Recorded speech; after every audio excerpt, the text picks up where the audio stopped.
too late. You better start to figure out if there's another way. I hate to be the one who has to break it to you. You gotta take the beat and it don't feel good. And I don't know what you're waiting for. Give it a go, we'll take you home. You can put your head up between your knees. I know we're gonna win, so you better not try. You know we're gonna give the crown we're wearing tonight. You know we're gonna win, you know we're gonna win. We'll be legends in life. Don't you tell me that it doesn't keep you up every night. The thought of beating us makes you feel so alive. You're never gonna win, you're never gonna win. We're the legends in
we got lost in the middle of nowhere, but we really don't care where we go.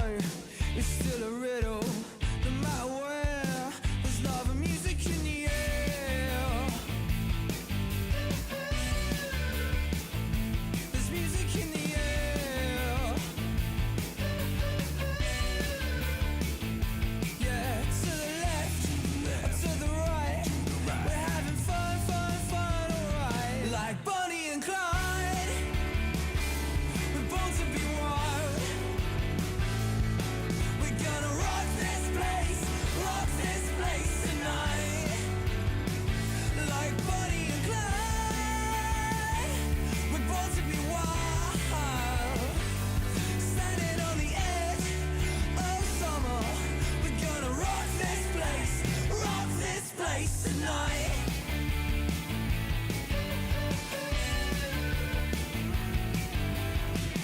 Dusty roads in the desert are gonna take us somewhere. Where we go, it doesn't matter, 'cause everywhere there's love and music in the air.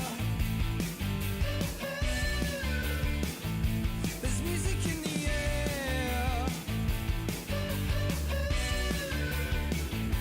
Yeah, to the left, to the right. We're having fun, fun, fun, alright. Like Bonnie and Clyde, we're born to be wild. We're gonna rock this place tonight. Like Bonnie and Clyde, we're born to be wild.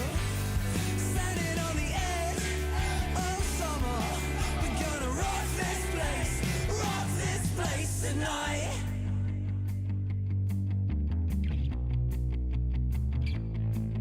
Tonight.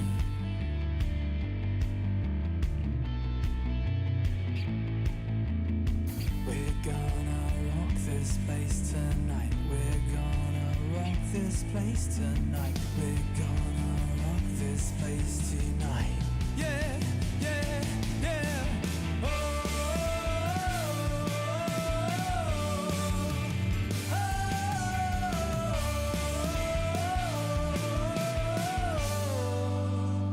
Like Bonnie and Clyde, we're born to be wild. We're gonna rock this place tonight.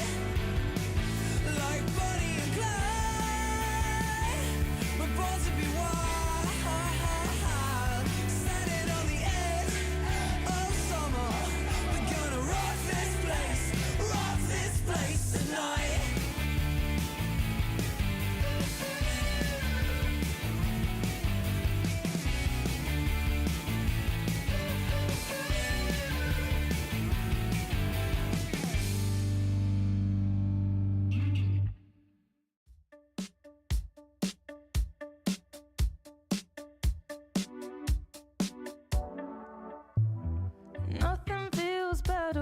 the sun goes down, darkness heightens senses, sweeten touch and sound.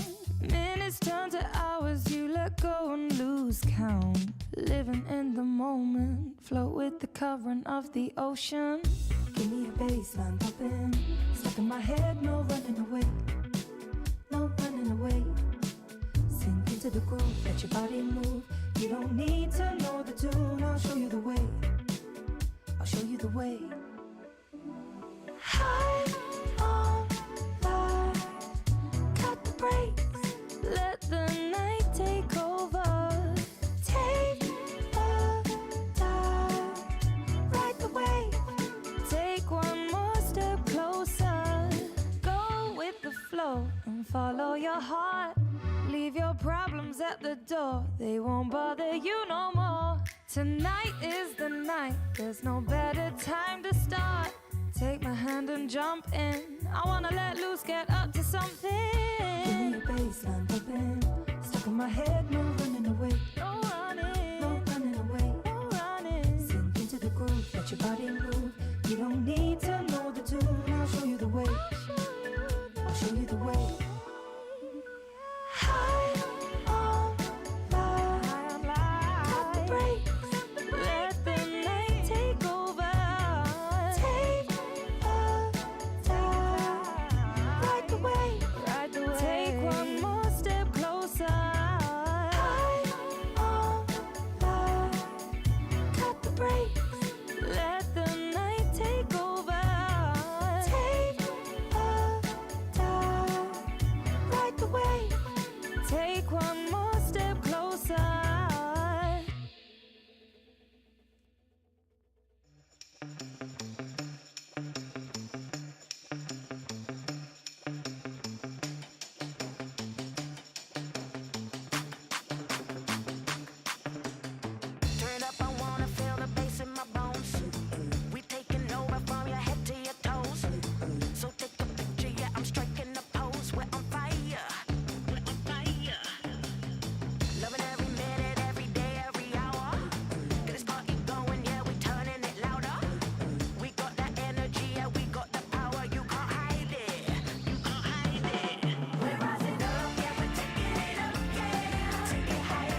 Somebody blow up the ceiling, cause we're back with another one.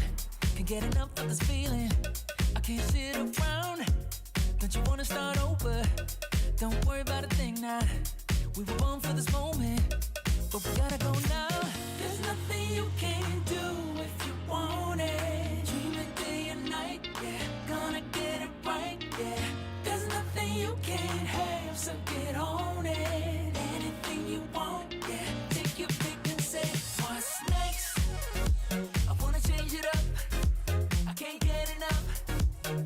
Na na na na na na na. What's next? I wanna live my life. Yeah, I'll be shining bright. Na na na na na na. What's next? Na na na na na na na. Na na na na na na na. What's next? Yeah. Hey. Na na na na na na na. Na na na na na na na. What's next? Next, next, next, next, next, next, next. What's next? Next, next, next, next, next, next.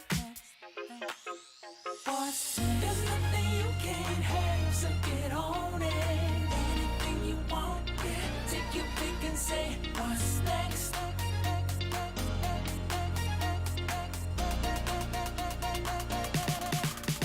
What's next? I wanna change it up, yeah. I can't get enough.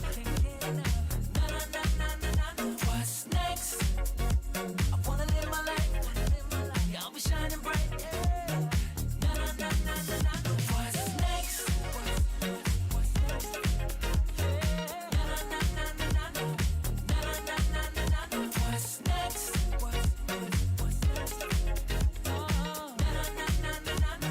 Na na na na na na. What's next?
Hello and welcome to the Oceanic Championship Series, the first of its kind in OCE, also known as OCS. We're here for the Stage 1. We're calling it a minor. We're going to keep it as a minor. We got the Wiggles in the middle there. He's Hello. just a bit darker. It's the depressed Wiggle. Yeah, the it Wiggle. probably is, honestly. I don't think we've seen one before. He has revised. There's Guz. Yeah. We've also got Dev. Dev, we're actually rocking like not too You know, not too shabby jackets here. I think it's dark zero. You probably could have done something a little bit better. I don't know, but anyway, it's good to see you. Do you know who we I get am? it, mate. We Do get you know it. who You I worked am? a 6 Invitational. We Wait, get it. did he? Do you know who I am? Oh my god, it's actually got his name Dem- on. That is the most cringe thing I have ever seen. All I saw was Oh my Damata. So God. welcome Damata to the broadcast. How you feeling after a couple of days on the big vid? No, I'm doing all right now. I'm keen. It's just bloody cold in Melbourne at the moment. I don't know what's up. Like, my window won't close properly. I might just Didn't have you to just keep move layering in? on extra jackets. I did, but it's a really cold apartment. And so, I mean, let's hope that these matches heat up and I'll have no problems. Oh, that was almost good until you kind of stumbled there. Let's have a look at the competing teams for these 2 days that we have. Of course, played across Saturday and Sunday. We will pretty much have the 2 grand finalists decided by the end of tonight. Not pretty much. We, in fact, will. But having a look at the teams, all the teams on your left are, of course, from OCL. The right from OCN. Guz, this is the first time I think we've ever had a mixed tournament, if I'm not mistaken. Yeah, certainly quite exciting. Typically, the teams are sort of segregated in the sense that they don't really see cross-pollination outside of the relegation tournaments, right? So super exciting that we have this opportunity to see them go head-to-head, toe-to-toe. And yeah, I'm sure we're going to see some pretty interesting storylines heading into this. I think the main thing, right, is OCL try to prove their worth against the OCN, what's the term? The ivory tower, perhaps some would say, up in the upper echelons of OCN. The gatekeepers, they truly are. Let's have a look at how their season has played out. OCM was, I feel like, a bit of a stomp for Knights. Definitely a proving ground for them so far in 2022. Odium stepping up to the plate in amongst it. Of course, we expected Bliss.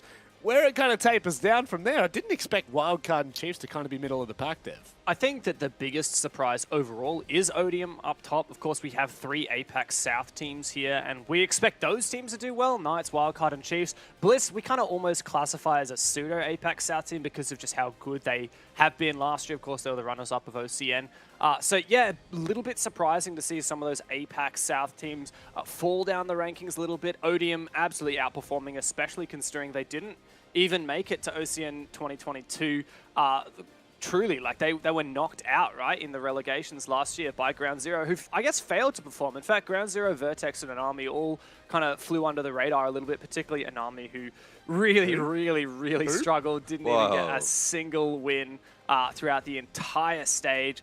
But of course, 1 point is something to take home and something to celebrate. Don't go in too hard, mate. You're not Xenox. You're still Dev Marta. We need a bit of lively spirit there. Throwing over the depressed Wiggles member here. We'll have a look at the OCL and see how this one panned out. Guz, I know you keep a really keen eye on OCL and all the competition. I believe, in fact, you do sit on a lot of the broadcasts just to trash talk in the Twitch chat, isn't that right? Actually, to be more specific, I actually live and breathe OCL. Oh, yes, so sorry. I have a really good insight as to how this league has played out. Obviously, most notably Kraken finishing in top spot, and I hope this is public information, but they have been promoted, right?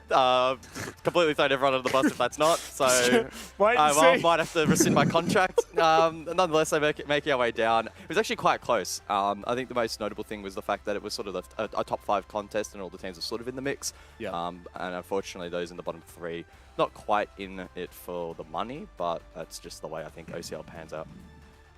Dev, what are your thoughts here? What are your thoughts on OCL as a whole? Look, overall, OCL lost 2 really strong teams at the end of last year because, of course, Odium, who at the time were Overt, and Ground Zero, who at the time were Fury, both got promoted into OCN, and that really carved way for other teams to start stepping up. Kraken had already made a name for themselves in Stage 3 last year, but just hadn't had a performance earlier in the year that carried them into a spot to contend for Relos. But I think that we are seeing, especially I'm looking at the top 4 teams starting to make a bit of a name for themselves. Dynasty as well has some former OCN players on it that have been showing, I guess, to some degree their experience, but perhaps not quite as well as they would have liked. Kraken far and away the best team in this league, though, and that is pretty well demonstrated by a near undefeated streak, 6-1. And of course, 6 of those wins coming out with no overtime, so they really raked in the points. They certainly did, and now they're going to go up against the best that OCN have to offer. Let's have a look at how the bracket is going to be playing out. We have round of 16. We have quarterfinals, semi-finals, and then, of course, topping off with the grand final. So just want to make sure that we get the context for all the viewers at home. Round of 16, best of 1, quarterfinals, best of 1, then the semifinals hit best of 3 into what will be an absolute banging grand final. And I'm just going to make sure I scroll back and double check that it is in fact a best of 5, because I don't want to go calling it out too early, but I do remember a very distinct conversation about the fact that we are going from what was meant to be the promo relegation match, Cuz, into the grand final. So as we have a look, I mean, are there any matches in particular that you want to point out? Oh, jeez, that's a bold question. Round of 16. I'm just asking for one or two. You can go through and point them all out. There's a lot of games. Look, I don't really want to hone in on necessarily a game specifically. I think it's just probably important to note the way in which the tournament itself has been seeded. So as you can sort of tell just by looking at the top match, for example, you have the top seeded team from the Oceanic Nationals, that's the Knights, and they're taking on Altered Zelios, who are the bottom-seeded team from OCL. So you kind of then go second to second last, etc., make your way down the bracket. So probably fair to assume that the round of 16, in theory, will have some one-sided games, but that will narrow down as we go through the bracket quite naturally, which is single elimination. Jeez, you're so good. I tell you what, Dev, have you ever heard such analytical insight from a professional commentator before? Honestly, I think that we should lobby to have Guz on the desk more often. Please no. I don't want to be held hostage. Don't think the community deserves that. No, I don't think anyone deserves that. I think Guz deserves to be held hostage. The rest of us, however, do not, because that is absolutely awful. But Dev, you didn't really get to touch too much on that bracket. Anything in particular? Like, what kind of team are we looking out for? Are we probably looking to the OCN teams here? Yeah, I mean, naturally, you're going to look at OCN teams to step up and make the most of this opportunity. OCL will try and do the same, but of course, they are out of their league, in a literal sense, right? You're playing the tier 1 of OS versus the tier 2 of OS, so naturally it's going to be extra challenging, but that does give a great opportunity for these upset storylines. I think particularly the teams like, your Kraken are going to be taking this chance to try and prove themselves, particularly because Kraken are obviously gunning for a spot in OCN and in the long term, maybe even in APAC South. So they need to prove now that they can contend with those teams, take away a lot of experience from this. One other team I'm particularly keen to see how they perform in this is Bliss, of course. Like Bliss, they failed to make it into APAC South through relegations, and they were probably the most hyped up team going into that tournament at the end of last year. They are now going to have to try and redeem themselves throughout this year and give it another crack at the end of the year, and I think that OCS is a great chance to do it, especially in that best of 3, best of 5 format when we get to the end, which, funnily enough, we have had a little bit of a fun time in the past poking fun at Bliss for not being able to win BO3s, and hey, if they make it deep into the bracket, they'll have a chance to prove us wrong. Dev, you can't, you just can't kick. You know what I mean? Like, it's just no. It's not the fact that they've never won a best of 3. I just love giving it to Oda. To be honest. You know, it's not the fact that they've never won a best of 3 in the last year and 4 months. They did. They beat Knights. They beat Knights. That's something, right? When did they beat Knights? In the OCN finals. Oh, no, they finally broke that storyline. And they were one map away from winning a BO5, but of course Chiefs just didn't let that happen. Did they really? That's probably the wider question. I don't remember it. We can cast some doubt over that. Like, if really Guz doesn't remember it, then it doesn't matter. So, that just tends to be the way that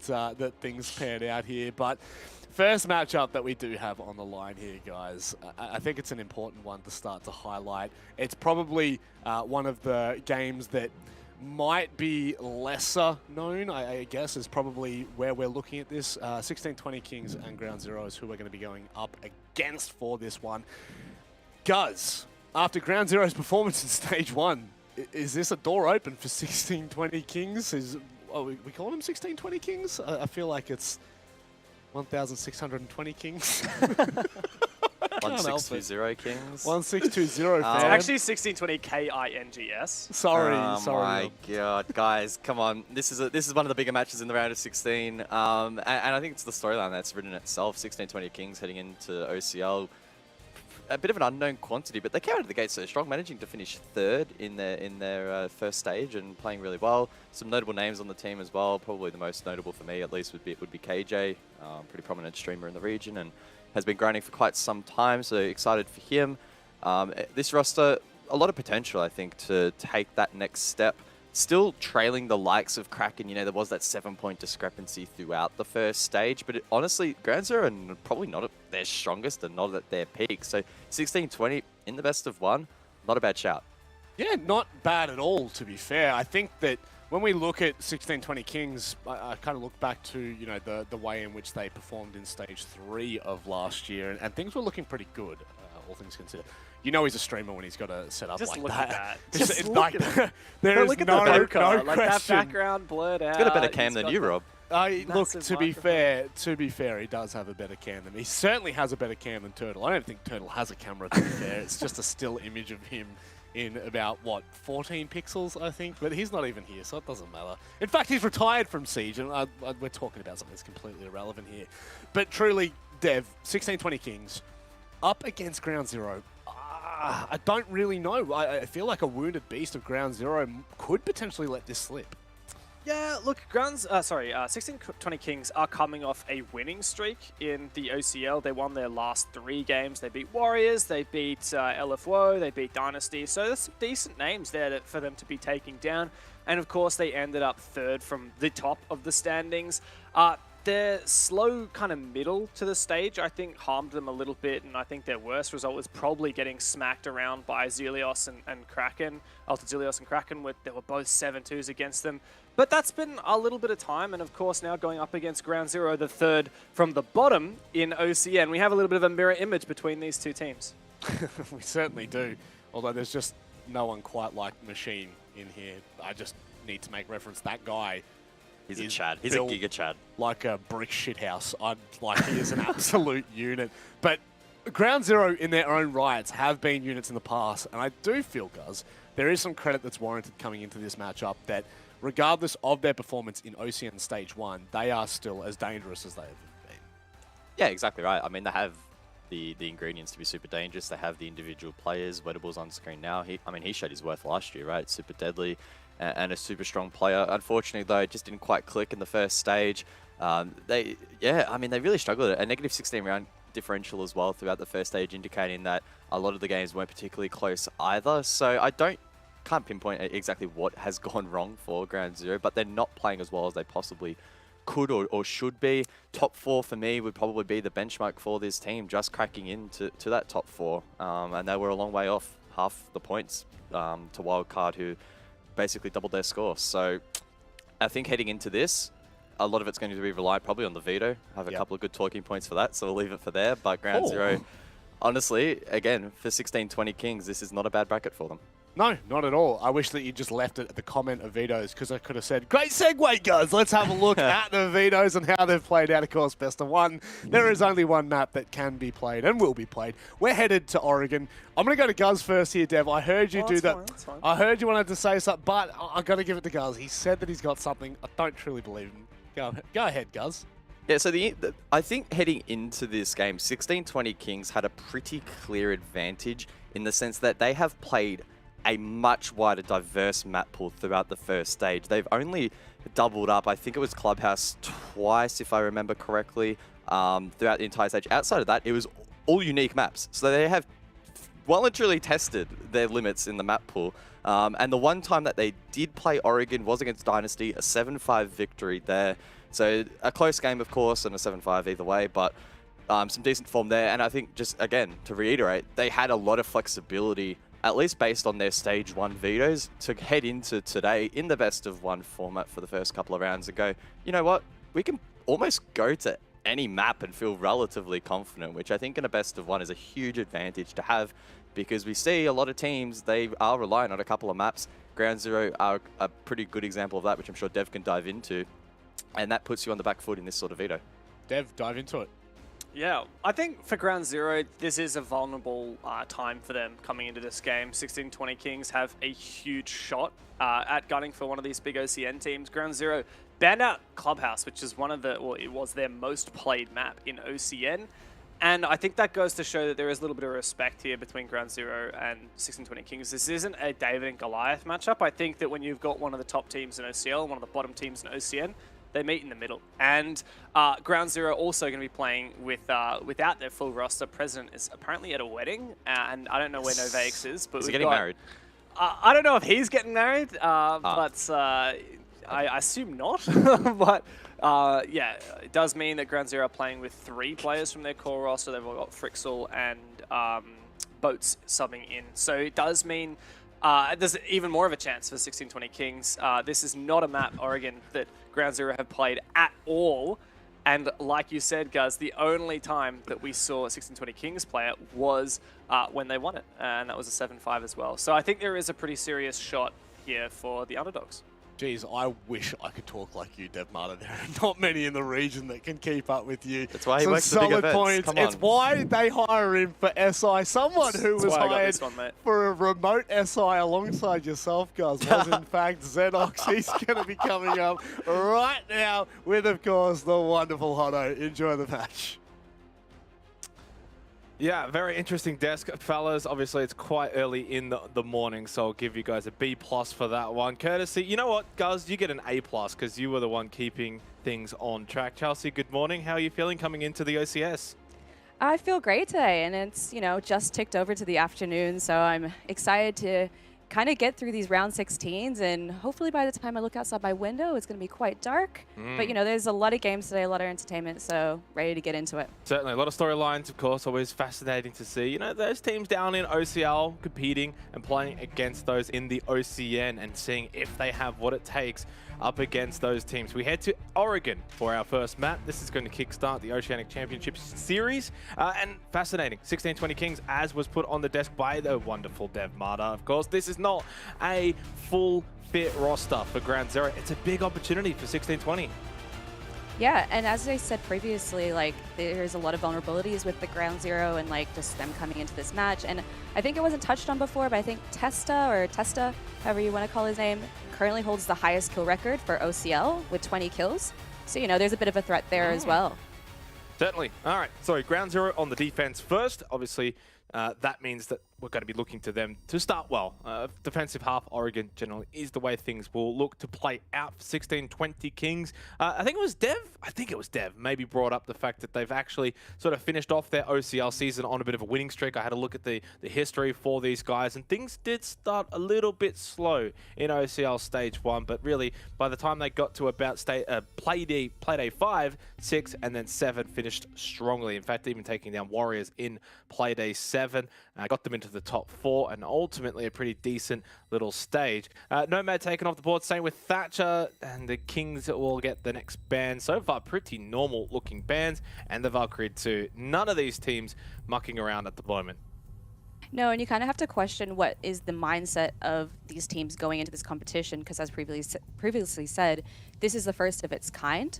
So it's kind of like, you know, the teams that are playing today, are they just gunning for that prize money? And as you can see, Kaid has just been taking off the board, which is really great because that is something you really don't want to deal with in Oregon, because obviously when you're attacking, it takes off some of your time. And he's just an annoying operator to deal with. Certainly is. So yeah, they'll ban it out. And I think really looking at all of the bans in play here for Oregon, pretty standard, staple looking bans. It does mean the likes of Flores are available. As we know, has very strong proficiency on Oregon, almost 100% pick rate, just about. Obviously not though, and in fact hasn't been elected to be chosen by K16. I think that looks as if, I'm just going to go with their tag. They've got K16 in their tag. That seems good for me. I think that makes it even easier for their name. I'm not saying 1620 Kings, or as Dev Marta likes to say, 1620 KINGS. Let's head into it though. Ground Zero on the defense first. Pretty standard looking lineup. They're going to bring the Thunderbird, and we're heading to Kids Dorms to start us off here. Now remember, this is a best of 1. So, I mean, you get one shot at this. Yeah, and I think, again, with all the variables stacked ups and, you know, Kings on the attack as well, like, they kind of have, like, a lot of things working in their favor. So I think we're going to see in the first couple of rounds, maybe the momentum and the story shaping as well. So, you know, if Ground Zero really fail to hold this, we'll see. I mean, we'll see kind of what shapes out. Yeah, and I think for Ground Zero, right, obviously it was touched on, a couple of subs coming in. They got Frexel, who is actually the core sub for Ground Zero, then Boats making his long-awaited return, filling in for President, who's at a wedding. It does leave them somewhat vulnerable, but I think when you look at the rest of this roster, Wordables, Brendo, Tui, or Tuhan, however he wants to go by. Nice little spawn peek by Frexel. This is a team that is still going to be very, very difficult to take down. They should still feel very confident coming into this matchup. K16, you know, it's not going to be an easy game for them. Not only that, but this round is not going to be as easy for them either. Now losing the Habana, so you're not going to have those X-Caras, not going to be able to, be able to open up the attic wall or open up the games wall as easy. Now entirely reliant on KJ, on the Maverick, to do that job.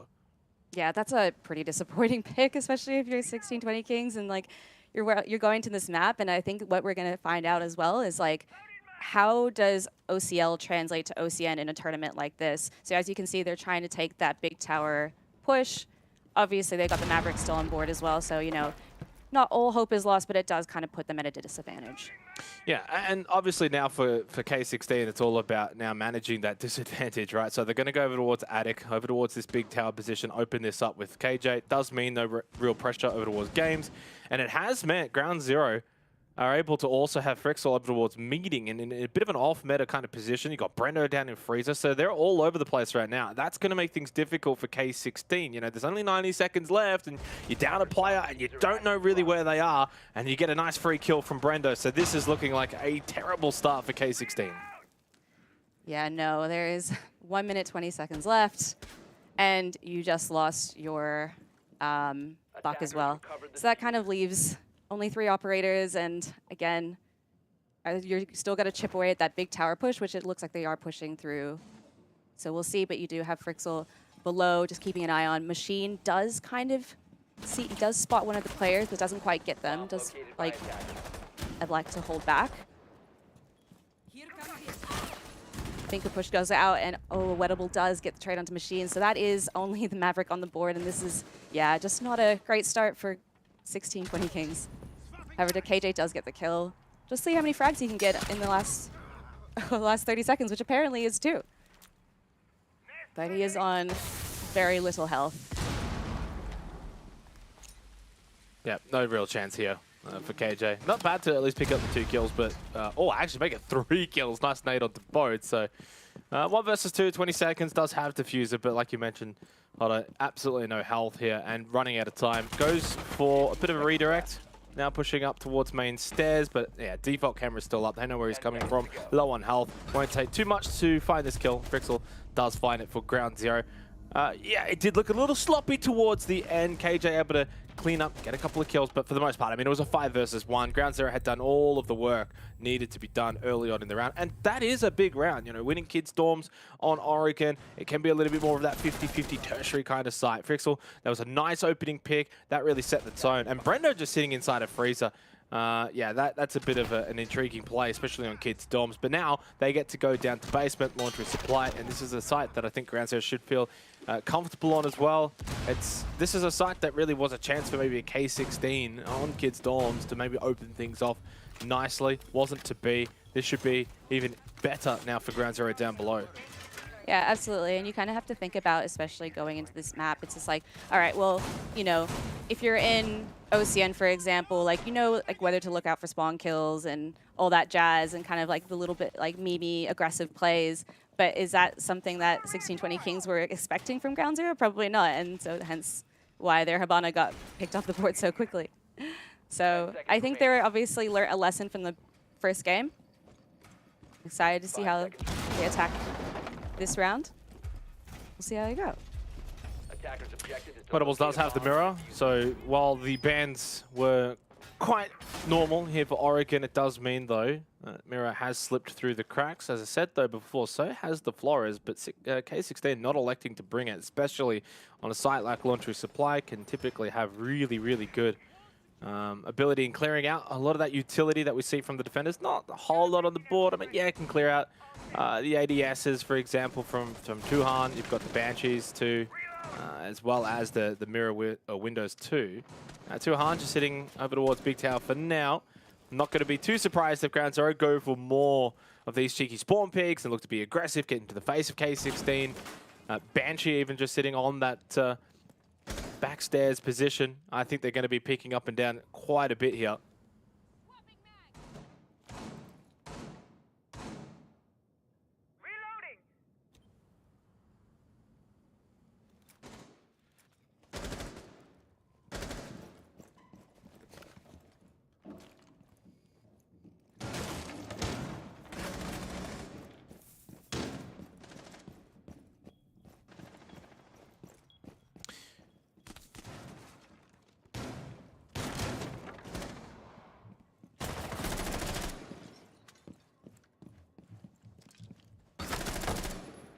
Oh.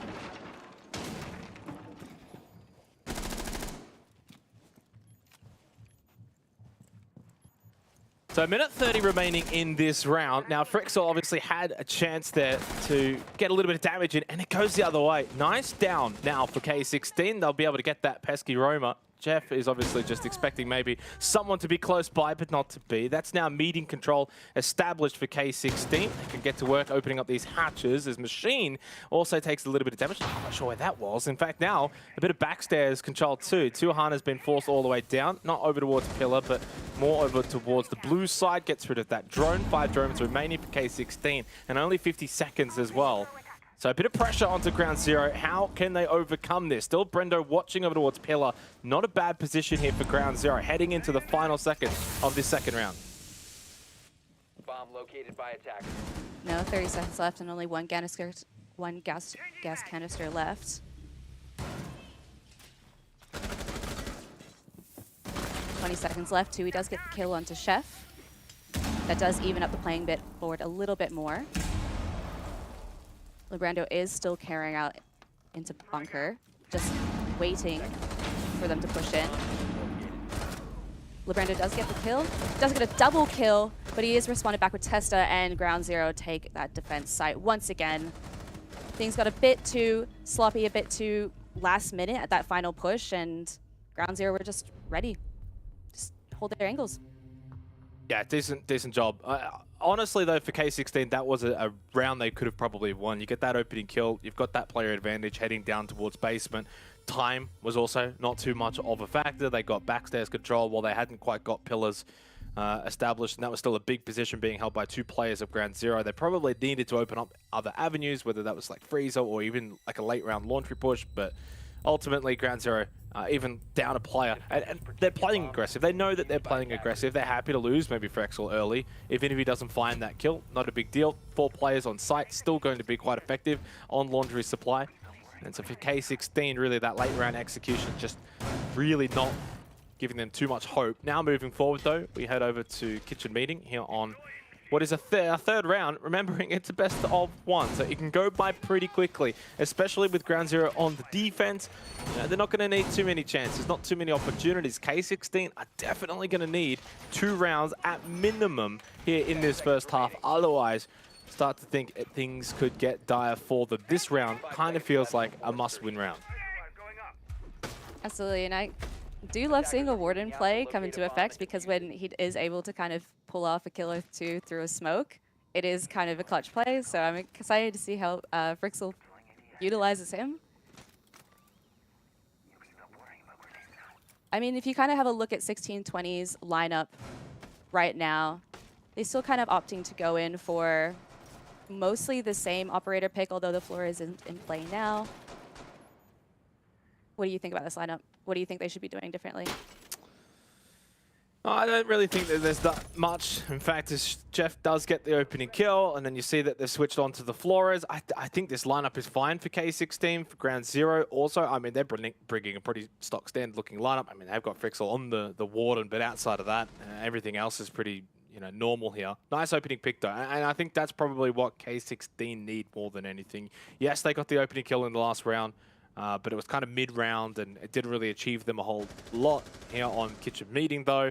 You know, especially if Ground Zero are going to be wanting to hold kids' dorms up above, it makes things a little bit more difficult for them. Just don't have the numbers to be able to cover site and the vert site as well. So I think this is a better looking lineup now for K16 with the Flores. We'll see if Lonely can clear out some utility. They got time, minute 40, and you've already got the opening kill. So kind of like round 2, it's advantage K16, but it's all going to come down to that late round execution. So they still have the Finka into play, which does pick up one of their players. And as you can see, the kill feed is raining 1620, so obviously not looking too great for Ground Zero. You know, it's the smoke and play, but I feel like this one's done and dusted. See how long you can hold this out for. And there you go, flawless round. Yeah, much better. Much better. And really just getting that opening kill opens up the door a bit, right? You got that extra player, you can be a little bit more aggressive pushing into site. Generally speaking, you may be trade. In this case, it's flawless. That's, you know, big dubs, you get that round, right? So that relieves a little bit of pressure. Because if you lose that one, I start to wonder for K16 how they're feeling mentally. You're down 3-0. You know, basically Ground Zero have gone and done the World Tour.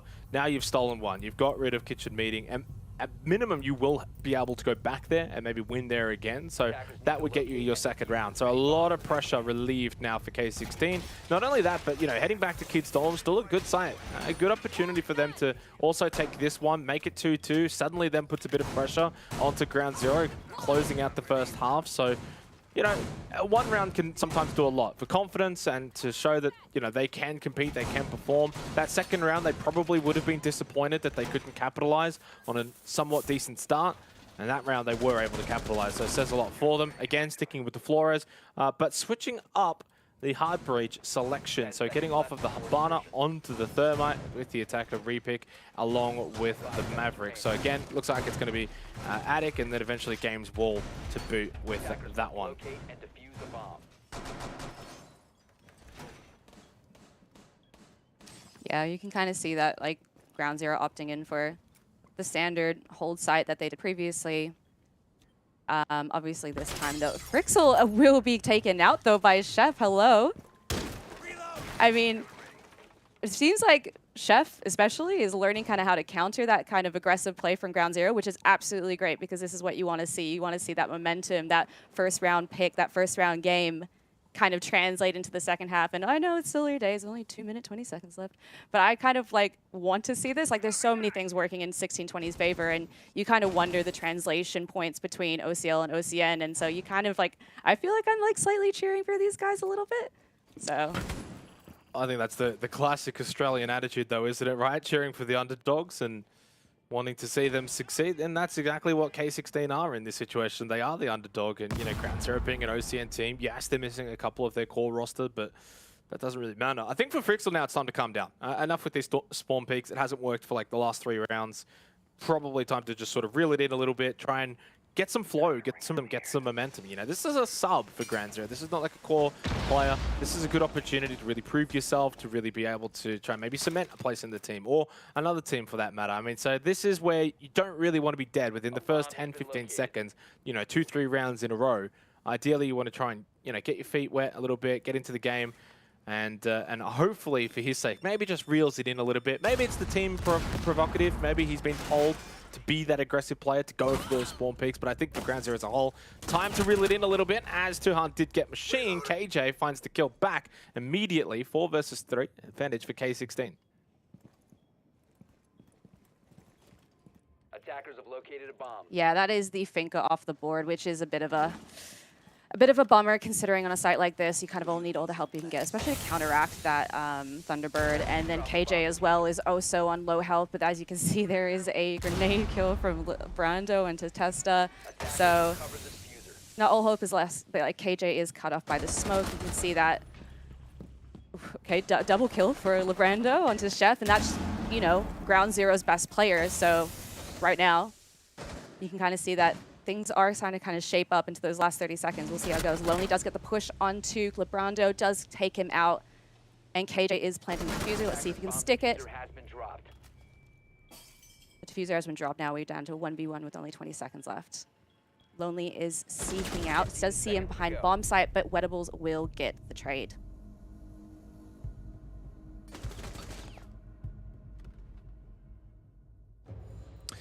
Yeah, and look, honestly, at this point now for K16, what is it, 3-1? You got 2 more rounds to go now to close out this first half. You already got that round earlier, so now it's all about pressure off. But in this particular round, Ground Zero were able to just bring back some of that pressure onto K16. Yes, KJ almost gets that plant down. Lonely watching from top white stairs. Wettables big plays, but you know, he's a professional. He doesn't panic in that situation. And yes, maybe low on health, but still good position. And there was more work to do for Lonely there rather than Wettables. So even though Wettables is kind of low on health, Lonely has to make the cross from white stairs, try and push in, try and get that diffuser. There's just way more information as well for Wettables in that scenario too. So 3-1, Ground Zero do get the round back. And this is where, you know, going back to what I said at the start of round 4, Time for Frixel to maybe just calm down a little bit, try and get himself into the game. I know he's got 2 kills, and some of those being from spawn peaks, but let's maybe just try and reel it in a little bit, because you don't want to be giving K16 a look in. Don't give them any opportunities. It's been a couple of rounds now where it's been 5v4 in favor of K16. So for Ground Zero, this game can be a lot easier for them if they're the ones getting the opening picks, or at the very least, even on Laundry Supply, 5v5 probably favors the defenders. Brendo having a great start, 7-3, leading the way once again on that Thunderbird. So very much both of these two teams not really changing up their lineup compositions here. Very much sticking with the same. The only difference being Lonely, you know, now onto that Flores, it seems permanently after the first 2 rounds. They were not bringing in the Flores. So I'm glad that they've been able to really identify that, switch up, start bringing it, because Flores is seriously strong on Oregon. Yeah, and I was going to say, you can see Frixel, I thought it was actually going to go for a little cheeky, another spawn pick kill, but as you can see, he's retreated almost back to bedroom. He's in trophy.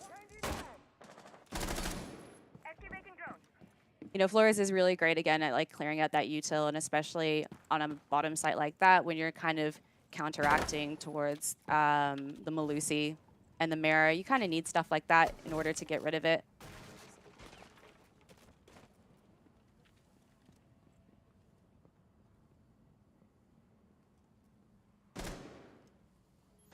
Yeah, and this is where now Frixel again just continues to be aggressive with this roam. I think it's going to be what they try and do this entire match, start to finish, it seems like. So, oh well, if they commit to it and he can start to find a few more opening picks back the other way, then who cares really?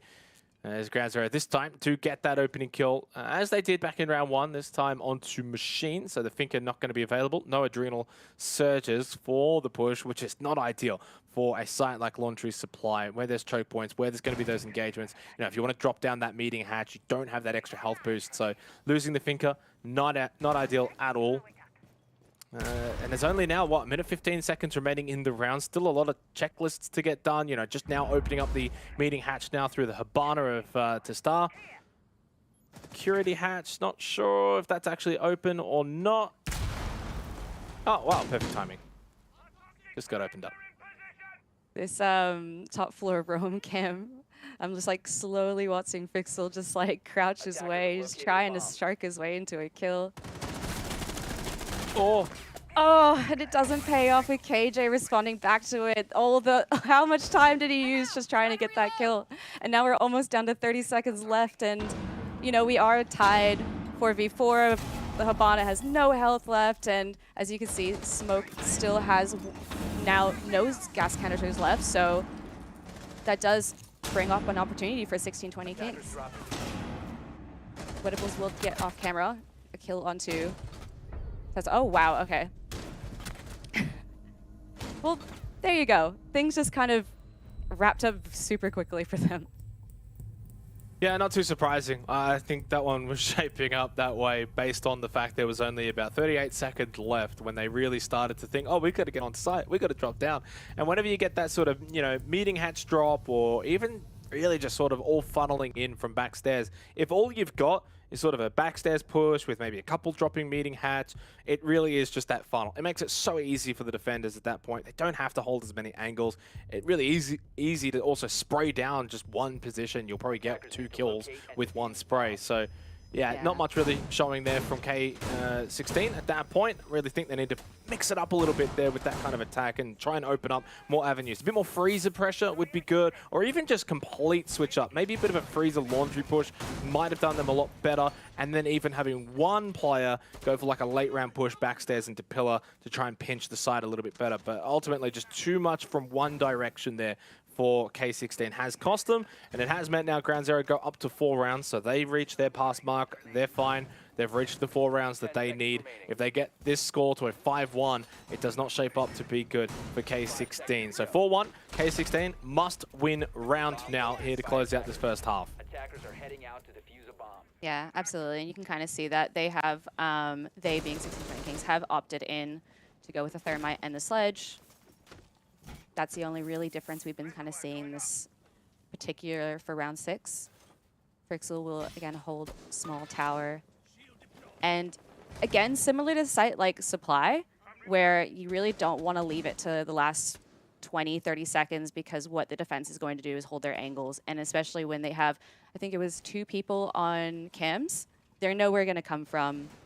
And so they're just going to wait and like have you walk into them. So with a site like this again, like hopefully Ground Zero, or it's not Ground Zero, 1620 Kings have learned their lesson and they're not going to leave it last second. Yeah, and I think, well, kitchen dining, obviously, a site we don't see too much of on Oregon. So anytime we see a team bring it out, you kind of hope they know what they're doing. I think I'm imagining Ground Zero are just going to play Kid Storm's vert hold above. I didn't quite see if they've got pressure over towards small tower, bringing out the kitchen dining. I thought maybe, considering how aggressive Ground Zero have been on the defense, they may have had someone over towards small tower, but I don't think so. Showers hold doesn't seem like it will be too impactful right now, because it's all about K16 understanding they need to get position. They need to get the vert hold up above. They've got the buck, perfect for it as well, and the sledge too. So this is going to be their primary objective. Get control of Kid Storms, get control above of kitchen, and then you can work your way onto site from there once you clear out this position. What it does do, though, is it forces Ground Zero over towards dining area. And yeah, they do actually have wettables over towards small tower, but I mean, yeah, so they actually did have a somewhat of a small tower hold. You can see the ADSs that wettables is now actually reconfiguring it and moving around. So this is pretty good right now. This has actually been a big win for K16, completely ignoring small tower and the setup that Ground Zero had for it, because K16 have gone straight for Kids Dorms, and I don't know if Ground Zero were actually set up for this. So they're a little bit behind the 8 ball. With a minute left, this is a big opportunity for K16. Yeah, absolutely. Saying that, though, I feel like it did take a little bit of time for us. I'm going to call them K16 because that's way easier to say it, and I like that. K16, I mean, as you can see, Wettables was able to get his ADSs back onto site to kind of counteract that push, because obviously they knew where they were going to be coming from. You see Lobrando is going to be holding backstairs, is waiting for someone to pop through. KJ does get the kill, and now all of a sudden we're seeing a 2v2 with only 20 seconds left. That is the Aruni and the Flores and the Thermite on board. Tui does get the kill onto Lonely, and that only leaves Testa to defend the site, and yeah, not quite the expectation we were looking for. Yeah, for K16, again, it's sort of similar, right, to a lot of the other rounds that we've seen from them. That late round execution has just been the difference. Their actual early game and mid game setup there offensively was pretty decent, you know, getting control of Kid Storms. In fairness, there wasn't really much pressure from Ground Zero because they weren't set up for Kid Storms. They were more set up for a small tower hold, expecting maybe a bit of a stock standard push into dining from small tower. K16 played it smart. They went for the vert. They had the sledge, they had the buck, they understood kind of what they wanted to do, and for the most part, they actually did it quite well. And then you kind of have to drop down and you face your opponents, and that's where Ground Zero just generally a little bit better, a little bit sharper with the gunplay, able to bring it back to, you know, 3v3, then 2v2, etc. And then ultimately at that point, there's not a whole lot of time left. The defenders are in different areas. You've got one over towards like corridor, and then one actually close towards kitchen site. So I think that Ground Zero actually played that pretty well after what was a bit of a rough start. You even saw, you know, they moved to the ADSs from small tower. They were playing behind. They were not really ahead of the curve there as to the defenders. They were reacting rather than being proactive like K16. So Ground Zero, though, just still better in the crunch, better in that execution, able to hit their shots. Did see the tactical timeout was called by K16, down 5-1.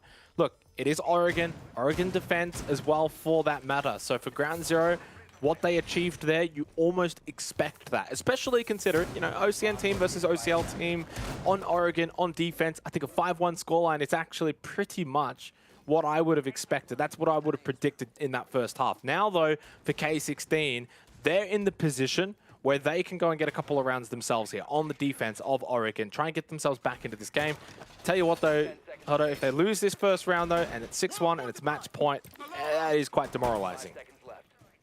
Yeah, and I feel like especially that attack, when you lose that first round of the attack for, or sorry, the defense from K16, yeah, it doesn't surprise me it was called. You kind of have to like round up the rallies and just be like, hey guys, obviously we're looking at the barrel end of a match point. What can we do differently? And I love seeing actually the Wettables is opting in for a Lion, but however, that is Finka off the board for Ground Zero and Frixel as well, who is one of their most aggressive players, but that does leave Lebrano on the team, who is leading the charge with a 11 kill streak right now, or just 11 kills on the board. If you look comparatively at K16, almost double what their leading player is, which is KJ. So there is a remaining threat there.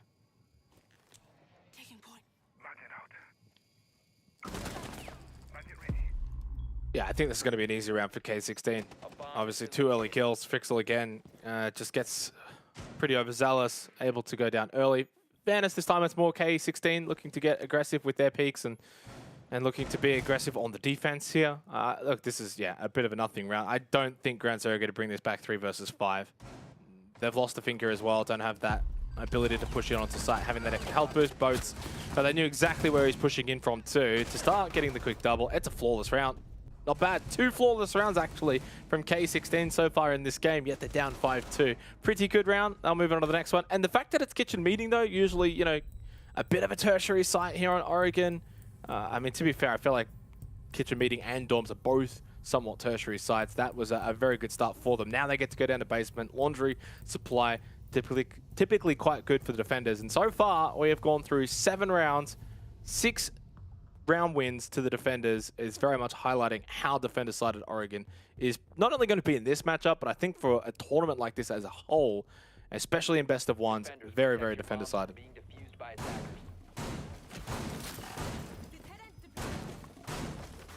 Yeah, absolutely. You're gonna be able to see, I guess, like the momentum of this if K16 is unable to hold this. And as you can see, their lineup is pretty stock standard. Nothing really outside the routine, so I think they'll probably be expecting a pretty normal push. Ground Zero is opting in to bring in the Ying, which is great when, again, you're attacking a site like this and you don't want to leave, you know, if you're going to push in the last 30 seconds, the last 40 seconds, last 20 seconds, you kind of want to counteract those checkpoints with, yes, again, Ying is great for that, Fink is great for that. Attackers must locate And they do also have the Habana to open up those hatches. So I'm excited to see how this will turn out. And, ooh. Oh, yeah, goodbye, boats. Well, there goes the Habana. No hatches being opened up. This is just, I was going to say drop down, but they can't even drop down mid hatch. Is this just going to be like a blue bunker rush or maybe freezer or laundry? I don't know. Without the Habana, this really does make things so much more difficult of all of the players to lose. You lose your hard breach for Ground Zero, so not ideal. I mean, basically, I saw the Ying and the Finker, and I'm thinking this is just going to be a rush. You got Brendo as well and Liana. And there's not a whole lot to really rush, though, without the Habana. You can't open up freezer hatch. You can't open up the meeting hatch as well, so... the way they're shaping up, you could still look for like a blue bunker backstairs kind of push, I guess, but that's just going to be somewhat similar to what we saw from K16 when they went for that push back in their half and they got absolutely destroyed. You're still just going to be then funneling in from one side, and it's just never going to quite work out. Machine holding pretty nicely over towards backstairs. They'll have pillar control. Yeah, this is not going to be good for Ground Zero. Would you say there's a pun there that 16, or sorry, Ground Zero's chances have sailed away? Because of boat? Oh. Oh, right. Yeah, no, it's look too I early. was waiting to say that. I was like, come on, let me say it. Frixel does get the kill into Machine, though, onto backstairs. That does, again, break it down to a 4v4 with only 120 seconds left. Sorry, I'll let you finish that. I'm like laughing at my own joke while also trying to explain what's going on. That's good. That's what casters do. That's what they do. Laugh at their own jokes? They laugh I at feel their own like- jokes. Yeah. That's pretty much my life, is laughing at my own jokes, because Guz is just sitting there shaking his head saying that that's cringe. That's my life. Minute left though, and look, it's a 4 versus 4 now. Okay, that's not too bad, but they're still without the hard breach. They still don't have these hatches opened up. That makes life still very, very easy for K16, because there's just a whole lot less that they have to worry about. Boats has returned in an untimely fashion though. 45 seconds left. Now, the next kill's so critical here for Ground Zero, because if they can find it, then I think there's a chance that they can actually find a way to use that advantage moving forward. Now, I actually did not realize, but Wettables has got the hard breaches available anyway, so they did actually get that meeting hatch opened up. So they can still go for this drop down with the Candelas, which would have been the ultimate goal. And it looks like it's go time with 20 seconds left. They did lose to Harm though, so they just don't have quite the numbers now to win this one. But they need the next couple of kills. Play inside of Freezer. They did lose Frixel. Not all the time. Not a lot of chances. Wettables does get the Candela to land, but he is just checking every single corner, but the one that he needed to actually check. That was a sloppy push from Ground Zero. A sloppy round. Oh my gosh, there was so much going on there. Just like the Candela's going out, the flashing, everyone's just like, you can just see the actual panic in some of these players' faces. I also just saw Machine. I saw the Chichanka select for a second. Come on, give us a show. Yeah, and look, they'll obviously point to the fact that they lost both straight away.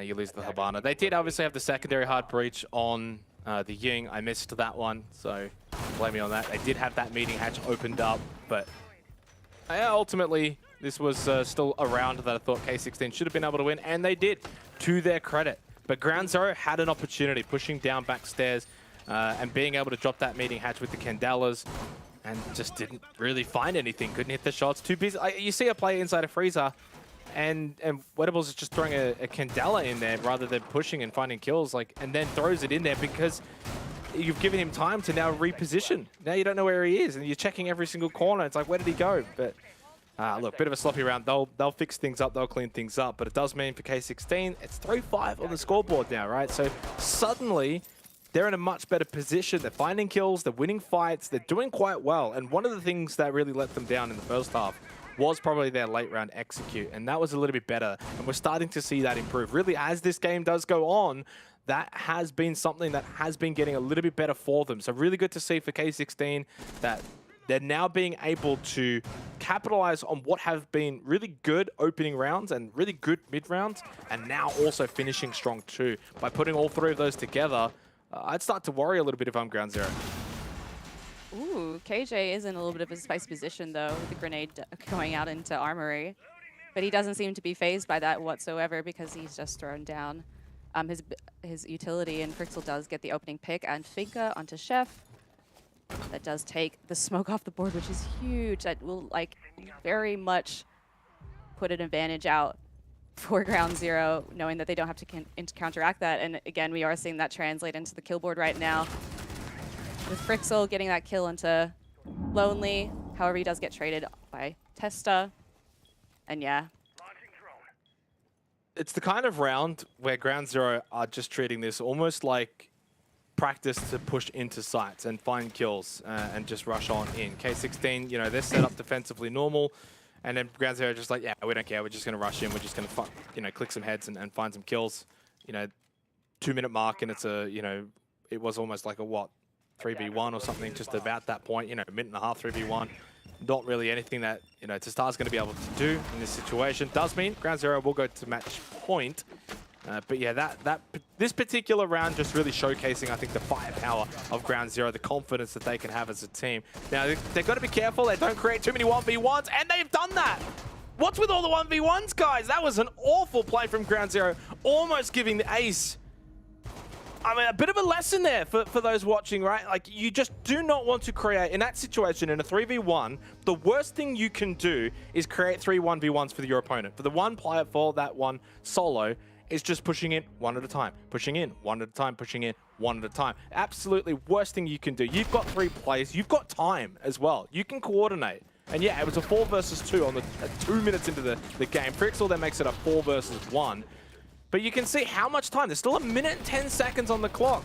So even though you're attacking, you don't have to rush this. Just really, it almost seemed like they weren't really communicating. And they probably weren't. They're just running around clicking heads, right? So everyone probably wanted that finishing kill. But you've got to be a little bit cleaner with that. Just too many 1v1s there. Just get 2 players together and create a 2-on-1. He can't kill you both. I was almost speechless that entire 20-second round because, again, I think it was maybe a second after you said we got match point, and it was only that Testo had to switch to his pistol, and then again that microsecond or 2 seconds of just him not being able to actually pull the trigger onto, I can't remember who was last pushing him, but whoever that was, whoever got that round-winning kill. Yeah, that actually would have been so embarrassing if they lost that. And you're right. I mean, there is like some kind of frustration in your voice because you're like, this is a competitive team. This is an OCN team. You know, I think there's some kind of element of understanding, you know, when you're in the last 20 seconds, 30 seconds, communications get muddled. There's a lot to kind of process and take in, and especially when you're attacking. But yeah, there was really no excuse for that one, really, because it was a 3v1, and you knew exactly kind of where he was. Yeah, look, I think I can't really, you know, speculate too much. For all I know, they were communicating. For, you know, it's a difficult one, but it's just the way that it sort of played out. It just seemed to me that they did rush through that, right? That's the biggest thing. If you rush through a scenario like that, you know, these players from OCL, they are top-notch. They are really, really good players. They're level high in the ranked system, right? They're really top players in a professional environment in the OCL. You've got to treat them with respect. That's the main thing. So even in that 3 versus 1 scenario, you can't just run around and be like, oh, we're just going to find the kill. Don't worry about it. Like, you can't. If he's in a good position, which he was in a somewhat decent position, especially by pushing into him, you know, he can actually sit back, hold an angle, force a 1v1, move back a little bit more, hold another different angle, 1v1.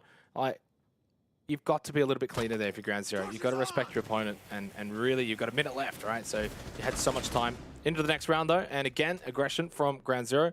Frixel has been downed. He should be able to get himself back up, or if not, then obviously Boats can bring him back up anyway. So there's, what, minute 20 left in this round, 5 versus 4. A little slower than the round gone prior. Ground Zero should be able to finish things off with this player advantage. Frixel could use that adrenal surge as well, get a bit of health back. Not only for himself, but also for Brendo, who took a bit of damage too.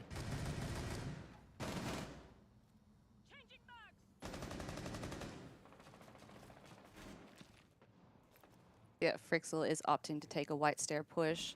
He's playing it very carefully, although he is solo roaming and he only has one Finka adrenaline surge left. So, you know, that's gone. That's kind of the last opportunity to waste, and that's what we're going to see from Lonely responding back and killing and taking out Frixel.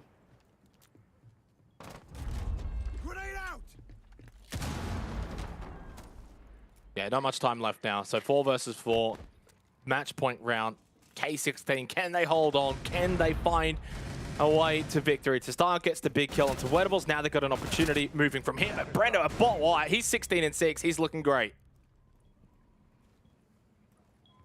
15 seconds left. We can see Lebrano is in a vulnerable position right now. Machine off camera will get a kill onto Tui. We're back down to that 1v1 with only 7 seconds left on match point.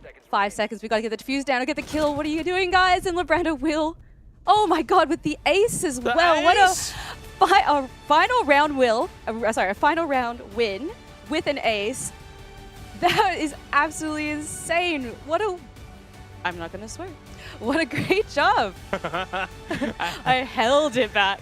Hold it back, Chelsea, hold it back. No, massive job done for not only Brendo there picking up the ace, but also for Ground Zero to find victory. 7-3 on Oregon. It was starting to get a little bit hairy there for a very short amount of time. You know, credit to K16, you know, they had some pretty decent rounds, felt like they were really building momentum. They just were not able to get all over the finish line in the end. Ground Zero too good, too strong on Oregon, and they really set it.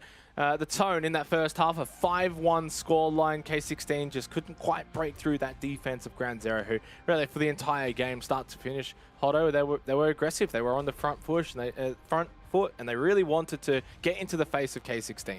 Yeah, and I think I'm interested to see how the analyst is going to break this one down, because as they were saying, there was an underdog, there was the opportunities there to kind of take advantage of it, and this is the scoreline that we saw now. So how is that going to translate for the other teams playing today? Yeah, we'll find out. Yeah, exactly. We'll throw it over to the said analysts as well right now. Use that term very loosely, okay? Use that term very loosely. I have 2 gentlemen that live and breathe Siege. Analysts, they are not. Because, okay, first and foremost, what a bloody way to close out the map. Brendo with essentially like a 1v3 ace clutch at the end. Pretty gnarly, but I mean, the result, I think a little bit unexpected. Maybe I'm just looking too far. Well, I mean, it was the Brendo show. It was from start to finish. It wasn't just that one round. He was absolutely poleaxing 1620 Kings in that game, having such a standout performance. And just across the board, I mean, again, we might get a little bit more insight in the interview, but I think Ground Zero, especially with the sub situation, just went into this game and said, lads, back ourselves in. Let's play as aggressive as possible and try to make 1620 cripple under the pressure. And we saw that inside of the server, 1620 on a lot of these attacks just really could not get their teeth in at all. And the aggression from Ground Zero, it was relentless, just always in their face, not giving them any time to breathe or rethink or recompose themselves in a lot of these rounds. And I think that momentum really started to snowball and they couldn't find themselves back in the match, and Ground Zero kind of just ran away with it. Yeah, 5-1 first half, Dev. I mean, it's Yeah. pretty damning. A bit of an outcome of what exactly Guz just said, which is, yeah, it was just this uncontrolled aggression from Ground Zero. And to be fair, from K16 as well, we saw a lot of opening picks happen in that first minute. A lot of them were, in the first round, a spawn peak. We also had a lot of counter spawn peaks, a lot of failed spawn peaks.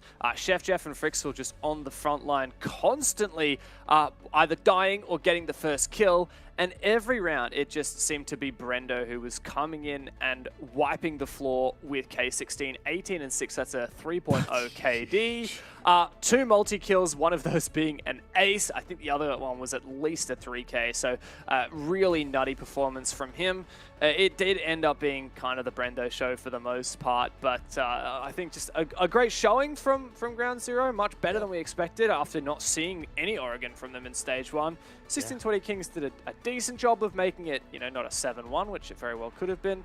But Ground Zero were an upper echelon ahead of 1620. Guys, I mean, Brendo's 2 kills off topping Tester's kill record for OCL. So, I mean, that goes to show you the kind of impact that's been had.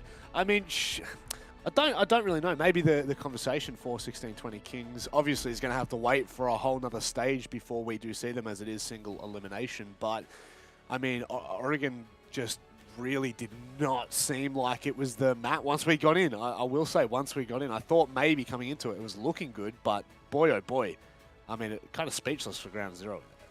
Yeah, not to discredit, obviously, Ground Zero's effort, because clearly they were the better team, but I think 1620 kind of fell victim to the best of one trope, right? Where Ground Zero, out of the gate, just absolutely started demolishing them. Had this had extended onto an additional map where 1620 had that opportunity to reset and go, lads, we absolutely screwed up Oregon, but we can fix the series, and things might have gotten a little bit more interesting. But in a best of one, you have to be switched on from round 1, and they just weren't, and they paid the price. It's a price that is quite dear, Dev, if you actually think about it, because of the fact that it is single elimination. We wanted to see as many OCL teams make it through. Obviously, this is, I wouldn't say this is their time to shine, but it is their time to shine. This is, the Oceanic Championship Series is quite literally there to show how well OCL can contest with OCN. So far from what we've seen, just not up to the mark. Yeah, this is a big chance for these OCL teams. It's a big ask of them, but I think, 1620 Kings, 3rd place in OCL, Ground Zero, 3rd last place in OCN. I thought on paper this was a fairly evenly matched game, particularly because Ground Zero is playing with 2 subs. So there was a big shot for K16, and they gave it a decent crack. I think, like you said, guys, it really came down to the fact this is a BO1. Ground Zero started on the defense, and they kept that aggression going, and 1620 Kings, they looked a little bit in their shells. They really struggled to get their teeth into any of those attacks. They were either getting an early death, or even when they were finding an early pick, they couldn't follow it up. They couldn't get through that mid-round into an execute position, and it ended up being a really dominant match, not even the first half, but just overall dominant game, and Ground Zero lapped it up. Well, it's time to hear from Wet Tables. Let's bring him in, an absolute champion of the OCN. Mate, look, gotta ask you just straight off the bat, you're playing with 2 subs, you're kind of a wounded beast, if you will. How are you feeling coming into the OCS itself? Well, it hasn't really been made publicly, but Frixel's not a sub anymore. He's actually moved to core, and Novax went to sub. Oh, well. Okay, there we go. Yeah. That just absolutely smashes my question out of the park, doesn't it? And as for playing with look what boats, he can just sit on cams and donut. I don't know. Yeah, and there's one big factor that contributes to that, Wettables. That, mate, I saw you in ranked yesterday, and I Yes. won't, for the sake of your reputation, I won't let people on the stream know Oh, you how beat that me, went. Dev. but, Do you want me to say it for you? You beat me, Dev. What you want? why aren't you queuing with Brendo, mate? Like, if you're queuing with Brendo, I'm sure he'd be able to carry you like he did just now. Oh, you know what? Queue rank tonight, Dev, and see what happens to your elo after that, eh? Oh, yeah? We'll Oh, see what yeah? All right. happens. All right. I'll see you there. I ain't copping that. That's not happening. Just to bring a bit of Brenda's seriousness beast, into Brenda's a the beast. Brenda is a demon. He is. Ace up. Shut up, just guys, no one to wants to ask you. maybe to bring a bit of seriousness to the discussion here, Wet. Obviously, you'll be taking on Odium next. A bit of a spoiler alert. They've taken down their opponent 7-2 in their first game. So I guess you're both in decent form, at least today, heading into that matchup. And they had your match, at least in OCN. Are you looking for maybe a bit of revenge in this next game? Yeah, you could say it's a bit of revenge, a bit of coach v coach, I think it is. We'll see really whose coach is better. I don't know, but just a bit of laugh, I guess. Obviously, if we want to get the win, we don't want to completely throw our game, but a bit of laugh as well. Boats is coming back from retirement. You never know. Boats might take Prez's spot, and Prez might go coach. I don't know. Like, Come on, mate. Come on. You don't joke too much, okay? This is a very serious broadcast we're trying to put on here. Look, Wettables, much love to you, mate. We want to wish you the best of luck in your next game. But, of course, before we let you go, do you have anything you want to say? yeah, shout out to Ground Zero. They're actually a mad org. I love the guys. And, yeah, shout out to you guys for putting this on. It's weird playing in the day and an official, but it's fun. Daylight outside, I'm sure it's a weird sight for you, mate. Yeah. Sorry, I just had to do it for you. I love you, Wet. Love you, Wet. We'll catch up with you soon, no doubt. Have a good one, guys. Oh, we really went in on him. I feel bad, actually. I know, I actually kind of feel bad now. I mean, it started with you. You were the one that were going in on him on the old ranked stack. I don't know about that. Yeah, are we queuing again tonight to steal more elo or what? Oh, I mean, might just have to we've do taken that. elo from his main, we've taken elo from his ult. I mean, what's next? Come on. Well, you know what is next? I can tell you exactly what's next. The bracket. Let's have a look at it. Let's see how these games have unfolded. I think there's going to be a bit of a shock to the system, guys. I don't know if you would agree with me as we do turn our attention. Oh, you did well extending that one, to man. the Good round work, of good work. 16. All right, mate, it has been known, okay? It has been known. I am quite good at the extension, but these are the teams that we have making our way through. I need to say something. We unfortunately had a fair few forfeits. I don't know how much it would have changed the outcome of the actual bracket itself. Regardless, Onami, obviously, forfeiting their game, Kraken go through, as well as probably give some context down the very bottom there. Vertex have forfeited their game. I'm not going to comment too much on the others. But, Dev, as we now look forward into the bracket, probably the Knights Chiefs game is all that we're really looking at, right? That's where all eyes are. It's a big one. I'm keen also for the games in the lower half of the bracket. In fact, actually, Wildcard Kraken is going to be a huge one. I think they're going to stream that on the B stream on the Rainbow Six ANZ channel. That's a big one. Obviously, Kraken are the #1 team in OCL. Wildcard don't have a major to go to. They don't have any APAC playoffs to play. So, I mean, for them, it may as well treat this like a really good chance to march on through the bracket, get some good practice against a great team. But yeah, I mean, Knights Chiefs is the obvious one, but even, Odium, GZ, we just had a bit of a preface of that talking to Wettables, even Bliss Circular Spheres. Circular Spheres has had some great performances in OCL, and Bliss are a team with some question marks over them, and as not in APAC South, OCS is the kind of thing they really need to be winning. If Bliss can win OCS, if they can have these great performances in OCN, then maybe we'll actually have confidence in them to promote into APAC. Otherwise, it might be another time missing out for them. That would be pretty disappointing, guys. I mean, disappointed enough as it was. It still breaks my heart to know that the pink is not being shown in APAC South. But of course, like Dev mentioned, this is probably the one that we need to see them take out, right? Like, this has to be Bliss at the bare minimum making grand final. I mean, that's got to be the goal, right? They don't have the underlying reason/excuse that the Apex South teams have, that they're prepping for other tournaments. Even the Chiefs themselves, they could probably easily sit back and say, well, we're prepping for the major. Yep. Well, Bliss, this is their pinnacle, if you would. This is the top of their game, and if they're not making the grand final an absolute minimum, then it is a disappointment. Dev, before we go to the break, any final comments? Look, Chiefs might have the major to prep for, but I think that playing a match here would be excellent practice, getting in the right headspace. And yeah, look, I want to see how they go. I think that trying to predict how this, like what teams are going to end up marching through the bracket, ending up in that grand final is a tough one. But now that you mention it, guys, I think Bliss has got to be there. Like that's got to be them. And so if they don't make it there, that'd be a huge disappointment. They are their favored team on that half of the bracket by far. And yeah, I guess we'll see who they end up playing if they do make it. I feel like it's probably going to be the winner of this nice Chiefs game. I think it may well be. We're going to go to a short break, and on the other side, the two Titans of OCN go head-to-head. Chiefs taking on the Knights.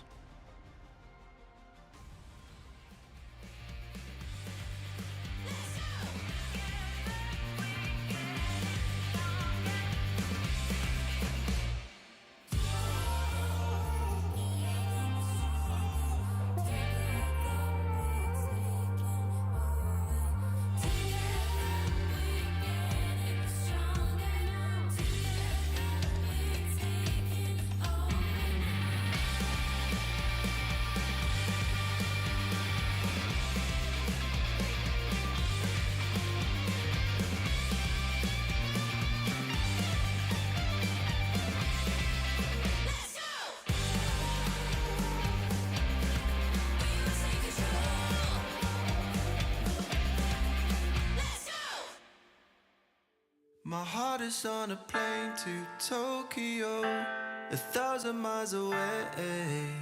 From where I am, I go all the way by bicycle, just to see your face in Tokyo.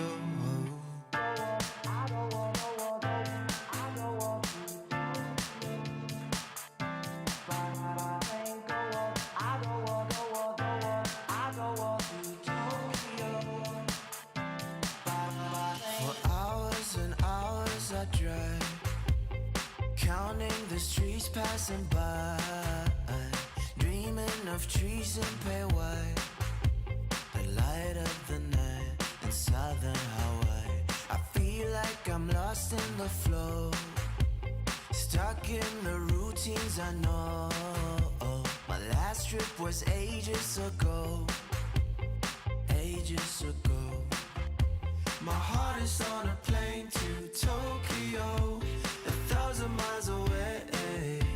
From where I am, I go all the way by bicycle, just to see your face in Tokyo.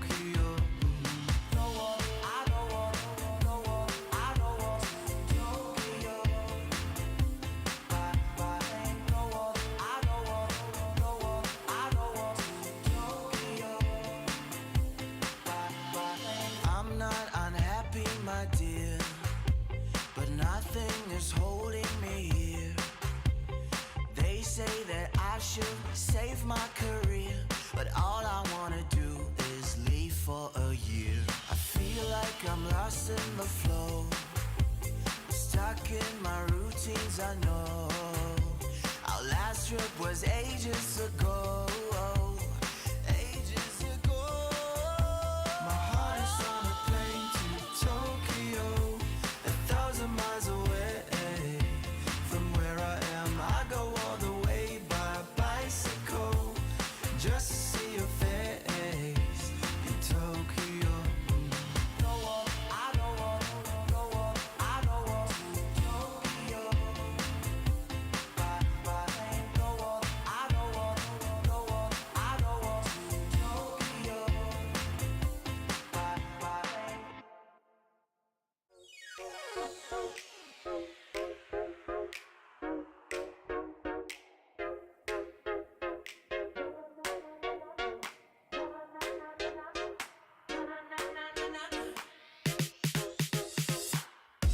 Somebody blow up the ceiling, 'cause we're back with another one. Can't get enough of this feeling. I can't sit around. Don't you wanna start over? Don't worry about a thing now. We were born for this moment, but we gotta go now. There's nothing you can do if you want it. Dreaming day and night, yeah, gonna get it right. can't have, so get on it. Anything you want, yeah. Take your pick and say, what's next? I wanna change it up. I can't get enough. Na na na na na na na. What's next? I wanna live my life. Yeah, I'll be shining bright. Na na na na na na. What's next? Na na na na na na na. Na na na na na na na. What's next? Yeah. Hey. Na na na na na na na. Na na na na na na na. What's next? Next, next, next, next, next, next, next. What's next? Next, next, next, next, next, next. What's next? There's nothing you can't have, so get on it. Anything you want, yeah. Take your pick and say, what's next?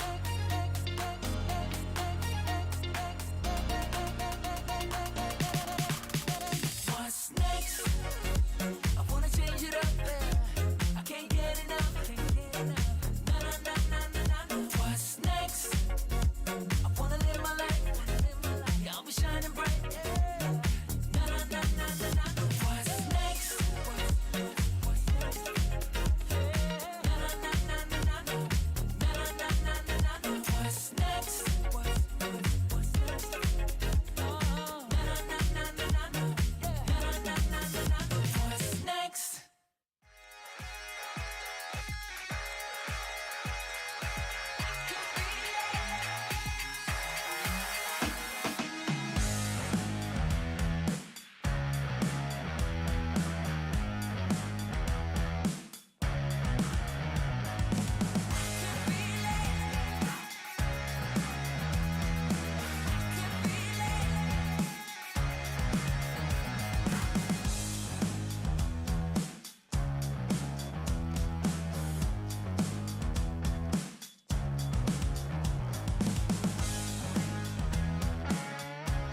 desert.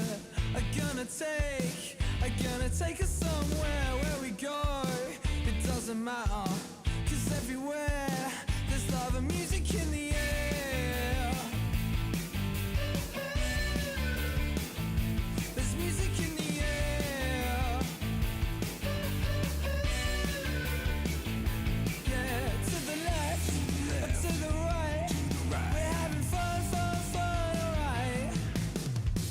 Like Bonnie and Clyde, we're born to be wild.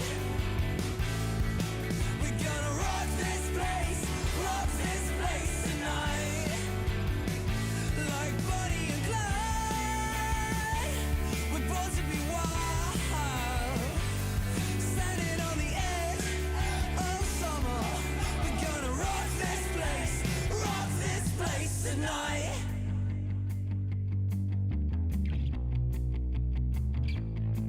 Tonight.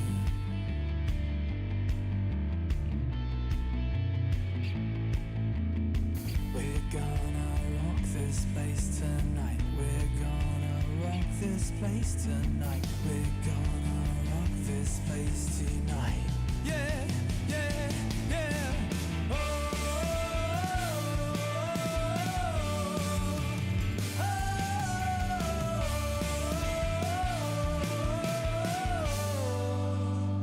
like Bonnie and Clyde, we're born to be wild. We're gonna rock this place tonight. Like Bonnie and Clyde, we're born to be wild.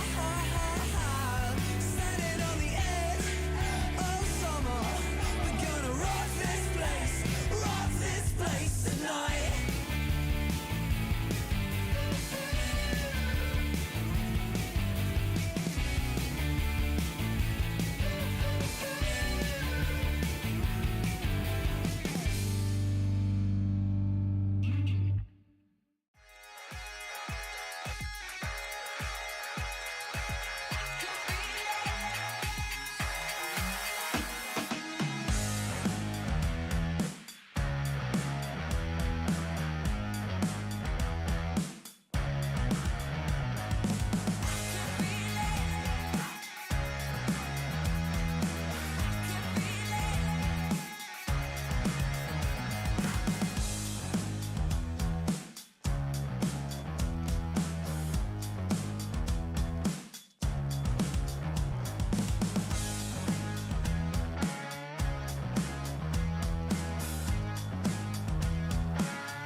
Round of 16 has already been concluded. Best of ones, well, it tends to be that way. Nice and quick. We move on to the quarterfinals. But more importantly, we move on to a matchup that is always anticipated whenever we have OS battles. It's the Knights, it's the Chiefs. They go head to head here.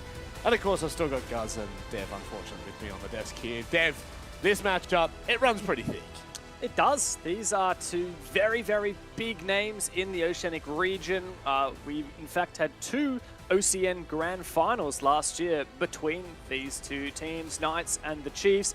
Of course, both playing in APAC South as well. They have a rich rivalry going back years.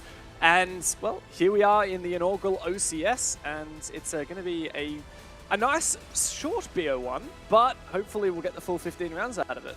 Hang on, how do you know how short it's going to be? I don't like that. I mean, it you is a never know. BO1, Maybe it is 15 maximum rounds. 15 rounds, so Yeah, that's still you never real. know. That's a Tactical pretty short. timeouts, technical timeouts, and all that sort. The Knights, let's talk about them, guys. The team that has certainly, I don't want to say shocked us in Stage 1 by any means, but you think about the subs that were made, not subs really, more roster changes completely. Stigs and Quiz coming into the roster, Stigs returning, I should say, to the roster.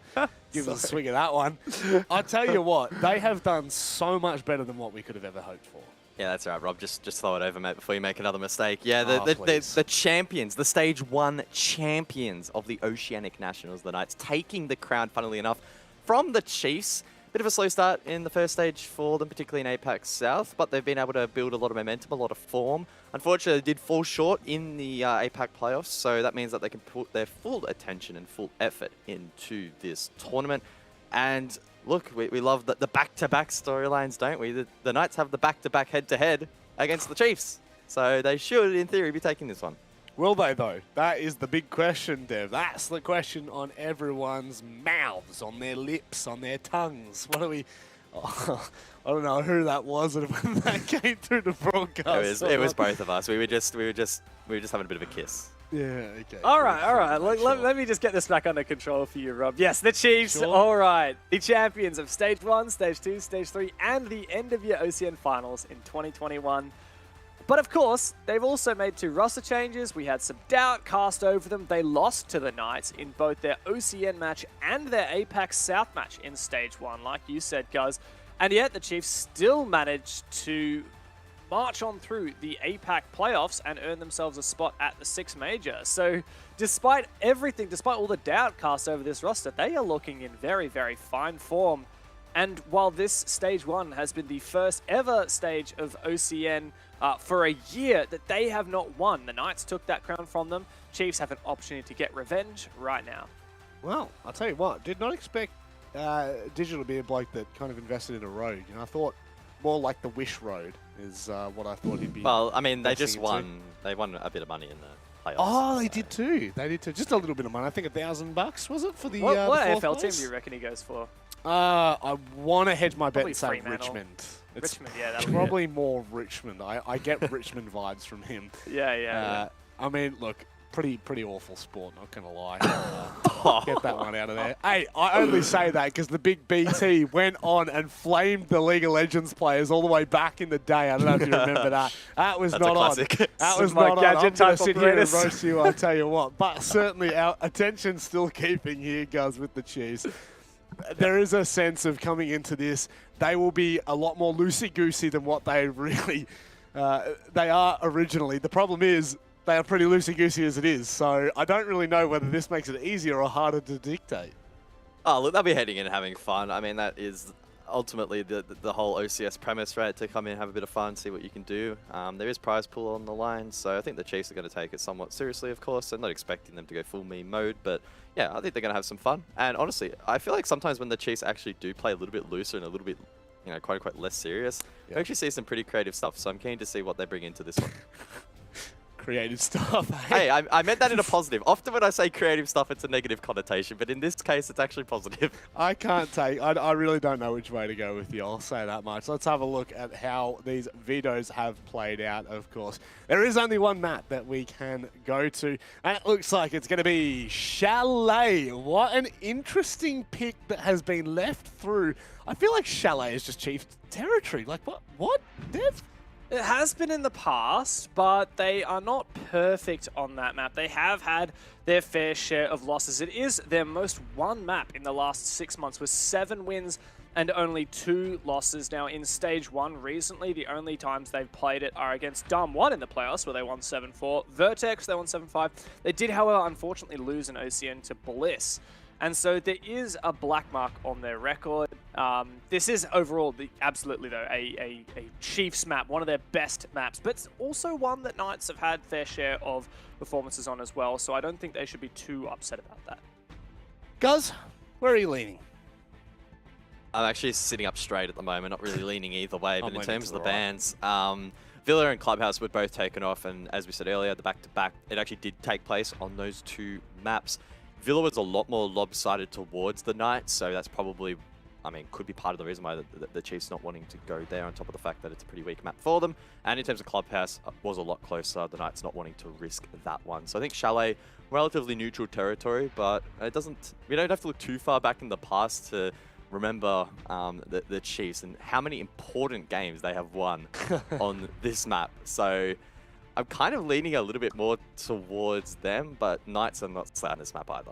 The boys in blue, I feel like even after everything we've seen from the Knights, even after the confidence that I had in them to go the distance in the playoffs, there is just something about the Chiefs when it comes to anything Oceania related that just kind of, it tickles me a little bit, Dev. There is a special place for the Chiefs in my heart. The tickle is always there. It truly is. But I think we're probably looking to the ramifications of this game as well. Obviously, once we're out of these best of ones, we're smack bang into best of 3s. And the winner, I believe it's Wildcard or Kraken they're going to go up against. But I mean, are we kind of straying away from the talk about future games? I feel like whoever wins this, that should surely be them progressing to the grand final. Yes, they've got Wildcard in their way, but both of these teams have just shown immense power in Stage 1. It's true. I think Wildcard would be the main other team that I'd be looking at. I mean, maybe I'm underestimating Kraken, but hey, I definitely think that the winner of this game is probably going to be going into that grand final, probably facing Bliss. So we do have a big game, which we've had at the Stage 1 2021 grand final of OCN. The Stage 3 2021 grand final was between Knights and Chiefs. This is a rematch of those games, definitely with Chiefs having that history behind them and that just proficiency and the fact that they are the OCE team going to the major. There's a lot of expectations behind them. Thing is, Nice did beat him twice already in Stage 1, so I actually feel like this is going to be a tight game. I don't want to just give it to Chiefs already, even though that they may be on paper the favourite team. Well, what's crazy is from Stage 1 and Stage 2, guys, there's only 2 players left from the Chiefs that were actually there at the beginning. You've only got Digital and you've only got Worthy, so really, even if we were to look at Stage 3, we're only going off of pretty... what, 40% of the roster's new since then? Like, it's just kind of crazy to think how far this roster's actually come, and the fact that they're still probably the most talked about team in OCE. Yeah, and obviously there were a lot of doubts as to whether or not this team would be able to live up to the expectations that its predecessor left behind, you know, heading to the Sweden Major, the back-to-back OCN results. So there was a lot to live up to. Now, in OCN at least, the Chiefs, at least in the first stage, they didn't live up to the OCN hype. The Knights, you know, stole that crown away from them. So maybe there's a little bit of the sense of the Chiefs wanting to steal it back here in the OCS. Now, it is only a best of 1 in a single elite bracket, so take from that what you will. But still a good opportunity, I think, for the Chiefs, who are obviously in pretty red-hot form at the moment off the back of the playoffs. Keen to probably jump into this one, have a bit of fun, get the win across the line. And then, as we've sort of prefaced, on paper, the team that wins this should make their way through to the grand final, unless Wildcard, who we would anticipate to win their game, can stop them in their tracks. Oh, I'm just going to do it right now. I'm just going to call out the Chiefs. Get your players in the bloody server. We'll turn this into the thing is, come on. We're going to be here for as long as we need to be here. That doesn't matter. What matters is, Chiefs, get your stuff together. Get in the damn lobby. People want to watch you play. But we are going to go under and start talking about win conditions here. No, we're not. We know that is Talk about something else. No, Literally you know what? anything We'll else. open the What'd you have for conversation breakfast, Rob? What'd you have for breakfast? You know what? I actually got a toasty from around the corner. I'm on Lygon Street, right? And it literally took about half an hour. It is kind of a flex, you know. Wait, why are you in Lygon? What's the Lygon Street? Where are the Is there best toasties? Because I used to go to Sanshiro, but their toasties got a little bit greasy. Yes, that's where I went to. I went to Central, and it took half an hour. I was really unimpressed by that. I'm not going to lie. I didn't know you lived on Lygon Street, Rob. Is there a particular reason you're at Lygon Street? Yeah, I live there. Oh, do you really? Yeah. I live and breathe Lygon Street. You must be really rich. Yeah, you must live and breathe esports. Well, I actually live only a minute from Dev, so I mean, I think it's the you guys must be on the big dollars. Get me in on it. It is the esports hub. Come on, some lunch during this game, Rob. Hey? You want to come over for some lunch during this game? You know Like, what? just We pop on actually, over. we probably could, couldn't we? We could go for a cute little lunch date at Universal or something. Yeah, I'll just give a generic question out here. Obviously, we are getting down to the wire here, and I'm going to open up to a podcast until I'm absolutely. You know what? Never mind. I've got it. I've got it. Game is ready, ladies and gentlemen. Don't have to listen to any more of the win conditions, any more food. It is time for the Chiefs. It's time for the Knights. It's also time for Xenox and Hotto. Oh, jeez. That hurt. That hurt. Hotto, I don't know how we work with those guys on the desk. Not very professional of them, but fortunately, yourself and myself, we're the best in the business.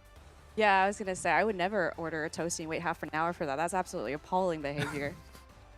Don't divulge into their madness. Please don't join them. All right, let's move forward. Of course, Chiefs, Knights, Chalet. Let's get underway. Big best of one coming up. It feels like, as the desk did at least try to bring to our attention, that this one could be whoever wins, maybe a chance at the grand final position is theirs. Yeah, I say that's pretty, insightful analytic behavior. I think these are two very top dog teams, and yeah, we'll most likely see them in the grand final. One of them taking, I believe, is the $10,000 first place, or is it the $10 prize pool? $10,000 prize pool. I do my homework. $10,000 prize pool. Now, I've got a big question for you, Hotto. Do you prefer yellow chips or blue chips? I like my yellow chips. Oh, really? Oh, okay. Yeah, what about you? I very much like the blue chips. My God, look at us, Up head the to blue head. chips. Yep. Up the blue chips. All right, let's get into it, shall we? Chiefs will be on the attack. Knights on the defense as we go through the ban phase. Savia and then Thermite take it off the board, courtesy of the chips. And now they'll get the next ban. Yeah, absolutely. Oh, man. I wonder what the Chiefs were up to. Obviously, just preparing as much as they possibly can for this grueling BO1. That's a Wamai off the board. Pretty standard. Yeah, pretty normal. It's fascinating, isn't it? Don't know really what else to say. This is the part where Guz would kind of just waffle on for about, I don't know, 2 minutes or so. A lot of the time it's mostly nonsense. And then he'd be like, yep, that's the mirror. Yep, pretty standard bans here. Really, both these two teams, Aw, do you miss Guz? No, definitely not. Definitely not. He abuses me. I'm like his old dad that he just ignores when I come to picking him up from school. My Yeah. music in the car. You park actually Blaring. down the road because he doesn't No, want I to be park seen at in the your front. No, I want to park at the front, but he forces me to like go down the end of the road. Your bomb is being defused by attackers. Oh, man. Now, I'm going to bring it back a little bit, going back into this matchup. I actually wonder, especially in a tournament like this, which again is quite new for its time, even though, we have two OCN teams who have battled each other plenty of times before, but I guess different format, different prize pool, different, round of variables, I guess. Like, Yeah. will they be taking this seriously? Like, trying to go for that first Of place course spot? they will. Hold on. First place Why would you or e- second place? Why would you even put that into question? This is arguably the most important match that both of these two teams will have within the next 3 days. Nothing else even comes close to it. Yeah, no, you're right, definitely. What I will say, though, is good opportunity here for the Knights to test out their shell. It hasn't been a map we've seen too much of them.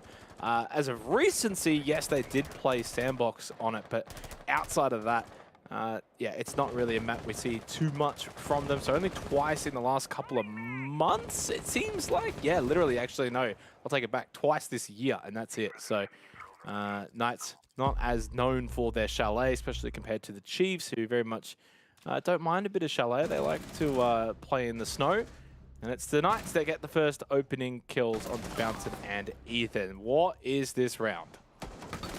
Wow, okay, that's the Finka off the board and the Ash. So, again, two very pivotal picks there.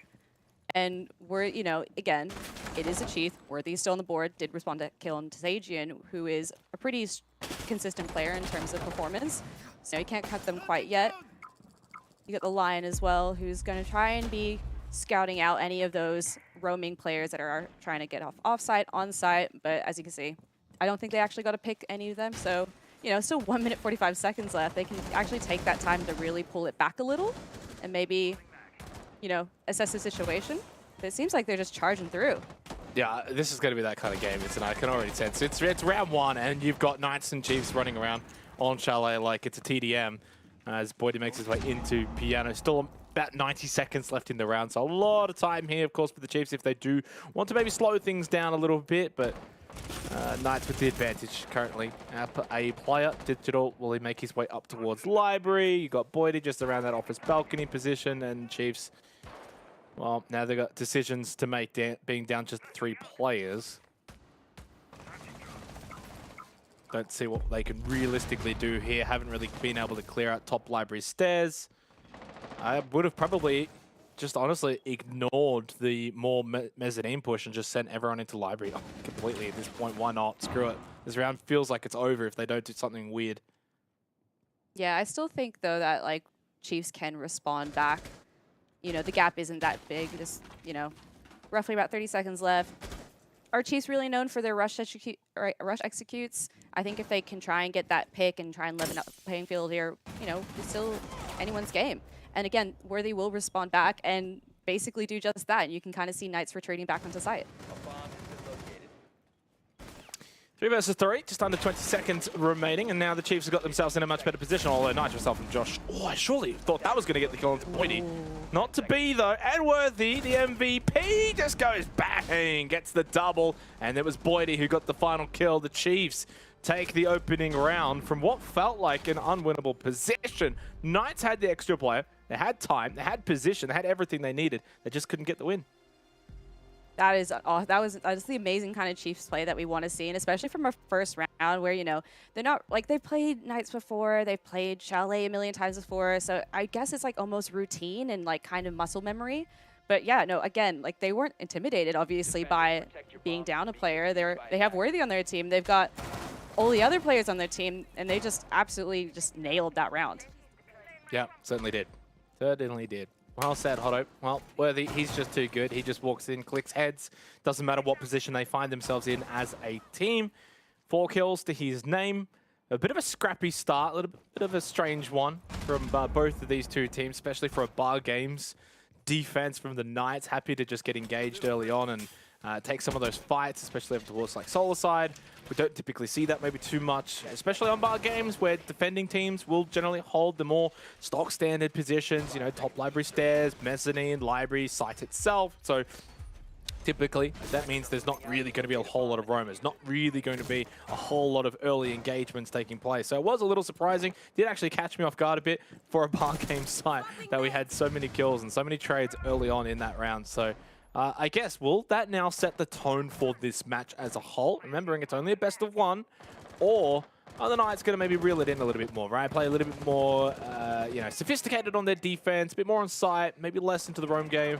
We'll see how that plays out. The Chiefs, of course, taking that first round. We are on Chalet, so attack is going to be quite prevalent early on, so expecting the Chiefs to start well here. Yeah, and if Stiggs maybe held out a slightly bit longer, he probably could have found that spawn peak kill, but, you know, he has opted back to retreat. And yeah, we're kind of at that lull period where, you know, everyone's gathering intel, everyone's trying to figure out their entry points onto site.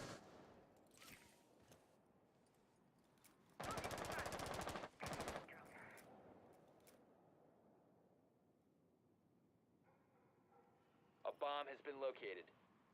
And, you know, while we're in this lull period as well, I guess, I think, personally, I'm really excited to see kind of, especially with Knights, you know, 2 big top-dog contender teams.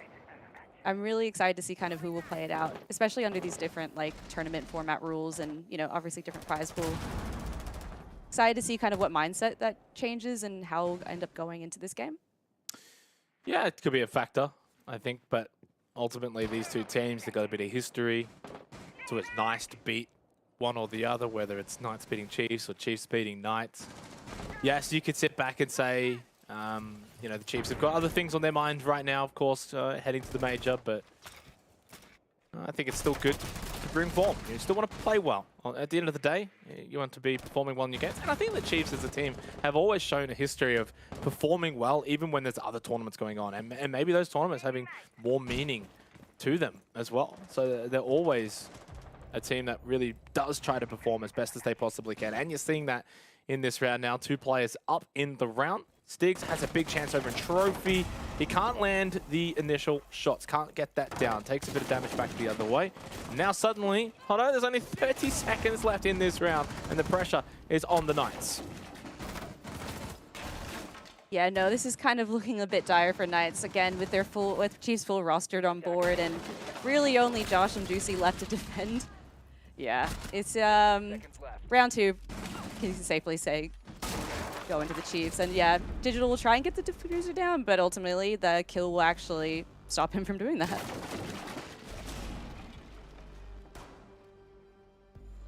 Now 2 rounds to the good now for the Chiefs. Knights started well on round 1 and thought maybe they should have actually taken out the bar game site, but wasn't to be. Worthy was able to, of course, win out there. And now in the second round, while things were quite a bit easier as well for the Chiefs. So far, it's getting worse and worse for the Knights as things do progress. Only 2 rounds in, of course, and it is Chalet, so expecting the attackers to do well, but far too easy for the Chiefs. Too many opening kills going their way that early on. Knights not really ever having a look in being able to establish themselves a mid-round position, because by the time we got to the mid-round, it was a 5 versus 3 for the Chiefs, and from that point, it makes it very difficult to then reconvene and find their way back in for a chance to win the late round.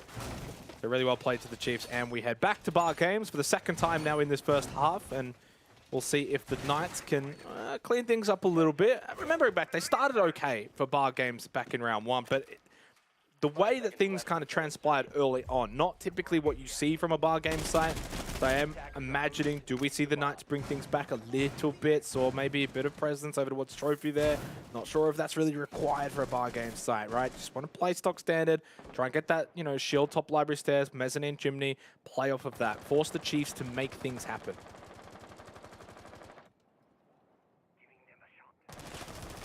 Yeah, and if we're kind of banking off history with kind of Knights' performance, they are a team when they start off strong, they usually tend to carry that momentum and hold it.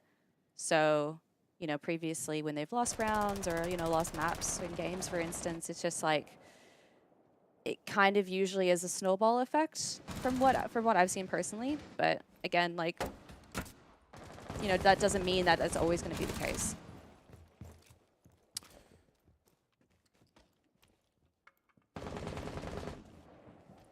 Yeah, and the Knights so far really playing into a lot of their gadgets.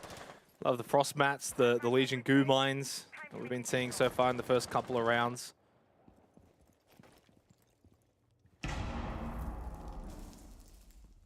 But it's somewhat different defense again for especially bar games, not on site, more off site, trying to maybe catch the Chiefs off guard. It works this time, does get the elimination onto Ethan, and it kind of just forces the Chiefs to have to clear out different rooms. That was just dirty.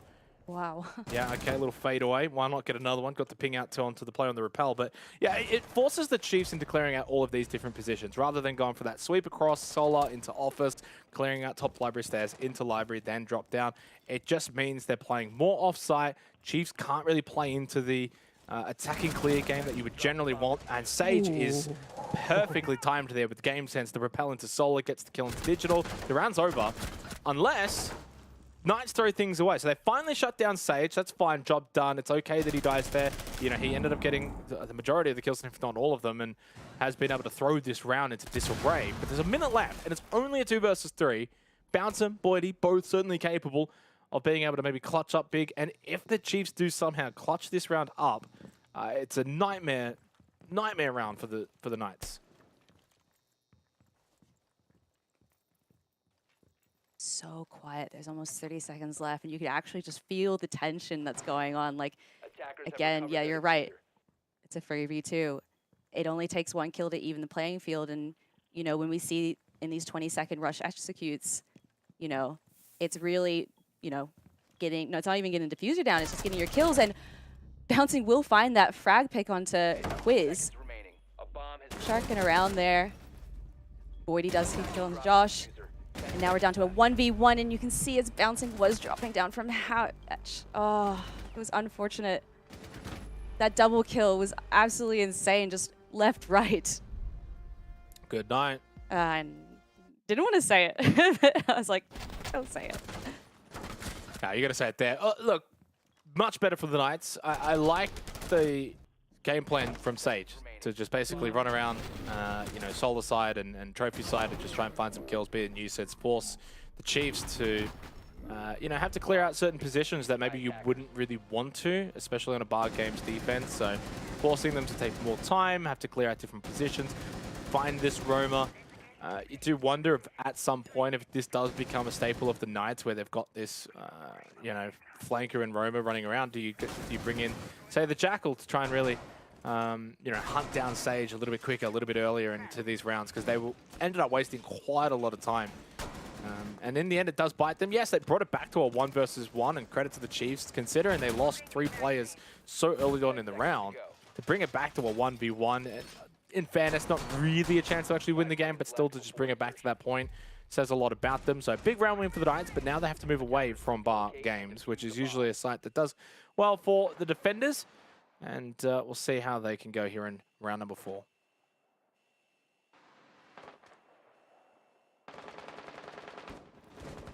You don't see many camera perspectives, especially in a game like this. But yeah, you can see Stig's really scoping out, trying to see if he can get that spawn peak kill, but doesn't look like he'll be granted that.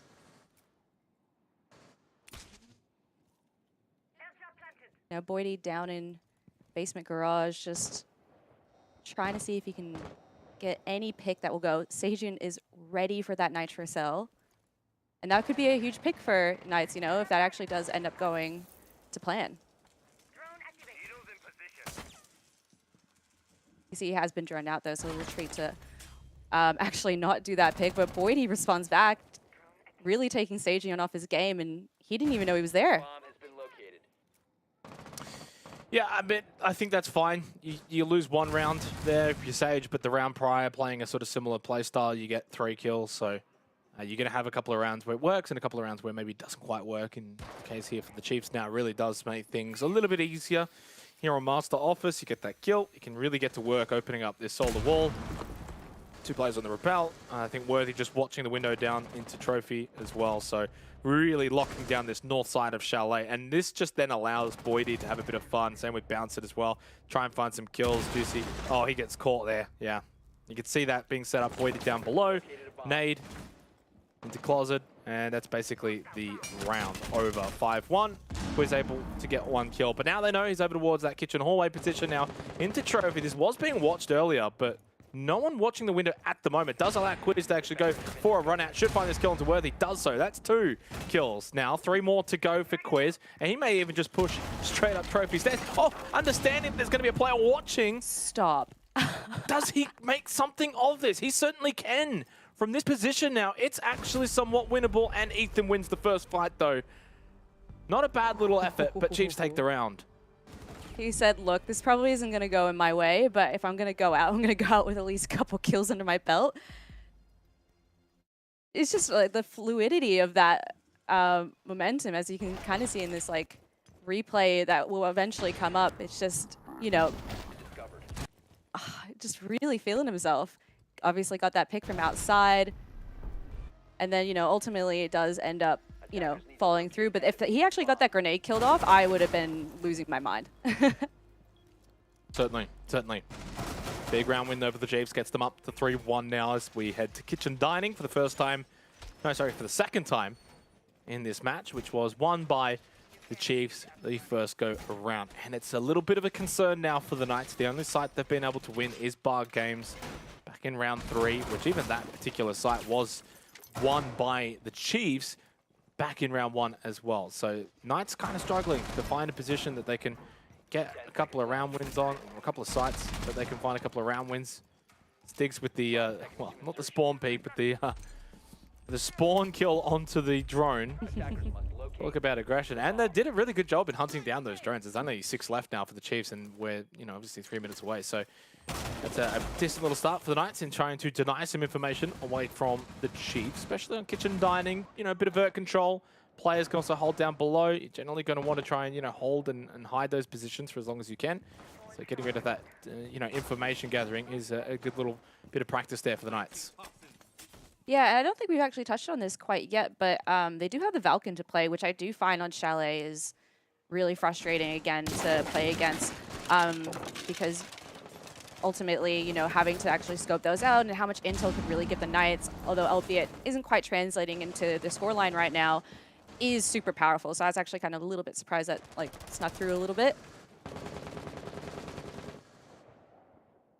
Yeah, certainly. I mean, in fairness, Valk obviously has been nerfed a little bit on Chalet, with those cameras not lasting outside forever now, and obviously on a timer. So that little nerf does mean on maps like Chalet, it's maybe not as strong as it used to be, but still obviously extremely powerful.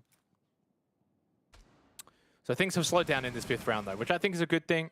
Maybe less aggression from Sage. He is still roaming around, but not so direct into the face of the Chiefs. He'll go for more of a late round flank. I think he's over towards Library Stairs. Bouncing just outside that piano window, playing the jigsaw position. So again, imperative, if you got Sage roaming around Library Stairs, he needs to come in late round and find a kill or two if the Knights are to be successful, because otherwise right now it's a 5 versus 4 on site. So they look to try and open up. Worthy gets the opening kill on to Juicy, that being down below, I believe. And so now the Chiefs, again, in a good position, once again, with these opening kills. Yeah, 1 minute remaining, and we kind of see that scoreline go down from 4-4 to 3-4. Sage getting, I believe, a double kill just then. It kind of leaves Ash off the board as well as the Twitch. You still got Habana Digital into play. Has been located. Attackers dropped the diffuser. 30 seconds left, and you can see that Quiz has responded back onto Digital. This is looking like a Knights round, but as we've seen previously, Chiefs can definitely pull out the stops when they need to be. Putting into Solarium, trying to pick up that diffuser that's been dropped. As you can imagine, Chiefs is watching that like a hawk. With the Sedge, she'll be able to pick that up. And there is a response back from Worthy with a double kill into Stigs. This is looking very winnable now. He's got to find that kill, and he doesn't quite reach it. Oh, wow. That's heartbreaking. No, he got it. He got the kill just in time. He did get it, yeah. Thought for a second maybe time was going to run out. But no, he got it. Did really, really good job in being able to get that kill. Obviously, Knights there playing for time, but credit to the Chiefs. Very, very strong late round execution. And even there on the replay, 3-2 was the favorite for the Knights. And then Worthy, the MVP, of course, just stands up. It was Josh that was just trying to sit in the corner, trying to keep himself concealed so that if he can stay alive and that time runs out, Knights would have won the round. But credit to Worthy, just kept firing away. 9-2 here in the first half. The Chiefs up 4-1 now. Of course, it is Chalet, rather attacker-sided. At least in the past, it has been. Although, in certain regions, it has started to develop into a bit more of a 50-50 kind of map. So, Chiefs with a big opportunity now to go up 5-1. In saying that, we do head back over to Bar Games for the final round of this half. It was won successfully by the Knights back in round 3. So, it has been unlocked for them to go back once again. Really, really good half, though, by the Chiefs. Yeah, and apologies to Worthy. I actually didn't even see that in the kill feed, so I thought he actually ran out of time, but he actually ended up getting that kill. And that just comes to show you can't just hide in your corners and just wait. Worthy will hunt you down. And we can see Bouncin does have that opening frag on Stigs. So, carrying that momentum, carrying that confidence, we love to see it. With there's only 2 minutes, 30 seconds remaining in the game, and I mean, are we going to be seeing this as a 6-round win? We'll find out. Well, unfortunately for Styx, hasn't quite been able to get into the game, 0-6, but for his sake, hopefully things can turn around in the second half. Hard to see where, of course, the Knights are going to be able to find victory, but it is probably looking like it'll be in the second half, right? Going on to the attacker side of Chalet, surely they can get a couple of rounds there and try and get themselves back into this one. They could still do so in this round, though, being a Bar Games. Josh, oh, he got so greedy pushing up to the window, almost got traded immediately by Worthy. Does a decent job to get some damage onto Worthy. Low health himself, though, stuck inside a trophy. Advantage for the Knights, but just barely. Worthy, of course, not wanting to get too over-aggressive, but understanding that Josh is low on health, stuck inside a trophy. He really wants to get that kill, but unable to find so. Lot of time still left in this round, and the Chiefs have shown and proven their late round execution here on attacker side of Chalet has been a little bit better than the Knights defending, so they are still well and truly in this round. Oof. Josh sweating a little bit there. Just barely able to get away with that. And he does find the kill onto Worthy, so he's about a quarter health left, but still finding those frags, still finding those picks, still being a threat to Chiefs. You know, we still got Ethan left with the Finka Adrenaline Surge. You know, you got Digital to kind of open up those walls, the Kairos. But again, like, yeah, it's a 2v4. Probably not going to see much happen in this game. Maybe we can see some really cool moments and some 1v1s for us, but yeah, the util goes out, and ultimately, that's rounds to Chiefs. So they actually could have end up getting a 2-4 lead. Yeah, nice from the Knights to be able to close out the half. Obviously, getting Bar Games once again, a site that typically defenders do well on Chalet. It is a bit of a saving grace kind of site. It's just really stacked together, really nice. You can sort of defend just basically top library stairs. As long as no one sneaks into big window, there's no real way to kind of sneak onto site. Not too many different avenues. Just forces a lot of fights in that corridor. And yeah, I think the Knights have played that one really, really well. There was that pivotal point over towards Trophy, which I think Josh did a really, really good job in being not able to stay alive, but finding a kill, getting damage onto Worthy. Just got a lot done there for the Knights in general. So good mid-round from the Knights on Bar Games. I mean, it's not like you can just sit on site and do nothing, so very important for them to be able to, you know, run around the map, find some kills, find some wins, and they do that. So 4-2 half in the end. I mean, this is basically an even scoreline, all things considered. Despite, you know, the Chiefs having a lead, it was Chalet on the attacking side, so I wouldn't be surprised to see the Knights be able to sort of replicate that 4-2 half. Right now, I would be kind of favoring more of an overtime situation, unless the Chiefs can sort of defend vigorously here. Now, they are heading down to Snow Wine, which, for whatever reason, we are seeing a lot more of recently, and for whatever reason, it seems to be working a lot more recently too. For a long, long time, it was the no-go site. You just didn't go there. Attackers were winning it far too often, but as teams have started to sort of look into it a bit more, it has become a little bit more of a pocket pick by certain teams, the Chiefs being one of them. And we'll see if this backfires or if it gives them a way to get off to an early start here on the defense. Yeah, we see that they've gotten garage door open, so that is that line of sight already available for them. Bouncing does find that opening pick, but will get traded from Josh. Yeah, quite a big amount done for Chiefs in the first, I guess, minute of this game. You know, we've opened up garage wall, and they've managed to get a kill under the belt to even up the scoreline. Yeah, they have the sideline into garage wall. I'm not sure if they have an entry point, though, because there was a nade thrown on to one of the Selmas. So, yes, while you do have a vision into it, I'm not sure if they've got an actual entryway in. You know, typically, especially for Snow Wine, attackers would bring, say, the Thermite, but obviously banned out by the Chiefs. So, not having that Thermite, a little bit harder to sort of blow open that wall. Obviously, I think the Chiefs banning that out, understanding that they're going to play Snow Wine and the Thermite quite prevalent on that wall. And that's why it's kind of, you know, put 2 and 2 together. They've clearly put a bit of thought into this one. And it forces the Knights elsewhere. So now trying to push in more so towards Wine side. Over towards Boiler at the moment. Minute 20. The Thatcher definitely going to help out a little bit here. But 4 versus 4. Chiefs understanding, and they know this site very, very well. I'd back them in at this point.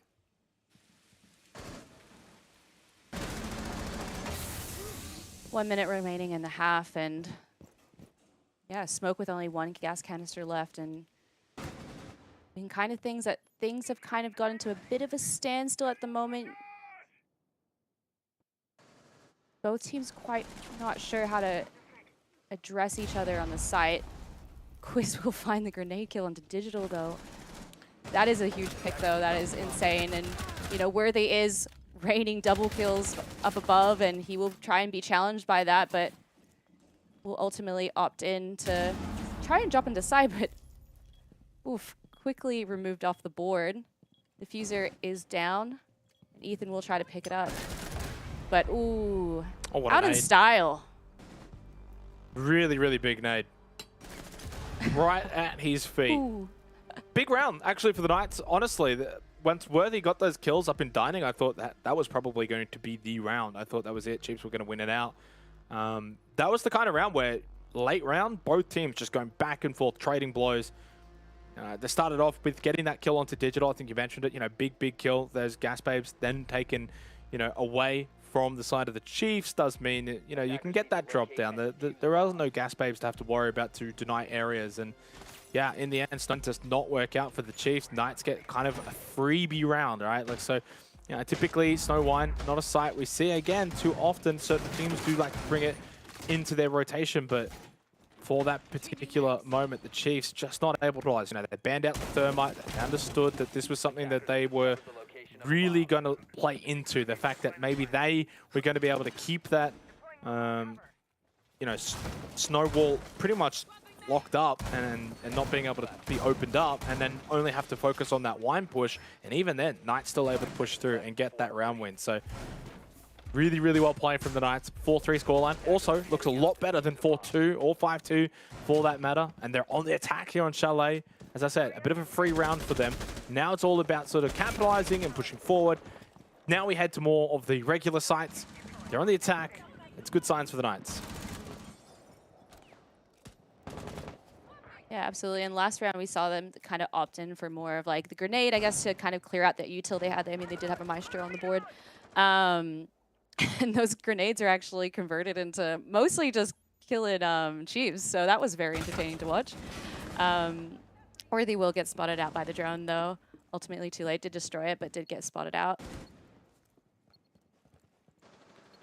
And, you know, to counteract that util that Chiefs have been bringing onto the board, you know, we've got Josh trying to clear out that site.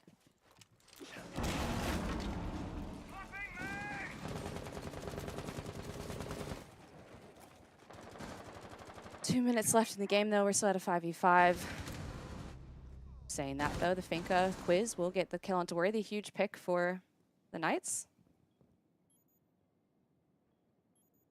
Yeah, massive kill. Worthy on the Vigil, you know, roaming around, basically playing the same role that Sage was playing in that first half of the Knights. And Worthy's been able to already find a couple of kills, was a bit of a thorn in their side as well towards the late round in that first round of the second half. Now Bouncing still lurking below.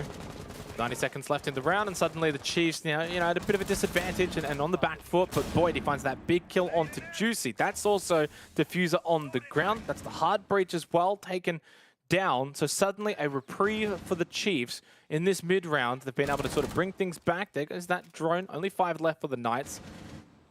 I wonder if Boyd is just trying to pay it in. That play to vault into Piano where that Frostman is just laying in wait. But Bouncing is a factor. Someone to keep an eye on here. He'll go for that late round flank. And if it is successful, that could be a big win condition for the Chiefs. Yeah, Bouncing is being very patient. Ultimately, try and see if this will pan out, and Sajin does pick up the Diffuser. So things are slightly in the control of Knights again. Bouncing taking his time, and his patience does pay off. He will get the kill onto Josh, and Boydie does respond back with 2 double kills. That's Chiefs. Oof. We love a little Frost Mat replay. Yeah, I mean, was obviously just going to die there regardless, was being shot at, and the Frost Mat was there, so it was like a double whammy. Really good defense, though, from the Chiefs. Much better than the Snow Wine site. And I think that 5-3 scoreline now kind of probably forces the hand here for the Knights. Tactical timeout. Looks like it might be being called, and the assumption is probably correct. So now they've got some thinking to do and some questions to be asked. Still on the attack on Chalet, so you're still knowing that they're going to keep pushing the issue. I think this is a team that understands that sometimes while things can look a little rough, they've got the firepower, they've got the players to be able to sort of push through, break through. You're on the attack. You know, you're heading to Kitchen Dining next in this 9th round. Certainly a site that can be won. Got to clear those checklists. You know, really open things up, get solid control, open up that wall, clear out bedroom. Or if you're going to go for a bit more of a mezzanine take, then you can obviously just look to clear out office and then put a lot of focus down below into dining as well. So right now for the Knights though, it does kind of feel like as long as they can shut down Worthy, they're in the game. If Worthy though is able to get off the leash, what is he, 11-5 now? He's been such a difference maker for the Chiefs. Yeah, and again, just to reiterate to whoever's just tuning in for now, this is a best of one. So ultimately at the end of this, you can't afford to throw away rounds. You have no second chances. This is why this matchup, particularly two amazing teams, is so so weighted in today's ranking. You want to kind of see at least both opportunities, you know, tactical timing that's being called. You kind of want to see both teams, specifically Knights, trying to ultimately figure out a way to secure these different round wins. Because as you said, yes, like Knights should be kind of converting these kills if traditionally you want to think that Chalet is attacker-sided. Chiefs now also 1 round away from match point. And it would be match point, like you said, Hotto. Of course, best of 1, so does kind of feel like do or die now for the Knights, not wanting to allow the Chiefs to get to that 6th round.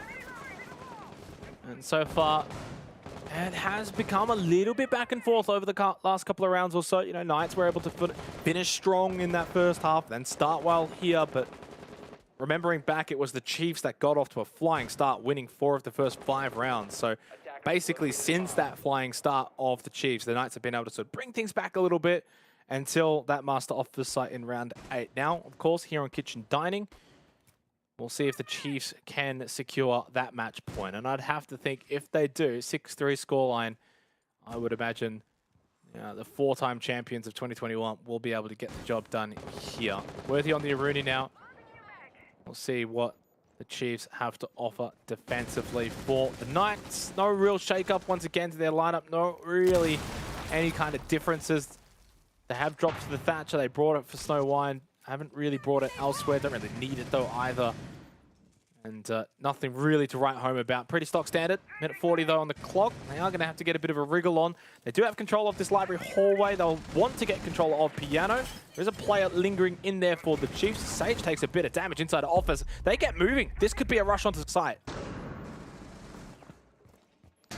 1 minute 30 is reckoning. The red ping does go out. Worthy does respond on the kill into Sajian. I actually really thought Sajian would have actually had the advantage there, the attack, but you know, surprisingly not. Worthy did hear him and was able to respond back to that. You know, having that kind of trade, especially, kind of slowed down the match a little bit. As you can see, only minute left. Both teams are being very subtle, being very methodical about their approach onto the site. Yeah, time a factor now, though, for the Knights. And you've still got to contend with Worthy being that sort of late-round flank coming up library stairs. You could almost have a Worthy cam right now in the picture-in-picture, and he'll get something. Yeah, there you go. Straight away gets the kill onto Juicy. Come on, Skizzler. Going to pick up there, mate, on the observer sticks. Good old Sky. Should know these things. And that's probably the round now, too, right? You not only now have the Knights got to push onto site, but they've got to contend with Worthy, and they don't have a lot of time, and he's also killing half your team anyway. It's going to be 6-3. Ooh, yeah, no, it's not looking quite good. And yeah, again, it looks like match point will be going into the Chiefs. And it's just a matter of style, I guess, and how Stiggs is going to be rolling out. Trying to get that little exit frag on the way, perhaps. And ultimately, Worthy will get, I believe that was 4 quad. Yeah, big round from Worthy. Yeah. And sometimes you can get kills and you can stat pad a little bit, but those kills that Worthy was able to achieve really just sort of won them the round, basically, because he's coming in as that flanking player late round. He's the one that's going to really throw the attack of the Knights in disarray. And so, yeah, just a really, really big play, really big power play from him in the, 4K was established and was correctly called. So they head to Snow Wine now for the 10th round. They'll give this one another go, see if they can clean it up a bit. It wasn't so bad. Like, being able to keep that snow wall intact is pretty big. Again, no thermite, so you can't just really blow it open. At best, you can throw those Salmas, but obviously you can have the nades to try and stop the Salmas. So I think at this point now for the Chiefs, again, it's just all about making sure that they can defend Wine a little bit better than they did the last time out at the start of this half. But otherwise, match point, of course, best of one. So the Chiefs do close out this game here on Chalet. They move forward to the semi-finals where they would be playing either Wildcard or Kraken Esports Club from the OCL. 5 seconds left. Which Yeah. I might see if I can quickly get a little update on that if that's live. I believe it is. Attacker's objective is to defuse a bomb. No, hopefully we can, because I'm ecstatic to see Kraken play, Oh, especially. it's, Yeah, well, you're not going to see them play. It's 5-1 Wildcard. Oh, Sorry. that's rough. But, you know, again, like, this is such a great opportunity for these OCL teams to really kind of compete and learn from the best that this region has to offer. Certainly. Yeah, I was kind of expecting Kraken to be able to put up a decent effort against Wildcard, but I mean, to be fair, actually, I only just checked the score. Let me have a look and see what map, what side. What do we got here? Bank, 5-1. Okay, so Kraken were on the attack. Oh, I mean, yeah, that's not good. Yeah, it's actually really bad. Okay, so they're definitely not winning that one. So, yeah, it'll be Wildcard taking on the Chiefs if the Chiefs can close out this round, or at least close out the next couple of rounds. So that should be a pretty decent little game as well. Of course, that being the semi-final. I gotta say though, I don't know who Team Bliss paid, but their run of the bracket is super easy for them. If Team Bliss aren't in the grand final, they should just disband. Jesus Christ. I'm very forward. Very forward. So forward. Yeah, we're almost at 1 minute 30 seconds of the match, and yeah, things are, you know, we're kind of seeing Knight starting to get some headway into approaching the site. Again, Worthy is still roaming around, still hasn't kind of, as you can see, he is on the second floor, just ultimately waiting to see if anyone will try and push him and see if he can get those late round flanks. But as you can see, Quiz has taken like a little bit of health from the smoke, and we're going to have to see a rush execute. Knights are going to have to perform this to the best of their abilities because, yeah, 1 minute left and things have really started to slow down. Saying that, though, Juicy is planning the diffuser and will ultimately, let's see if he can pull it off. The diffuser is down, and as you can see, Knights has started to regain control. It's now a 2v5, and yeah, no, ultimately, yeah, Knights done an absolutely incredible job at holding that, attacking the site, and will get a flawless round under their belt in the meantime. Yeah, it's almost like they probably shouldn't go Snow Wine. It's almost like it's just awful sight, and I feel like I'm Guz right now, just being sour and yelling at teams for doing weird things. But hey, look, you know, credit to you Chiefs for wanting to try things out and give it a go. But yeah, please move away from Snow Wine. That'd be great. Thank you. Old man shakes fist at Cloud. 6-2 lead now for Wildcard as well. Just giving an update on the other match, of course, that being on this side of the bracket in the quarterfinal. Thank you to our wonderful producer for that little update. 6-4 is the scoreline here, though, of course, now. So the Chiefs move away from Snow Wine, thankfully, over to Bar Game. And I think this is where they'll get the job done. I don't think we'll be seeing any more of the Knights after this round. So it should be a 7-4 win for the Chiefs. There we go. Are you casting or are you doing any analytical work today? After this match? Both. Hey, nice. Oh, yeah, I'm definitely color casting with Guz later. He'll be the play-by-play today. 5 seconds to go. Can't even remember what game we're actually doing. I think it must be one of the semi-finals. Attackers are heading out to defuse a bomb. Yeah, there's a Yeah, big, it would be. Yeah. big 2 days of competition ahead of us. You know, Sure. today Sure. today isn't just the last day. Yeah, we've got the grand final tomorrow. Big best of 5. Yeah, the majority of this competition, though, is literally done today. So for those just maybe tuning in, of course, we have the top teams from the Oceanic Nationals, along with the top teams from the Oceanic Challenger League. which is the second division locally in Australia. Technically, I guess you could consider third division if you look at it from the APAC perspective. So APAC South, then OCN, then OCL.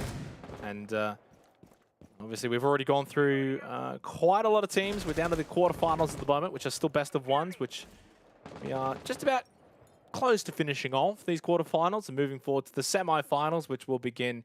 And those will be best of threes, along with the best of 5 grand final to be played tomorrow.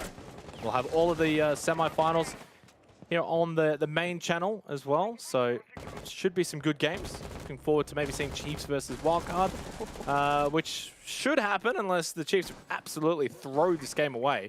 Even a team kill there.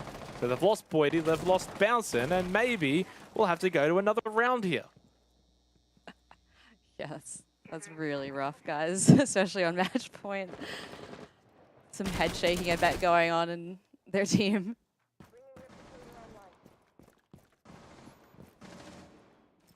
But yeah, we got to see Knights obviously capitalize on this. Yeah, they win this round And now. yeah, there's Worthy off the board. Not often that you lose 2 players that quickly, down 5 versus 3 and go on and win a round. Well, that's a Round's a round, so easy one for the Knights. 2 Yeah. very easy rounds, actually, all things considered. When you think about this match, going into the 10th round, Chiefs on match point, it was 6-3, and the way they got to that point too, they were by far and away the better team. Like, not even really close. Like the whole match was Chiefs toying with the Knights. And now, you know, they go to Snow Wine, have some fun with it, they lose it again. It's like, okay, whatever, we lost Snow Wine.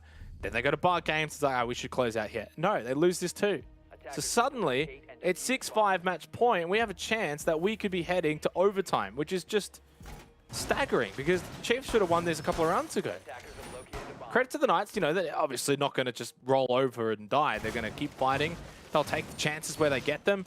If you want to go Snow Wine, that's fine. We'll go Snow Wine. Easy round win for the Knights. You want to play a little bit poor there on Bar Games and give us a free kill, firstly, because of a team kill, and then another kill at the exact same time. 5v3 lead. I mean, at that point, any site's going to be difficult to hold, let alone Bar Games. And from there, it's a pretty easy round for the Knights. So 2 very easy rounds in a row for the Knights where they didn't really have to do a whole lot. Now the Chiefs are going to close out. What can they achieve here? Kitchen dining in the 12th round. If we head to overtime, I'm switching allegiances. I think Knights will then be the favored team to close this out. I mean, you just got to give it to them, yeah, because if Chiefs in their position they're in right now, and I feel like Chiefs as a team, when they're like, okay, we need to stop messing around now, let's actually close this out, they usually are like very good at getting to that mindset and actually, you know, oh my God, I'm losing my voice, and actually converting that into a win. I feel like they can do that, and they do that pretty well from the previous experience watching them. But yeah, I think it kind of counteracts what I've said with the previous 2 rounds under our belts, and Worthy is also off the board as well, so that's a huge pick for Knights. You know, he is leading the charge, not just for Chiefs, but also for Knights with 15 round war kills. Josh is not too far behind with 13. Still quite an imminent and immediate threat to the Chiefs. So, I mean, we might be seeing this go to overtime. I think you're right. I think we're definitely going to be seeing this one go to overtime. I think Knights are then going to win it, and Chiefs don't deserve to move forward. They've been playing far too sloppy the last couple of rounds. They lose Worthy for basically nothing, from like 15-5 down to 15-8. Even he's been able to get sort of taken down a peg here by the Knights, who, in all honesty, have just been a little bit better the last couple of rounds. A little cleaner, a little bit more switched on. Player advantage, 90 seconds left in the round. Yeah, it's attacker-sided Chalet though, right? So obviously, we knew Knights were always going to be able to get some rounds here, but in fairness, Chiefs did not have to play 2 sites of Snow Wine. So that kind of gives the Knights a bit of a look in when you go to that site and you just don't quite play into it as strongly as you possibly can. Chiefs very much now on site. You've got Bouncin still down below in basement. Now there's a down onto Sage, gets brought back up by the Adrenal Surge of Quiz. He has no more Adrenal Surges remaining though.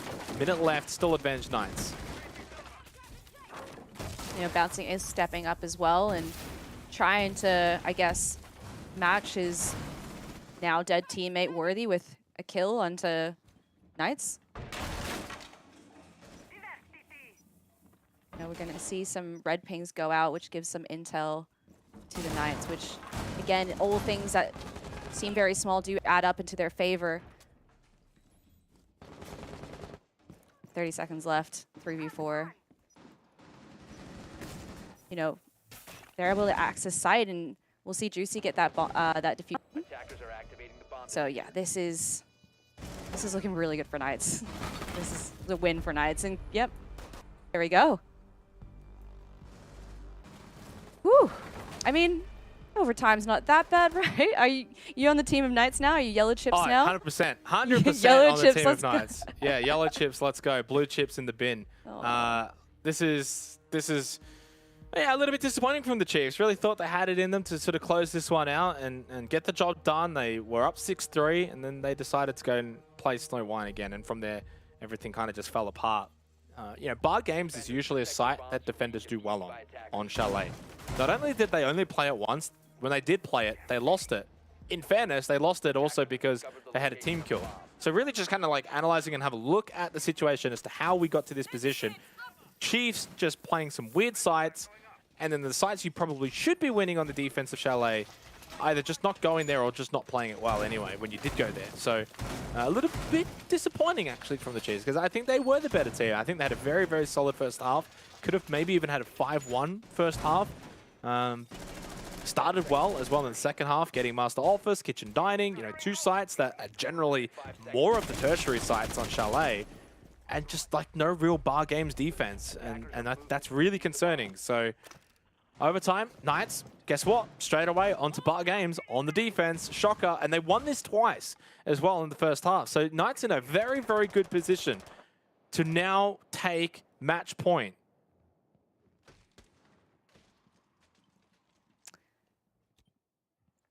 And we'll see that Bouncing is opting out for a wine push. Probably go down blue hallway. Oh, what's happening outside? Ethan down, but not quite out. And, you know, that's, again, more time that someone's going to have to go outside, pick up Ethan. When you're pushing this side as well, it's just can't afford that. There we go, Boyd Egan to come save the day.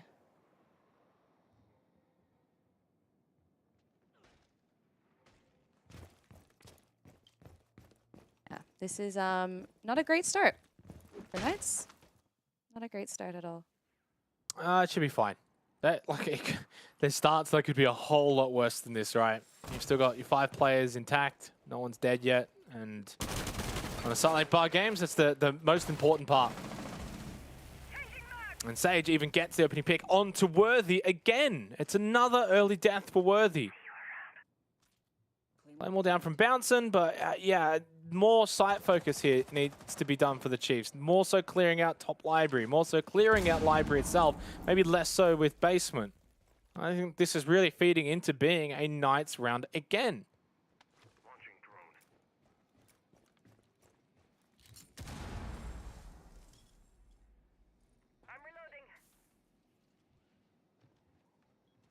Yeah, Chiefs can obviously just tell. They're almost essentially down 3 players. Ethan is just barely hanging in there, and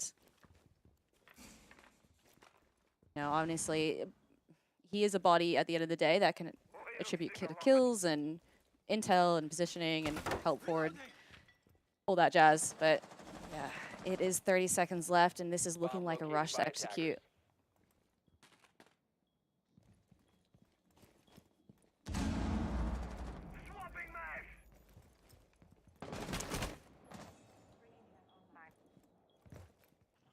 Yeah, and Knights are just holding down the angles. As you can obviously do, Digital comes down, this diffuser down, and 15 seconds left. They are just waiting for basically Chiefs to falter their May. 10 seconds to go. Double kill on for Ethan though, 5 seconds left. Diffuser is still down. Attackers have recovered their See defuse. ultimately how this plays out. Ethan is planning a diffuser, but we'll probably not get that out. Wow, okay. That is... yeah. Messy. That is Messy. messy. That is probably the right way to phrase that one. Just a little bit sloppy from the Knights. Had a very good start to that round. Got the opening pick onto Worthy. Solid player, solid MVP. Not a lot was really cleared out by the Chiefs either, and in the end, it's just a rush onto site and hit your shots. And, you know, credit to the Chiefs. They were able to hit those shots, and they actually call a tactical timeout off the back of that round. They do have overtime match point. Obviously, they already had a couple of match points earlier on in the regulation stage of this particular map, but clearly maybe just want to fix up a few things, or who knows, maybe it's a little toilet break as well. Could be on the cards, but still, really nice to see the Chiefs just sort of really hone it in towards the end of that round and hit their shots a little bit clean with their execution, because honestly, the last couple of rounds from the Chiefs have just been downright sloppy. Even the start of that round, you're kind of questioning a few things. Just didn't really look like the Chiefs that we come to know. So nice to see them be able to hit those shots, but you have to question there for the Knights. You've got that extra player advantage. Bar Games that has not really had a lot of the utility really cleared out. They're just dropping hatch. They're just, you know, pushing onto site, rushing onto site, and you can't hold that. It's a little bit disappointing, especially after great work from the Knights in the last couple of rounds to close out that that second half and send it to overtime. And they just can't capitalize. Now they've got to get on the attack. And we'll see if the Knights can find success here. We head to Snowwine again. Protect your bombs from being defused by attackers. Oh, why? It didn't work the first 2 times. Why is it going to work this time? Maybe there's something we don't know. Maybe when we get if Chiefs do end up winning this and we get that player interview, we gotta know. They gotta ask the question. Pretty much. Yeah, straight up. Rob, put this one down in the book. Snowwine. Why? Look, honestly, to be completely honest, Snowwine is obviously a site we are seeing more of, right? So this is not like back when Chalet first came into the map pool. This is not like, say, the end of 2021, where you literally just didn't see it at all. We've been seeing teams start to play Snowwine a little bit more. And honestly, finding a bit more proficiency on it, too. So it's not as memey as maybe it used to be. But in saying that, you're still going back to a site that you've lost twice, and it was not really close, and you're just clearly not switched on for it, and Worthy dies again. I swear he's doing it on purpose at this point. It's like 4 rounds in a row. Worthy, what is going on? Oh, and yeah, and look, again, Snowwine is the kind of site where you really want to have all 5 players for as long as possible. Those roamers, the vigil play of Worthy, okay, I get it. Maybe you want to go for a spawn peek, try and get that early kill, but you honestly shouldn't. You honestly should just be just roaming around, being that flank, being that thorn in the side of the attacking team where it's like, okay, we're going to go clear him out, we're going to go find him, we're going to go hunt him down. If you go for a spawn peek and die, that's a big objective that the Knights no longer have to worry about now, because now it's probably just going to be 4 on site on Snowwine. And that makes life so much easier for the Knights now. Yeah. Bouncing is roaming down in hallway. Oof. And yeah, this is looking pretty good for Knights. We're probably going to end up seeing this as a 7-7 tie, and then, I mean, it's gone the distance. I will give it that. But yeah, you can see Digital will retreat to go back onto site with his other teammates, and they just got to hunker down. They just got to hope Knights just end up whiffing their shots, getting some team kills, because yeah, this is looking really dire. Well, it looks like we're going to go the distance, all 15 rounds here for Chalet. 3 versus 5, down to just Ethan, Boydie, and Digital to hold on, one of which, of course, is holding on to a shield, so I'm not sure if Digital's going to be much firepower. And yeah, best case scenario now for the Chiefs is if this shield play with Ethan and Digital can be effective. That's really all it's going to come down to. Literally all 3 of them just sitting inside of wine and hoping that, well, maybe they can grab a few bottles of red and drink their way into this 15th round, because I don't see them finding a way to win this one. Saying that, though, Boydie will get the double kill on, but yeah, it's the Boydie and Digital show. That's all that's left.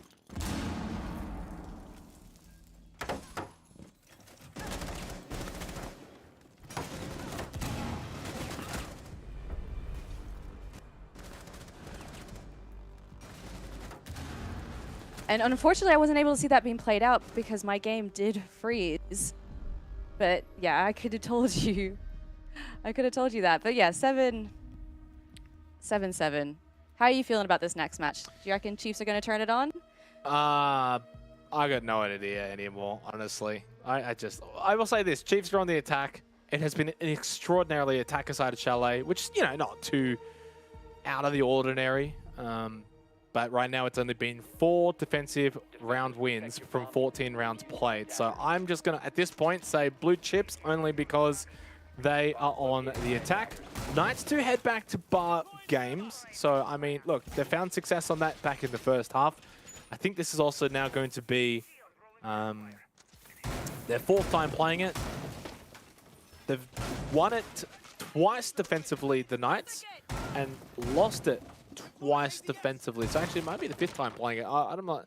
Yeah, I think it is actually the 5th time playing it because they played it actually to start overtime here as well. So, I don't know. 2-2 right now for the Knights. Will they make it 3-2 or 2-3? We'll see. It's honestly a coin flip at this point. Otto, absolutely a coin flip. I have no idea anymore. Flip a chip. I mean, who carries coins these days, honestly? Because I was like, what can I flip? I've got no coins on me. All my cash is digital and in Bitcoin. That's true. Yeah, I guess modern age is heading to the old cryptos, I guess.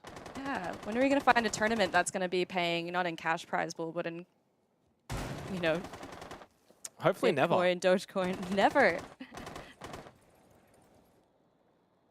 Oh, it's okay. Yep, cool. All right, stay on these guys. If it's Sky, I think it's Sky. Yeah, they're just going to rush in.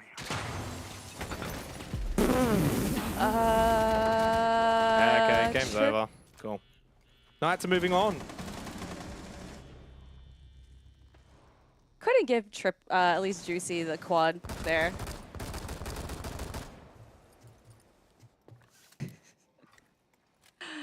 Oh, Boydie. Sweet, sweet, sweet Boydie. He's climbing up a mountain here. Does manage to get quizzed down, and elsewhere the other day, like, he's trying. I mean, he can try all he likes, and honestly, Boydie's had a great game, 14 and 10. The Chiefs themselves have actually not played as bad as all things considered. I mean, it's a 7-7 scoreline, right? So if at any match that goes to the 15th round, both teams have had some ups and both teams have had some downs. That's generally how it plays out. But seriously, one last round and you go for a rush into games. It never works, ever. Especially when you've got a Frostmat and a Sawyer Gate to clear out at the same time, and you've got someone watching that window, which there's always someone watching that window. There's just no way you can really expect to win that, and I just don't know. I just question it. I just think it's silly. Yeah, absolutely. Nice try, Boydie, though. And literally NT. He actually did try that and did all right. Did pretty well. Knights win, though. They'll move forward. They'll play a wild card in the semi-final, best of 3. That'll be coming up later on. Big result for the Knights, considering they were down 6-3, and they honestly played it very well here on Chalet. Went to the right sides, played a lot of bar games, did the right things, and got the reward for it. Some question marks, though, I think, for the Chiefs. Snow Wine, I don't know why. They really like it, and they're not very good on it. We'll never find out why. But yeah, ultimately, great Knights for just keeping that round alive. Yeah, look, honestly, fascinating best of 1. These two teams, of course, have played some absolute thrillers. Otto, some absolute thrillers in the past, and this is one of them goes right up there, right to the top, absolute tippity top. Being completely honest for a second, I think Chiefs, really, really good performance in the first half. It's almost like they got to 6-3 and they're like, you know what, we don't want to win. Let's not win. And that's exactly the way the game played out. That's literally how it felt. They get to 6-3, they're playing great. Worthy's like 15 and 5, and then he's like, you know what, I'm just going to get spawn peaked for the next 4 rounds in a row. Let's send this to overtime. And yeah, just a bizarre, bizarre game. But I had a lot of fun. It was a great casting with you again, Otto, and hopefully we'll have more in the future. Absolutely. No, thank you. Awesome. Well, I don't even know if the desk is ready, but we'll just throw it there anyway. Maybe Gus is still putting his headset on. wasn't bad from you. That was quick. Not bad. Blink and you from miss it, gentlemen. Blink and you Gazla. miss it. Thought that last round would go longer than 30 seconds. Sorry. Oh god, I wish this was not a PG broadcast. Moving forward, PG. like the Knights, yeah, PG is probably a bit how you going. I don't really know what to say at the very end of that, Dev. It was all Nice go rush, go GGs. go, and yeah, nice rush. I don't Nice know if you rush. guys caught it, but Stiggs did chuck nice rush GGs in the all chat at the end of that game. Oh man, that's look, one way to end it. It's I don't know if you guys are familiar with the final race of last year's Formula 1, but this gave me that vibe. It's like we go all the way to round 15, and then that happens. So yeah, all right. Nice work from the Knights. The Chiefs started really strong. This was essentially a reverse sweep. It was a 6-3 lead for the boys in blue, and then to choke it, not nice, not very nice. No, guys, do you have anything nice to say about it? I think that's probably the only question I can pose to you. No, Dev, no, this is still not right. What was that final round, man? The Chiefs, I mean, not only did they choke the lead, but then the last round rush. Very ambitious considering they hadn't cleared backstore yet, and GC just absolutely cutting them down. But look, a lot of highs and lows in this map, but I guess at least it was nice and close to keep it quite entertaining. And I mean, the Knights will progress off the back of this final round on the replay. That was intriguing and unfortunate, obviously, for the Chiefs. Unfortunate is one way of putting it, but obviously Knights, they take those dubs, they walk away with it. I don't think that they're going to be too scoffed about that, to be fair. I think, I mean, I actually, at this point, I don't know what to analyze. You know, I think Xenox, despite his lack of color, he gave a lot of good insight. What are they doing going back to Snowmobile time and time again, guys? I know that you were talking about it a lot last year, and coming into this year, it's become a little bit more prevalent. But yeah, just not the mark.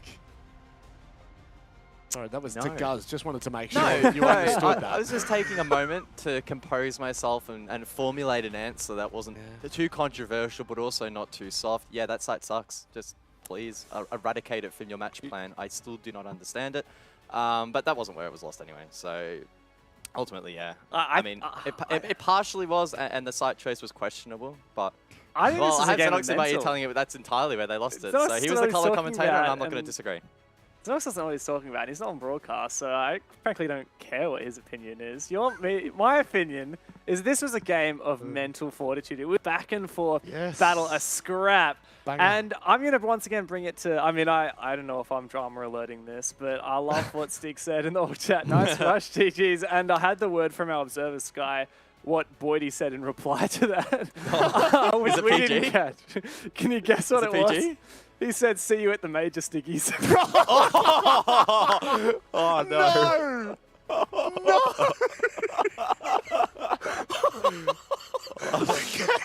Say what you will about That's a good Boydie. comeback. That is not bad from him. That is Not not bad. I see why he's so loved in the community. Just, you know, when people come across Boydie, they just want to play with him. You know, they just want to be him. Women want to be with him. Men want to be him. It just doesn't make a difference. He is just a bit of a unit, to say the very least, guys. I guess that's probably the bigger point is, you know, Chiefs, they are looking to something that is obviously a bit bigger than what we have at the moment. Not that it gets much bigger than the Oceanic Championship Series, but Knights, really, this has to be them taking OCN and now taking OCS.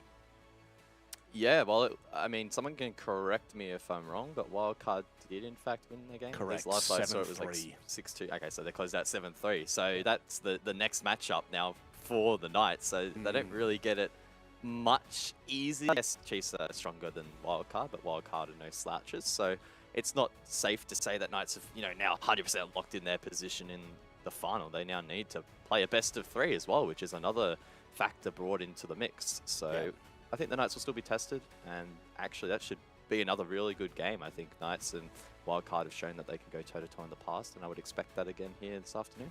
Well, it's time to have a chat with Juicy to unravel what was a very, very peculiar game. My friend, before we start, the Don, the beard, it keeps getting bigger, mate. I am absolutely loving it. The day that you shave it, I think there will be a massive hole that will never be filled in the Just gonna have to keep it going at the moment. community, but it is true. Look, it's getting there, mate. I'm going to try and catch up to you, but I don't think I ever will. All right, deal. Look, I don't know what your takeaways are from this matchup in particular. I don't like using the word T, you know, the T word, the throw word a lot. Yeah. That last round, mate, that was all but too easy. A bit of a farm simulator. Yeah, a bit quiet on the map, and we kind of just said, "Okay, guys, there might be a rush," and I was just aiming at the door, and it had gone 6 game and mowed them all down. So it's whatever. I don't know. It was a bit of fun that game. Bit of banter. Yeah, for sure. Juicy, honestly, I don't really know what much to say about that game. It was a little bit all over the place. I'll probably look to your next game.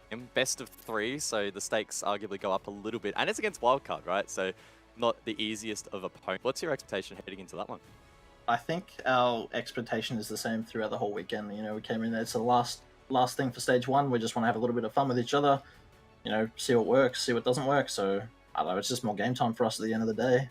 Be more comfortable with each other and just see how it goes. It'll be a fun game versus Wildcard, though. I think the top side of the bracket's a bit more stacked than the bottom side, so it's a bit unfortunate for us all, but it is what it is. You can say thanks to the Chiefs and Wildcard for that one, mate. Yeah. Performance stage 1 bit iffy. Sorry, Dev. Bastards.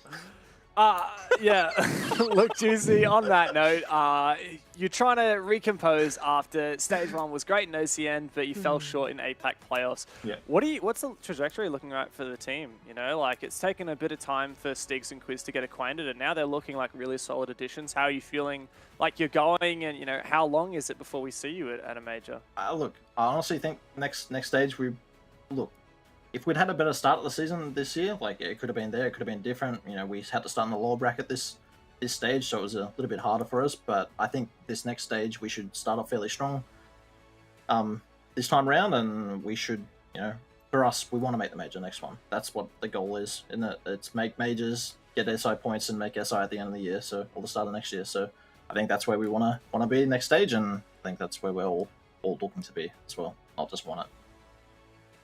Now, Juicy, granted, we still might talk to you after this next best of 3. Yeah. Want to keep this one short and sweet. What have you got to say before we let you go? Just thanks to the broadcast team, thanks to the fans, thanks to all the support and all of our support staff as well. Thank you, guys. I got to get more creative with this last question, don't I? Thank you very much for coming on, the Don. Hopefully the beard grows a little bit more between now and then. We'll see you soon. All right, catch you, boys. Mate, the grizzly bear. He's turning into a grizzly bear. I think the Don, that's the nickname's gone. It is now the Grizzle. He is the Grizzle.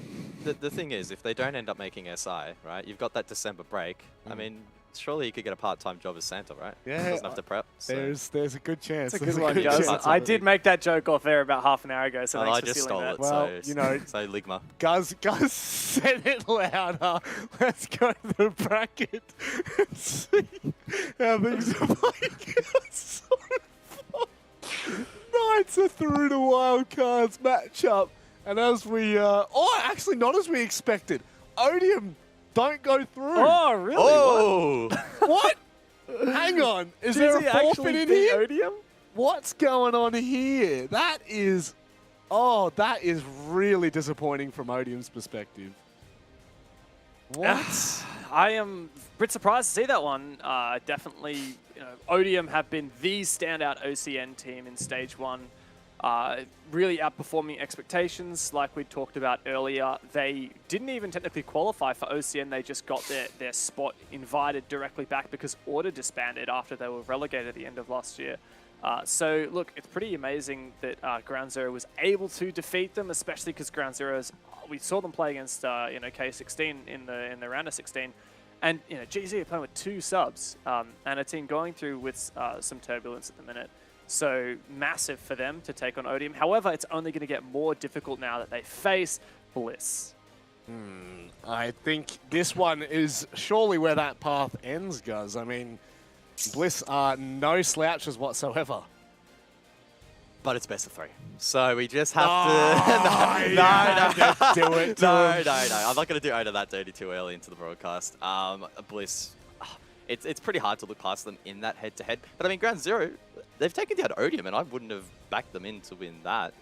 Keep in mind, yeah, best of 1, but obviously playing pretty well today, despite also having subs. So Yes. Ground Zero making somewhat of a miracle run at the moment, and it'll be up to Team Bliss to try and stop that.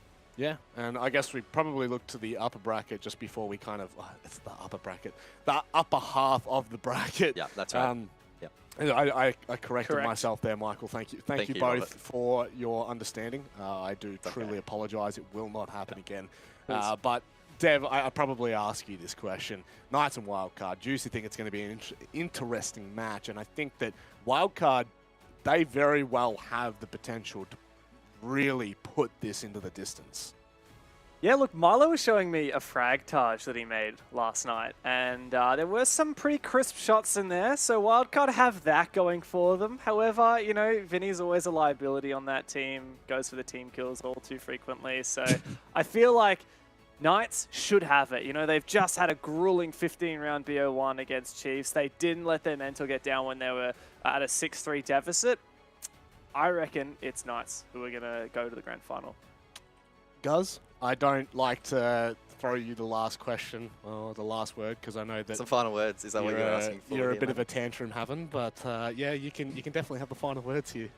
Yeah, I'd just like to thank the fans for tuning in. Hope you guys are enjoying the broadcast thus far.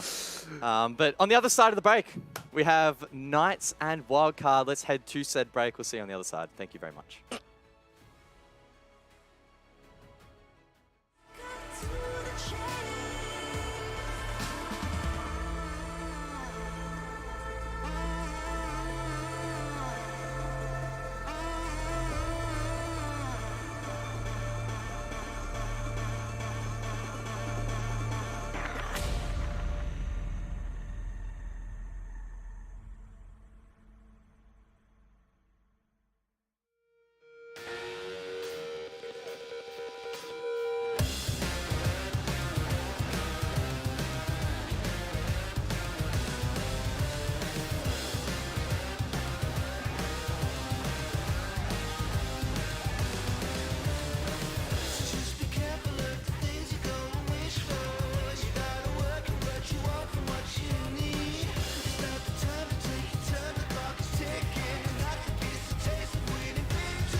past, so you gotta learn from it.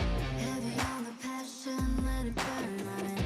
All the way you can outrun me. Ain't no way you can win this race.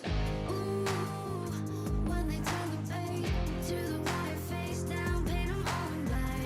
Ooh, just remember that when everything's falling, we built this to last. You can see it in my eyes, only want the best. And everybody that's alive won't settle for less. Got me looking to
just an illusion. And as I turn it, I roll my eyes and she's not human. She's out of touch, so rough, ahead of the game. It's not enough for her to leave them in flame. She's out of touch, so rough and so out of tame. You know that later she play it ice cold.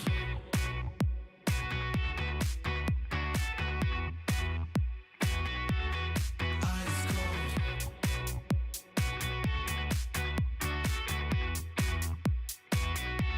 And if you get a chance, it's just for her amusement. A 30-second romance. What else were you assuming?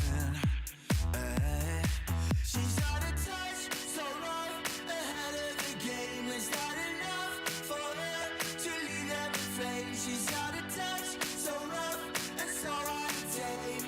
You know that later she's playing ice cold.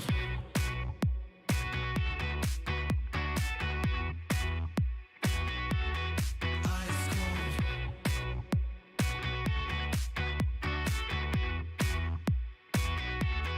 Ice cold.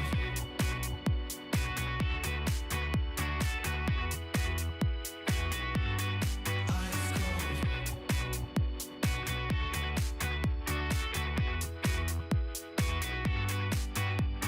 You want her, but you're out of touch. You turn it down, but you pray for her. You want her, but you're out of touch. You turn it down, but you pray for her.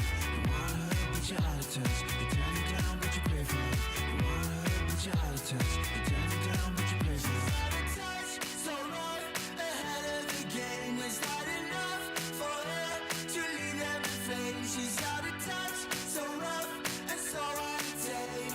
You know that later she's playing ice cold.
2 games down, but we still have 2 to go and talk about things that come in pairs.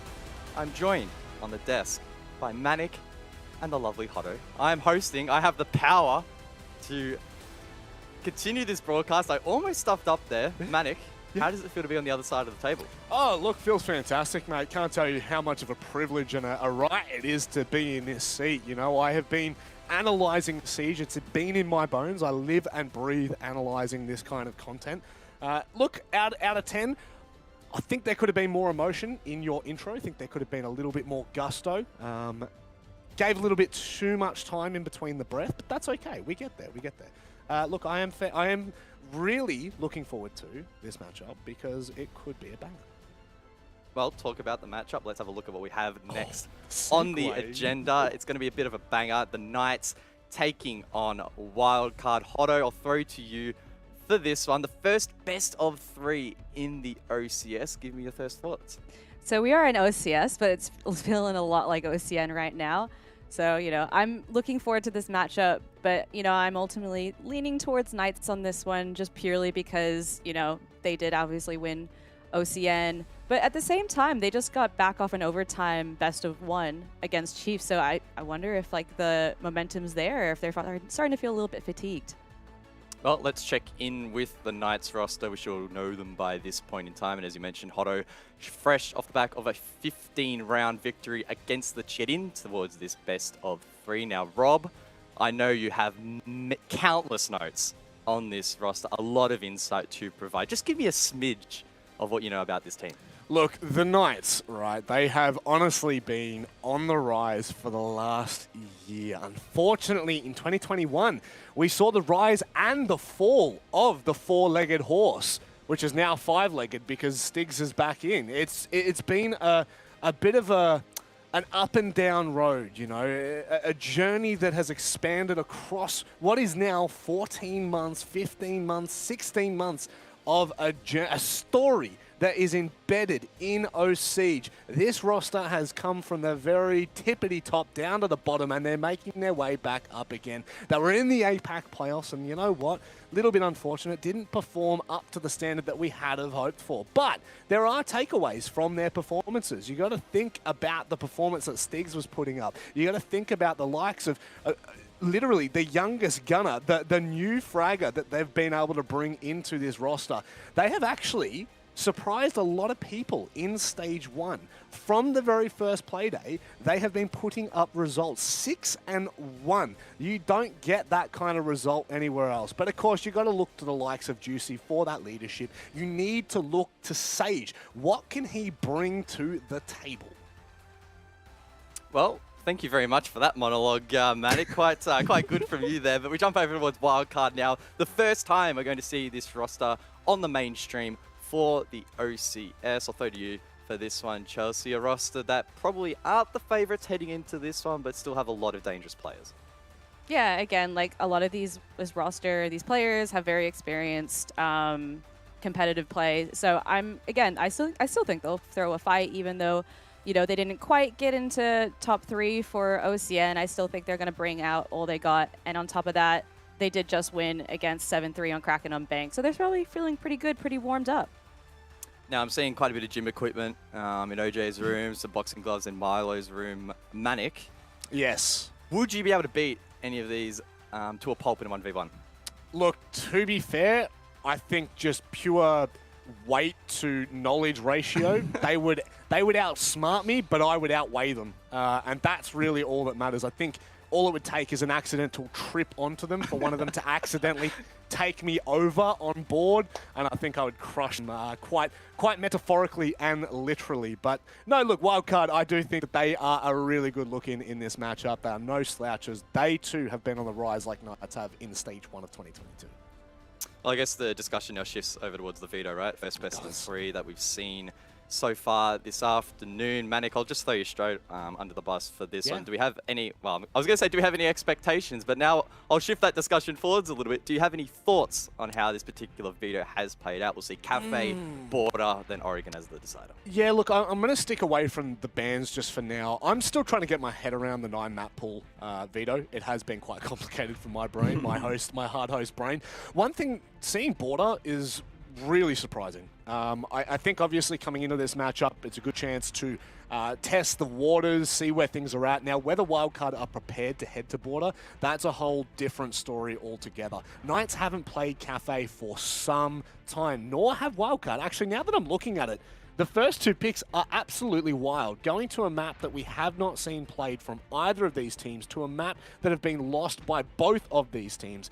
I have no speculation as to where this is going. I think it's a good opportunity to get maps that you don't play under your belt to get prepared for what they could bring in Stage 2, but I don't know. I have no hard read into that. Some umming and ahhing there for Manic, but I guess that's to be expected. Hotto, I'm sure you probably have a little bit more insight to provide. Anything jumping out for you?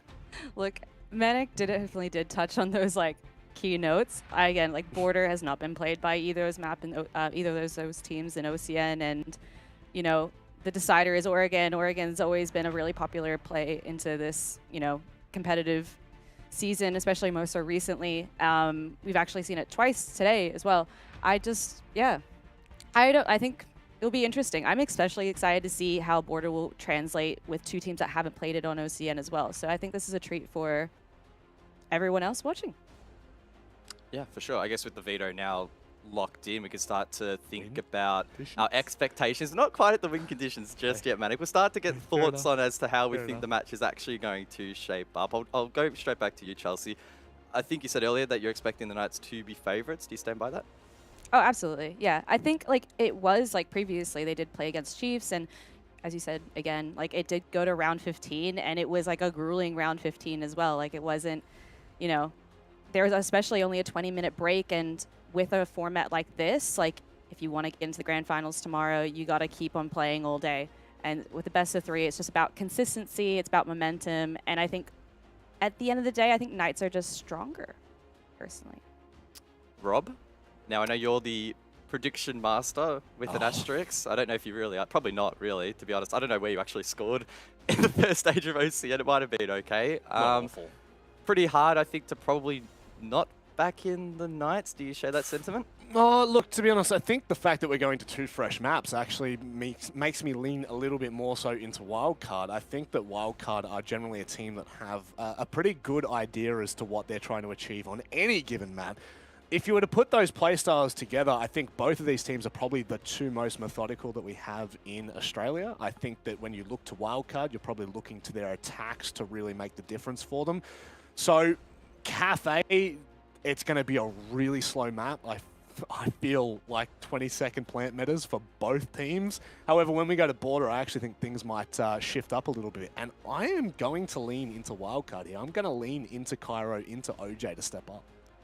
Well, a little bit mixed here on the desk, but the match is ready, and to take you through it, it's Blafulu. Enjoy. Oh! Look, I had something prepared, but he's absolutely butchered that. But look, Cthulhu, my favourite part about working OCE is the charity involved in and seeing a young boy's dream come true today. Getting to see Guz on the desk, Make-A-Wish have really come through for him here. So it's just great to experience that and be a part of it. But we're coming into it. It's Knights versus Wildcard. A clash is almost as old as ANZ Siege itself. We're going into Cafe Dostoevsky as well. I mean, this is going to be a huge match. Oh yeah, absolutely. Both Cafe and Border. Look, with Cafe, like they alluded, it might be one of the slower ones, but Border, look, you and me already got to see it all. You and me already got to view it from the side of SEA as well as the Tier 2 OCE. And look, we might as well give the new people a run by and a rundown later down the line as well. But Cafe, I'm actually quite keen to see how we'll play out. Wildcard, given just the way how they've played their positions back in their match against Kraken, albeit the skill bracket has been obviously rather a different one, I'm actually quite keen to see what they could really bring out, because they looked very, very concise in their execution. Alrighty, and heading into the up-ban phase, we are going to see Thatcher take it away. But Cthulhu, before we get into it, a quick shout out to one of our colleagues out of the North American scene, CDAPS. Unfortunately, was in a bit of an accident recently, so he's recovering.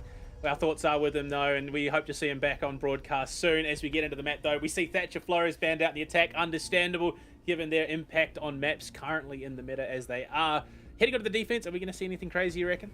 I'm thinking it is bound to be a little bit more kind of simple. I'm thinking Valkyrie, I'm thinking Womai, probably going to be the picks, basically. Well, instead, neither of those is going to be Mira. Again, understandably so. The operator that does allow you to basically lock down positions without a whole lot of chances to really retake, especially in the hands of teams like Knights, like Wildcard. And to wrap it all up, yeah, Womai out of the equation. It is a ban that has been a little bit more kind of favoring tier 1 level of competition rather than tier 2, just given the fact that tier 2 competition and OCL in general just gets to lean a little bit harder into that whole projectile denial. But understandably so, we will be seeing him out of the equation. So now it all dumps it down to just either Aruni and Jaeger, or just Jaeger as a matter of fact. So we could be seeing a very much of an accelerated play here, and possibly that Womai ban basically enabled that very thing. We are obviously just waiting on things to get sorted. Vince having some minor issues. But I mean, look, it's so good coming out of the OCL, seeing one of our OGs, Cairo, playing for Wildcard. And on the side of the Knights, of course, you got Quiz coming into play. So getting that representation. Unfortunately, we're the only remaining talent out of the OCL at the moment in the bracket. So it was kind of, you know, either we get them in or we promote one of the teams past OCN. But I mean, you see on your screen, laser focus from these guys. They've just come off their win against Kraken on Bank. We were covering that over on the B stream. It was a 5-1 start for Wildcard to kick things off. Kraken just took too long to get themselves into the map, but it was a very, very solid defense coming out of Wildcard. So you can already tell that they're warmed up ready into this. Yeah, that's actually going to be a big talking point as well for OzBlue, given that Wildcard, whilst yes, they've shown a phenomenal defense, offense looked a little bit scary, and whether it's attributed to just Kraken being absolutely built differently or whether it is Wildcard's kind of failures, I suppose, well, this very matchup will be able to demonstrate us the result of it all. Because Knights, yeah, look, they are a team that became even scarier when they reintroduced Styx back into the fray, when they introduced Quiz, formerly of Fury, and look, that duo absolutely deadly. I mean, Quiz himself, look, the man who's been nearly there to set up all the kill records back in OCL, he's been ripping it up. So it's certainly been good on the side of look. It's good to see that their kind of consistency of a performance has been still, you know, keeping up and improving ever since we've seen them kind of bounce back from what felt like the lowest of the lows for them when they ended up getting into the Promo Relo tournament back at the conclusion of 2021. I mean, you and I, we were right there. We were the ones casting that matchup between them and Overt at the time to see if they would retain their place in OCN. We have confirmation it is going to be a rehost. Unfortunately, it's just taking a little bit longer than we thought. But I mean, they've been looking solid. They've been looking very, very good. They finished top 4 in their first stage of the year, and I mean, realistically, it's only up from there. Oh yeah, absolutely. It's only up from there, and I'm just genuinely curious and keen to see how will really OCN even evolve now that, well, Kraken has been introduced, replacing Onami, and I definitely genuinely feel that Kraken will be able to push the kind of the general, I suppose, skill bracket upwards even further. But in terms of Wildcard, yeah, look, I think after what felt like almost an eternity, they are finally returning back to their form. They are slowly becoming that team that should be very much feared of. And even for teams like Chiefs, like Knights, it should be a bit of a growing concern, let's just call it that. Because whilst, yes, Knights are still very much on top of their form and performing absolutely amazingly, Chiefs already once again pushing themselves to the major as well, it has to be noted. Wildcard here to definitely to keep on improving, keep on just claiming names and titles. And I mean, they're of course going to do that. But we head into Cafe, and hopefully in just a moment, once we get everything sorted, there's a lot that can go into this, the deep roam game. So, I mean, I'm expecting we see Quiz unleashed a little bit here for the Knights. He was an absolute demon on that roam game for, you know, Fury, now Ground Zero, of course. And unfortunately, he's no longer playing with his duo too, Han. He's got someone else that he's got back in him at the moment. But I mean, when we saw him unleashed with a duo on that roam, on the defense, I mean, they, as a partnership, took down entire rosters. Yeah. So I can only imagine with someone from the Knights backing him up here, he's looking even scarier. Yeah, and as a matter of fact, what happens when the whole Knights roster back him up? on some of those plays. Could be an even basically a equivalent of a nuclear weapon really there. Just but you are absolutely correct. Yeah, back in the days of OCL, back in the days of Fury, him and Tuhan have been a deadly combination. I mean, you put him on somebody like Mozzie, you put him on somebody even like a Rooney, a deadly weapon, deadly operator, deadly player himself. So going into Cafe, look, I'm kind of still, I want to lean towards Wildcard purely for the fact that just how much more decisive their scoreline was. But comparing Kraken versus Wildcard and Chiefs versus Knights feels a little bit unfair almost to a certain degree. But I believe we are finally going back into the swing of things. Yeah, straight on into it. We see an interesting sight to kick things off here from Wildcard. It's not Fireplace and Reading, it's Fireplace and Mining to kick things off. I can't even for the life of me remember the last time I saw a team willingly go to the site, but Wildcard, they're coming in with a plan. They've already taken down, you know, Kraken and their second best of one of the day. They're gunning for Knights right now. I'm eyeing out Pat's pulse pick because already from the get-go, the man is looking to play downstairs. So he's looking to clear out as many drones as possible downstairs. Playing from down below, you see the sheer amount of the destructible floor that there is. And it leans very heavily into the idea of playing that C4 kind of solo vertical from below game by him. The rest of the team also applying some extra utility setup onto the top floor would provide as well plenty of ground to really back off from. So the way how Wildcard setting themselves up, they have a really solid buffer to really work around, basically turning the whole of Cafe into kind of their fortress, whereas usually, at least within the terms of, say, even OCL teams, we've grown accustomed to seeing only a fraction of the map to be taken into the hands by the defense. Already we start to see Knights get themselves up onto the top floor. They want to begin that top down and clear, but Pat, with the cardiac sensor, is going to be feeding information through to the team. They know that there is already presence up towards this awning above Bakery, and he should be able to feed that. Honestly, they could even look to make an aggressive play off it, and there you go. Nitro Cell. No, sorry, it wasn't Nitro Cell. Vince has impacts. I baited it myself out there. I mean, just a simple jiggle peek had a very slight possibility of catching somebody off guard, but interestingly enough, Vince actually decided to completely dip out of that position, albeit understandably so, too many angles to contest from, and could have been already rushed down from a plethora of other spots.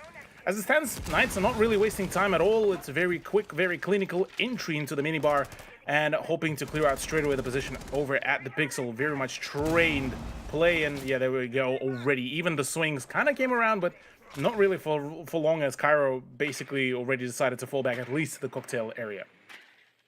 Yeah, it looks like it is going to be a global call for Wildcard. They're all looking to pull back just that little bit more, and I think it plays into this Valkyrie and Pulse pick that they've brought to the fold. They want to be able to play around the cardiac sensor and those black eye cams. No IQ. They will look to try and make something happen, but unfortunately, Pat misses the opportunity, and with that being the only Nitro Cell play, that could be deadly. Wait, I think... pretty sure... No, wait, no, pardon me. I was about to say, wait, I think one of the breaching charges has actually gotten rid of the C4 that Pat threw, but that's not the case. I think there's just the audio cues in the game that playing a very cruel joke on me. But apart from that, you look already a good presence, good positioning here by Knights, and already with less than a minute, already finding onto Cairo is great and all, and well, for Wildcard, they might be starting to sweat a little bit. Pat already forced to kind of play closer to the actual site. Well, we'll have to keep the pressure off because Vince already gone down. Getting into the final 40, at least Pat is going to be able to answer back with the kill onto Stiggs. That's quite a big frag. OJ unfortunately bites off more than he could chew. Quiz hitting the shots where needed, so does Josh, but he's traded back out again. So Knights at least being able to play the number game. Someone, unfortunately, they find themselves at a pretty significant deficit, and Sage swings out. Brown stares, finds the closer. It's the Knights after all. They weren't going to be an easy opponent. Not at all. Well, we're actually talking back on the B stream as well. Who out of the two teams would have been a little bit more warmed up? So far, it seems Knights. I mean, that Cafe push so far has been absolutely clinical. Literally no stops at all to the Knights train. And on Wildcard end, look, a little bit of a fumble here and there. Interestingly enough, an introduction of Warden feels like a rather interesting one.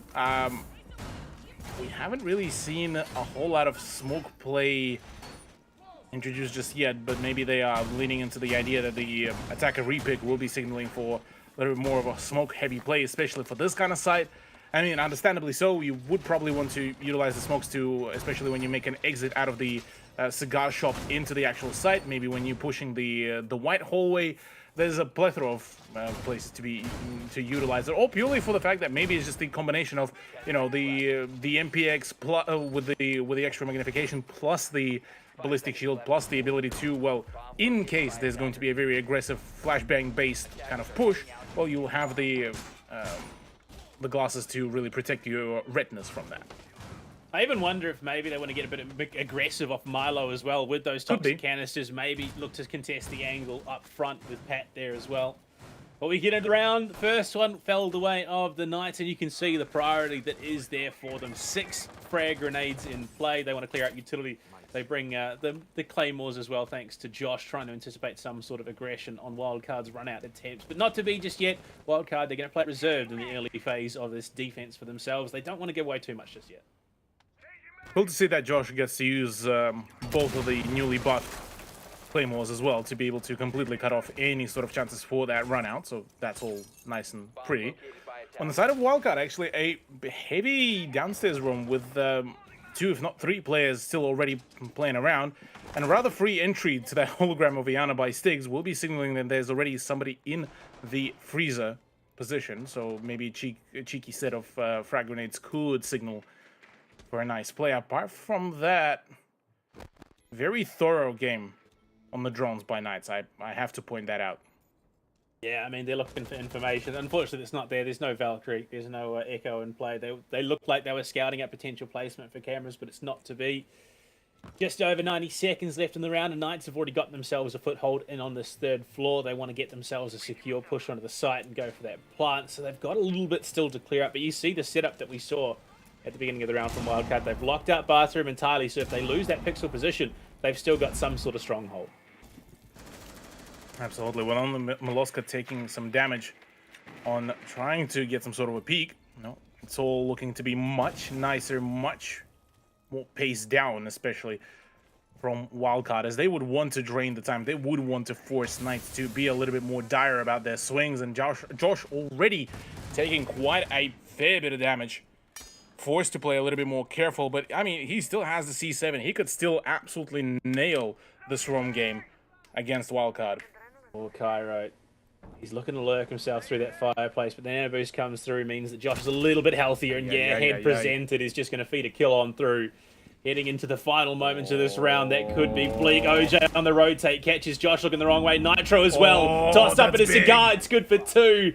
And that is a complete pivot from the Wildcard crew to try and make this defense their own. They will lose Molosca. Sagion, absolutely huge, punching through the site, down to the 2 versus 2 quiz, with the big LMG, might just hold on for the team as OJ as well falls prey to the box mag. Pat to the 1v1. Stiggs unfortunately can't go toe-to-toe, and neither can Quiz. Wildcard answer back with a hell of a round.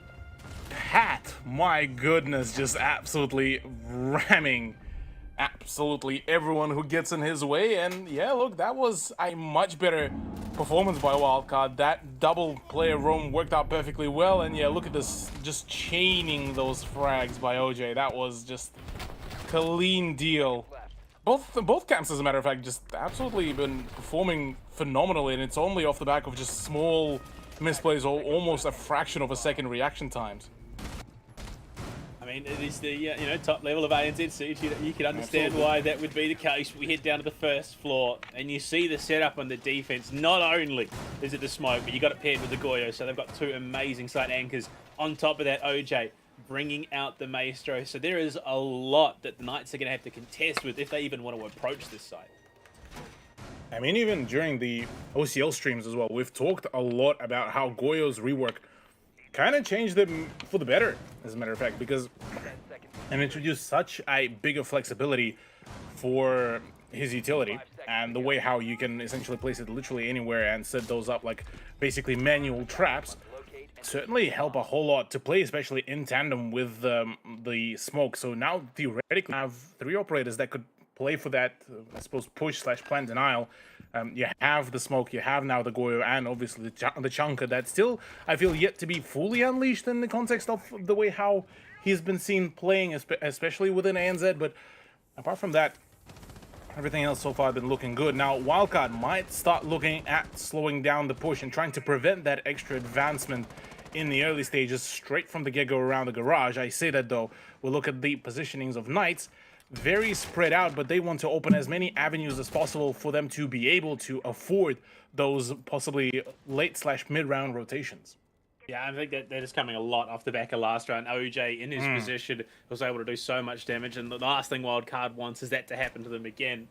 So they're going to go for the top-down clear, flush out those off-site presences, and they are going to at least deter Wildcard from that aggression. They pulled themselves back towards Train, and already we can see Juicy in mining. No, not Juicy, it's Quiz, actually. It looks like just on the other side of the wall. If they could find the kill onto Quiz to start the round off, that would be absolutely massive. No finger in the dying moments when that plant is key.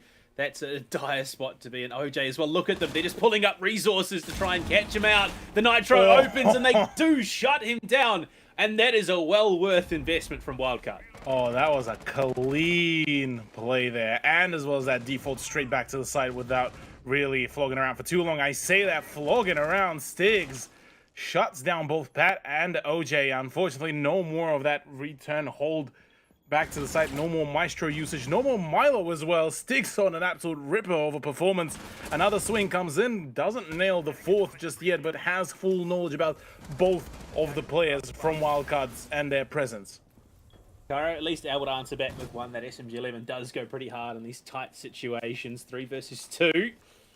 Might just be able to pull this one off here. Cthulhu. Wildcard are known to be deadly when their back is against the wall. The pings as well coming out, just feeding info through.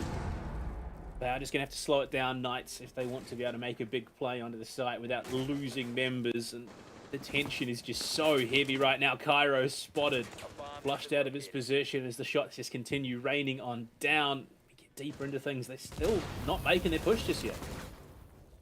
Not yet. Yeah, taking their time. Knights might end up being stalled out a little bit there amongst all of the attempts to hold things off. Cairo perfectly playing into the Goyo canisters as well, but might just be caught out. Yeah, there it is. There's the crossfire of Vincia, all of a sudden losing all of that foothold.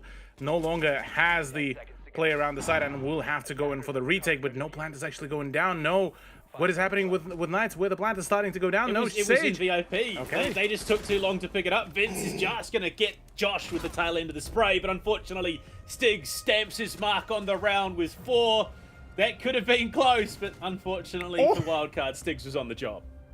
Stigs just clinical. Mr. Fnatic R6 himself from back in the day, bringing back all the prowess, all the mechanical skill. And look, I mean, it started off really, really well from Wildcard. The ability to be able to find those openings in the early stages definitely did start the momentum in their favor, but the way how Knights just shut things down and the way how Stigs performed, that double kill in the mid stage of the round pretty much solved the deal into Knights' end. And yeah, look, 2-1 scoreline definitely looks to be promising us a rather prolonged Cafe series. Looks like we're going back, Cthulhu, back to where it all started here in the 4th. Fireplace and mining on the cards once again. It seems Wildcard have invested just that little bit extra coming into Cafe to try and catch Knights off guard. I mean, understandably so, like highlighted by our wonderful and absolutely knowledgeable analyst desk.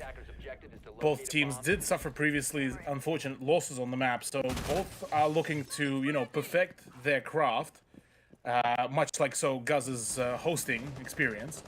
And in saying that, I mean, Wildcard could still bring this back, and it's far from being a done deal.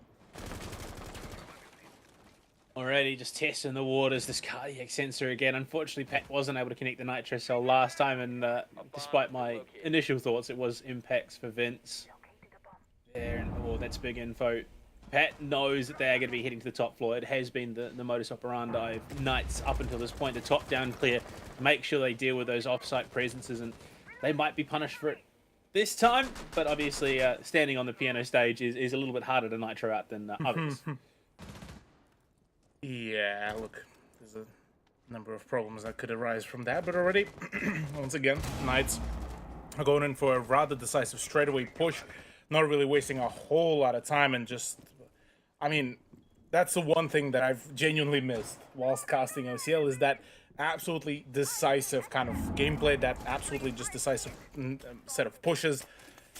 Will Quiz run back into the trap of Pulse of Pat? Now that is going to be a whole different question, but Juicy already redeems all of that. The Lost Cat out of the equation, Frag Grenade out, only tickles OJ.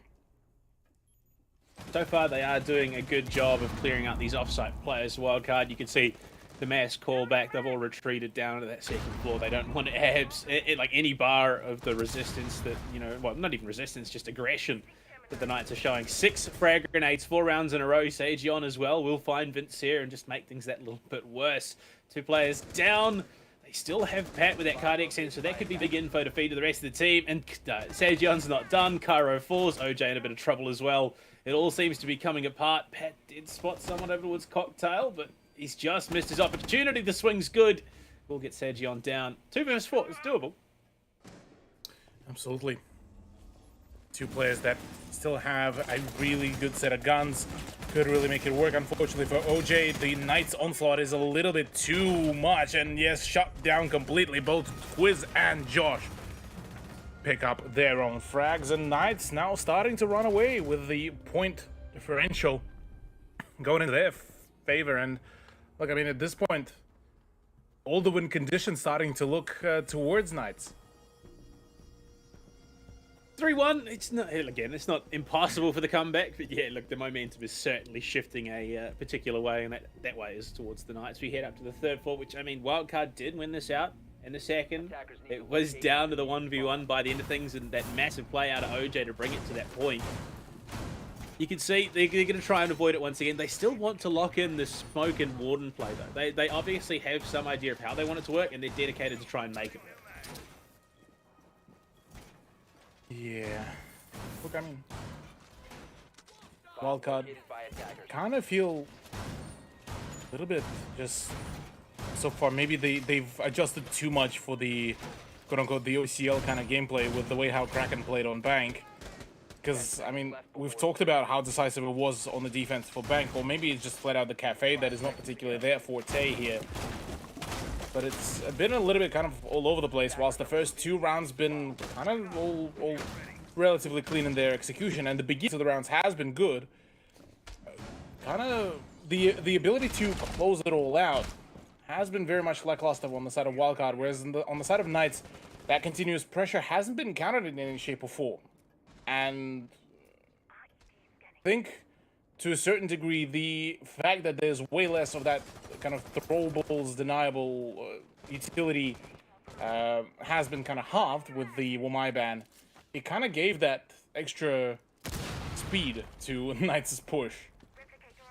I mean, it's also something else that I'm noticing, you know, our experience between Tier 2 ANZ and Operations League over in Southeast Asia is just the lack of aggression on the defense. Wildcard are playing a reasonably passive game. They're playing more for the defensive than up in Knights' face right now. Everything that we've seen so far, for the most part, has been reactive.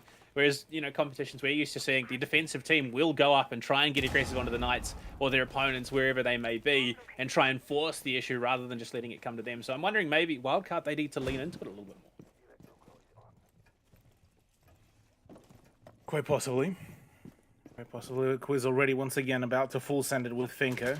Himself a bit of a self-drawn experience here, as he's actually being nearly pressured from both the white hallway as well as the... Could have been a few possibilities at the push. I say that C4 from OJ does get the better of the Thinker. No more of the boosters. Sageon decided to get a little bit more ballsy with his push with a frag grenade. Won't be leaving him with a whole lot of HP, and oh man, a little bit of a dicey play, but Wildcard might just be able to pick up a point himself, or rather themselves. I don't know what's been happening with my brain. A bit cooked. Oh, I mean, the player advantage is there, and the Thinker being off the board is an absolute boon for Wildcard. Sejion spots the player in freezer, and unfortunately will be forced back for his efforts. Miloska with the toxic canisters, just making it a dangerous prospect to get up in the faces of Wildcard. 50 seconds now on the clock. Sejion primed and ready. I mean, the Knights are in a great spot to make this push happen. They just need to make it happen.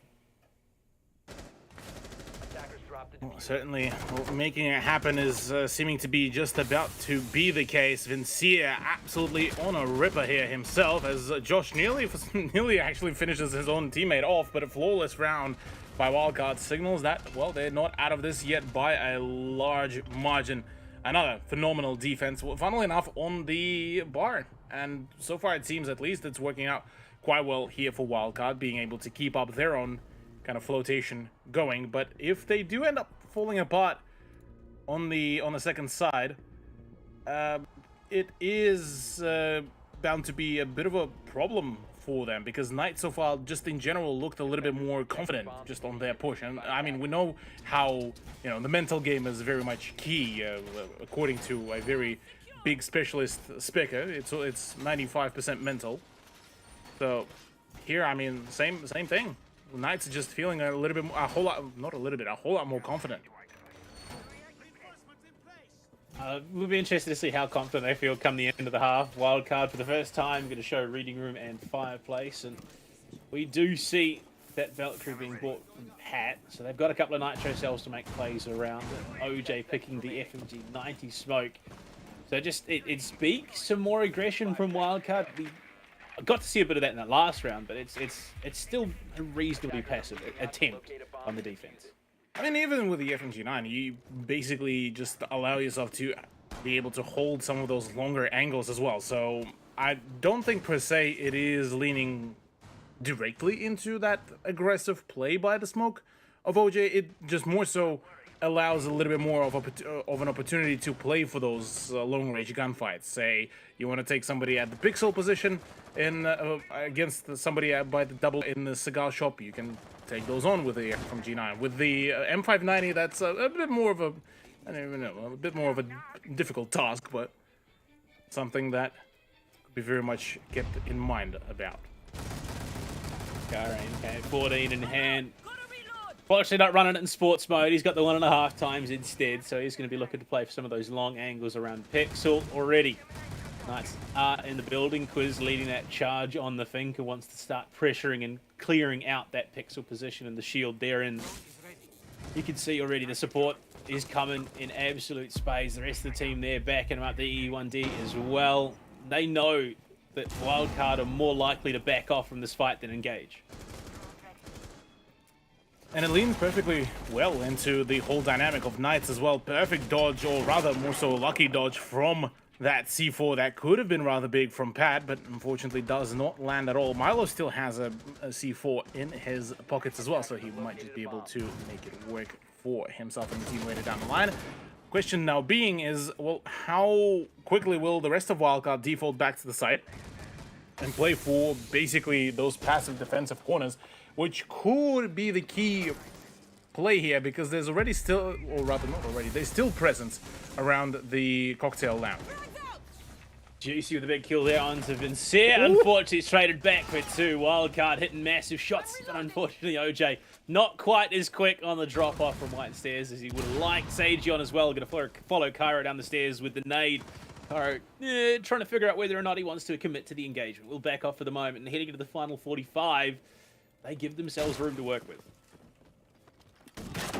Indeed, yeah. Look, still got some time before the dire measures need to start being introduced. 35 seconds remaining. Sejion opening up those positions in a dire need of finding some sort of a frag, but can't find anything. Instead, it's a C4 flying his way, and it's looking a little bit spicy. In that, well, already Wildcard once again in the player advantage. They have the site to control and to hold off. Frag grenades in. Juicy, though. Phenomenal opener. Big kill from him, but unfortunately Cairo's on the job. We'll trade it back and deny the plant, heading to 7 seconds remaining. Unfortunately, Stiggs has a very, very tall task on his shoulders. He's got to commit to the plant. He's got no time to do it, so he will have to stick it out, and Cairo is just going to eat up Wildcard. Despite being down 3-1 at some point in this half, they find themselves equal going into the attack.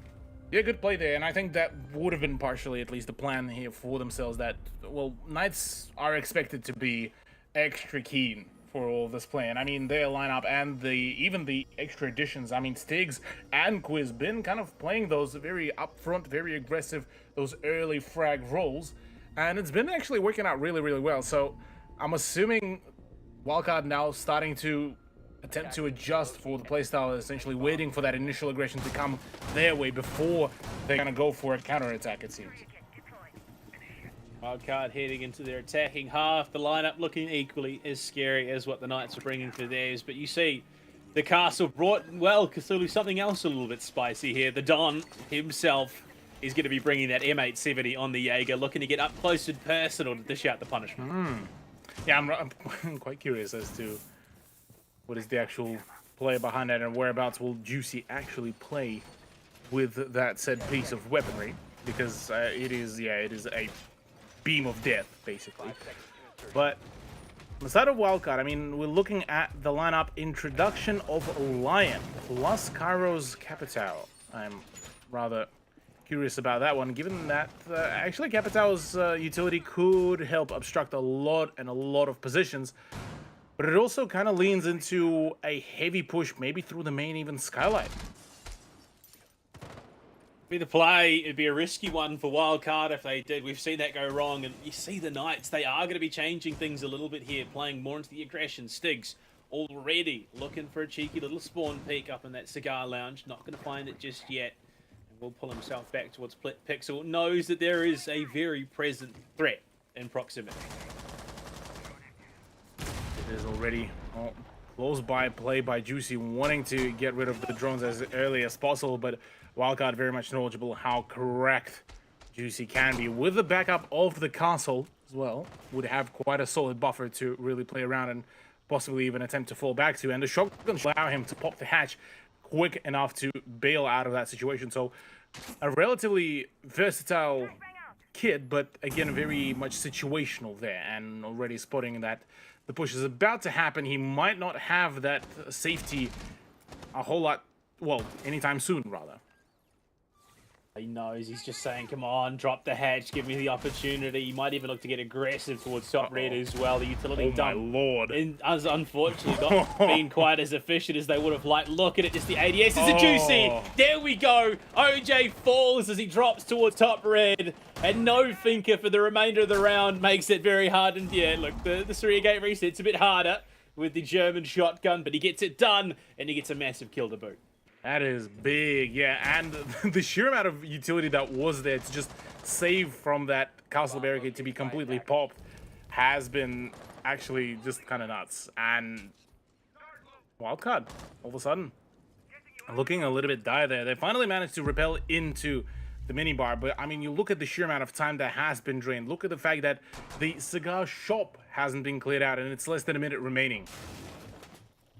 They still haven't cleared Juicy out. He could do a lot of damage from this position going into the final 40. There's still so much ground that Wildcard have yet to threaten. They know that Juicy's likely still here. Stiggs getting aggressive in through the washrooms, but he's flushed out. Juicy, he gets his one, but will fall after the fact, and Wildcard will march on towards the site, a player lesser than their opponents, and you can see the defensive positions that Knights are now holding. They are just backing off that wee bit. They don't want to get up in the faces, knowing that they can play the numbers game. The drone's slowly walking on through. Pat on the plant.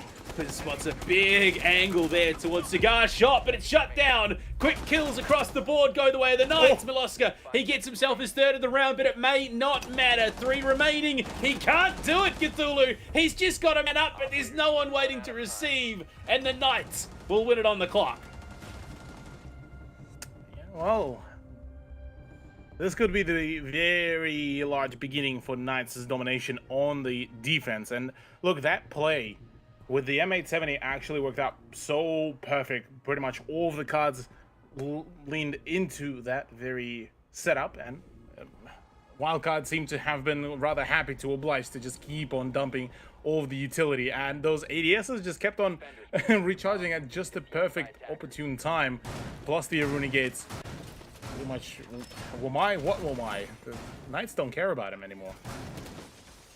I mean, It was just, there was the early aggression matched with the balance of that very hunkered down defense. As soon as they knew they had the numbers game, plus the clock working for them, they didn't overcommit. They pulled right back and said, it's your turn, come to us, we'll take it as it stands. We know we've got that advantage in wildcard. They just couldn't maintain the pace and keep up with their opponents in this matchup. But now, into the 8th, we head to Fireplace and Reading, of course. Not going to see too much of Fireplace and Mining, I would imagine, this time. 5 seconds to go. Yeah, I mean, it's Fireplace Mining is definitely a very niche kind of site to play, and yeah, Wildcard almost managed to make it work on a number of occasions. Unfortunately, it's just been a little bit too niche for certain setups, and Knights read into those setups perfectly well. Now, they're going into a little bit more conventional play, a basically utility setup that turns the whole freezer setup into a bunker.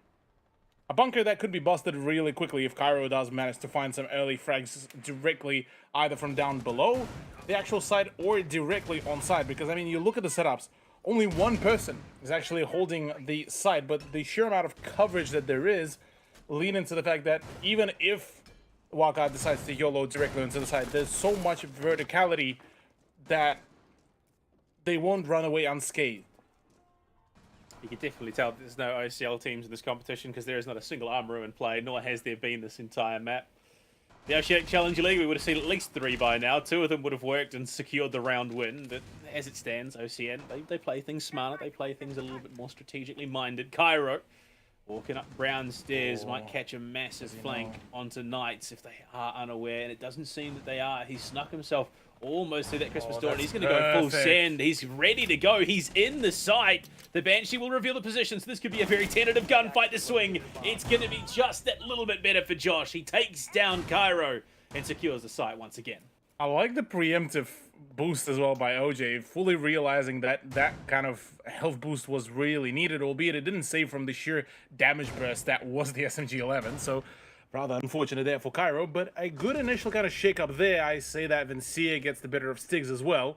Good play for that. So, well, 1-for-1 kind of evening out, and already a drop down to the side, basically opening up sidelines onto B side, or rather, pardon me, A side, that could be actually well worth to invest into. Nade from below, OJ almost taken out Sage if he'd been a second earlier. No, the swing, the aggro, the big play here from Josh is good for 2. Absolutely shuts down the push with the help of Sageon. Knights are in control, and Vincia is sitting here wondering, where did my team go? What just happened? Why are we down by 3 players with 40 seconds remaining in the round? Vince, I mean, what do you do at this stage? Do you just pull off, go to the roof and talk with the team? Or do you try and make a play? I think Vince is looking to make a play here. Looking for frags. Oh, there's a crisp, clean look there. Unfortunately, just too many crossfires there on the side of Knights to spell the death for Vincia. And, oh, man. Look, unfortunate attempt and unfortunate turnout, but for Knights, I mean, that is a clinical play. And the hold off by Josh has been just, oh, chef's kiss, man. I mean, the Bastion on this defense just holds fast and absolutely demolishes the wildcard attack.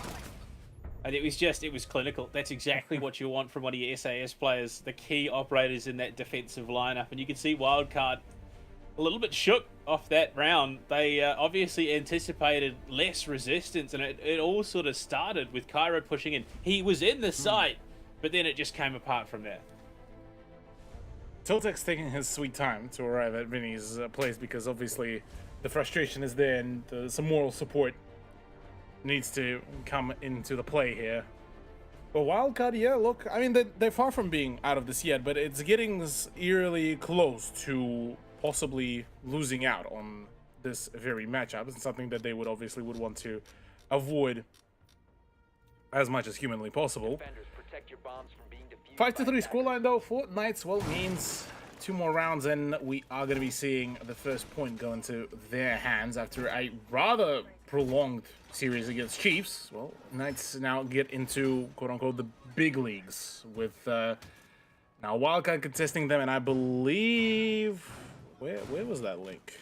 Where was the link for who so far has the possibility? Well, regardless, either Bliss or Ground Zero, I believe, and even then, I mean, with Knights, it is looking like a really, really deadly kind of play for whoever ends up playing against them. Oh, don't lock him out just yet. This is a best of 3 Cthulhu. There is every possibility Wildcard drop this map and reverse sweep going into Border and Oregon. But right now, yeah, look, Oh no, it's looking good. absolutely. And it's if we're being honest with ourselves, we are out here trying to manifest the Battle of the Brothers Sage. We want Ground Zero. We want Knights in that grand final. Because what better storyline to close out the entire Oceanic Championship Series. But right now, kitchen defense on the cards for the Knights. They have a pretty decent lead so far. One more, they push on the map. I mean, with Knights, I was more so basing my whole, judgment just purely off the back of just the context of Cafe. Obviously, Border will be a different saucy map and completely possibly different turnout. And I'm very patiently awaiting for Border to come because, I mean, from what you and me seen so far, it has been a very, very much of a frag fiesta kind of map. Almost eerily, almost too well replacing Coastline to a certain degree. Right now, you can already see Wildcard and looking to get some of those deep burnt angles. They've got the Sledge and the Buck and Play paired with the IQ and Quiz. He's just going to run. We haven't even touched on the fact that there is currently a fuse in play for the Wildcard attack. That big box mag LMG, the threat of the fuse pucks raining in from above the site. Knights can find themselves in a pretty scary spot come that execute.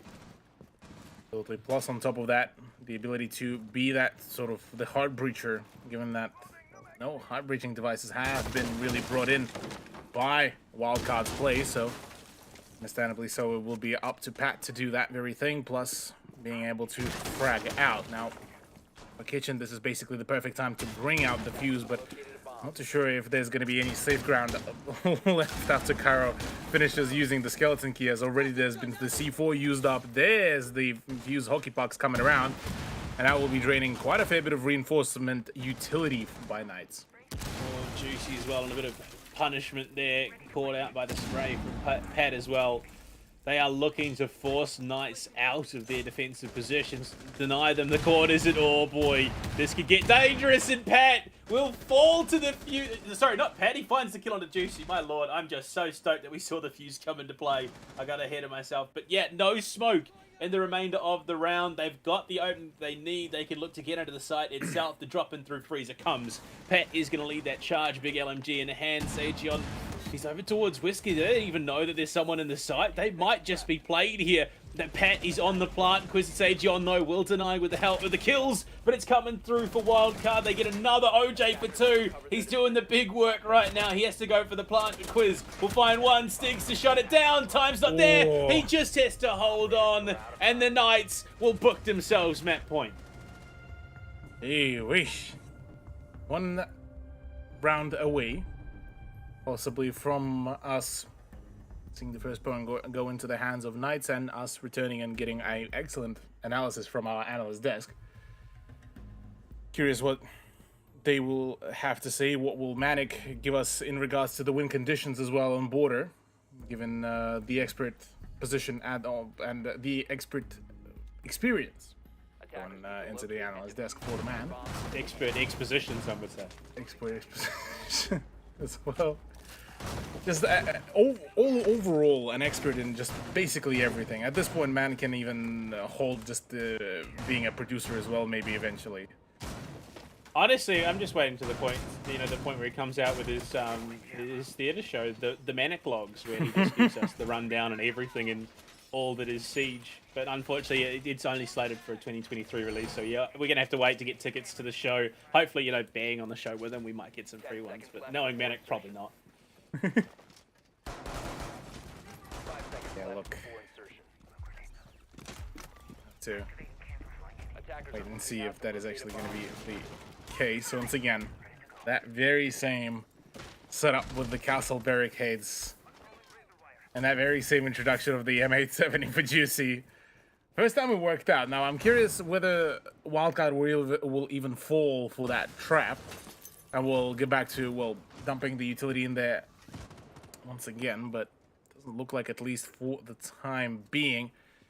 6 flashbangs, 4 frag grenades, and a claymore plus capital bolts. Now, question being is, are they actually going to use it to drain those Rooney Rooney gates, or whether they actually will find a little bit more meaningful usage? We'll have to see. I mean, it's surprising the lack of twitch that we're seeing in this competition so far. I mean, it would have been such a great pick, clearing out all 3 of those ADSs would have made this a much more manageable position. But right now, they're just going to have to rely on regular drones and regular utility to clear those out and try and push poor Juicy out of this position. Well, I say poor. He was a bit of a fiend there from the last time, and he's looking to aggro up on it again. He is primed and ready, waiting for some poor wildcard player to drop through that hatch. Yeah. 870 will be a rather deadly weapon to run against. And I'm sure Wildcard got the full experience of that even from Josh a few of the rounds before, and already, well, finally comes the castle barricade clear. But actually, funnily enough, well, Juicy actually gets to stick around a little bit longer with Stig's down. Not a whole lot of cover here, and well, the Jaeger player will have to be all on his lonesome, as the frag grenades might start coming in, but surely the push from down below from the second floor will be the one to make a play. Well, play has been made, but on Juicy instead. OJ gets his revenge, but at the cost of Vince's life, so they are at least trying to take down numbers where they can. Quiz retakes the position where Juicy wanted to be moments ago, and he might find himself overwhelmed in the numbers very, very soon if he's not careful. Time to work with, but Wildcard, they have a big advantage. Unfortunately, that is completely nullified by OJ tanking the Saria gate and half a mag from the UMP-45. Quiz, he's going to take that one in spades as they look to close out the round. Might still have a perfect opportunity here to just shut things down right here, right now, against Wildcard on Cafe. Albeit the utility starting to come around, there's still one more E, 1D, and still plenty of the utility in the hands of Cairo. This is going to be a rather big play, big swing. Only one goes down, though. 1 for 1, that nitro cell has been thrown, hasn't been detonated yet, so Josh biding his time. Doesn't want to commit to it just yet. Sejion, that's an aggressive angle. The asphyxiating bond's going to flush him out. He's in trouble. He's alive somehow. He gets one before falling. It is down to Josh and Cairo has more bullets than health right now. He's got to stick the plant. Josh is going to take it, and the Knights will win Cafe. Oh my goodness. Well, yeah, I suppose that's one way to really make it work, but yeah, look, it got a little bit dicey. Sejan might have panicked there close to the conclusion the moment he started seeing the tick damage from the firebolts, but it all at the end worked out, and the perfect time play pretty much allowed Knights to just get back into the swing of things.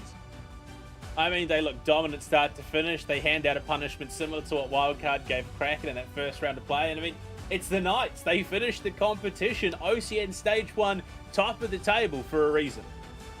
Absolutely. Look, great deal of play, great performance here from them. And I mean, look, Knights already shown how dominant they can be in pulling that almost a comeback story against Chiefs, who were initially back in the previous one leading in points, and then while pushing it into OT, managing to surpass them in an 8-7 scoreline. Certainly does allow us to kind of get a little bit of a better understanding how much more prepared, how much more warmed up Knights are. And on a map like Cafe, well, it was looking rather decisive. But it's still not all done yet, and Wildcard still very much has a chance to bring this back into their field and back into their play, and well, come back maybe map 2 and map 3 as well. Yeah, I mean, it's always the case. Never count out a reverse sweep, especially not in the Oceanic Nationals. But right now, we're going to throw it to a break. When we come back, we get Master Analyst Manic back on the desk to give us the rundown of what happened and what we can expect. We'll see you guys back soon.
right to my limit. Study my craft, so know the past. Don't hold me back, I've learned my lesson. I got that money on my mind and I'm ready to go. Don't need a man to be defined, don't need you no more. I like the $100 bills, flaunt them out for show. I'm in the zone and I just hit a strike. Haters got me singing like.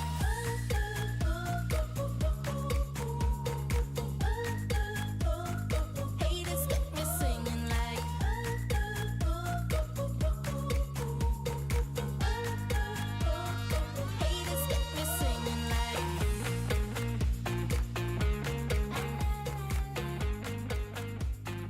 Haters got me singing like.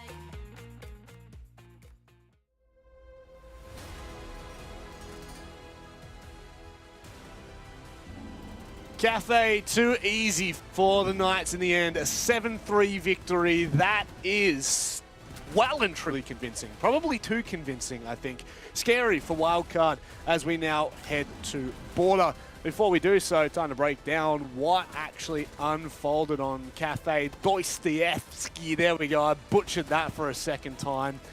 Guys, hopefully you won't butcher your analysis like I've butchered that pronunciation.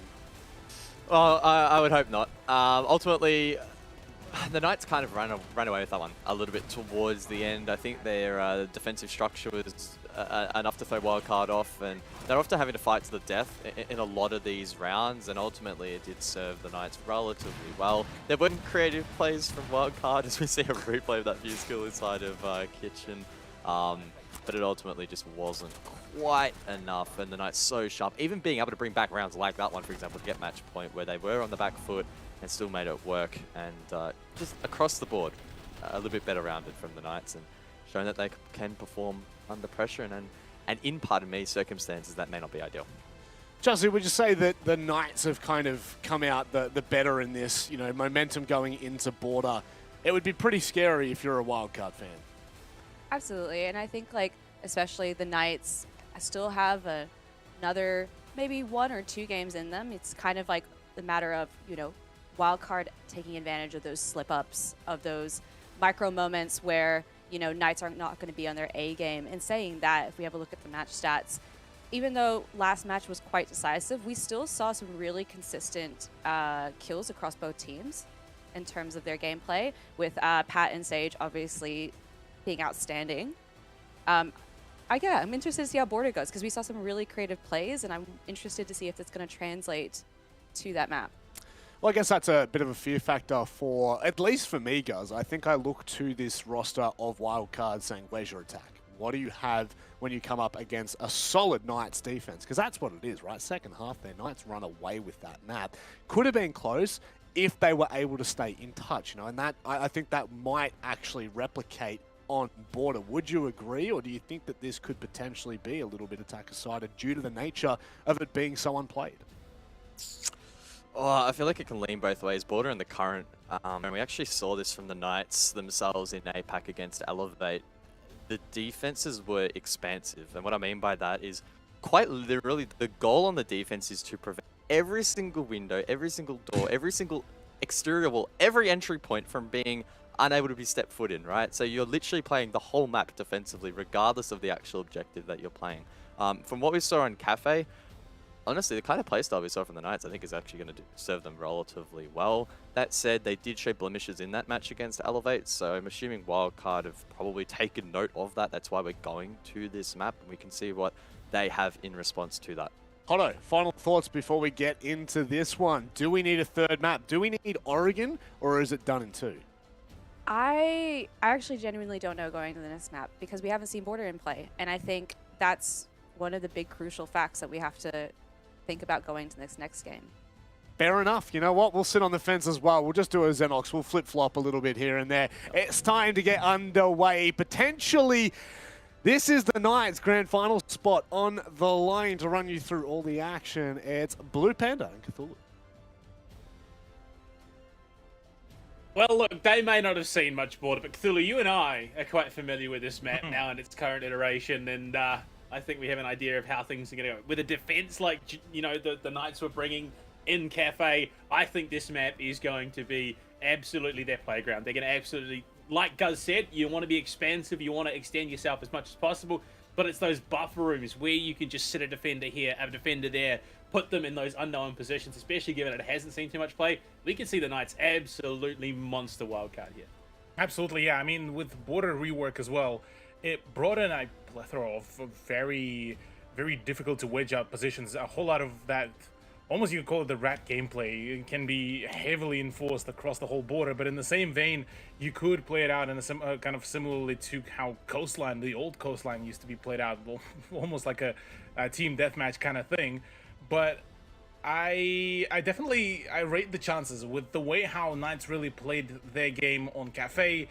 Border could really lean into their playstyle rather well, but in saying that, it is up to Wildcard to really bring this back. And given I believe this is also their map pick as well, I'm feeling a little bit more confident about Wildcard's chances, and I would hope to see them perform a little bit better than just the 3-pointer. Well, unfortunately, we can't board the helicopter anymore, but what we can do is jump straight on into the op-ban phase.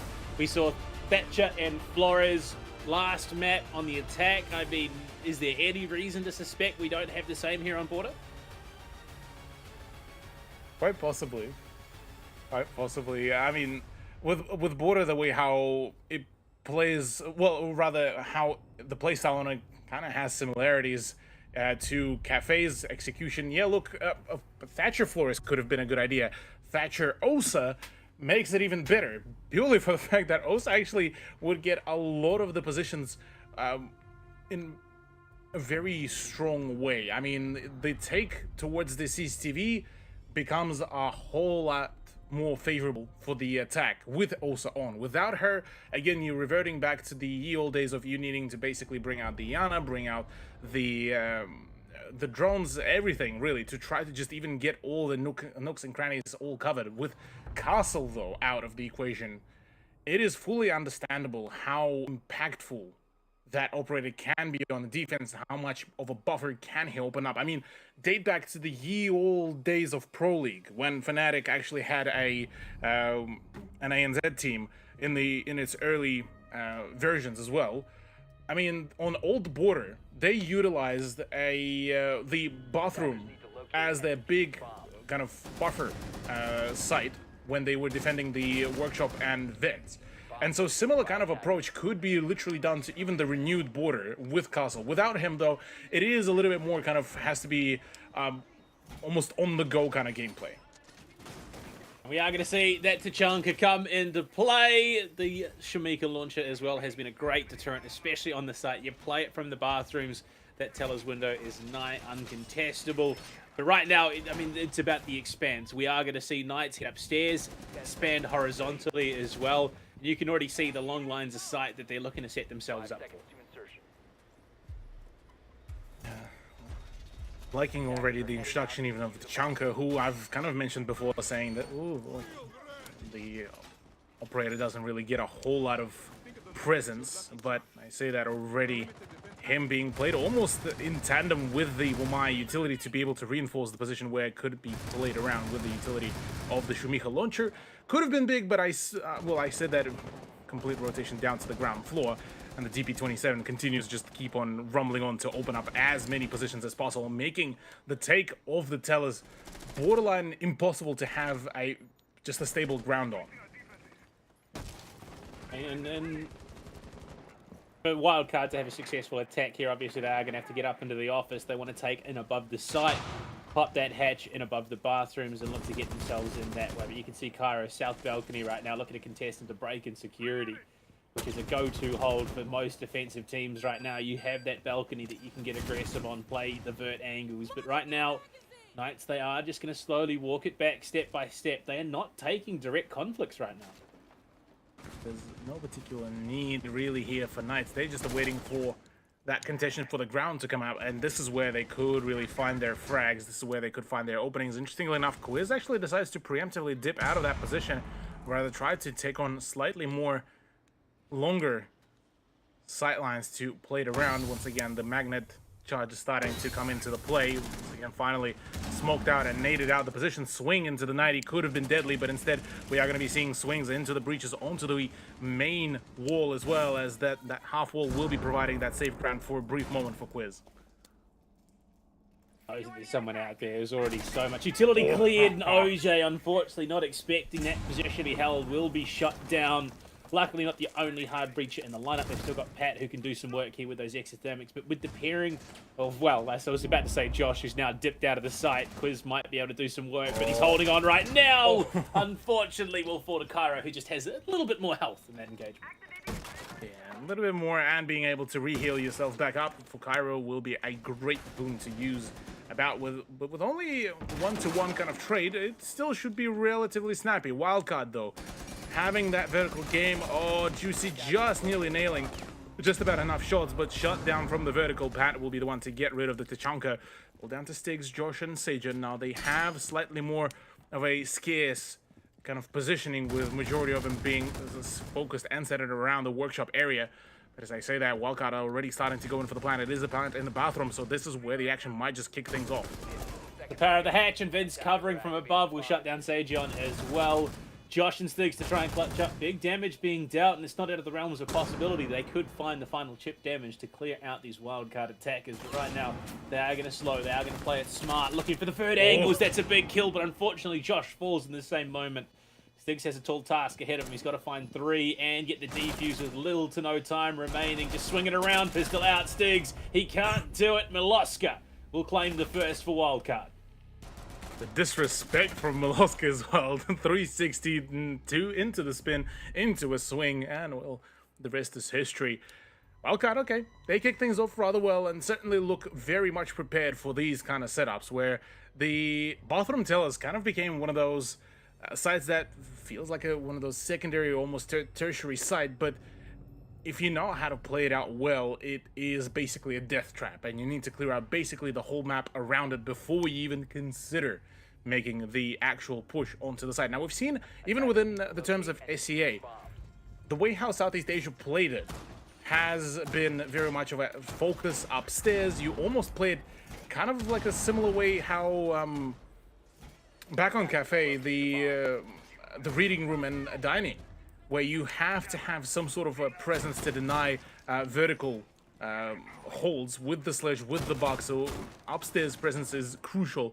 Oddly enough, well, Knights tried to do that, but forfeited their positions almost far too quickly, maybe due to just the lack of utility. Now going into this very side, the customs defense is going to be, oh man, a little bit of a more difficult one, because customs requires you to keep a hold of the break room plus the CCTV, and that is arguably a much more open area comparative to the armory and archives. So I'm not too sure how will this actually play out for Knights, but assuming that the main idea will be play for a quick rotation down and default back to the site. I mean, you've even got to hold over towards the main office area. You need to deny that west stairs wall. It's like a disgusting angle. Yeah, I'm not surprised. Knights are coming into this with a game plan. They've obviously done their homework. Exothermic into detention. The impact trek is going to be absolutely on point there for Juicy. And all of a sudden, Wildcard, they are going to have to reevaluate a little bit. Second exothermic is going to be going out with the aid of a frag grenade, so no second impact should follow. I don't know, but that just drained about enough of the utility as well, because you look at the position, well, there is OJ, but he already starts using up his own utility. The Selma charge is all used up, and well, both Pat and OJ now will be reverting back to just the fragging role for now. Still 2 sets of flashbangs, still 2 claymores for OJ. The rest of the team is still looking pretty healthy, whereas with Quiz out of the equation, out of the picture, Knights might start struggling because, well, with the setups that they have, it is looking a little bit more difficult. Sage falling as well to Cairo. They're looking to get themselves in, and Milo will jump himself straight into tellers, clear through the bathroom as well, make his way over towards workshop and flush out any players. But you look at it, the setup already, Wildcard have the opening, they've got the players' advantage, they've got the crossfires as well. Not to mention the drones in play, and Milo's just going to eat up. Josh runs right into his waiting arms.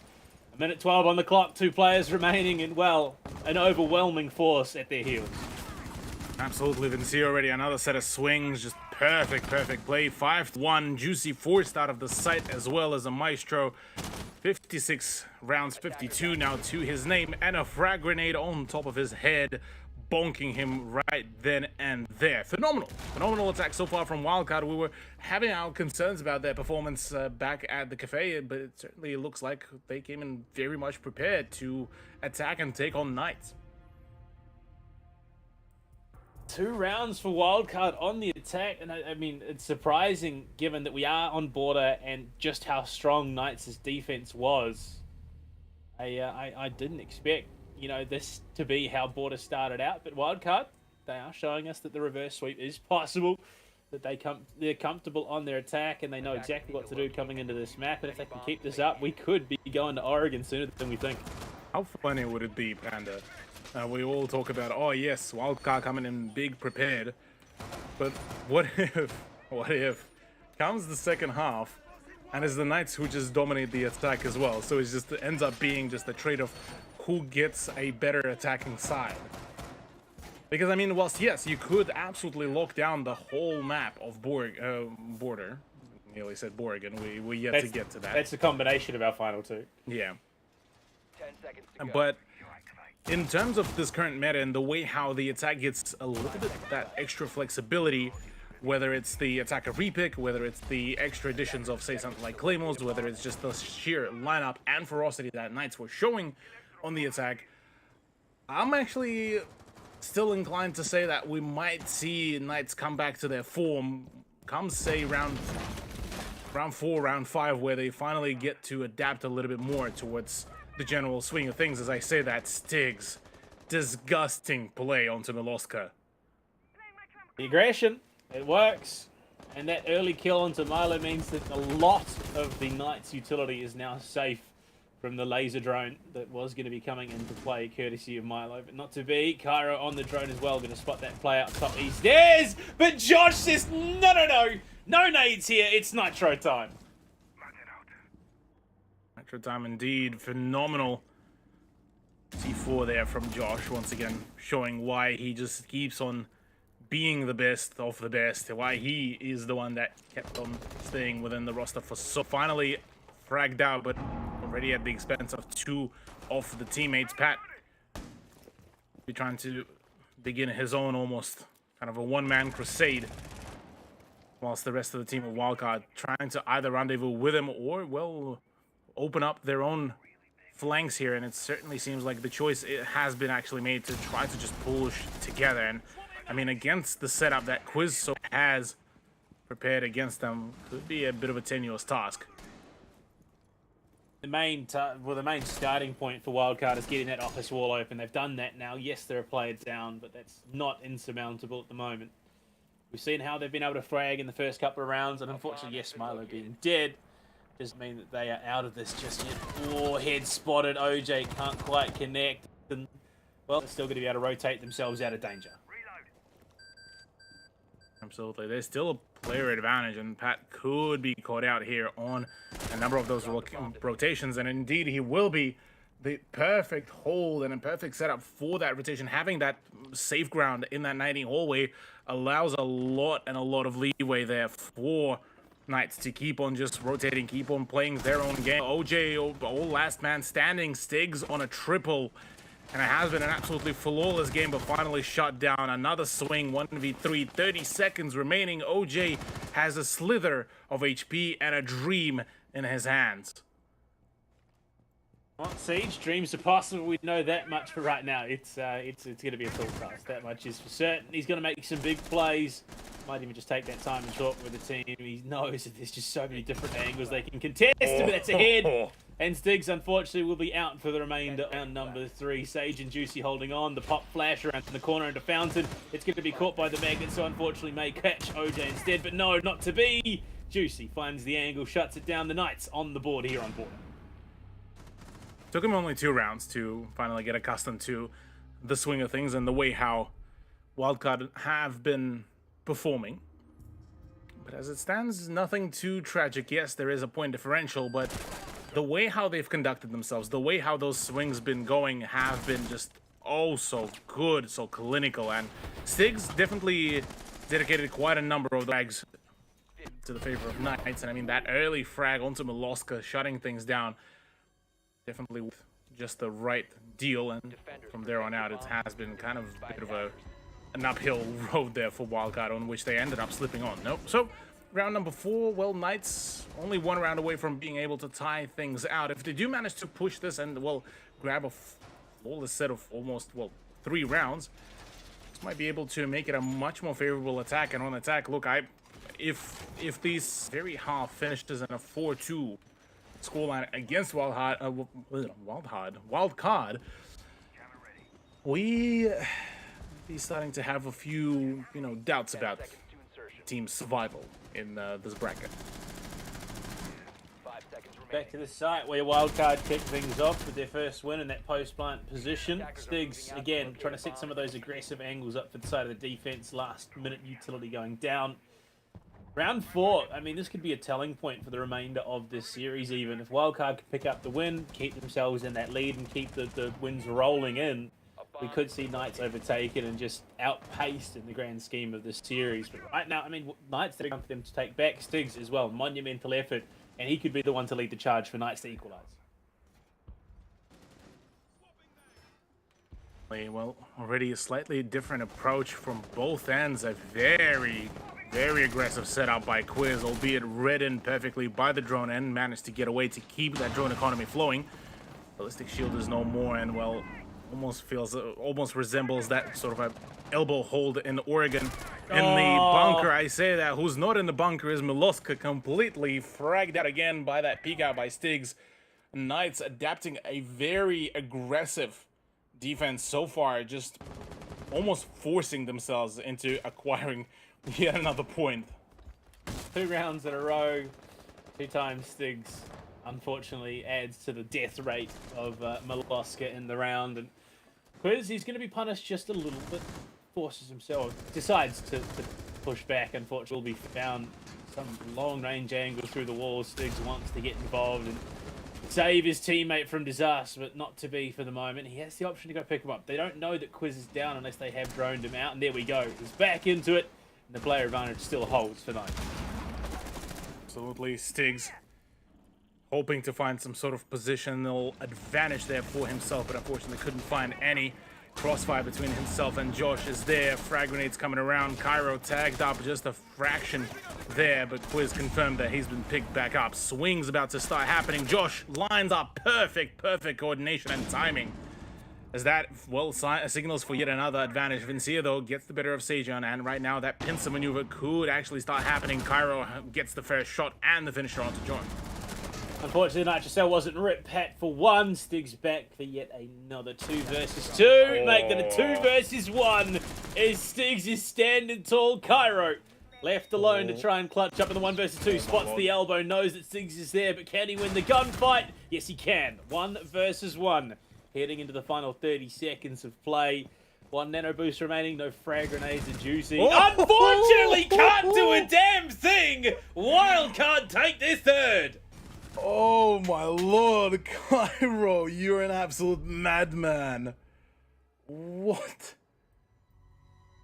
Oh my lord. Man's just out here playing almost what feels like Call of Duty at this point, with the way how he just swung things around. Just, you know what? He has a big magazine, well, might as well just flex it as much as possible. Get rid of Stigs, and then just that swing. My god. Just eaten up. It's just a clinical showcase of why Cairo deserves to be this level of competition on this team. Of course, 3-1 for Wildcard. I didn't say. I thought it was going to be a big round. Knights find themselves on the back foot in a big way. Down 2, yes, but the momentum is all Wildcard. Yeah, just as we were thinking that, well, maybe that return of that big momentum from Knights could be there, could be fully, thoroughly utilized. Well, none of that really did happen. None of that did occur. So, yeah, look, now Wildcard, they have a full possibility of pushing this to a 4-2 in their favor, maybe even a 5-1. And look, if that is the case, comeback is real. Reverse sweep dream will be very much alive and very much healthy. And look, the dream, it's anyone's honestly at this stage. Knights have the advantage, obviously, in that map they picked up on Cafe Dostoevsky. Now on border, though, seems to be the wild card show. They come in with a game plan and know exactly what they're doing. And Knights' defense, despite how phenomenal it looked on Cafe, obviously doesn't quite translate. Yeah, look. I think it did come down to that. Well, Knights tried to play for almost too much of that kind of adaptation play. And in the situation that in the last round, I believe it was Josh and Quiz that found themselves in, well, didn't particularly really help their case as they were being pincered from a plethora of different positions. As it stands, though, full send, full push, it seems, around the passport area. Frag grenade just overbanked.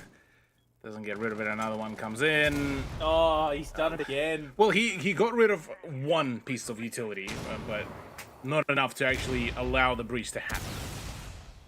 That is truly unfortunate. He got a bit of chip damage off on the sticks from the looks of things, but that doesn't matter. Juicy will unfortunately fall to the 5.56 of Pat hitting some mad shots. I mean, it's Pat. I say mad shots. This is the staple for him. The guy is just insane.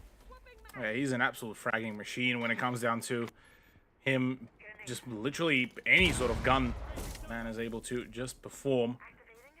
Fortunately, the Selma charge is not going to be allowed to get the breach done, but maybe now is the time for the actual take off of the break room. And the interesting thing is, yes, Tiggs got the perfect position, albeit, yeah, the window behind him being opened up doesn't really help his case either.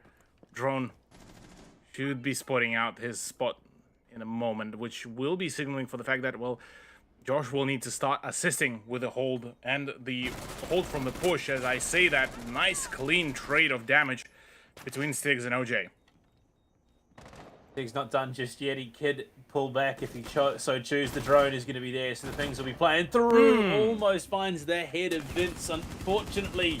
Not to be, and Vincere is going to try and get more, unfortunately. Miloska aggro's up without the support, and Knights will take two back in quick succession. Time now ticking away for the wildcard crew, and they realise that they find themselves not in the position they were moments ago. Nitro out from Sajon, not going to connect, unfortunately. Leaves it down to the gunplay remaining for the Knights, unless Quiz wants to get a bit aggressive with the impact grenade. 20 seconds now in play, and wildcard need to start ramping things up. They are primed and ready, and they can get in, go for that plant, but Quiz... The flank hit could be absolutely huge. Sajon will connect in the swing. No Two players way. are better than one. And Knights find themselves up by that many. Vince, he can't do much. And Knights will find the fifth. And all of a sudden, that momentum has been stalled out.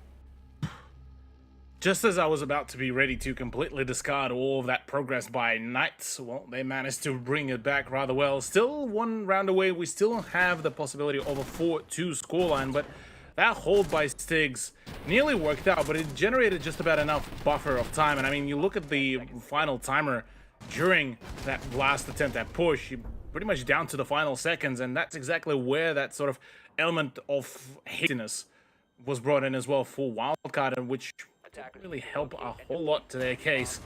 Now going into round 6, we are reverting back to what feels like a staple site of this very map, the Armory and Archives.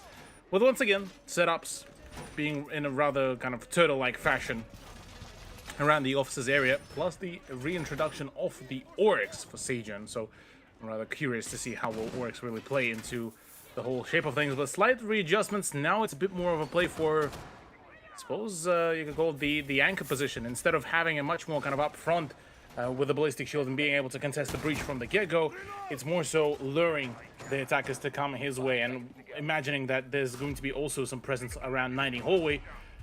At least, well, the fountain area should be a relatively safe space.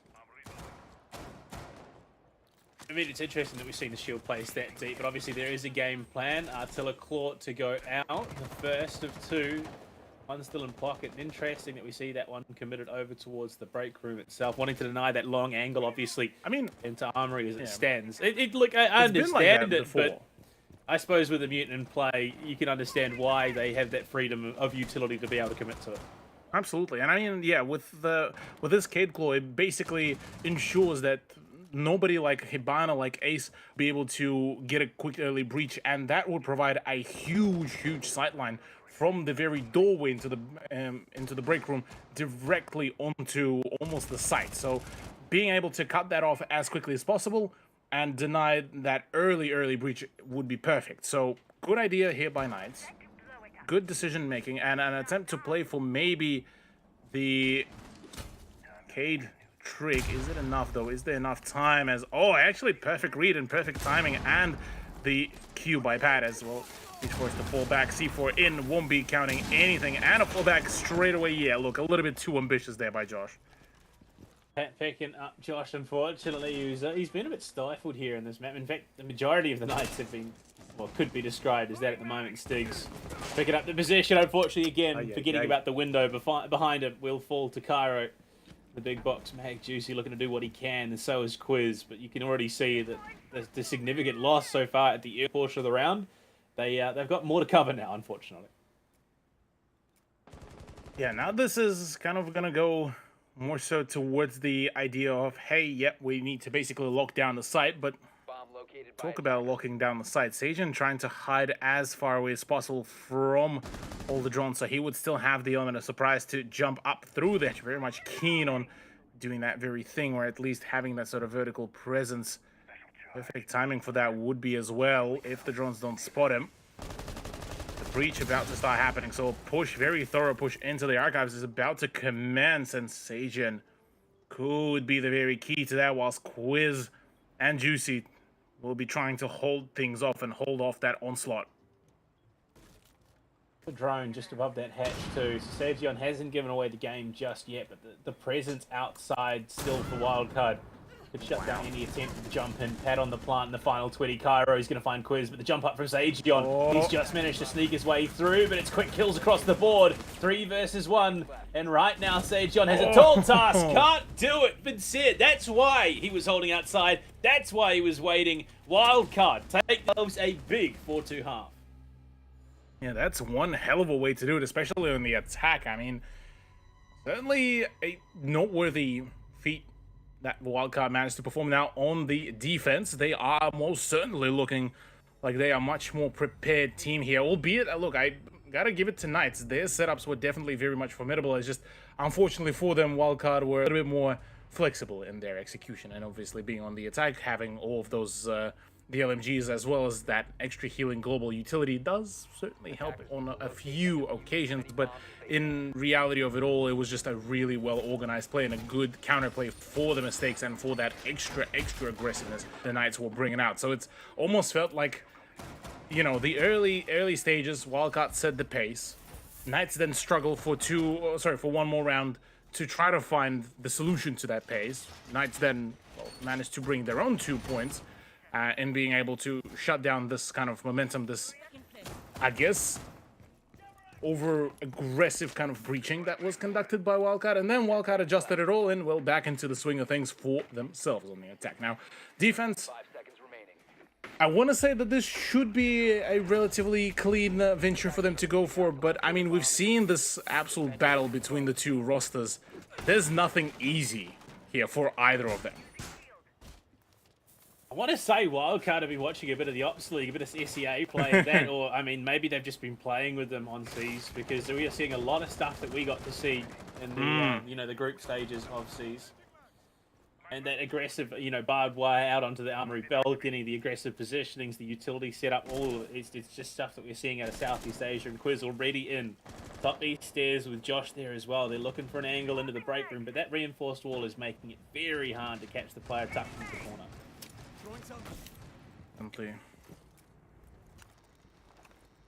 already, Stiggs, the rest of the team of Knights will try to find their footholds to try to go for as it stands. It's much more of a what feels like a paced down push, because you look at Wildcard's approach, actually, no, pardon me, I take that back. I was about to say there weren't a whole lot of breaches. I say that already there's been a breach into the office. There's already presence and attempt to wedge out from a rather long distance the utility and the position. And unfortunately, that frag grenade also just destroyed the Selma charge. So unfortunate that both of the frag grenades from Quiz didn't particularly land. The hand maybe is not particularly too trained to throw.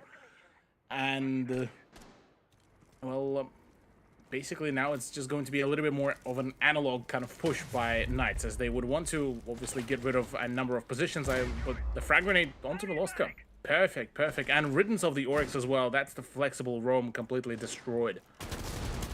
Josh with a nade of his own, and Archives trying to pre-fire whoever flushed themselves out. Unfortunately, it was Molosca, so there was no one there to receive the nade. Quiz just walking his way in through 9. He wants to get the angle onto Armory. In fact, might even find the angle straight in onto Fountain as well if he's lucky. Somehow, Wildcard have allowed him to take this ground aggressively. There's so much that they don't know about his position. And there we go. First swing, Pat falls. They just weren't accounting for it whatsoever. Finished off. Sageon as well will go down, but Josh is on a tear. Looking for more. OJ to shut him down. Stiggs answers back yet again. It's just trade after trade after trade. OJ has a massive task on his hands, but unfortunately can't handle it against Quiz. At least we got to see a bit of Frost Matt play, unfortunately. Not enough to secure a kill off the back of. Yeah, rather unfortunate, but interestingly that Wildcard tried to play for that very, I want to say extended, very kind of open-minded kind of defense where they, opened up a fraction of that soft wall on the main wall in the Armory. They wanted to get those early angles. Unfortunately, those actually ended up being a double-edged sword where it's actually Wildcard that got fragged out through those very openings. And certainly that extra pressure that came in was kind of just about mostly just distraction play and allowing the play around the CCTV kind of to work out a little bit more in favor of Knights. Now, with them being able to get a little bit closer to equalizing the scoreline, Knights' Crusade could still, wrap up here if they manage to win out on the attack of Border. So far, I mean, Border attack has been much more favorable, at least in the context of Wildcard versus Knights. So I'm curious how within the terms of ANZ, how much that ratio of defense to attacker wins will actually shape up. But unfortunately, it's one of those things like Manic touched on. We just don't know. We haven't seen enough of it in OCN. That's why I'm to know for sure. talking about OCL, we know it's just hyper aggressive. But Oh yeah. right now, OCN, it's a slightly different story. They are more calculated, more cold, I suppose would be the best description. They're not ones to just run straight in and go for a gunfight. They will make sure that they know as much as possible about an engagement before they commit to it. Right now, we are looking to lock things down in the 8th. Knights now only trailing by the 1. And Knights could really bring this back. Yeah, I mean, the way how they just been absolutely ferocious was big. I say that. Cairo was even more ferocious. That hold on the east stairs used to be the staple hold, and it still is, and certainly plays quite perfect there. Juicy would have been in a little bit of a issue, but obviously able to avoid it, at least for the time being.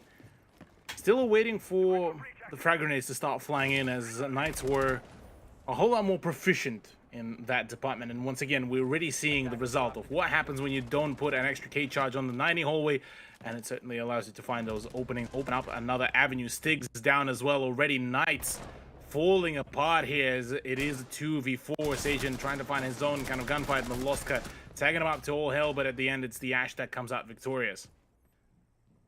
This is 3. I mean, this is doable. I mean, you got Sageon and Josh on the board. Yeah, OJ and Cairo. We're probably going to have something to say about that, especially with Cairo already having the round that he's having. Minute 25, and Knights need to sort of reprioritize how they're going to approach this site. They do have a couple of nades, but they've got 0 information gathering potential at hand. So it is very much going to be a case of just face check almost everything. They've got the opening into detention. They can look to clear across, but it's obviously bathroom tellers. It's still a long way to go. Bomb located by Still attacker. indeed. Knights have a minute to go. Got for the majority of it. Relatively spread out vertical gameplay. I say that Sajan just managed to equalize the man count. 2 versus 2, but with his HP, next gunfight could be a little bit dangerous. He has the magnification scope as well to try to take on some of the longer range gunfights. Doesn't know about the presence in the Harry Potter, which will be problematic. Josh has dropped down as well, much more safe. swing from the Tellers could really come around, but Sajan's position now needs to be extra reinforced. That frag by Vincia could be big. He finds one. That's a nail one. Could he find two? No, he doesn't, but left with a lackluster amount of HP. Another swing. That's a kill. Quad. Can it be an ace, though? That's a big one. Swings. He does ace. Sajan climbs back up to equalize the scoreline. Massive stuff from one of the brothers, Sage. The other one might be meeting him in that grand final after the second semi, after this matchup, of course. But I mean, look, there's a reason we've hyped him up for so long in Tier 1 ANZ. He is just so good at what he does, and what he does is frag. Despite being down, I mean, it's never a reason to count him out. He swings in, massive ace from the man. He's going to be absolutely chuffed. Just so clean on those swings, my goodness. Absolutely floors wildcard, and yeah, look, that will be a bit of a tilter for the defensive side. Given that they had the player advantage, they had the positions there, Vinny unfortunately just couldn't connect his shots.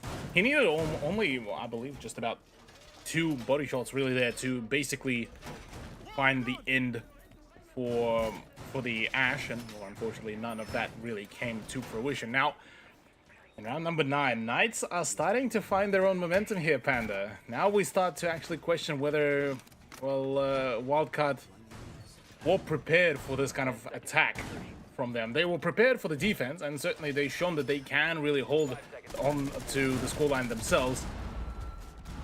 But the defense has been a little bit of a question mark, really, at least personally for myself. And with Knights just trailing the way how they do, it's kind of just too clean, too cozy for them, really. Yeah, I mean, maybe that's the way we're going to start to see it develop here in ANZ, a more attacker-sided affair on border, because the number of routes into the building, the number of possibilities to get in, above, and around the site to contest it. Wildcard, though, I would be remiss to count them out at this stage of the competition. There's still 2 rounds to go for either team before we even touch match point. Still quite a tenuous road for both of the rosters, so there's still plenty of ways around it. Well, Stiggs on the entry, F2 in the hands, ready to find his own frags. Could be big if he can find the opening around the break room. That could really rip open that push for Knights in their favor really, really well, because that is a big foothold to acquire. Instead, it's OJ actually to be fragged out, and that's the ground floor control almost completely forfeited. Wait, Josh is already on site. Pushing in aggressively, Mollusco at least answering back with a kill on a Stig, so no more Twitch, no more F2, and despite having a player on the side, they don't have the diffuser there, unfortunately. So it's a matter of getting Juicy into position so that he can join his teammate. Unfortunately, that's not going to happen before Josh falls. Juicy spots the tail end to one up towards security, but it's Vincia to find the follow-up kill. Mollusco will fall. It's getting very dicey here for the Knights. They made great inroads at Sajon. He's going to keep fragging out like he did in that last round. Kyra to fall. Now into the 2 versus 2, things will slow once again. Knights know that they've equalized up here. They've got time to work with. They need to re-aggress. Good decision, though, to try to re-drone, because right now that would have been a big opportune position, because Vincia was actually all alone there up top. Thankfully for himself, he does rotate back to try to play a little bit closer to his teammates, so at least there could be a chance for a refrag. But in terms of Knights, look, it was a good idea. Re-drone, kind of reassess the situation, reassess the position. You have the time, breathe easy, and that's exactly what they are doing. 39 seconds, though. The plant is starting to go down. Juicy starts to keep, he will stick it out, and right now, again, a split between wildcard players is happening, so the ones need to be one. Sajan already claims one. It's all down to Vincia. Himself back in through Talos, and he's got too many angles to cover. He's going to hit the first. That's Juicy out of the equation, but Sajion has already proved that he can clutch up round after round after round. He's got the vert angle as well. So this is a very tough prospect for Vinny. He's going to have to find some miracle headshot, and the nade is just going to rain on down. Vince doesn't have an option, and Knights will reclaim the lead.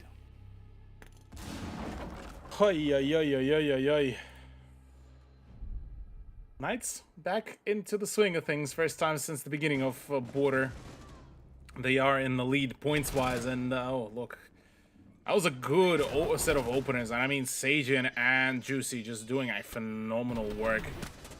Knights just looking so much more composed on the side of Wildcard. Look, I can't really say that they are not composed at all. Their performance has been pretty well coordinated. It's just unfortunate that in their ones, the gunfights weren't won, and it basically just what went down there, really. It was unfortunate that it was the ARX versus the SMG-11, where you really need to be clinical with that recoil control to be able to just nail, especially that tight of an angle. Plus, I mean, the reaction speed and being able to even just flat out see your opponent there is something that needs to be addressed as well.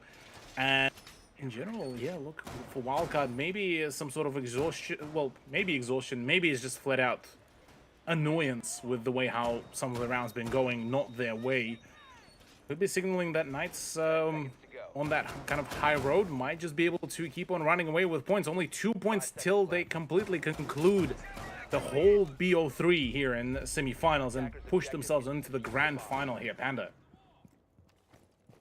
Yeah, I mean, look, they are primed and ready to do it. They only need 2 more. Wildcards seem to have lost that heat that they brought into the start of Border. They have yet to pick up a round here in the second half. They have dropped 3 in a row. And if momentum is to carry on, it might just be a 4th to follow it up. Right now, they're getting themselves ready. Wildcard have to mount one of the biggest comebacks we will have seen from them in a while. Good. Next story here could be big as well. Wildcard kind of, I mean, remembering the ye-old run in the promo tournament for Wildcard, they were able to come back from rather unfavorable scorelines a number of times. So I suppose that could be very much their forte. Maybe us, you know, saying that, oh yeah, now the the exhaustion and frustration is there. Maybe it's just them playing the long game. Sejon, that's not particularly how you land the grenade. Bad nades can change the momentum of an entire round. Bad nitro cells as well as Kraken can attest. Pat, the first to fall. Stigs might be on the flank watch, but that doesn't stop him from connecting shots, especially with the AK in hand. They lose one of their nitro cells, and in fact, they've got one remaining. OJ somehow surviving it. Sage, but Juicy's already on the plant. There's a minute 30 going, and unfortunately, Wildcard seem to have let slip the bomb site. Massive kills from both Knights. Josh and Quiz just absolutely dismantling. Stigs finds OJ as well. That air jab perfectly placed to shut him down. Molosca has no clue what the hell is going on. The site is no longer his. The plant is down, and he's got to find 4 to make it a possibility. He's going to be swung on, and Juicy will push Knights onto map and series point. My goodness, Knights are just absolutely activated. It took them maybe a moment to, you know, catch a break, catch a breath, especially after the absolute banger of a series on Cafe, but yeah, Border. Suppose, we were talking previously before even the OCS how, generally speaking, at least in this stage of the Border's lifespan within a competitive map pool, it's almost kind of just a game of, well, whichever team, or rather one team comes in very much prepared, the other one plays it like almost like ranked. Here is the first kind of time, at least with ANZ, that we get to see it that both teams definitely look very much prepared. They certainly have their own strats, they have their own setups.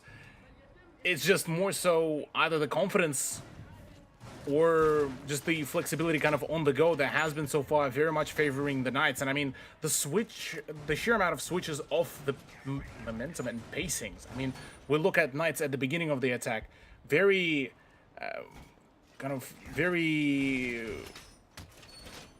step-by-step approach. They take one position, then go into the next one, kind of sequencing one after the other. Now you look at even the last round, straight away, full send onto the side, get the plan down, still half a round remaining, and then they frag out. They're forcing that continuous rotation of different momentum of different playstyles from their opponents, and Wildcard unfortunately can't seem to be able to keep up. Yeah, I mean, it's just sheer outpacing at the end of the day, and the resilience and experience from the Knights who have not, you know, had the run that Wildcard have over the last 18 months. The Knights have been pretty consistently at the top. They've been there among the best. Wildcard, they're still returning to that form that we know that they are capable of, the form of Wildcard of years ago. Ready. Possibly the final rounds in our hands would very much be curious how will those frags start to come around, because the first blood could possibly dictate who gets the initial advantage. So much information being gathered around already. Swing comes around. SMG-11 is a little bit better here against Quiz, albeit it does leave Pat with barely any sort of HP. Now Juicy trying to find a follow-up. Doesn't want to reveal his position just yet, but the Malucci device does reveal that there's one more person. So the re-swing could be big. A very dangerous angle. Decides to push in. Yep, does find the frag. That sticks down though. That's the crossfire. Cairo with a pistol as well. All of a sudden, the wildcard reactivated again. Massive deficit here for the Knights. They have found the smoke though of Pat, which could be absolutely big later on in the round. Unfortunately, Josh has too many angles to contest with. Vincia going to shut him down and leave it into the hands of Sage, who unfortunately for Wildcard has already clutched up once. Unfortunately for him, though, it's one of those probably not going to happen again. Lightning only strikes. Sorry, Lightning does not strike the same place twice. One more round, Cthulhu. One round, and we go to OT.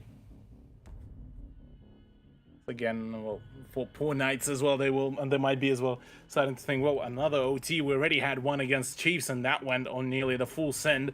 Against Wildcard, this could really be the big deal breaker here as well.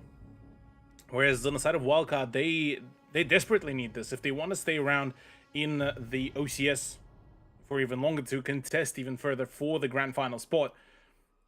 They need to get the time. They need to stop that whole round bleed that Knights were able to enforce very thoroughly. I mean, to come back from a 4-2 scoreline now into 5-6. Already an achievement of its own, but for Knights, we know them, they always continuously hungry. They won't stop until it's a win, and it's a decisive win. And with the way how they've been performing, it's been rather clean, rather solid. Whereas on the side of Wildcard, look, been just a rather mistimed, maybe misinformed decisions. Maybe it's just flat out just not their day for fragging. Not over yet, though. Oh yeah, one more round of regulation. We could see this go back to Wildcard in overtime, but again, barbed wire out on the west balcony. Back inside to the site as we head to Armory Archives, of course. Last minute utility set up the frost mats. So we've already seen one person trigger them. Unfortunately not claimed as a follow-up, but I mean, hey, the map is still potentially going to pay out. Josh, though, on the other hand, bringing in a bit of a change for the lineup of Knights, introducing a Nook into the ranks, could really make that change happen, really.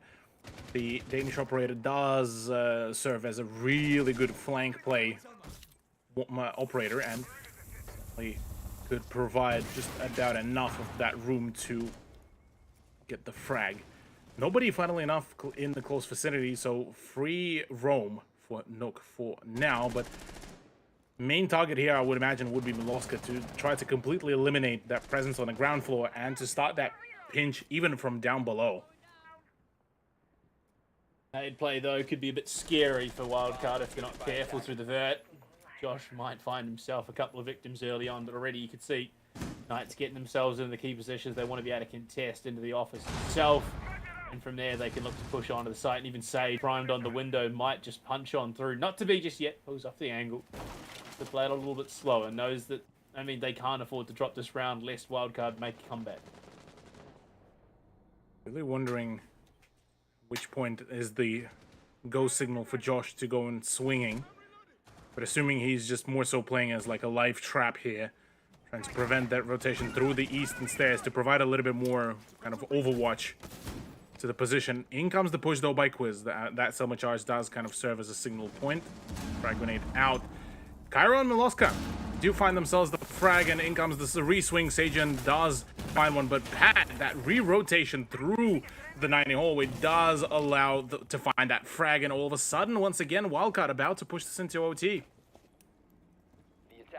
I mean, again, might be calling it early. We could see the clutch. Honestly, I think Quiz and, well, not Juicy anymore. They were to be the ones to do it. And there we go. Cast is curse in full effect. I just wanted overtime. Wildcard will push it to 6-6.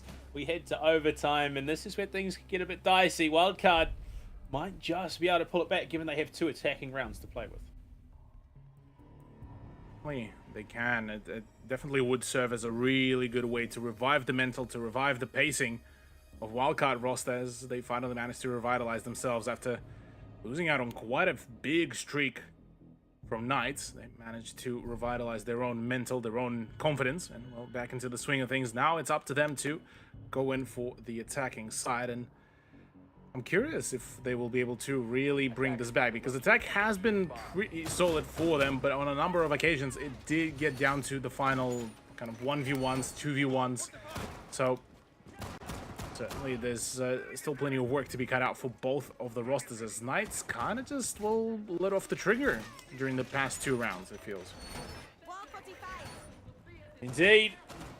I mean, might still have the opportunity, and the game reckons that already Wildcard are about to lose out early. They're predicting the first frag to go the way of the Knights. Last minute setup, last minute prep. Knights need to steal themselves if they want to resist the map going to a third. Their map will definitely be starting to face a little bit more towards Wildcard, I reckon. Given that if they are able to bring this back this far, certainly work out quite well for them, but not to discredit Knights as well. They have been showing us a phenomenal performance. It's just more so for them, it's been more so leaning onto those big clutch plays. And I mean, the ace as well, not to be forgotten at all. That was an absolutely phenomenal performance. Ost droned out and already misses out on the push through the passport as well. Does open a great amount of ground for Cairo to take. He's doing numbers, old Cairo. 12 and 7 so far. As we kick overtime off, unfortunately not going to be able to connect that nade. We'll have to look for a different angle to make that LMG work for himself instead. Already, just information game is key. Wildcard want to flush out these positions. They want to know where the defenders are, so that if they do make that push happen, they can do it confidently. Speaking about confidence already, there's quite some confidence as well to try to re-swing those positions, trying to keep his spot as safe as possible, but presently around the 90 hallway, or rather a long angle into the 90 hallway, could be a bit of a dangerous venture. Now presence by Wamai of Stigs and trying to hold off the security position would be big, but its main focus here is the office push, as Cairo already gets the better of Stigs. That's the CCTV completely now taken away. Sagen won't be able to reclaim this, so it more so going to be a play for possibly a retake of the certain bits of the top floor. And with office now also opened up, that forces Josh out of the position from the office back into the reinforced spot of Fountain. Maybe this is where the main battleground will happen as well. More than likely.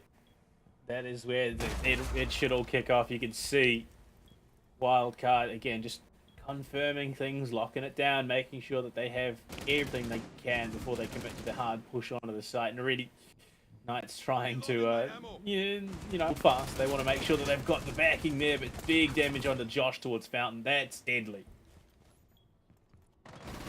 Deadly indeed. Juicy also taking up quite a fair bit of a damage. Finally equalizing the player count with 38 seconds to go. Now it's going to be the push time. C4 poorly timed, doesn't leave a whole lot of cover ground there for the player. Another damage here right now. Completely swarmed though. The position at the Fountain completely now has been obliterated. And I mean, 2 versus 4, the health bars being that they are for Wildcard. This is possible for Juicy and Quiz, but they need info. They need whatever they can find, honestly. Just scraps would be enough, and it's a dangerous dance. Quiz spotted the sledge, but it's not to be right now. Vincier finds the kill onto Juicy. It's Quiz alone to try and hold off the onslaught. A Wildcard, it's a big headshot, looking for more. The down, can he get the kill? No! The plant's secured and Cairo to cover. Wildcard will go up onto map point. Oh my lord, that was so close, and all thanks to Cairo's push as the final kind of send. My goodness, that was so almost far too close for the comfort there for Wildcard, but it seems like they didn't really get phased at all. Being able to still keep up that talk, keep up the discussion, certainly shows for the signs of, well, possibility of them being able to just keep up at it and keep their mental running pretty high. Now, for Knights, attack being called, they want to want to nail their performance here. They want to make sure that they are not going into yet another map, because that would be a rather frustrating venture given just how close they got to pulling that reverse sweep comeback. And whilst it won't be the end of their run at all if they do lose out on Border, well, Oregon, just yet another set of series against the Wildcard, the team that has been very much fluctuating in their performance, but fluctuating still in Wildcard's favor. So Knights kind of left a little bit puzzled here. Oh boy, Wildcat. I mean, look, they've been fighting tooth and nail, kicking and scrapping the entire way here. Knights, despite having had that map point advantage, weren't able to conclude it. They are now forced into this unfortunate situation where they're facing down the barrel. If they lose this round, they will be going to Oregon whether they like it or not. So they want to push. They want maximum overtime. Maybe.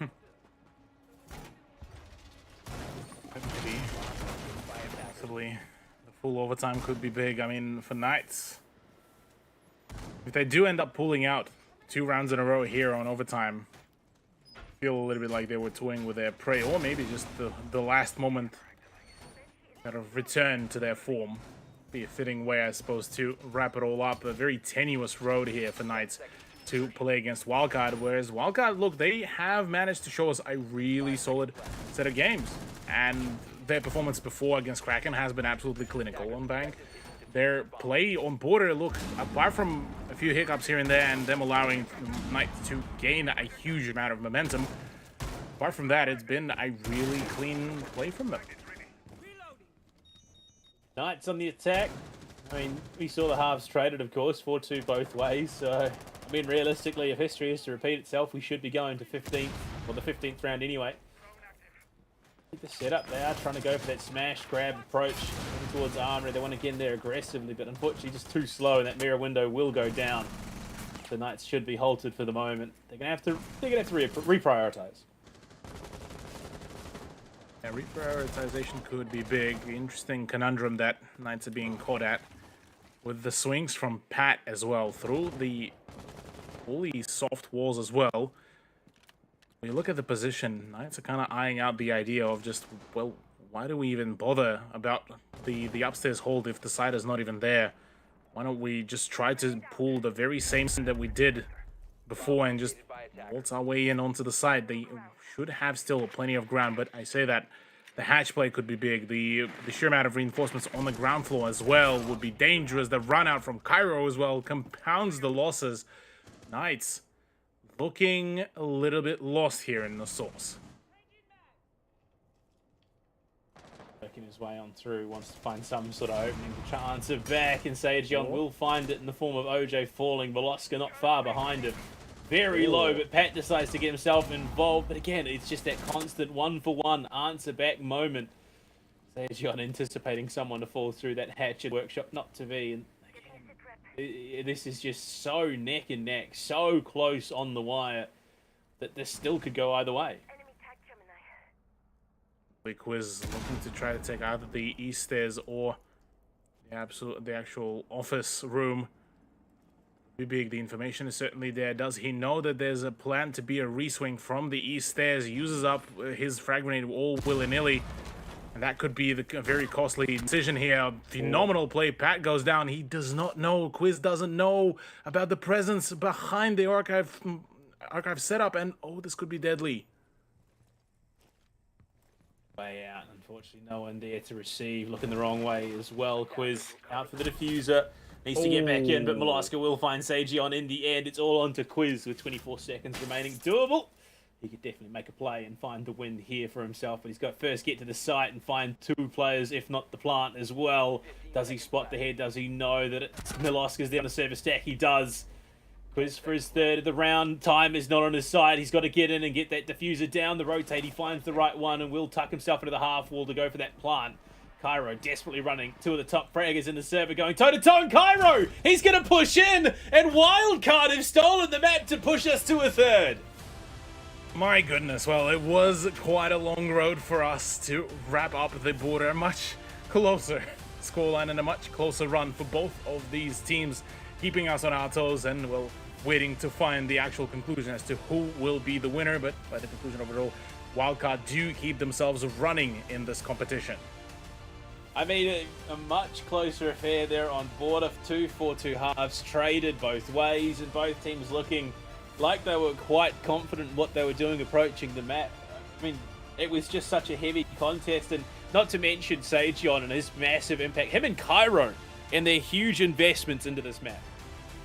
Oh yeah, Cairo has been a key performer there, and understandably so. The man is an absolute menace when it comes down to any sort of fragging game. But I gotta give it to Wildcard. Look, it was a little bit of a problematic run for them, and thankfully for themselves, they were able to generate just about enough buffer room to keep themselves in the run, allow themselves to pull that comeback, despite the fact that Knights, were able to string 4 rounds in a row and nearly be able to win out their second map, but not to be. Oregon is the final battleground, and at this point, it's a game of sudden death. Yeah, I mean, we've gone from 2 fringe maps, and we're looking at one that is more mainstream. Both these teams have shown great stuff on the attack and the defense, so I could not imagine a better battleground to close it up. But I mean, you look back at Cafe, a map that has been really seen, Border, nigh unseen entirely, and both teams obviously had an understanding, which it bodes well in the coming stages of what they could be bringing to these newer maps in play. Oh yeah, absolutely. It's a very good indication of that. Whilst we don't really see too frequently in Tier 1 NZ competition, those some of the newer maps, some of the newer introductions to the competitive map pool, there's obviously been plenty of work put in there, and understandably so. Both teams could be quite a menace, say any other team decides to contest them. Well, speaking of contest, of course, we've got one map to go. Oregon, we're going to throw it to a break when we come back. Of course, old Magic Matic Monday on the desk is going to be breaking things down before we head to our decider. We'll see you back soon.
I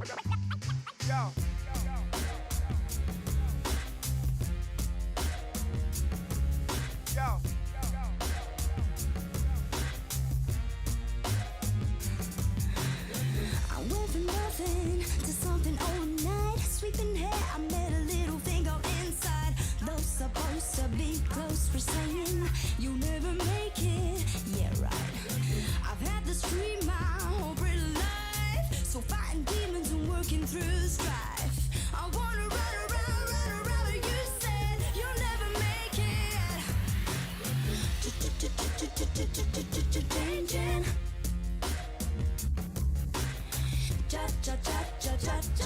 Changing. 'Cause everybody's trying to tell me what to do. Changing. Butterfly alone, I am changing. Why don't you people just do it? Can't pull me out like a rabbit from a hat 'cause I'm changing.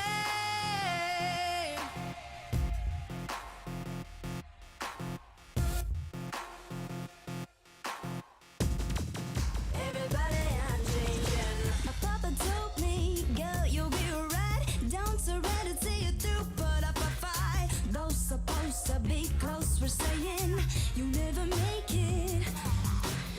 My sister said you think you're a superstar. I said watch your space or run round, yo. I wanna run around, but you said you'll never make it. Changing.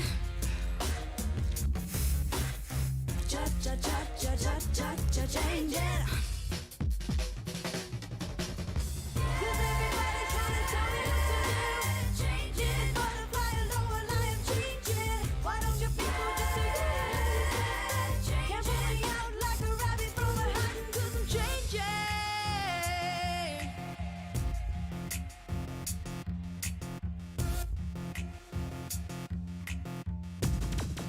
Everybody, I'm changing. Gonna keep it moving up, and so high. Won't let nobody stand in my way. They can try. They'll be facing me dead on with my head on. You can bet on the fact that I'll be taking what's mine. I got a grip on how this whole life thing works. It's dog eat dog, love and hate till it hurts. From the minds if the wise that despise others' life. Rise above it all, love it all, and keep your spirits high. Changing.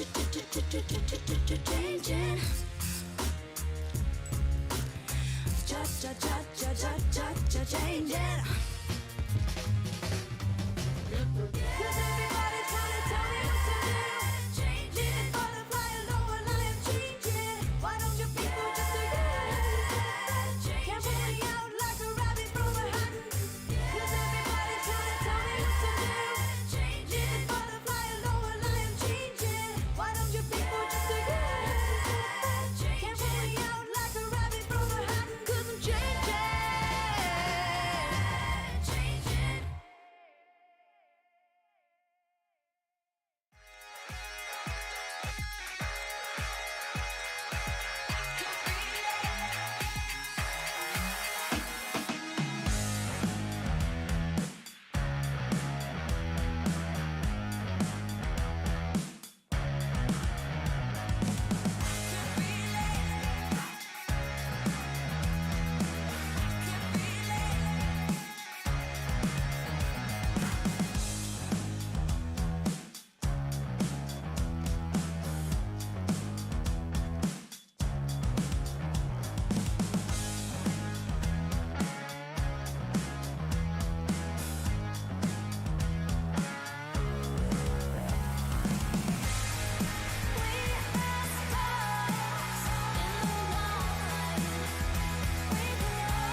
Knights had 2 chances to close it out there on border, and they are unsuccessful in their attempt. 4 rounds straight from Wildcard to bring that back and force us to a 3rd map, which will be Oregon. Guz, could we have expected to really have such a banger from border? Honestly, I really wasn't sure what to expect. Well, look, it was a bit of monkey border business in the sense that there were a lot of trades. It was very frag heavy, so in that sense, it didn't stray too far from the norm. But it was super competitive and actually super balanced. We had the 2-4-2 halves, and I think honestly, Wildcard probably doing the best job in maintaining their mental fortitude when they had their backs against the wall. Match point, they sort of, you know, lent into the trust the process mentality, right? That we can just ride this out. It's going to be tough, but they managed to do it, and I think that piled on in towards overtime where they were able to close it out and just across the board. Really playing well, and yeah, I think the Knights probably again being exposed a little bit there on border, which probably wasn't a map we were expecting them to perform particularly well, so they did well to push it to overtime at the very least, but fortunately for us, it means we get a 3rd map. It does indeed. Hodo, what were your takeaways from border? I feel like there were just far too many opportunities for Knights there to actually finish that one, and a couple of massive clutches from Sage really kept them in it. Yeah, absolutely. And I think if I had to really sum it up, it was honestly just so back and forth. Like, it just, that dominant first quarter from, you know, Wildcard just kind of solidified that momentum. But then, you know, Knights came back, and then it was Wildcard, and then it was Knights. So it was a lot. And for me personally, it was like the Kyra versus Sage show, because those 2 people were like just absolutely just making huge plays throughout the game. It's one of those things at the moment where we turn to Oregon, and honestly, guys, I don't think I've ever sat on the fence so much. It's kind of been 3 maps of an unknown entity. We head to Oregon, which even Oregon, like a map that was played so much throughout 2021, I don't know who I would even lean toward. Knights, they've obviously got a little bit more playtime on it, but Wildcard are just as proficient. Yeah, neither team are really slouches at all on this 3rd map, so I think they'd both be relatively happy with how the veto played out. I think the most interesting thing to note is going to be how do both teams quickly adjust from the extremely volatile, fast-paced, quick entry style of border into Oregon, which, don't get me wrong, late round with the executes can play out similarly in sort of the trade meta and all that, but the early phases of a lot of these rounds will typically be a lot slower paced and be a lot more reliant on fundamentals being absolutely perfect. So I think it's going to be interesting again to see how these teams quickly adjust from that, because it's only a short break, and I'm sure the adrenaline is probably still pumping from that last map. After such a match, you can see there the Knights with 6 multi-kills to get them across the line just to find match point. And then obviously, you know, it doesn't really bode too favorably after match point. But it's interesting to kind of look at those stats and see where a lot of Knights, you know, rounds were kind of coming from. Not that 6 multi-kills is the reason for their 6 rounds, but it is an awkwardly convenience. There we go. That actually didn't sound too bad. I thought it was going to sound a lot worse coming out. We now head. Look, it's been said it wasn't too bad from me. But Hodo, we do move across into the volatile territory of Oregon. You know, volatile not so much in the sense of the kind of frag heavy meta on border, but as Guz is leaning into, it plays out vastly different. There are a lot of checkpoints for these teams to have. I think we look at it, both of these teams evenly matched. Where are you leaning? Are you going to be going in the Knights' favor here? I feel like that's kind of like the safe bet at this point. I think it would be the safe bet, but I think with just so many different variables at play here, you know, Knights had just gone, they've had 2 basically overtimes, and you're right, Oregon is a game where you need your fundamentals on point, and Wildcard is running off their adrenaline. I don't know, maybe we saw that Knights was slipping up a lot on border, and so it's like, can they just get over the line to only play another best of 3 afterwards? Like, I could just imagine the mental game that's playing at stake here is intense. Where's this one and lost, Guz? Where is this one and lost? I think that's really the final. On the No, I think God, no, genuinely, to be serious, I think a lot of it's going to come down again to that entry game, right? We saw from Wildcard, again, border slightly different matter, but Cairo, for example, you saw in the stats, I think it was like, what, a +5 on entry or something crazy. That's pretty unprecedented, not often you're going to see that. And if he can somehow, or the Knights in response, if one of their players can step up and fulfill something similar, if they can somehow reproduce that sort of result here on Oregon, a map that you typically shouldn't be getting away with that, it could really open things up on either the attack or the defense for either of these teams. So that's probably the thing I'm going to be looking at. If they're to get aggressive and go for these plays, like I mentioned earlier though, you would expect it to be a lot slower paced and these players to light up the kill feed later into these rounds where it does come down to the execute. All right, well, it's time to wrap things up here on the desk. A nice little ribbon on top of it, if I don't say so myself. It is Blue and Cthulhu to run you through the third and final map to decide who is going to the grand final. Is it the Knights or is it Wildcard? Look, Cthulhu, coming into this matchup, of course, we go the full distance to decide. There are two things that we know for sure. Number one, there is no greater bromance than obviously Manic and Guz. It's just so cute seeing them interact on the desk. The love that they share for each other on a daily basis on broadcast. And number two, Oregon is the most evenly contested map globally at the moment. 50% attacker-sided win rate, 50% defender-sided win rate, of course. So this one, I mean, it's really anyone's game today. Absolutely, and I mean, Chelsea even made a really good point in regards to that. Well, Knights just went through a rather long set of series, 2 OTs to boot, and whilst Cafe seemed to have been a really nice break for them, certainly that fatigue may start settling in, and again, both of these teams are very well versed in that endurance game, and I would be rather surprised if it does end up being kind of chalked up to the fatigue and exhaustion. Apart from that, look, Wildcard managed to bring it all back. Like we've said with Border, it ended up being very much volatile over gameplay to keep any sort of certainty there. And at the end of the day, it was ultimately on Knights to not be able to wrap up the final round, to be able to give themselves that second map point. But bans-wise, already from the very get-go, a Ying and a Monty banned out. Now, Ying, somewhat understandably so, but we didn't really get to see a whole lot of actual Ying, at least within the context even OCL versus OCN, where Ying kind of more so used for her LMG rather than the Candelas, given that the Candelas actually got quite a substantial nerf with their flash effect. Whereas on the side of Monty, he is usually that kind of operator that keeps on forcing those positions very convincingly. So you could play a very aggressive play, say in tandem with Monty, say a Finker, say a Lion even, and without that kind of element, well, also still in play, which could be a good addition to the attacking side. But I get a feeling that we won't actually see a whole lot of Osa here between the two rosters, whether it's Wildcard or Knights, and I think it is going to be very much down to just swing or get swung onto.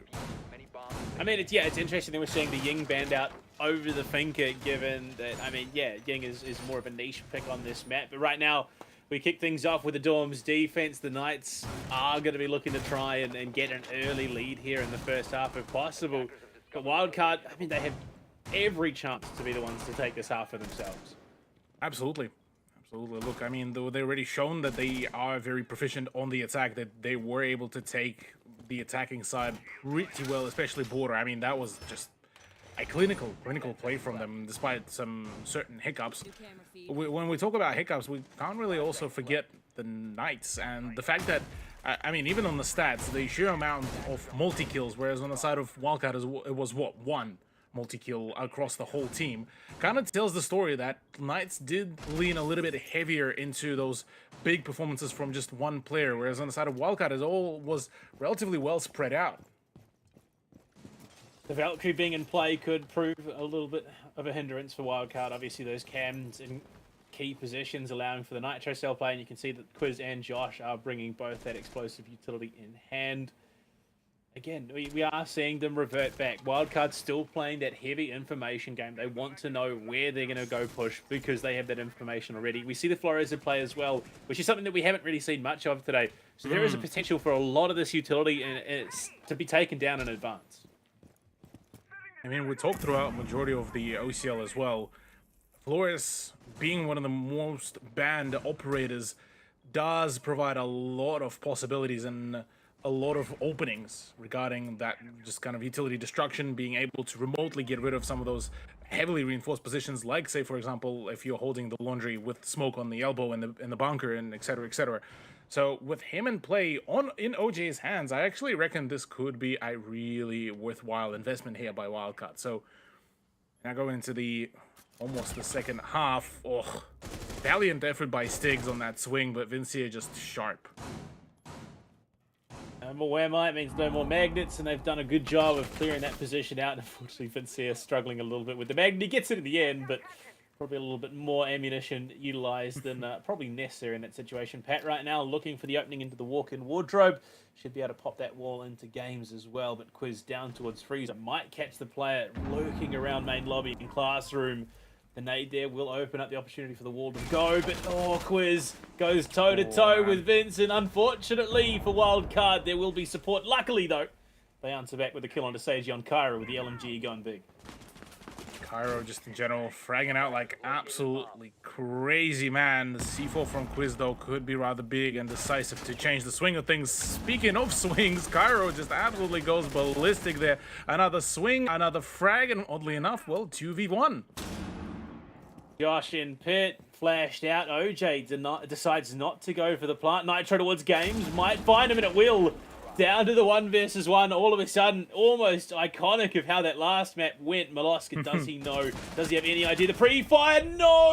Oh. Josh just needed 2 more shots out, and that would have been a round for, unfortunately, the Knights. But no, Maloska and the AK, they clean up. Just the ammo count, the element of surprise, and the fact that, well, a little bit more HP there to flex with, so understandably so. Yeah, Wildcard do come out with a dub, but look, it was a really good contention for what initially felt rather like that it would be, well, the round for Wildcard in a very decisive way turned into a rather dire situation. 1v1, certainly something that would need to be very much kept in mind of by Wildcard, and a much closer performance does still give them that 1 point like you alluded to. Now, going on downstairs, Knights do prefer to keep rotating and prefer to keep it kind of in a continuous rotation, continuous play that could allow them to just keep on changing their playstyle. And we've highlighted this in the last map. That continuous change in playstyles would have been good for Knights, but Wildcards seem to have been able to just kind of learn ins and outs of their own play in their own kind of ways about it, and just ended up just very thoroughly enforcing it here as well. Set themselves up for this basement defense. You can see the extensions across the board, both vertically and horizontally there. Quiz, ooh, alright at the aggressive setup of that showers corridor window. It wants to go for a jump out play potentially. Just waiting for the info, waiting for the call from his teammates. But decides that he wants to get a small tower for the most part now. That could have been a deadly pick, especially if it swung left with the kill on Cairo, but the Armory play coming in could be huge as well. Yeah, we barely even really talked about the impact of Amaro here, albeit it's not the upstairs site, so just probably going to be used just for rather rapid entry, but with Stiggs playing around that doorway, around that corner, with Sajin as well, generating that sort of crossfire could be big, but Milo's rotation like this could actually allow a big opener and force just even passively the Knights players to back off. He is just lurking around still. Stiggs almost isolated in this position. If they drone him out, they might just be able to make the pinch happen and successfully go for the dual swing. But Sage on there might have a word to say about it. No, in fact, he's going to leave Stiggs to his own devices, almost forsaking this poor Jaeger in the corner. Particularly the kind of result that man would have wanted, but regardless of the outcome, we might be seeing another set of swings, an explosive play. Instead, it's actually Sajin actually swinging onto Cairo. That's one of the players out of the equation. That does generate just about enough of the buffer for Stiggs to finally move away from that corner. Sajin finds Pat. Another swing comes about from Stiggs. Unfortunately, not particularly too favorable for him. Instead, well, the whole of Wildcard roster starts falling apart. It's all down to Vincia and Milo, and both of them are very much separated from each other. The diffuser has been dropped, and with the information coming, yeah, even the cameras keeps on just highlighting the play, and clean head off. Yeah, poor Stig stuck in a corner, says I might be in trouble here. He's dead now, unfortunately. But Sejion says, hold my anime gamer sleeve. Goes and finds 3 for his trouble. Unfortunately, Stig's not wary enough to stay out of trouble for the moment. Sia has 45 seconds, 4 kills to fight. So he's got time to make it all happen. But it's whether or not Knights will give him the opportunity to go for it. Does not have the diffuser. And in fact, decided to walk straight past it. Drops down into the site, looking for the angle. Can't find it. Pistol out. No more SNG 11 for him. And Quiz will find the equalizer. Indeed, he will be. Quiz punishes that sort of courageous attempt at just flat out pushing. And look, much better performance by Knights as the first round kind of was, or rather, first 2 rounds have been exchanged between the 2 parties. And well, now we can get to actually finding the string of success here for either one of them. Now the question is who will be able to find that initial momentum is still up in the air. But with the way how Wildcard tend to keep on being picked apart the moment they start kind of losing 1-2 players, it's where they kind of seem to struggle to prevent that sort of any further operator bleed. So something that might be worth noting for Knights and worth trying to maybe make a play off the back of. But I said that we are going on to the top of the Oregon. Going back to the kids in master bedroom. Hold, well, we find sort of a return to form by Wildcard, or whether this is finally Knights' time to really perform, because they finally find their win. Now it's back into this very site. Last time it did go down to a 1v1, so quite possibly could bring it back. Wildcard, I mean, yeah, look, this is kind of how we expect it, and I would expect it to end sort of around that 3-3 mark anyway. Even across the board globally, 50-50 win rate. Quiz again priming that window, looking to get ready to try and maybe make a jump out play. Stig's up towards trophy. The second attempt at Dorms might just be the play. I mean, it was incredibly close the first time around as well. So Knights, the readjust and the rejig of the operator lineup might just be what they need. Much brighter idea, at least it feels like, to bring in the Maverick.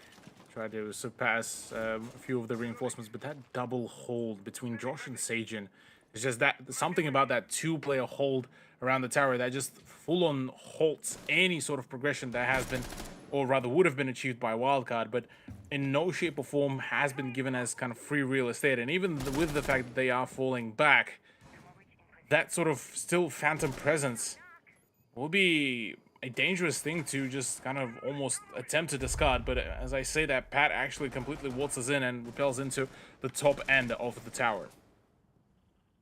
Kyra downstairs looking to clear out the roamers. Smart play. Once again, the game reckons that Knights are going to lose their first pick.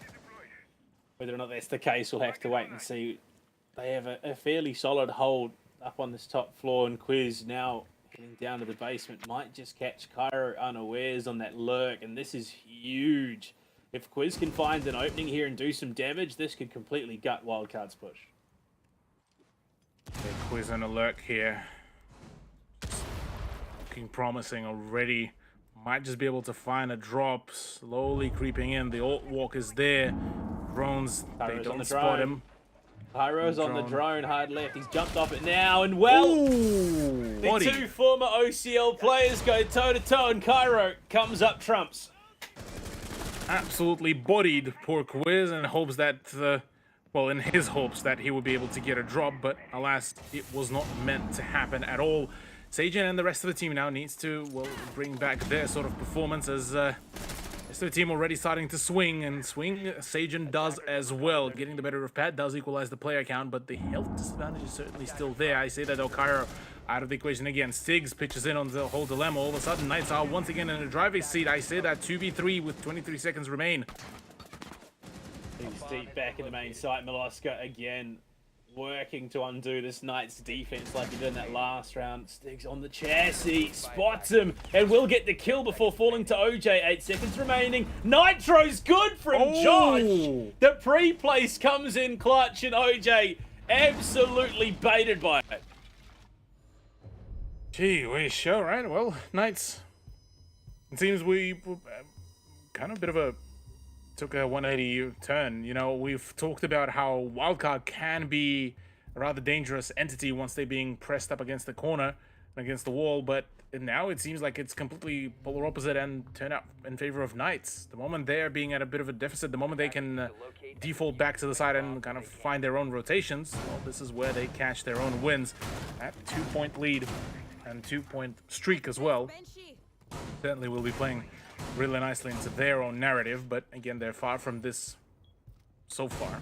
Still need to find at least one more point to keep it just in the even Steven ground.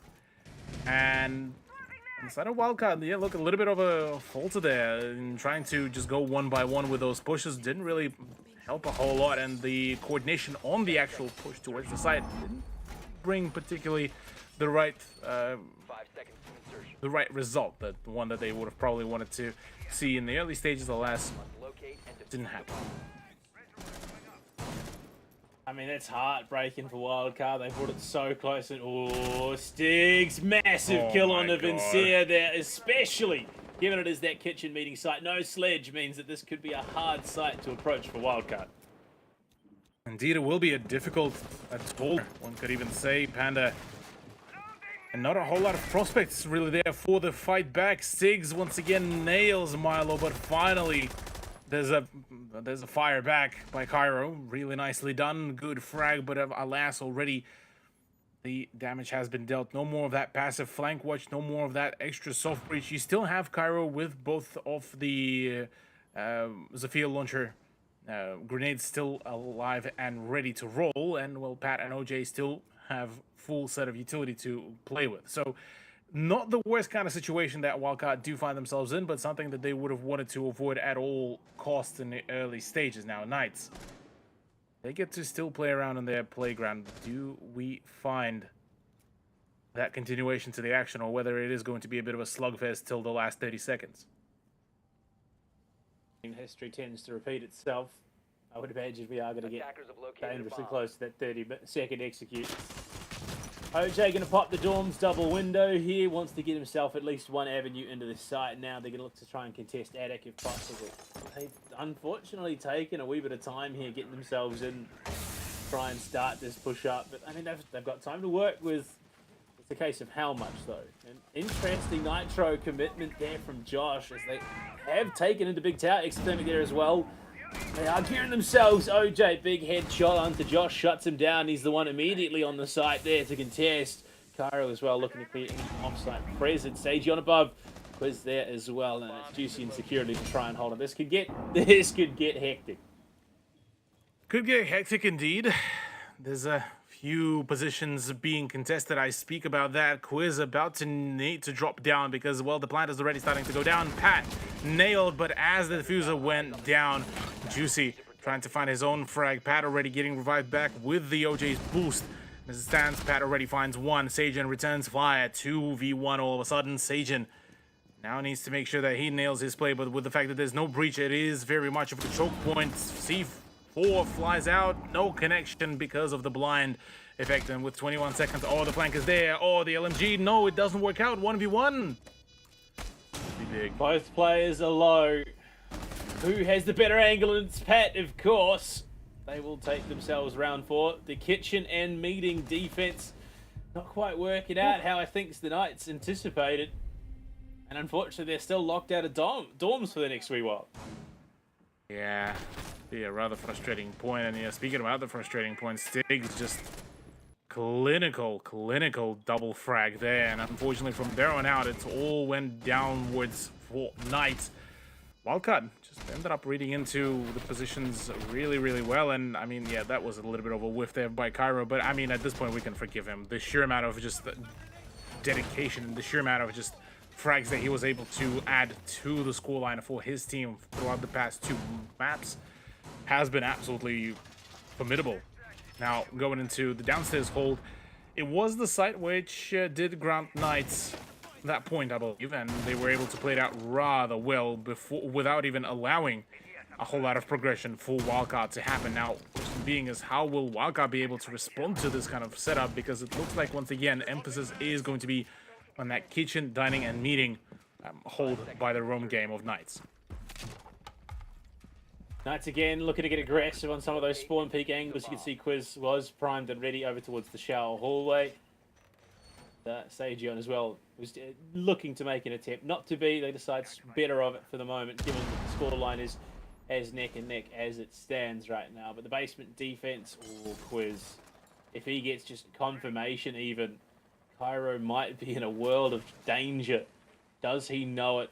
I mean, this jump out would be absolutely huge, but Quiz, he might walk back into Cairo, and it might be Cairo to take it. No. Tenuous gunfights, Quiz for now will stay alive.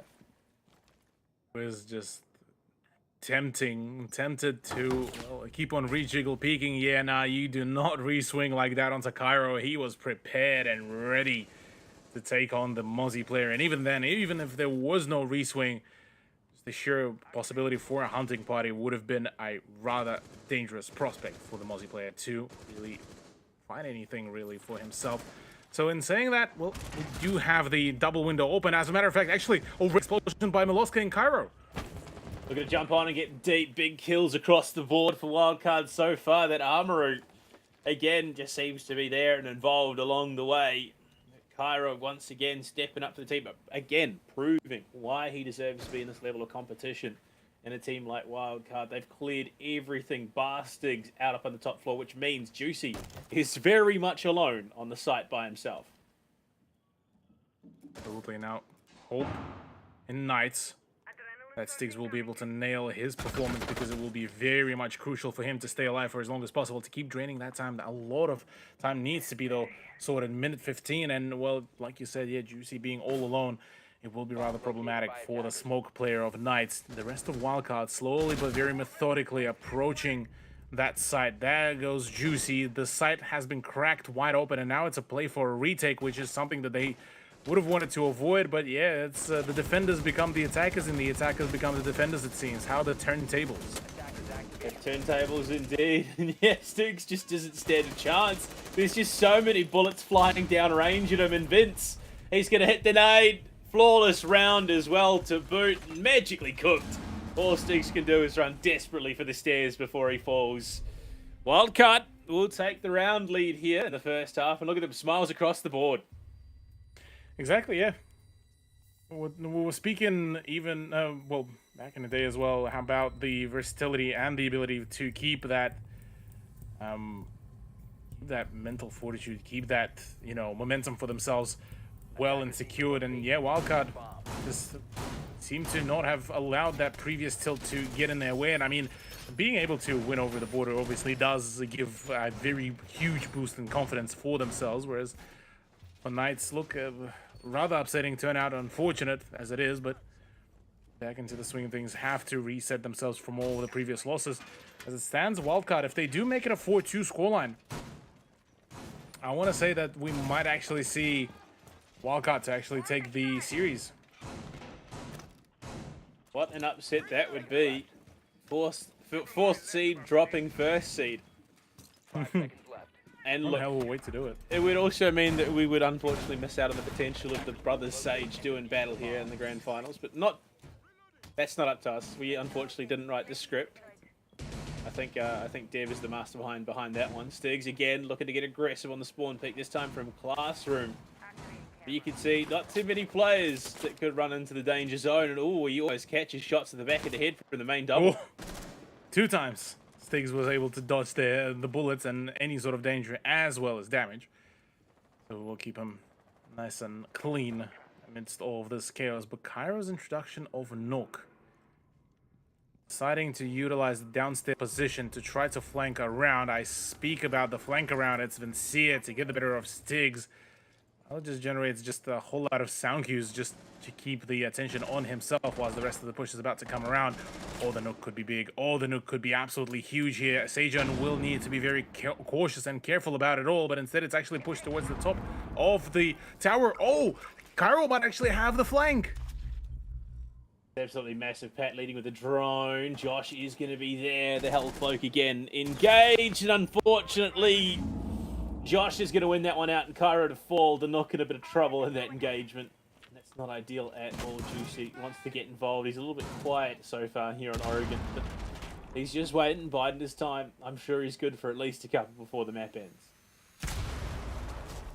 absolutely. A bit of a quiet performance from him compared to what it was last map even, but half a round to go. Round 6, the final one of the first half. Knights want to equalize the round count, make it a 3-3. It's already tagged up a little bit, so is OJ, but nothing too severe. In comes the E1D scan, I believe, almost the final one as well, and no emphasis of that, which is what feels like a little bit of a misplay, or rather mistimed play, and in hopes of finding any sort of information, well, none will be gained by Wildcard, but for Knights, that stall game is perfect. Josh, there we go. He's finding the board with a Nitro, but it's Stage ball at cost, and a 3 versus 3 heading into the last portion of the round here in the half. Vincier finding Quiz means that the deficit is there for the Knights, and that is something they're going to have to overcome. Josh into the full widescreen. Juicy on the side can do naught against Vincier, and Molosca follows it up. Wildcard are on an absolute tear in Oregon. They can taste the blood in the water, and they know that they are the ones leading the charge. Absolutely loving it, Panda, here. Just the sheer amount of just ferocity that has been brought out by Wildcard is huge, and their attack certainly improved. I mean, you look back at the attack on Cafe, it's missed me with that. You look at attack on Border, nice and strong, 4-2. You look at attack on Oregon, the map that we were about to title, well, basically the even Steven ground for both of these sides. 4-2 from Wildcard. Now the question being is whether it's going to be in a similar vein how Border ended up finishing, and in a trade of the 2-4 score lines. And if that's the case, well, Knights still might have a chance here. But again, on the attack, they will need to be extra cautious as to how they push and how they play their cards. Because so far, I mean, there's been some profit from the way how extensively and how kind of right at the doorways into the building they were playing. But that didn't leave a whole lot of leeway for them, say, the moment one of the Romos down.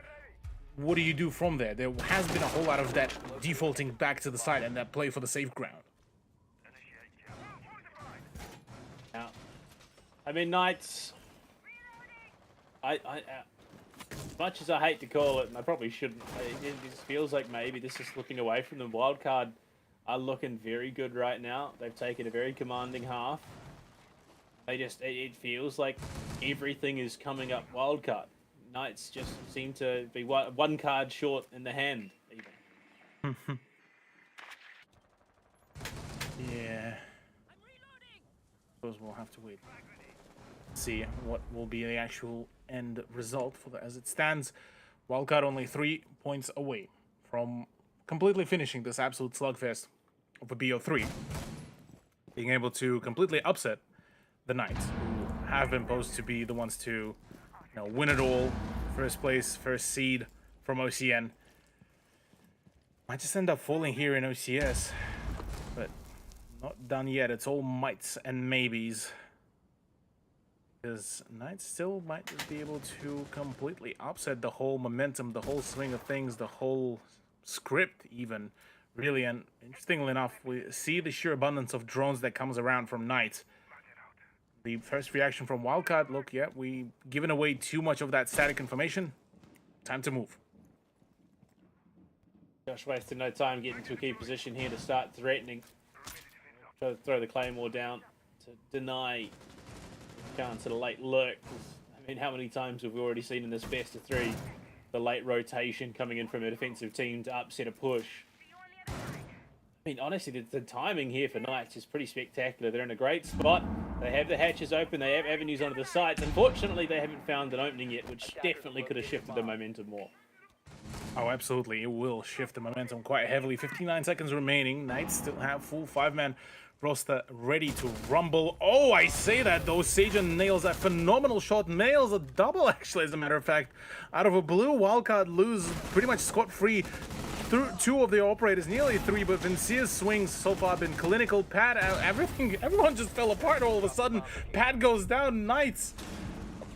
What was that explosion onto the side? It is completely beyond me, but my goodness, this was just phenomenal. One round closer. The Knights are not out of this yet. They've proven that already. What? I mean, it was just a flurry, and Sajion realizes he spots the head, bop, gone, swings out, finds the follow-up just in the double of the hallway. will finally fall, but it's just kill after kill after kill. It's an absolute graveyard by the end of it. And it falls the way of Knights, the orange team at the end. It was just all orange in the kill feed. Wildcard, they're going to opt to double down. I would assume that the players will be thinking, surely we won't be seeing just about the same push as it was before. Surely all of this can be very much avoided. Well, suppose it's a wait and see kind of deal here between the two rosters, because I'm liking the idea of expanding onto the top floor rather than just the ground floor, which does force Knights to go and be very thorough about their approach to Oregon in general. Clear out the top floor, clear out the ground floor, drain that time a little bit longer, and it's actually pretty cool to see how almost different this whole approach was so far. I mean, you look at Knights playing for frags, very much so. You know, early spawn peaks here and there from players like Stigs, players like Sajan as well, and then fall back.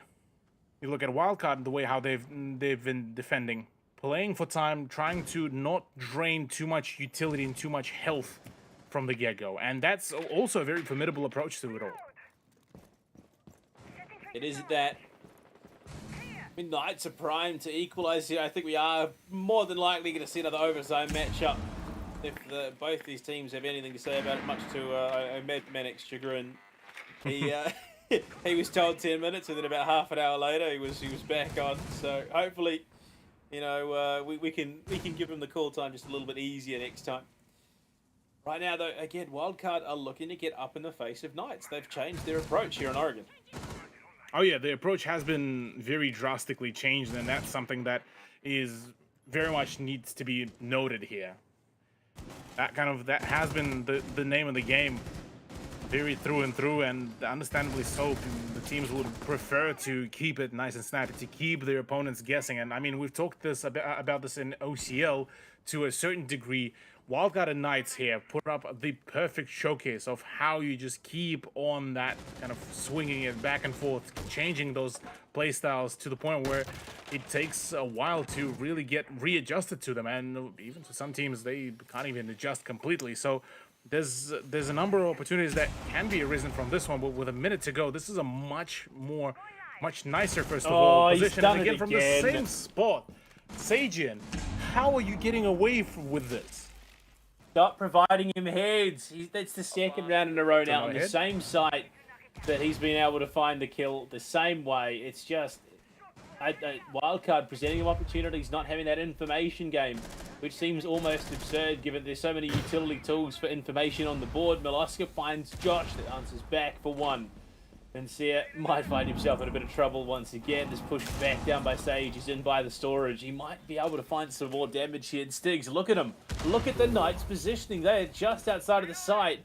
And Wildcard only have a loose idea of what's going on. Vince will fall to Sajon. Just like I said, they're dropping an E-box. Miloska, he has info, but he's going to find both of them for his efforts. Unfortunately, Quiz is still on the job, so it finds itself to be a 2v2. Going into the final 15 seconds, Pat, he's good for Sajon. Quiz needs to clutch up in a big way here. Does he have any info whatsoever? No, he's got 7 seconds. He's got to make a play, and he's going to be swung by Milo for a third, and Wildcard take round 8 to extend the lead again. My lord, Wildcard just finally nailing down that pace. That was clinical from Milo as well. Good initial roam to fall back to the bunker position, and then from there on just to emphasize that spray transfer. My goodness, how clean it was from him. Just like that, yeah, we get that perfect replay as well. That's one, that's two. Ah, so good, man. Attackers need to locate and defeat Milo, 10 and 4, bracket up the numbers. The surprising non-performer on this map being Juicy, who's 0-6 right now. Not at all expected, but I mean, Knights, they have had a decently long day alongside Wildcard, including that overtime against Chiefs on Chalet in their quarter-final match. So they've been doing the hard yards a bit here today as well. We've been talking about that. Surely the exhaustion won't be coming into the play just yet, but it certainly seems like it's 5 seconds left. slowly but surely starting to creep into the ranks of Knights with the way how it's been happening. I mean, you look at the scoreline. Yeah, look, Josh Quiz sitting on basically 1 KD. Stig's on 6-7. The only big performer has been so far is Sajin with 11-7. And then you have, unfortunately, poor Juicy that has been bullied out of existence for the past number of rounds and, well, kind of left to just let the rest of his team kind of keep on pushing. On the side of Wildcard, it's, again, look, Milo, Vincia pulling up with the mad frags, and then, well, Cairo, OJ, and Pat kind of trailing behind, but they still continue to keep on, you know, adding up their own frags. So it's kind of all like a team venture rather than on the side of Knights being kind of 1 or 2 people's venture. So curious if Knights will be able to obviously pull back. They were able to do that very thing during Border, so wouldn't be surprised if that's exactly the kind of play that they are about to bring out. With that said, though, look at the play for the canisters as well there. Try to just hold off the push just a little bit longer. It will stall things, but I don't imagine by any great stretch. Obviously, they do have a life, a utility duration, but right now, all nades through could have been doing big work there. Juicy will be able to pop that wall into games. Pat, having relocated, though, will be safe for the moment. More explosive utility, more threat. Toxic canister out to cover. Again, the work has largely been done here for Knights. They have the avenues in. It's just about how they capitalize it. Indeed it is, yeah. This is where we might see the big turnarounds happen. Only 2 points differential here between the two. Rosters might find some openings. Sajin has a nice long-range angle to shut down anyone to try to swing out from the attic. I say that Juicy and Josh completely gone. Sajin now needing to start the rotations, but already the losses are being compounded again. Well, reclaim of the master bedroom is there. Stigs does go down 2v4 all of a sudden. Wildcard back into the driver's seat. Big kills across the board. Wildcard will shut it down. Cthulhu out of nowhere. They drop map 1 and they are primed to reverse sweep Knights right now. This is terrifying stuff. This is concerning. They are 1 round away from completing the reverse sweep and booking a grand final spot. What a way to do it as well. I mean, we started the cafe, what, 7-3. Then we go into almost full OT on Border. And then concluding possibly Oregon in a 7-3 but for Wildcard. I mean, what a way to do it. And I genuinely think, before we even get to really talk and let the analysts really actually analyze what happened, I'm gonna call it right here. If Wildcard do win out this very series, I'm actually thinking that they will be the ones to win out the whole of OCS. Bold statement, bold call. I think either Ground Zero, Knights, or Bliss would like to know your location. I mean, I'm glad for them to come over. Better yet, I'll treat to some nice food as well. How about we just go over there? I think that split the difference. We'll head over there. We'll meet you guys in the, over in wherever the studio is. But right now, I mean, look, Wildcard, they are on the precipice of taking the Knights down, and they are looking good to do it too. Yeah, look, I mean, their play was much more clinical comparative to what Knights been presenting us, and we've talked about the 50-50 kind of split between the defense and the offense half. Wildcard, they don't care about that statistic. All they care is just keep on chugging along. And, I mean, their defense, apart from that initial hiccup, been rather clean, being able to just bit by bit separate each one of the Knights players and be able to just pick them apart one by one. The moment that kind of momentum, though, is being shut down, the moment it's a play for the refrags, this is where Knights could really pose a threat. Alaska again looking to get aggressive. He's been that in spades so far this map. 11-4. Almost a 3.0 KD, and I think likely to be by the end of this map, if not greater.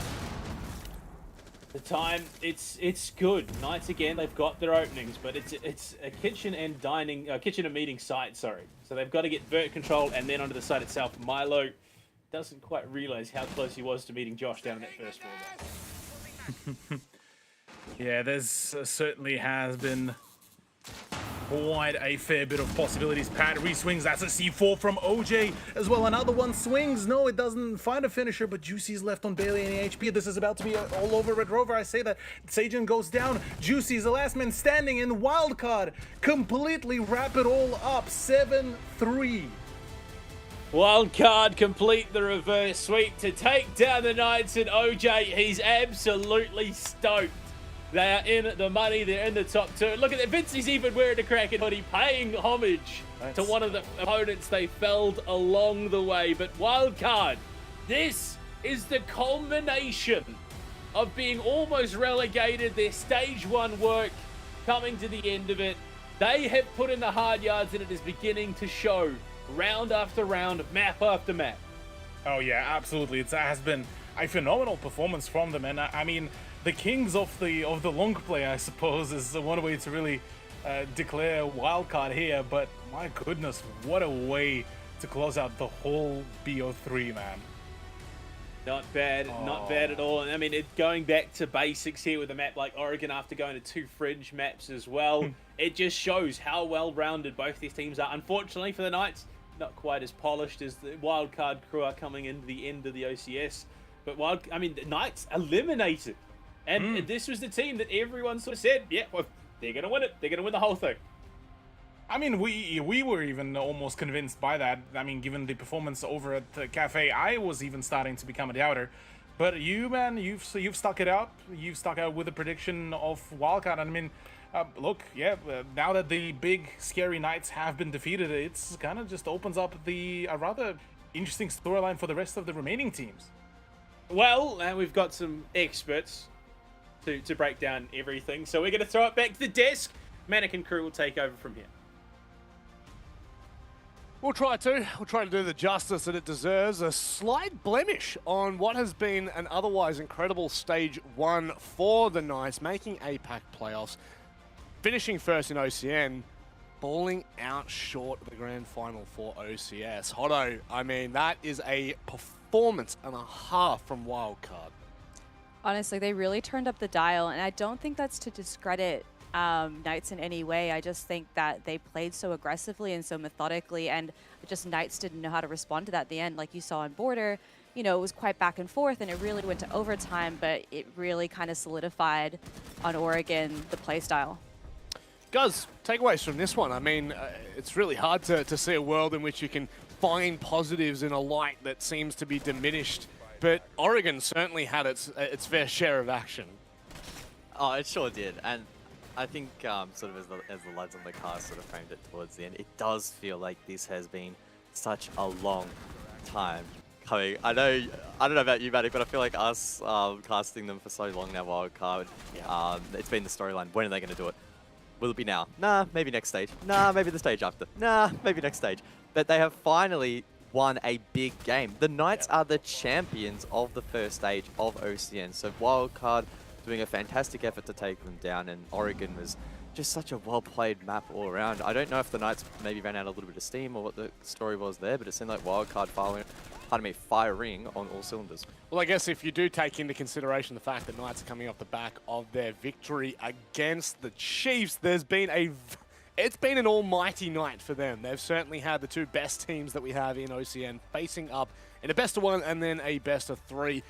But overall, the story here, Hotto, for Wildcard is just that of redemption. It's that of elation, I would almost say, finally being able to conquer what they have not been able to previously. Yeah, and I just want to highlight just a really key player here, which is Sajian, which is like at 1.2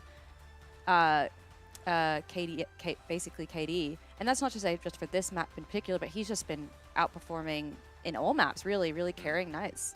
Yeah, to be fair, I actually think he was over 12 kills in all 3 maps that they played against Wildcard. I can't remember what he put up in terms of the Chiefs numbers, but, you know, no doubt it was up there. Vinny and Molosca. What is it, Guz, with Vinny popping off and Wildcard having a good game? I can't get around it. It's too much. It's burnt into my retina. It's the gauge, isn't it? I feel like it's a common trope in Siege. It's like, what came first, the chicken or the egg? The Wildcard win matches convincingly because Vinny's playing well, or does Vinny Or is it the other way around, where Infinity plays well, then wildcard? Yeah, anyway, we could go down that rabbit hole forever. I think the important thing to remember, though, is that now they're in the grand final, which is huge when you consider also the prize pool breakdown, right? Yes. $7,000 AUD for first, 3,000 for second. So just by winning this, they've already secured themselves 3K with the potential to over double that in the best of 5 tomorrow. So big for wildcard, for the org, for the team. I know it's been a really, really long time coming. It's been a big struggle for a lot of these players for a long, long period of time. So I'm sure it's a big relief for them to be able to finally get a big win like this. Someone who's relieving probably more than most. It's Vinci. Let's bring him in. Let's have a bit of a chatteroony with the lad that's got probably the greatest smile in all of OCN. Vinny, I've got to say, I am over the moon for you and the roster. I mean, what does it mean to finally be able to, in our eyes, and I think the many eyes at home, to kind of finally shrug off what was a disappointing 21 for you guys? Yeah, it's an awesome win for us. You know, we beat Knights during the season in Apex South, but to really grind it out in a BO3 after losing the first map, especially on a map that we're not very comfortable with at the moment. With the way that the 9 map pool works, you can't always play the maps that you want in a BO3. But yeah, we just grinded out the last 2 maps, and the boys really stood up, and it's really impressive, especially from our younger guys in Cairo and OJ. I think it's probably fair to say, Vinny, that in the past, Wildcard was a team that probably fell apart a little bit under pressure. We did see that pressure today, right? Particularly the second map, Border. You had the match point against you. Is there anything you can pinpoint to being able to sort of bounce back or at least recover from a position like that? It's one of like the main, kind of focus points we've been trying to work on for a while. We find that in high pressure situations, we tend to like overcrowd the comms and people get really excited and try to do too much. But OJ and Kyra, even though they were young and early on, that's kind of the way that they kind of came into it. They've really bought into our system, and it's just been a thing that we've tried to fix. And honestly, at the start of Border, it was kind of starting to creep in, but towards the end, the boys did really well to just calm down and close out that map. And the map that kind of turned the tide was Border. Was there any kind of particular thinking behind that pick, or because we didn't see it in OCN and you guys played phenomenally on it? So yeah, so we've seen a bit of Knights Border in the past, and we played Border as well, but we didn't think our first showing on Border was very good, and we knew there was a lot that we could improve on, so we've been kind of doing that in the little break, and since then we've just really tried to improve our defenses. We knew our attacks were fine. It was just about getting some defenses down, and that kind of started happening today. We lost a few of our defenses, but yeah, we made a few stick, which was really good. Now, usually I don't ask a fourth question, but I'm tempted here. You always do. The question about Border, oh mate, I can't help myself. Question about Border is a fantastic one, but to go a little step further than that, Cafe, Border, and then to close it out, Oregon, 3 maps that are not your most played maps. Is this an opportunity for you and the team to kind of deepen your map pool a little and test it in this competitive environment? Well, yeah, this is the perfect opportunity for that. We've definitely had to adapt to this 9 map pool and kind of broaden our ability to play different maps, especially the newer ones, maps that were kind of overlooked early on. Is if you can get strong at those, then you already have a one-up on some of the other teams. So it's just been about getting those maps good as well. We've played a fair bit of Oregon. Like, it's always been a fairly poor map for us in the past, but we've done work on that over the off season. We knew that Knights played Oregon pretty much the same, for a long time. So there wasn't much we had to read into, and yeah, we just tried to play our best 3 maps today. Love your work, mate. As per usual, let you have the floor. Whatever you want to say, go for it. Well, Yeah. Actually, within reason. Sorry, within reason. Yeah, just the same as always. Thanks to the people that support us. Thanks to the org for continuing to support us, and just props to our team and GG to Knights. They played a really good series. It's been a while since we played a BO3 like that, and it was a lot of fun. So hopefully tomorrow we can close this tournament out. Vinny, we look forward to seeing that, my friend. Best of luck in your grand final tomorrow. Thank you, guys. Who knows? The way that they're trending at the moment, we may well be talking to them at the end of their series. Of course, we're still yet to decide who they're coming up against.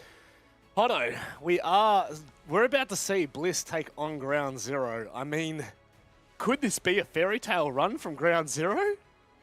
I mean, that's what we kind of all hoping for, right? Like, we want to see Ground Zero kind of turn the tide and change that narrative for Team Bliss. And I think, you know, Bliss is such a strong team, but Ground Zero has really proven themselves so far today. So I hope so. Guys, I can't believe it's almost like we've almost got our 2 grand finalists. The Oceanic Championship Series is almost at an end. What's going on? I know, it's almost over before it started, isn't it? That's just the nature of these weekend tournaments. But yeah, the stage is set for a really exciting upcoming game. Obviously, Ground Zero, I don't know how they've done it, to be honest, but they find themselves in this position despite having the substitutes and a bit of a subpar first stage. So if they can actually take it up to Bliss here in this next match, I would be absolutely jumping with joy, Rob, and you know that I get really excited at a great game of Siege. It's been said you live and breathe Siege, I my do. friend. It's time to go to a break. Do not go anywhere. On the other side, it's the underdogs of Ground Zero going up against the top gunners of Bliss. We'll see you in a hot minute.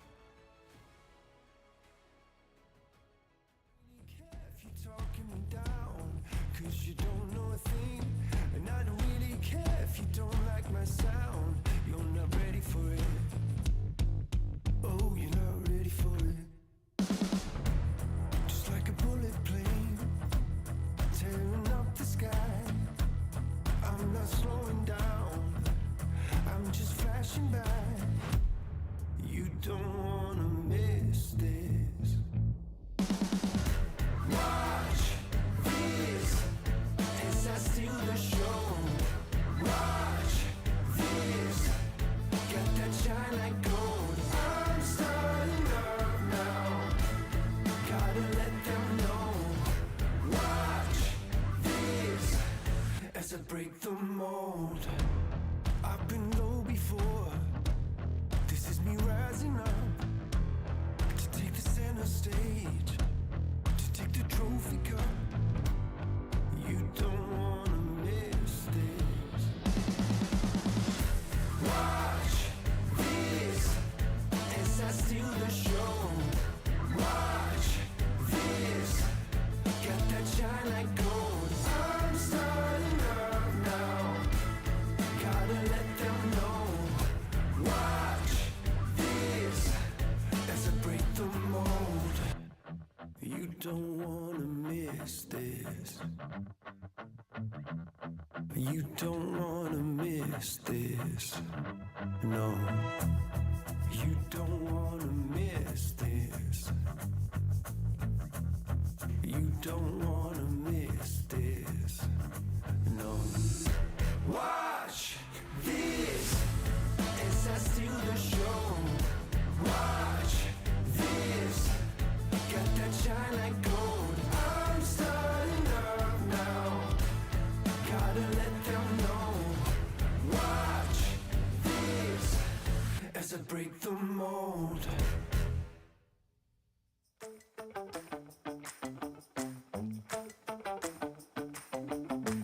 Get 'em down, everybody, come and clap your hands.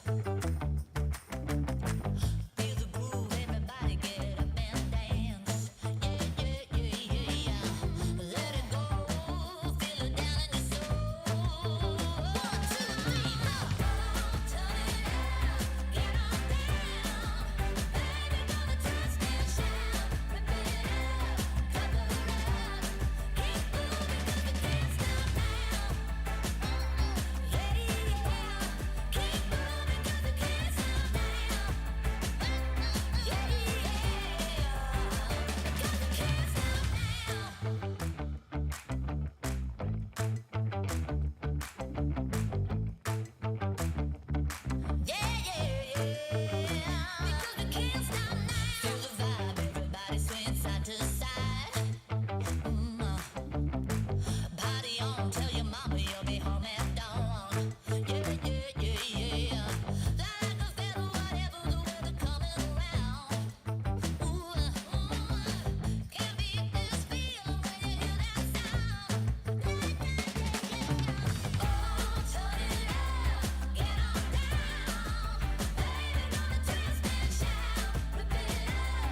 Who is it that is going to be meeting Wildcard in the grand final? Could you believe it? It's not the Knights, it's not the Chiefs. Wildcard prevail through the upper bracket.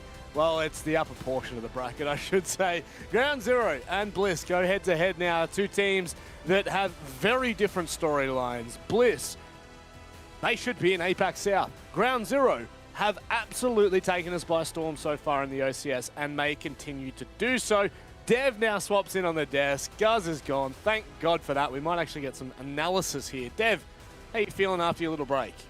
Not doing too bad, mate. I went down to Universal. I had a chicken parma, so got the rest of it in the fridge. Yeah, no, doing very, very well and keen for this game. Ground Zero, like you said, have taken the OCS by storm. Their opening match against 1620 Kings, I don't think a lot of people were surprised that they won that, but then following after that, off stream, they took down Odium. Odium, the team that has upset all of the APAC South teams in the OCN Stage 1. So Ground Zero knocking them out of the bracket and playing with a substitute in Boats and a new player sub promoted to core in Frixel. So these guys are doing phenomenally already.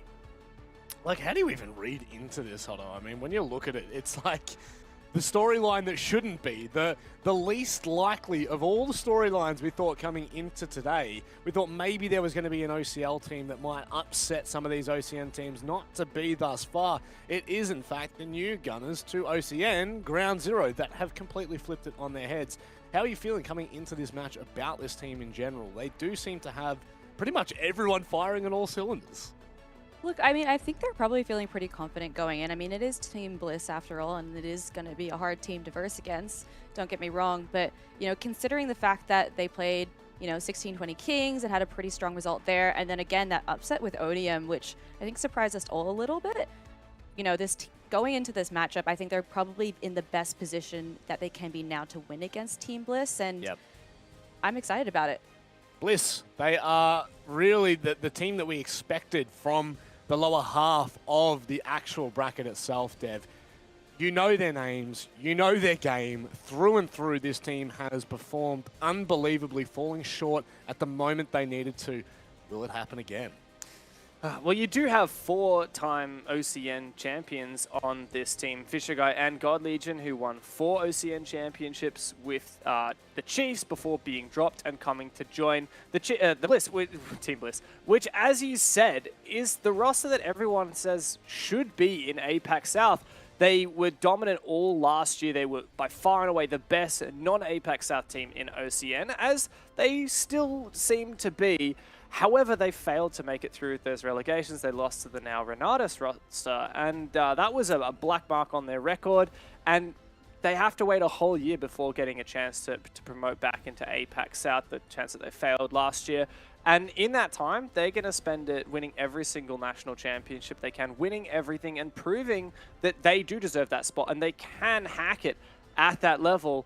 And if they are to lose to Ground Zero here, that would be abominable. Like, no joke. That would be such a detrimental loss to Team Bliss. If they can't even take out Ground Zero and win the OCS, then how on earth could they promote into APAC at the end of the year? Shots fired. Well, if they've got to wait a year to get back into the APAC South Rallos, we only have to wait a short minute to get into this best of 3. Let's have a look at what 3 maps we're going to be going to.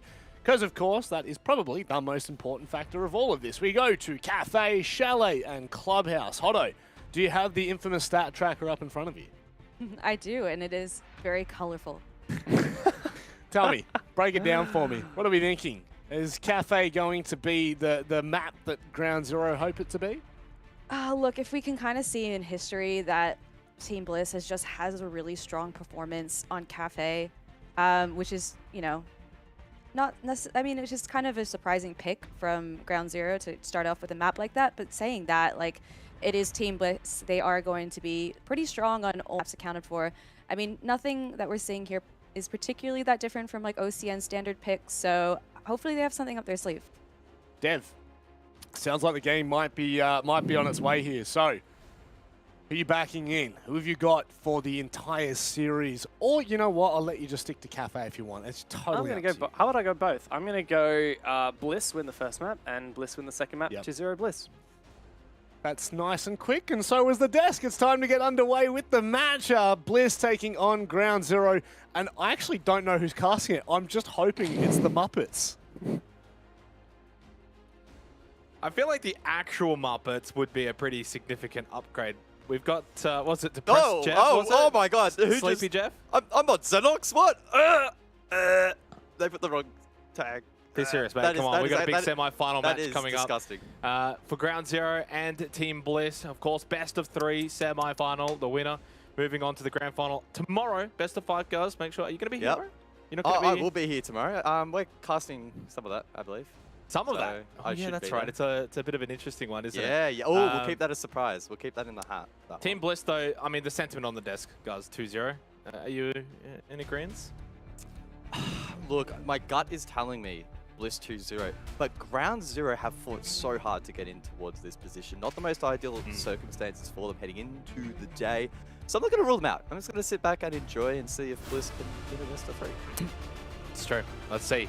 Can Ground Zero continue their great run here for the Oceanic Championship Series? They took down the 16-20 Kings at the start of the day. We got to watch that one too, and then they defeated Odium as well in the quarter-finals. For Team Bliss, well, they took down Aleph Woe, which is a pretty interesting name, and then Circular Spheres as well. After that, 7-2, 7-4 were those results. Best of 3, though, of course. We head to Cafe first. It is Guz's favorite map in all of Rainbow Six Siege. He lives and breathes for Cafe. I really do. Finger off the board first, LMG meta plus nades. Pretty simple equation that one in the Jackal second, due to the nature of the roam clear or the map clear for the attack. Newt followed up here by Ground Zero. Don't mind that, bit of a change of pace. Final ban traditionally would be a mirror, particularly for the top floor. See what Bliss commit to. No, it's a Jaeger. So, okay, that leaves mirror on the board. That's intriguing, but those will be weakened by the lack of projectile denial, making my almost a must pick on a lot of these objectives, depending on strats. We'll say it's a bit of a interesting ban phase, but keeps it nice and fresh, which is nice on a map which is so stale. You like it when it's fresh?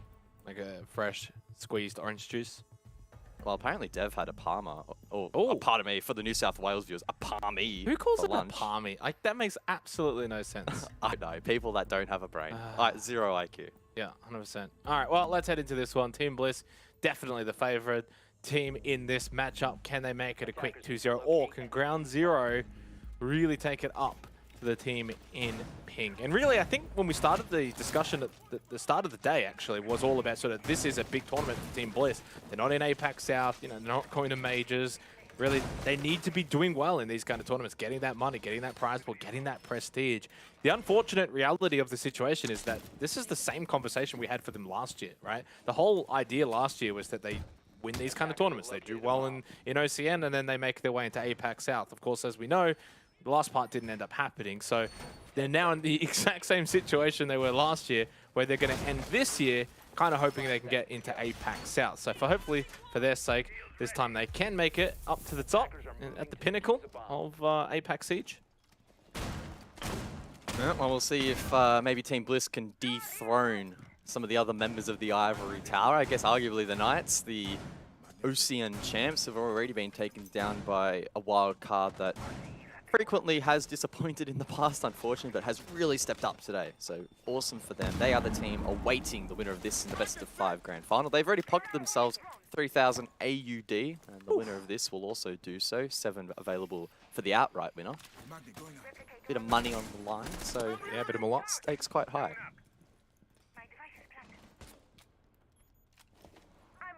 For those that maybe missed the earlier matchup for Ground Zero and maybe the discussion on the desk, of course, playing with the substitute in boats, but apparently Frixel, other team now, Guz, replacing Novaix. Oda just trying to hold out this bakery push and has done actually a somewhat decent job, although very low on health. Still 2 minutes on the clock. A lot of utility now being thrown his way. Repositions, but Wedables is ready for that. He wasn't ready for Shade, though. Pushing out a Prep, who finds 2 quick kills. Diffuser down, and honestly, if you've seen a lot of Cafe, you probably think that this round's over for Ground Zero. Yeah, that was an intriguing start. I really did think the support was lacking from Team Bliss to support Oda in that position, but he was able to dodge that Rotary drone, get tucked into the corner, and then the team came and supported. Probably when Ground Zero weren't expecting it. Shade's still aggressing, might be able to find more. That's a great shot onto Duhan. Doesn't quite get the fourth though. I think 3 of those should be good enough, and Bliss with the man advantage. 70 seconds to hold out. They're in a great spot. That said, Fisher a little bit antsy. Peeks over towards Prep, falls. Now it's a 2v2. Yeah, very decent job to bring this one back, courtesy of Brendo. Has 2 kills, although half health. So we'll see if that's going to be a factor. Won't be able to withstand as much of a barrage the other way. Just under a minute left, so time definitely a factor. But also, I think for Ground Zero, considering the position they were in, I think they'll be pretty happy because this is now a winnable round, all things considered. You've got Diffuser. You've been obviously been able to clear out Bakery. Pixel obviously just trying to see if he can find any information. Player on site. You saw him, Brendo, and yeah, that's at least a bit of information.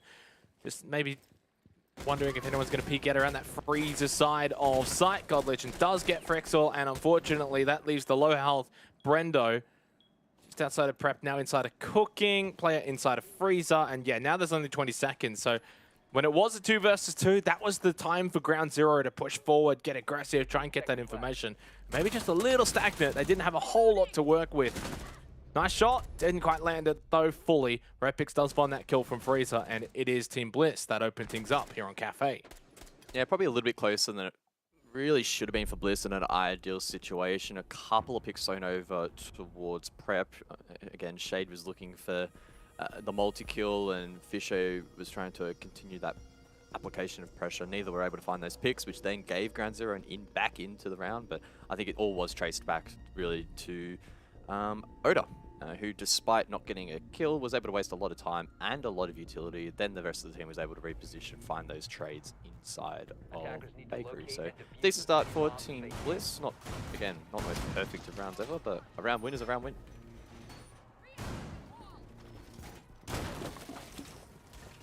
I think there are good signs there, though, for Ground Zero. That was a round that once you lost the 2 players trying to push into Bakery, you just wonder, is it all just going to fall apart from there? You haven't really got any other semblance of map control, no vert control, no other real avenue. It just feels like a Bakery push or nothing, and that was not quite successful. But, you know, credit, Brendo finds a couple of kills, they bring it back, 2 versus 2, had about a minute left, so to be able to bring it back to a winnable situation was pretty decent for Ground Zero. They're going to need a little bit more than that if they are to take down Team Bliss today. You know, so much for sort of honorable losses or, you know, good job, but not quite enough is not going to cut it against a team like Team Bliss. They will punish you. They will punish your mistakes. Their goal is to probably finish this series as quick as possible and go into the grand final tomorrow. Shade looking for a run out over towards reception. Impact in hand, it lands, he swings, and he gets the kill onto Brendo. A good start there, takes the Yana off the boards. That's 2 nades dealt with, a couple of Geminis, and that's, again, not an ideal start for Ground Zero. Yeah, and what do you really do against that, though, right? You've got to commit the nade to make that run out happen. Brendo, you know, it's just sort of like a wrong place, wrong time. Obviously, really, really well played. Shade feeling it right now, 4-1. Great start to this game. Makes life a little bit annoying now for Ground Zero, but not impossible. Yeah, you lose the Yana, which is actually pretty good for clearing out like top red, with the Gemini getting a lot of information for Bar Cocktail. So it's actually somewhat of an annoying loss, but realistically, you look at the rest of the lineup for Ground Zero, and those are the operators you would want to have still alive as Frexel finds the kill onto Fisher Guy, and that's the smoke off the board. So I feel like right now, 4 versus 4, pretty decent here, pretty even. Shade under the pump will look to fall back. Has a Kona station in the pocket, so he could elect to put that down if he wants to commit to the roam, but I suspect he'll make his way up white and find Sanctuary back up above, and as you can see, that's what he'll do, at least temporarily. May elect to then re-aggress, and that's the nature of the Kona stations, and Thunderbird, you can get back to site, heal back up, and then small. Don't mind this from Shade, just juggling it, deploy it a little bit quicker. Bit of a Kona station hack. And he can sit pretty safe. Expecting Ground Zero to continually commit over towards the red stairs part of the map, over towards the west. Gold Legion could pose a threat, but that Rotary forces his rotation. Those drones looking to open lines of sight through the bar, which does actually expose this position quite a bit, but Gold Legion will commit. 55 seconds remaining in this second round. So no Brendo, no Fisher guy. And here's the play at hand here. God Legion just almost plank walking there at the edge of bar and finds the kill onto Wettables. And they're gone. Oh, it's Tuhan and Frexel. Can they find now to maybe bring things back for Ground Zero? Not a lot of time left, and Shade still controls White Stairs. This is not going to be too easy, but they get rid of Gold Legion on site. 25 now on the board. Oda, Repix, Shade, all with good positions, good lines of sight. One more Retario that Tuhan will probably have time to use. We will try and go for the second. They attempt maybe a plan, but think better of it. Bliss still have good lines of sight. Yeah, and Bliss still in the best position here. As soon as Ground Zero go for this plant, and now it's even harder. You're now in a 1 versus 3 effectively, because Boats has to stick this plant. He has to start sitting this down, and they've just lost Frexel. Now they lose the round. Team Bliss, don't panic under the pressure. And yeah, it did get brought back to a 3 versus 3 late round, but I think Bliss were always in control defensively on site. Not much Ground Zero could realistically look to do there. 2 rounds to the good now for Team Bliss. Yeah, again, a couple of rap plays from Bliss working out. You had the spawn peak on the screen now. 30 seconds into the round, that was really well played by Shade, and then replay operator on point. Yeah, Gold Legion again over towards the default planting up to find that one. And those 2 kills alone were enough to disrupt the pattern for Ground Zero. They never grounded themselves really for that execute and didn't have a very good feel as to how they were going to cut off particular rotations of Banal. So once more, well done by Bliss. Ground Zero not struggling. I wouldn't use the word struggling in the first couple of rounds, but they're not quite hitting the mark. So I would like to see them just ramp it up a little bit here on this 3rd round. Otherwise, a 3-0 start on defense is always tricky to start recovering. Yeah, I don't think they're struggling at all when you take into account the first round. You know, they brought it back to a 2 versus 2, somewhat winnable situation. And even in the second round, they brought it back to a 3 versus 3. But you know, the common theme there is that they're bringing it back, always at a disadvantage to begin with. You know, it's Team Bliss that are proactive early, getting opening picks, you know, forcing 5v4s or even 5v3s. And then yeah, obviously Ground Zero kind of have to play on the back foot to just get themselves back in the round. What they probably need here is to just get an opening pick, put the defense under pressure early, and then play off of that, snowball off of that. So that's really the next step, I think, for Ground Zero. Reading Fireplace, is that the place to do it? Maybe. This is a site that I think has been able to be somewhat opened up by attackers in recent time. We've seen repels into Cocktail and just go for a bit more of an aggressive take, rather than top red, sweep across. I think with the mirror, though, you almost have to do something differently here, because if you try and just do... Oh my god, they are really aggressive, but he didn't see... Was it Frixel? Was it Frixel just standing next to him? He didn't see him. I mean, he flew by him at the speed of light, dropping down. That was Tuhan, actually. That bus station window. He got absolutely sent into the Shadow Realm.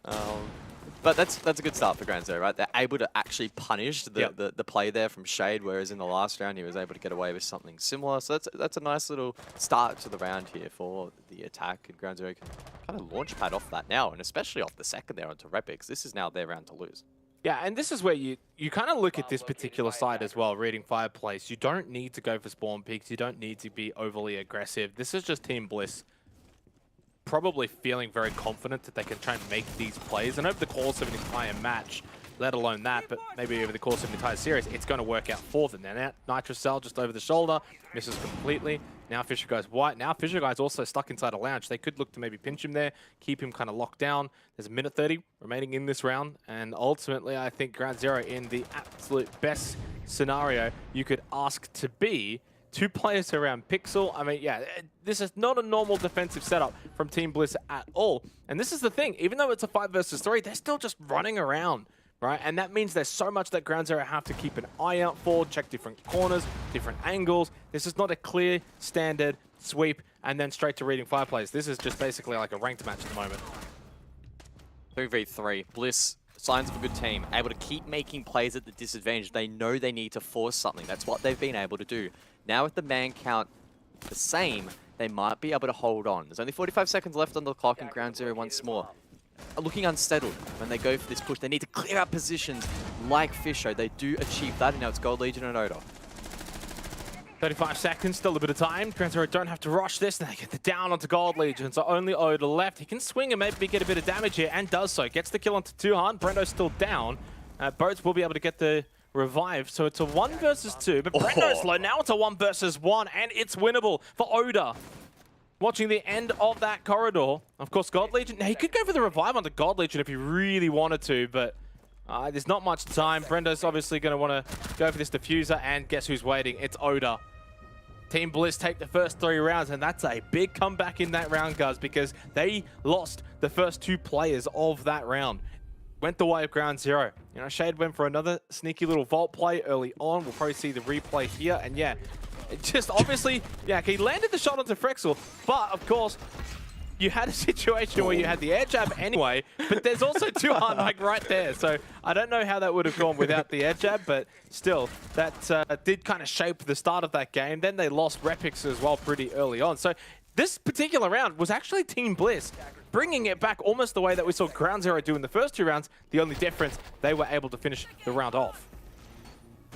Yeah, most certainly. Sort of how I touched on it during the round there. That's a sign of a really confident team. When you're at a man disadvantage in Stage, typically you need to try and manufacture a play, right? And sometimes we see teams go into a shell, and typically that's not going to work. Bliss backed themselves in, they made it work. Statistically not favored in that particular situation. 2 players down. It's actually quite tricky to bring rounds like that. But some really sharp shooting, some really good aggression up above to continually try and waste time and make Ground Zero feel unsettled in the final sort of 45 seconds. Really paid dividends. And with 3 defensive wins under the belt, each on a unique side, of course, it's very tricky now to see Ground Zero starting to make comebacks. We need to see on this round that they've learnt from their previous attack on this objective. You can salvage a half if you identify your mistakes in the first 3 rounds and correct them. Again, probably another good indicator of a solid team. So if we see Ground Zero able to achieve that, then it makes this map really exciting. If not, I think it starts to slip away a little bit. A bit of history, but 7-1 was the result from these 2 teams last they played. That was played day 6 of the Oceanic Nationals on April 22nd of 2022. And who won? It was Bliss 7-1, and that was on Clubhouse. 5-1 was the first half defensively for Bliss, and I'd argue that it's shaping up to be somewhat similar to Cafe. You know, defender-sided, and Bliss on the defense first up, and getting a lot of rounds under the belt. Well, the util Oh, game. that was a kill, Oda, come on. But he's baiting utility, and may well bait a pick in a moment. This is feeling very similar to the previous round. The util from Ground Zero not quite hitting the mark. Oda able to reposition, waiting for the rest of Bliss now to come and aid and render some assistance. We can see the line to slide in towards this bakery double. And if I'm Ground Zero at this point, I'm just giving up on this. Give up, rotate, go top red, because we saw this exactly play out the same last time, and the same mistakes are coming into fruition once more. And there's only 4 drones remaining too, so they can't just keep feeding those in. They're going to lose information. And yeah, there's what, 4 players just outside Bakery. There is absolutely no sense of diversity in their attack right now. This is just so one-dimensional. Yeah. Way too easy for Oda. The last time we saw this, it was a Shade double kill from Prep, and after, you know, Oda did die, but he obviously got a lot of utility and he wasted a lot of time. So he's done all of that again. The only difference this time, guys, is he's also found a couple of kills to go with it. So Ground Zero are going to be down 0-4 to start this series. Oda trying to find that upside down rappel. He does falter. That's a tough shot. It's a very, very small hitbox that's being shown there. No, Oda sucks. He just sucks.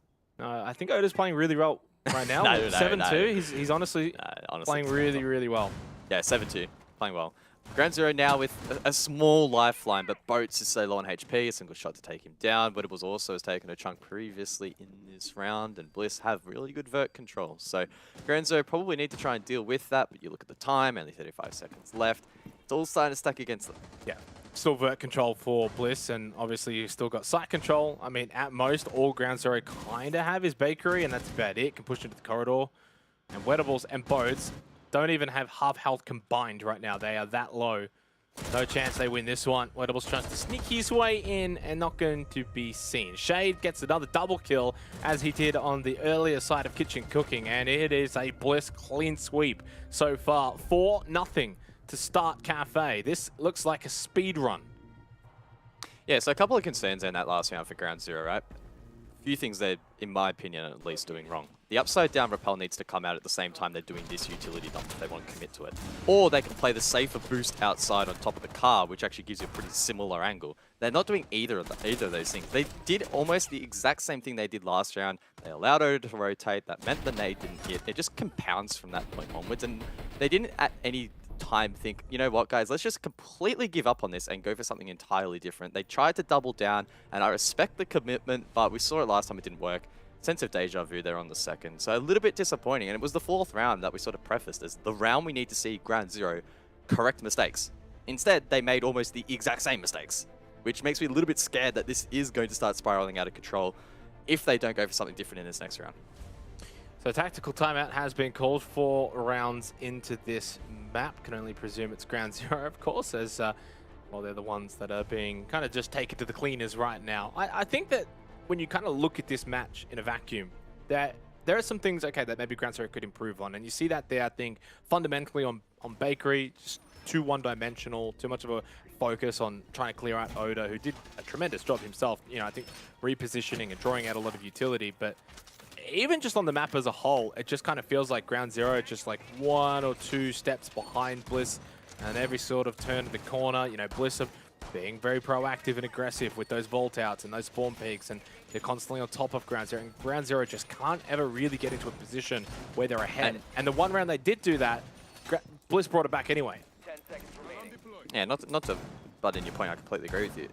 It is starting to then get a little bit concerned when you look at the veto, right? To confirm, this is Ground Zero's point. So if they're being outclassed by Bliss just on multiple fronts already, then kind of starts to spell a little bit of disaster for Well, the they're not winning series. Chalet against Bliss. Yeah, so if they want to push it to a 3rd, they must be winning this map. And, you know, honestly, look, I don't want to be a doomsday or whatever you want to call me.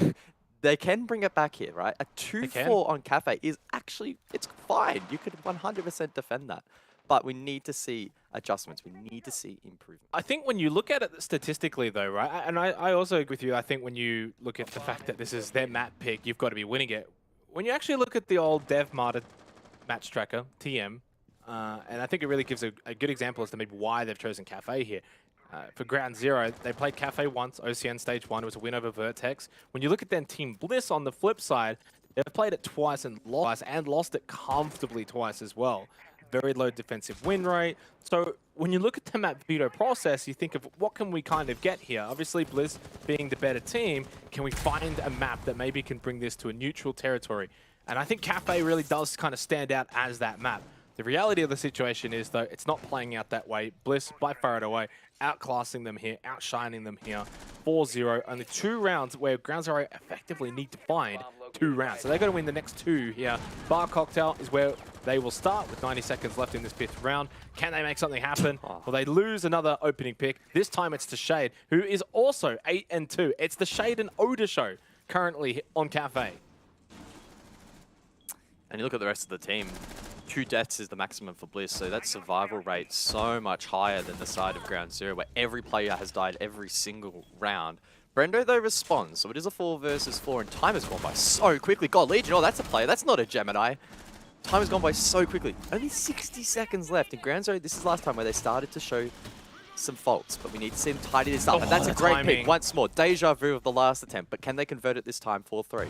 Yeah, so unlucky, God Legion. We saw that one. He zoomed out just as his aggressor just takes that position, and it's just sometimes down to timing. 45 seconds left, and this is the best opportunity for a couple of rounds now for Ground Zero to maybe take a round. I think it was all the way back in round 3, really, when they were up 5-3 in one of their games. This time now 4 versus 3. Oda still holding inside of Cocktail. Fisher guy as well, just around Bar. But there's not much time left, and they are going to have to push in at some point and look to get position so that the planter can get that diffuser on the ground. Fisher whiffed. Could it prove costly? No. Oda, Repix, they double up, and Fisher might end up finally getting the kill. No! He whiffs once more. Boats with a sharp shot, and in fact, it's Oda now. Got a plant. Another clutch on the cards. A 1 versus 2. Boats for the plant. The coverage isn't there, but he covers it himself. Ground Zero for their first round. Well, you know what they say, guys. Pros don't fake. Well, Boats is not really a pro anymore, so he does fake. He did fake it. He did. He really played that well. I mean, to be fair, So much time still left on the clock there. You can get off it, you can get that shot to land, and Ground Zero get that round. It all starts here. Look at this God Legion. Look at the timing.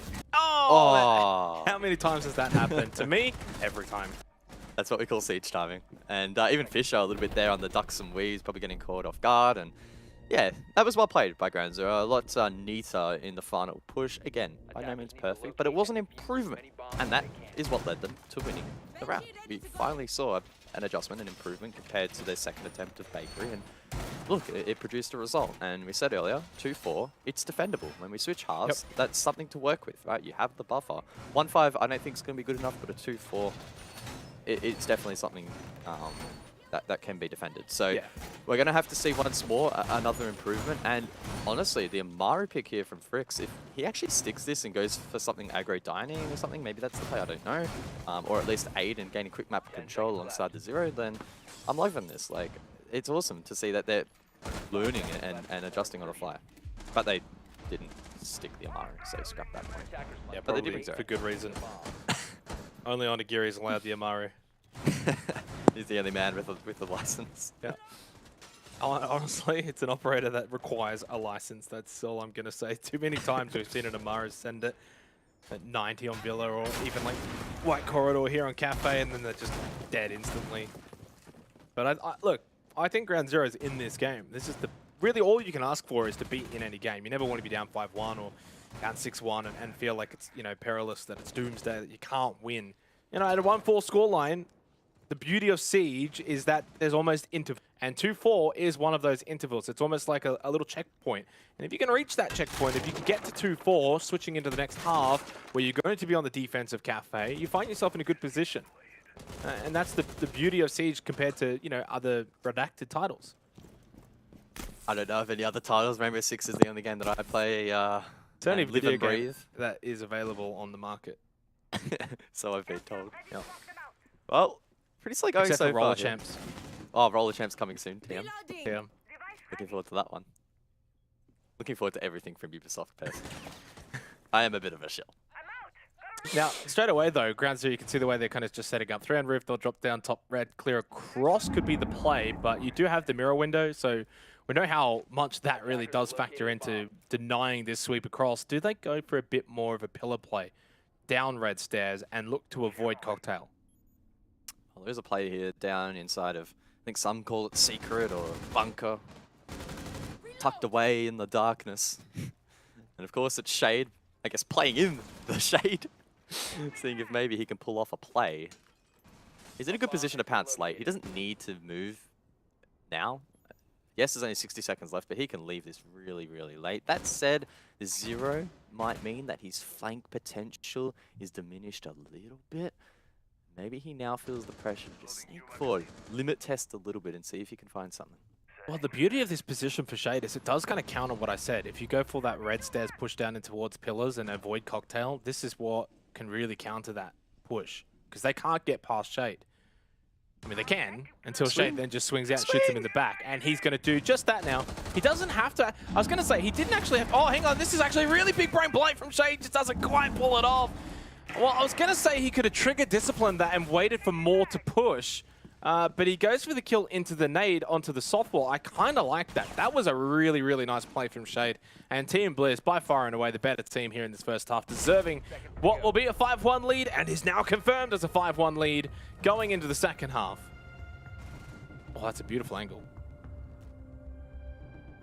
Yeah, well done there by Blizz to sort of cap things off. Probably feeling a little bit of a threat in the previous round where Ground Zero were able to tidy things up in the execute. They go for something a little bit cheeky there in that round to seal the deal. Good pressure from Shade, misdroned, I can only assume there, by Ground Zero. And they'll be reaping that one. 2-4 just looked so good for them, considering the position they found themselves in. 0-4 down. Not meant to be though. Now, we could potentially see super heavy defender-sided Cafe, but I'm not convinced at the moment. Well, I think, being completely honest, this is just a factor where, you know, you got a sub in, Boats is doing pretty well, and also even Fricks, still just, you know, a new addition to the core lineup. And I think losing President, you know, is a big player to not have available, and I don't know if it's all on short notice or not. It doesn't really matter. Short notice, long notice, doesn't really matter. It's all the same, right? And going up against a very, very good team in Team Bliss. And also that was Defender Cafe. So you kind of like, when you add all of these little things together, it all just adds up. And a 5-1 scoreline is probably quite apt. In saying that, when you kind of look at the rounds, you know, in a vacuum, I think Ground Zero, for the most part, have done all right. There was a couple of rounds that were maybe winnable or started slow, brought it back. So there's definitely a lot that they can take away from this game and feel, okay, this kind of went right, and maybe, yeah, this didn't go quite so well either. And that's really all you can ask for a team that's growing and looking to improve. These kind of games are good learning lessons that you can, you know, go back, watch the VODs and see, Shade has pulled off that play. We maybe weren't expecting that, and so now next time we'll be aware of it. If we can't go for that sweep across over Cocktail because of the mirror window, for example, and we want to push down into pillars, let's make sure we check that little secret position first. Nice from Tuhan, nice and clean. That's a Nook dealt with. So that's a couple of nades now in the grave for Team Bliss. Going for more rat plays, even on the attack, and that one doesn't serve them very well. Repix goes for his own, sneaking up top white. A bomb has been located. He'll find much, or maybe he will instead of reading. I'm seeing this nade quite a bit. Repix, they think's better off at the swing. It's dangerous from Tuhan. Oh, he's still there. They're just dancing. They're jostling. Repix, no, up, down. He doesn't know what to do. Do I push? Do I don't push? In the end, elects not to. And Oda goes down to Brendo. Nice Tricell. 5 versus 3. So Ground Zero with the lead here in round number 7. That was an intriguing little dance-off over towards White Stairs, and Fisher Guy falls to Tuhan. So that is going to be... Oh, nice. Oh, the nade with the headshot at the exact moment from Repix brings it to a 3 versus 2. Surely, Ground Zero, don't throw this one away. Oh, it'd hurt, wouldn't it? Repix still has another nade as well. Could cook it a pixel if he sees this player. He pings it. He's hungry for it. The nade goes out. It's going to force him out of this position, but the magnet perfectly placed as well as the player himself. He's so smart. He knows where they both are. Shade, come on. Get moving. Come on, Shade. Help out Repix. It's the Repix shot at the moment. But at this point in time, right, 60 seconds left. Ground Zero full HP. No nitros left, which could leave them vulnerable, but they should be able to trade this out, no issues. Bliss on the other side, a couple of smokes could facilitate an entry in towards the side, but it's going to be tough. Yeah, and the shield is still up on Pixel, and Brendo maybe has a flank position here. They've got information pings going out, so I don't think Bliss are going to be able to win this one. Brendo shuts down Shade. Repix does get the trade, pads the stats. Player from Pixel pushes out. I don't know why. 30 seconds left. Boats, he just got a little bit hungry there, maybe for a free kill onto Repix looking for the trade. And now it's... You saw what I saw. You saw what I saw, guys. I saw a crosshair reticle on the head.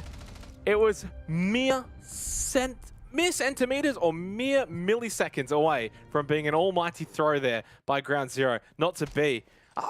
Is it an almighty throw or is it just a big play from Repix? Maybe both. I think it was a little bit of both. To be fair, the first 2 kills were really clean. And this was not the worst of trade attempts from both. Hang on. Oh, dude, he actually shot first. He did literally shoot shot there, first and missed. Oh my god. Defenders, protect your bombs from being defused by Yeah, really close. Look, yeah, arguably a couple of misplays, whatever you want to call it. But I would probably lean into just Repix being absolutely cracked. A really, really solid attempt. 4 kills. But overall, objectively, that round was way worse than what we saw from Ground Zero. Just everything just went poorly there from Team Bliss. I know they're trying to be a little bit cheeky. They had the Nook, they had the sneak up wide, etc. But it just looked really messy, especially in comparison to what we saw from Ground Zero, which is your much more traditional through-bred take, go for the default plant, whether that be trash or the bar. So, yeah, overall, a little bit disappointing there from Bliss, but I'm sure if they want to tidy it up and play default, they probably can. Attackers are moving out to locate a bomb and defuse it. Oh no. Oh. That was close. Was it really close, guys? Well, if they play around at the corner, yeah. But Fisher knows better. I feel like everyone on Bliss probably knows better, right? I would know better. I'd die to that and very type in chat that I'm tilted. That's why you're a caster, though. That's true. Good signs, though, for Ground Zero. It's from here now all about just saving face, getting a couple of rounds to the board. Shallow's going to be an almighty effort for them to take down Team Bliss there. And they'll probably know that, but all you can do is try. But maybe there's a chance they could bring things back here on Cafe. Really dig the heels in and knock it down and see if they can put some pressure back the other way. You know, all it takes is getting a couple of rounds on the board. Force attack timeout by Team Bliss. Force them to feel a little bit of pressure. Especially when you're attacking on Cafe, and if you feel like your options are quite limited and you're just not able to find much freedom and flow in your attacking side of Cafe, you get kind of caught and shut down by the defenders time and time again. It can get a little bit draining. It looks like Bliss again are trying to go for these sneaky shots down below, take a bit of first floor control and transition that up above. I'll have to wait and see whether or not Shade actually does find much. Elsewhere, Bliss traditional over towards top red. They'll look to enter in towards shop. The initial nitro doesn't land, and they do have control now of the lounge. So far so good. And Fisher confirming that one makes things even better. Don't know exactly where that took place, but nonetheless it does weaken the defense of Ground Zero. Yeah, white stairs window. Ah, yes. Unlucky. And it also means pixel control now for Team Bliss, but I mean, yeah, they're just going for a pretty standard sweep across. Shade, pretty good so far in this game. What a headshot, what a spray from Brendo through the soft wall, and elsewhere, Oda falls to Wettables. They've got a little bit of control into Cocktail, though, and top white. 50 seconds left, so a bit more of a standard approach here from Team Bliss, playing into the reading fireplace. I think that favors Ground Zero. And that's why they're up 4 versus 3. Although, as soon as I say that, Tui goes down to God Legion. 35 seconds left in this round. And Brendo's isolated as well over towards Train. If Bliss can get a foothold in towards Default, currently smoked out by Boats, well, things might get a little bit spicy. In fact, I think Bliss will be forced to try and go deep through or around that smoke canister because it's only 20 seconds to go, and they'll be really pushing it if they wait for the last to expire. Shots go out all at once, simultaneously. Down to Repix, down to 1 versus 1. He gets Wettables so low, but Wettables stands his ground. But Ground Zero hits the shots back the other way. And Ground Zero are still alive in this match. What we call the fadeaway from Wettables. Just lands the shot as he falls back towards 90. He'll be thrilled with that one. Around that really should have gone the way of Bliss. They played the textbook move of let's dodge the canister and send it 90. Trades weren't half bad, but ultimately Wettables too good in that final stand. Things now starting to unravel a little bit for Bliss. Again, I just don't understand why they're trying to It's over. They've been cracked, mate. They've been cracked. Ground Zero have them right where they want them. 3 of the last 4 rounds now have gone the way of the Cabbages. Cabbages? They're green. Their logo kind of looks like a cabbage. I don't know. I don't even know the last time I ate a cabbage. I don't like them. I don't really eat vegetables too much. Nice. I probably should eat more. Probably should eat some more, but you know what? You're young. You can kind of just eat whatever you want at this point, so who cares? That is quite true. That is quite true. What about yourself? You're pretty young. You can eat whatever you want. I'm still pretty young, you know. What is still it? 30 going on 30? No, just in my 20s is how I would phrase it. Yeah, I mean... You're in your 20s, I'm in my 20s. What's the difference, really? Yeah, you're married, I'm not, yeah. Yeah, that's true. You've been to the Pinnacle 3 times, I haven't. 3-time Pinnacle, right here, mate. I'm on top of the Ivory Tower. I'm not even in it. Well, let's focus in on this one. What's the approach from Bliss? For Ground Zero, both times they attacked this side, it was straight through Bakery. They didn't give a damn about the rest of the map. Bliss, though, with this lineup, probably suggesting something similar. This time, though, we have the Ying in play. I don't mind that switching things up. Oda as well, hard breach with nades. So let's see if Bliss can be a little bit tidier on this push. The pressure on Wetter was fresh off that clutch to hold on here.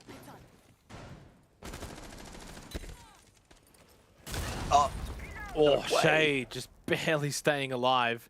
And a big player to stay alive too. You know, you bring in the Yang, you bring in those Candelas, big part of probably what they want to achieve here, pushing and clearing out Bakery. I think that drone survived. Fisher Guy does fall to Wettables, who is now 9-6, having a massive game. As soon as I say that though, Caster Curse, he dies to Rapix. Brendo, he find anything? Not quite. Now to 4 versus 4. And Bliss very much feeling like they're probably in control and taking out Bakery down. I think they've been able to do that. And now next we'll be opening up the wall, making sure no one pushes into prep, looking for a swing. They'll be able to then put a lot of emphasis on site. The question is, do they go upstairs? Do they allow Ground Zero to maintain vert control over towards train and mining? Or do they look to clear out this position later? It'll just be a direct hit. I can only assume there's no lines of sight even up above for Ground Zero to play off unless they go late and have things on the side, so that shouldn't be too much of a threat. A really good display though of how to clear out this bakery position. However, faults elsewhere. Shade not traded. That means Team Bliss heading into the execute will be a man down. Oda looking to open up the wall with blowtorch, and that should at least be an entry point. So they have prep to work with, they have breach to work with. Not too much pressure up above, it doesn't seem. Again, that's dependent on the information on site. So at the moment, it's still winnable for Bliss. It's not the absolute worst of positions, but it's not ideal. That said, if God Legion could have found that, maybe. Unfortunately, though, falls. It's now up to Oda and Repix. It's been so good watching Ground Zero get back into this one, and can they maintain it? Repix again, the solo, again, in a clutch scenario. This is the third time in this map alone. Frexel, low on health, won't take much to take him down. And Tui, just a little bit over half. Repix full health, no more nades, no drones to throw out either. Oh, good ping, good snapshot from Repix. Good night, Frexel. 10 seconds, now getting this diffuser down. Too hard, making the run across. Won't get there in time to deny, but he got off of it. Repix got off of it. Why? He had so much more time. Well, I mean, really, he only had like another second or two to stick that, then play off of it. That was bizarre. Yeah, I mean, it was super close. He must have thought he was closer. I'm trying to run the numbers in my head as to which play was more calculated, and I think either way he was kind of screwed. I don't think either was really leaning in towards his favor. Really sharp shot here though. Yep. Frix just got sent to the absolute shadow realm once more. Yeah, Tui pushing in the sound cue, meaning that obviously Repix felt the pressure to fall off. Probably not the worst play. I think he did have the initiative on the swing to pre-fire, but didn't. And ultimately, Tuhan really well played himself, had the vert, played into that, then rotated down, and clutched in a pretty high pressure situation. And now we find ourselves almost parallel to where we were earlier. Yep. We're struggling on all three attacks, and now they are the ones in the hot seat to improve and to push the match point. 9 rounds played, only 1 attacking round win here on Cafe. Significantly defender-sided in this particular match. I mean, it generally is anyway, right? But probably closer to 60-65%. In this case, it's about 99.99%, right? So it's now trouble time for Bliss. This is where you start to panic a little bit. And if you do lose this 10th round, it's probably tack time out time to try and just stop this Ground Zero momentum, who have now won 4 of the last 5 rounds. It took Ground Zero, though, into the 5th round of the first half to find an attacking round win. So Team Bliss, of course, still have a couple more opportunities. 3 more, to be exact, in this second half, to at least force a 6th round, to at least force maybe OT at minimum, if they can find an attacking round. Otherwise, I've got to say, full credit to Ground Zero. You know, you go down 0-4 early on, because a lot of teams could probably just throw in the towel and think, okay, this is not it, it's not happening for us, they've got our number, but they've fought back extremely well. Even at a 5-1 deficit, admittedly, you know, going over to the defender side on Cafe, they would have felt comfortable, even with that kind of scoreline, that they could maybe replicate that, or achieve the same result. And so far, they are showing that.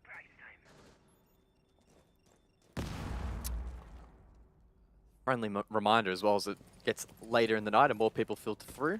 This is the second best of 3 semi-final for the OCS. The winner of this will take on Wildcard tomorrow in a best of 5.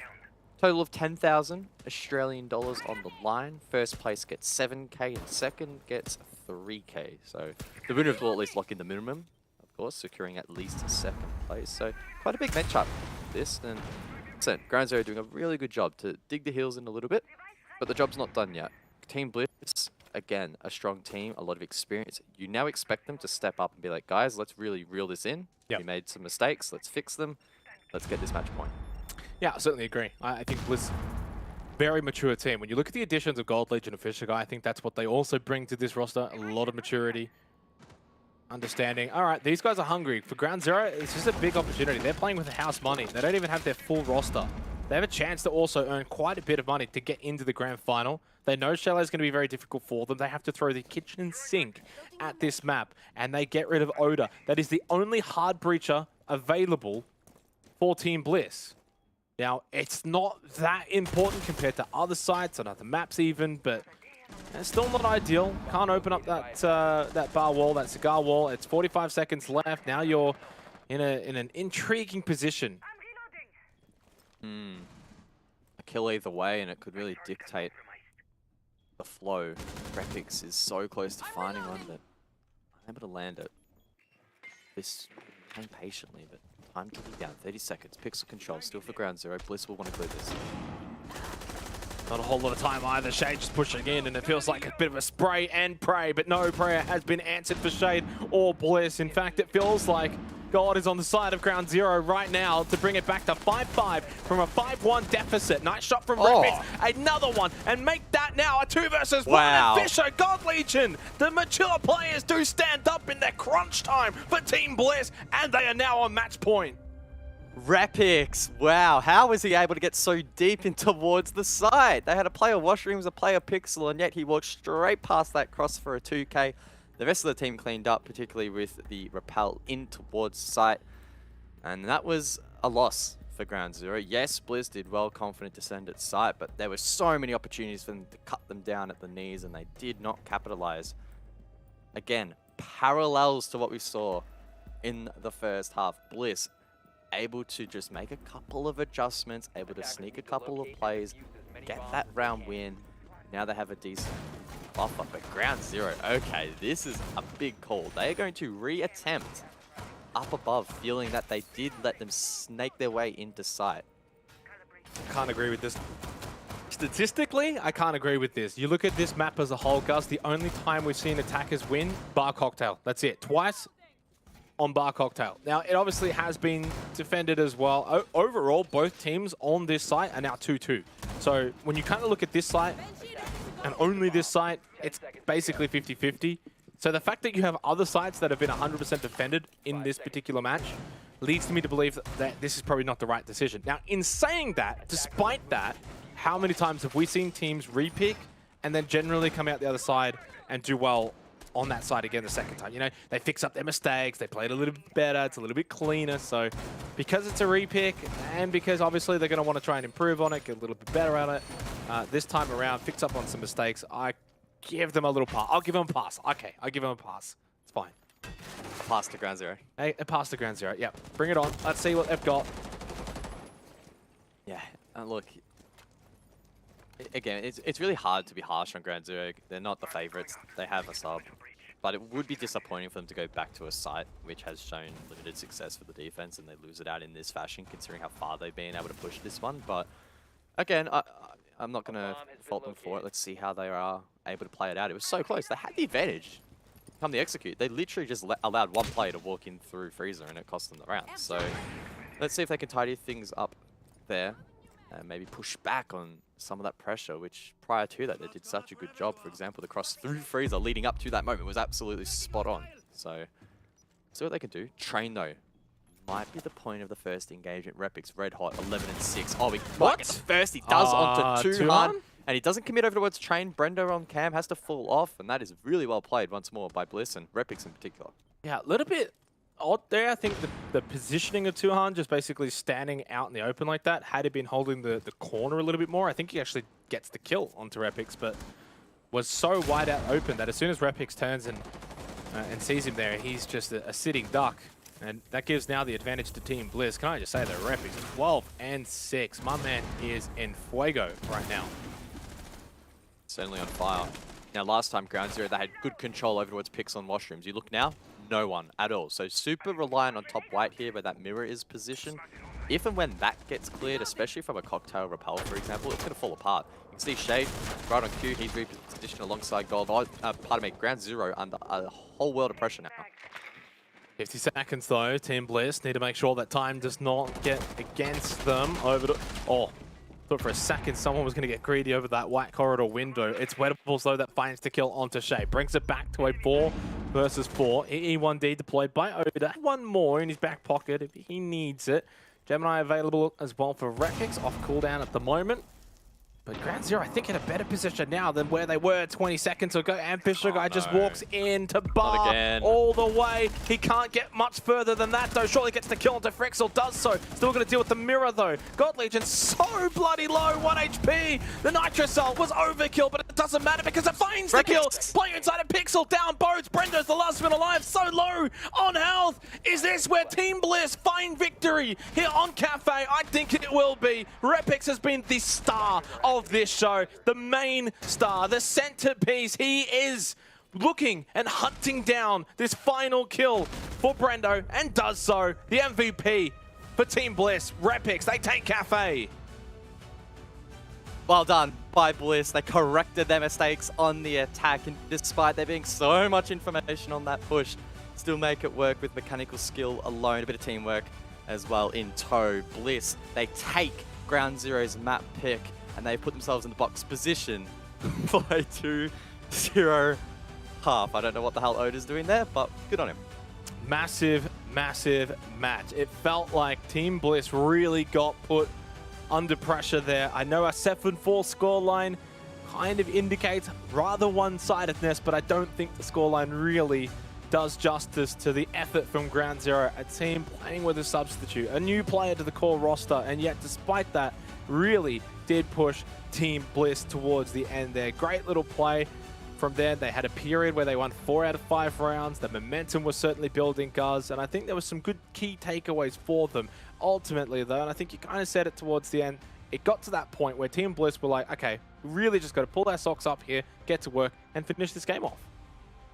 Yeah, there were certainly mistakes made by Ground Zero, and that's just the fact of the match. But then you do take into account the circumstances in which they're playing under. They're not the favorite team. They have a sub. They don't have the experience of Team Bliss, especially probably in best of threes as well. And you go, wow, they really did push their opponents, and ultimately maybe just a slight misjudgment on their part for that last site could have cost them, as well as, you know, just a couple of issues fundamentally allowing players to get into side, etc. Costing them. But ultimately, they played really well. Is it going to be enough to keep them alive in this series? We'll find out the answer to that very shortly. I am concerned for them, but let's see if they can push it. Yeah, I'm a little concerned as well. Heading to Chalet, very, very good map for Team Bliss. We'll see what Ground Zero has got, though, to challenge them there. For now, we go to a break.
touch. You turn it down, but you pray for it. You want her, but you're out of touch. You turn it down, but you pray for it. You want her, but you're out of touch. You turn it down, but you pray for it. Out of touch, so rough, ahead of the game. It's not enough for her to leave everything. She's out of touch, so rough and so out of tame. You know that later, she's playing ice cold.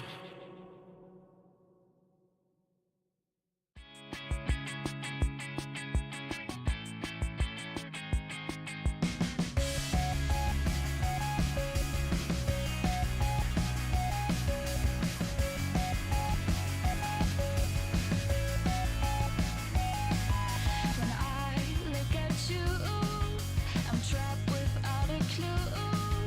I guess you came down from outer space. From head down to toe, you magnetize my soul. I don't wanna fight this anymore.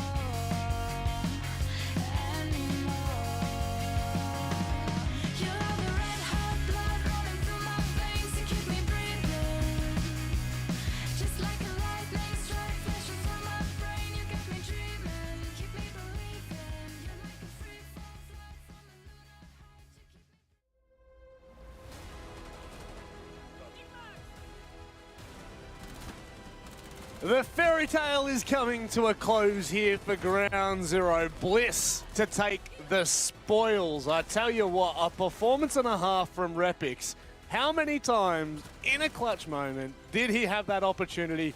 And in the end, it is all his for the taking. A fantastic map, all things considered. I mean, the end call, right, from Guz, there's not many times I actually agree with Guz, but the scoreline, Dev, was nowhere near as indicative as how close that match actually was. Yeah. Well, it was a game of two halves. The first half was very Bliss dominant. A 5-1 Ground Zero looked really just, they couldn't get in. And in the second half, it was tooth and nail. Every single round that Ground Zero won was in a 1 versus 1 clutch. And look, you said that Repix had an absolute heater, and he did. Yeah, he went absolutely nuts. He brought a 5v1 back to a 1v1, and yet he lost 3 1v1s in a row. What's going on, Repix? Like, come on, man. You can get it to the 1v1, but you can't steal the deal. That's just not good enough. You've been pretty critical tonight, Dev. I'm not going to lie. You are going... This pent-up angst. Haven't left my mama? apartment in a week. I just got all this pent-up anger. I actually panicked then. I said Bliss, and then I look up and I was like, hang on a second. Hang on, am I going crazy? No, in fact. But, oh no, it's certainly not the greatest start to the best of 3 for Ground Zero. Obviously, Cafe being their map now kind of puts, you know, I nearly went to say wildcard then. God damn it. It's almost put Bliss up to the batter's plate, and the home run is surely there. Yeah, no, honestly, it was a bit close for comfort in that last map, and I was thinking how confident that Bliss was going to be on Chalet, and I was like, we might actually see another best of 3. Yeah. However, you know, Ground Zero did kind of fall short a little bit of that. Like, that would actually have been the perfect narrative to see that kind of go the distance. But ultimately, like, yeah, at the end of the day, Repix really turned up, and I think we would be remiss to also ignore Labrando's and Weddable's also contribution to the game as well. We got there. That's all that matters, Hollow. We got there in the end, and you know what? Crazily enough, we're actually ready for the game already. Blink and you would miss it. It is Bliss up in the series. Will it be Bliss up into the grand final? We'll have to wait and see. Xenox and Guz to run you through the action. Not bad, Robbie. Not bad. That was good from you. I liked that. Bliss up. He's trying to get the little tagline in there. Good job. That was great. Heading forward, though, Chalet might not be that great for Ground Zero, guys. But look, we've got our little name tags right there, too. You're no longer Xenox. Wait, who's Xenox? I don't know. Some bloke. I only know Xenox. He goes overseas. Anyway, let's move forward. Chalet, we're going to be heading to there. Grab your snow codes. It should be a fun one. Obviously, this is a map, though, that has a lot of favoritisms to Team Bliss. They've had really good results on it in the past. Really, really tough team to take down on this map. So Ground Zero, they have their work cut out for them. They sure do. It really is tough seeing Ground Zero take the fight against Bliss. But at this point, what do you have to lose? You're already a map down. you've got a sub. You're not the favorite, so why not throw everything you have plus the kitchen sink at this game? There's nothing to lose, but everything to gain, Jake. Everything to gain. Literally everything. I mean, there's, yeah, everything. I don't know how else to phrase it. Team Bliss on the defense first. So Ground Zero, they get a good opportunity coming into Chalet on the attack to try and sneak a few rounds early on. What do you think's past mark? Three attacking rounds on Chalet for Ground Zero? At least, yeah. Anything less than that, it starts to get a little bit concerning. We do have to just hold our horses a little bit and see how the ban phase plays out. It doesn't look like it's going to stray too far away from normality. We do see Thatcher and Nomad. Now, Nomad was lent into by both teams from memory quite a bit. I do vividly remember it, though, for Team Bliss. So Ground Zero, maybe off the back of that, electing to take it off here on Chalet, and that should facilitate a lot of those roam plays we do see through the basement floor here on Chalet. Less threat of the flanks being watched, at least by air jab. So we'll have to see whether or not that is something Ground Zero do eventually lean into on their defensive round. So I'll have to wait a little while to see that. And then Tams, Kayed, Valk, standard. So for me, Nomad probably the only one standing out as being intriguing, and we'll have to see how the teams lean into that.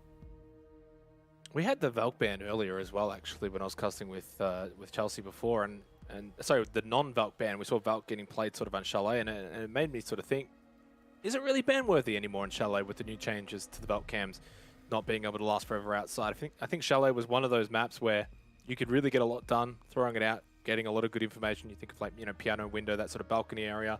If you can get a good cam that doesn't get quite caught, that's a lot of information there. You know, even sort of big window pushing into mezzanine, those kind of areas, or even library for that matter too. So I feel like Chalet's that kind of map that really benefited it a lot from the old Vault cams that could go outside forever. With those changes, you know, you do wonder, is it as strong? I think so. Is it just ban-worthy? I'm not so sure. Yeah, I think at this point in time, where Valk sits in the meta, it's more so just it's not a must ban, it's not a must leave in, it's sort of up to the team to decide as to whether or not they're willing to put themselves under that pressure when they're on the attack. It's very hard to justify an IQ pick in the current meta without nades, so obviously countering the Valk then becomes quite tricky. Chalet has a lot of plants you can hide them in, a lot of high walls, etc. So it's not particularly easy to counter. And thankfully, well, neither team really now has to worry about it. We are heading over towards Bar from memory for this first round. Team Bliss on the defense and a very aggressive lineup. Every single operator here you look at and you go, this is what the top fragger against me in my ranked games is going to be playing, right? Aruni, DMR or Roni, super strong. Roni, for this, in this case, we've got Legion. Alibi the Storm obviously hits hard. You got the 9mm on Fish. Shade with the Uzi, often picked solely for the gun, and then Repix as well with the MP5. So a lot of damage can be inflicted by this defense, and Ground Zero will need to be on their toes. Yeah, pretty much the whole map, they're going to have to be on their toes and ready to deal with whatever Team Bliss is going to go and throw at them, whether it be on the defense or on the attack. Bliss, though, on the defense first. Do wonder what they're going to bring to the table here on Chalet defense. Is, you know, you wonder, are they going to be aggressive? Are they going to play off-meta positions? What's Shade thinking here? Oh my god, not again. Well, I asked what he's thinking, and he's just said, here's what I'm thinking, and I've said, thank you, Shade. And remnants of the last map, isn't it, Jake? We saw it multiple times from Shade, whether it be a run out, whether it be a spawn peek, whether it be a rat play. Ground Zero just not really having an answer for it, and that's now put them on the back foot, and I'm sure Bliss aren't going to take the foot off the pedal much now. They're going to continually play aggressive here.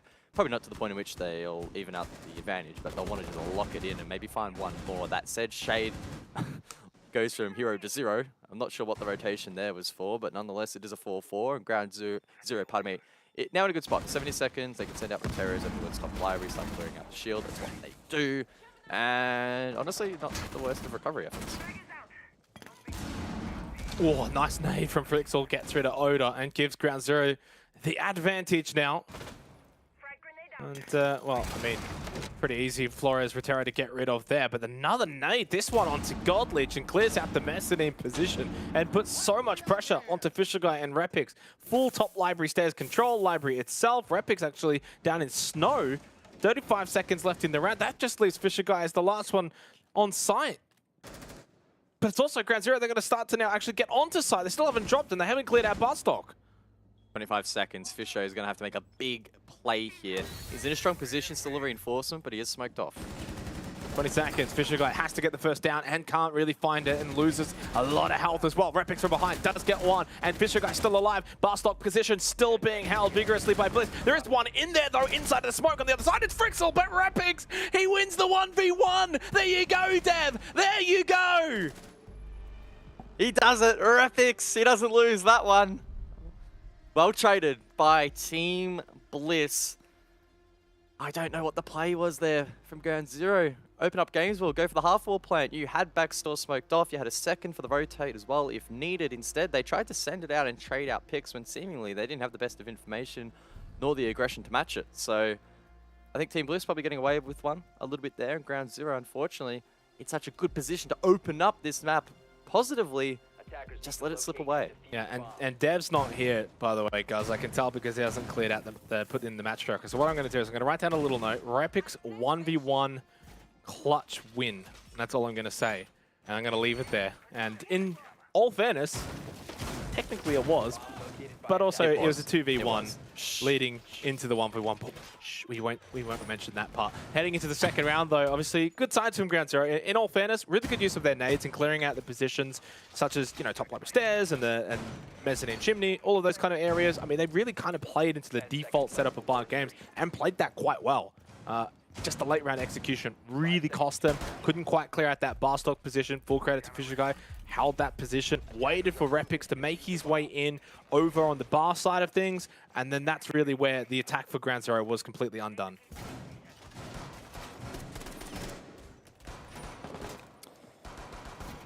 Well, we go to Kitchen now for the second defensive effort, Kitchen Dining. As you can see, though, a lot of presence up above here from Bliss. They're also bringing the castle as well to aid in set alongside the Aruni. So the entry up above will be challenging. Frequently, we will see the attackers contest it, though, having someone up above for vert control, especially if it enters a post flank, can make or break around. You can watch the diffuser from up above and prevent the counter diffuse from the defense. Bliss, fully aware of that, will contest the entry over towards Library on this occasion, but also not afraid to just fall back. They won't want, pardon me, they won't want to completely forfeit this position. Instead, they'll just be trying to trickle away at the drone economy, find a couple of picks, and go from there. This is also going to be the kind of map where if Ground Zero get a couple of opportunities, such as that last round, and they're not able to capitalize, it's really going to hurt them mentally. They should be 1-0 up in this round, and Chalet is a very, very good map for Team Bliss. They're not going to give you too many chances, right? They're going to be a lot cleaner than that last round. They're going to be a lot tougher to defeat to that last round, and so now you've kind of given them one, and you don't really need to be giving Team Bliss any sort of look in. 90 seconds remaining in this second round. Goes by pretty quickly early on. Things go fast when you're having fun. Time is one of those things. Oh! Nice I almost shot. thought that was Wettables, but it wasn't. Well, it was Wettables, but we were looking at Wettables. Got a little bit confused there. I was like, what? That doesn't add up. Nonetheless, though, it is obviously a 5 versus 4, and Oda, well, doesn't hit that either. Frixel with the LMG, and now Bliss. They've been in these positions before, right? This is where they get aggressive, find an opening, and try to manipulate some picks. That said, Ground Zero not really giving them an in, and Bliss falls down. And this is kind of a contradictory of what I just said, where you're not going to get too many chances against Team Bliss. Well, here's another round where you get another chance. You got a 2-player lead. You've got to capitalize now. You cannot allow them to win this one. If Team Bliss win this second round, I'm calling it. Like, straight up, the map's done. It's over.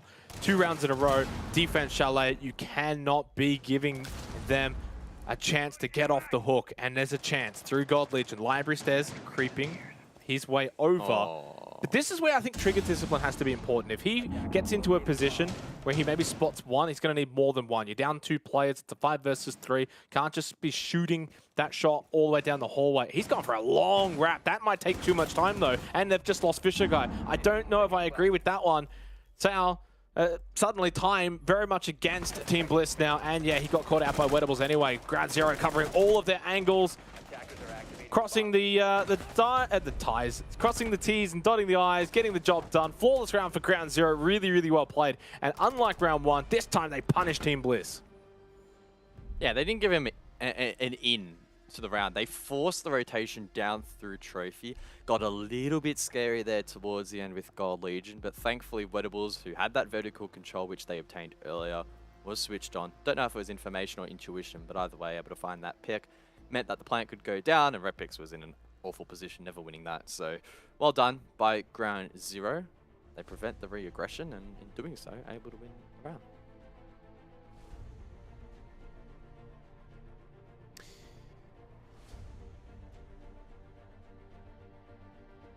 Well, I think it is going to be a tech timeout here for this particular match. Apparently, I played disconnect on the side of Ground Zero, I would presume, since we're looking at Team Bliss.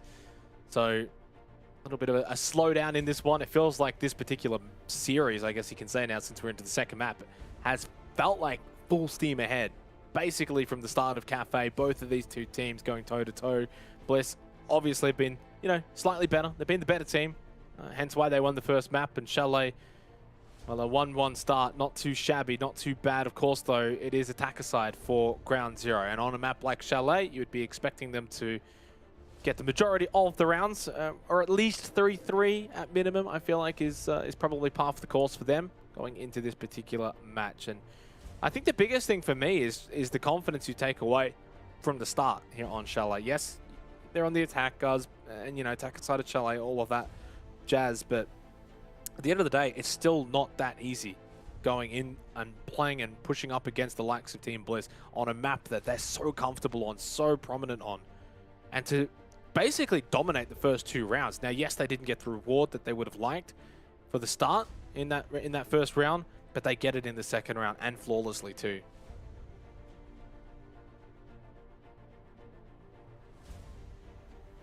Shay just running some calculations at the moment as to where he's going to try to convert his next spawn peak from. And so many of them in this match so far. Repix, the man of the hour, on screen now.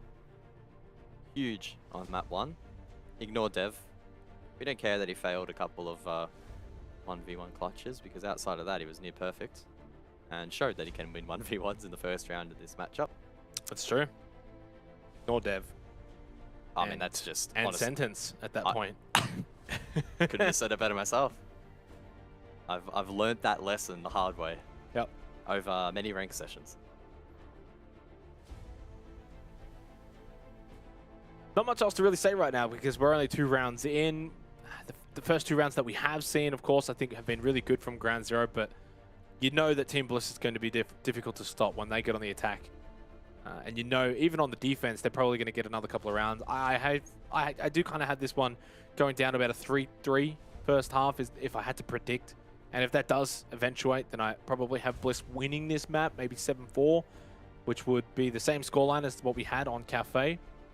And a deserving scoreline. I mean, for all intents and purposes, right, being completely honest, Ground Zero should never be winning this map. Like, that's somewhat of the pressure on Team Bliss, and also then the ease of pressure on Ground Zero. They have none. There should be literally no expectations and no pressure on Ground Zero to win here on Chalet. They're playing with a sub. They're playing with Frixel, who's just joined the core roster, obviously was a sub, and now replacing Novaics.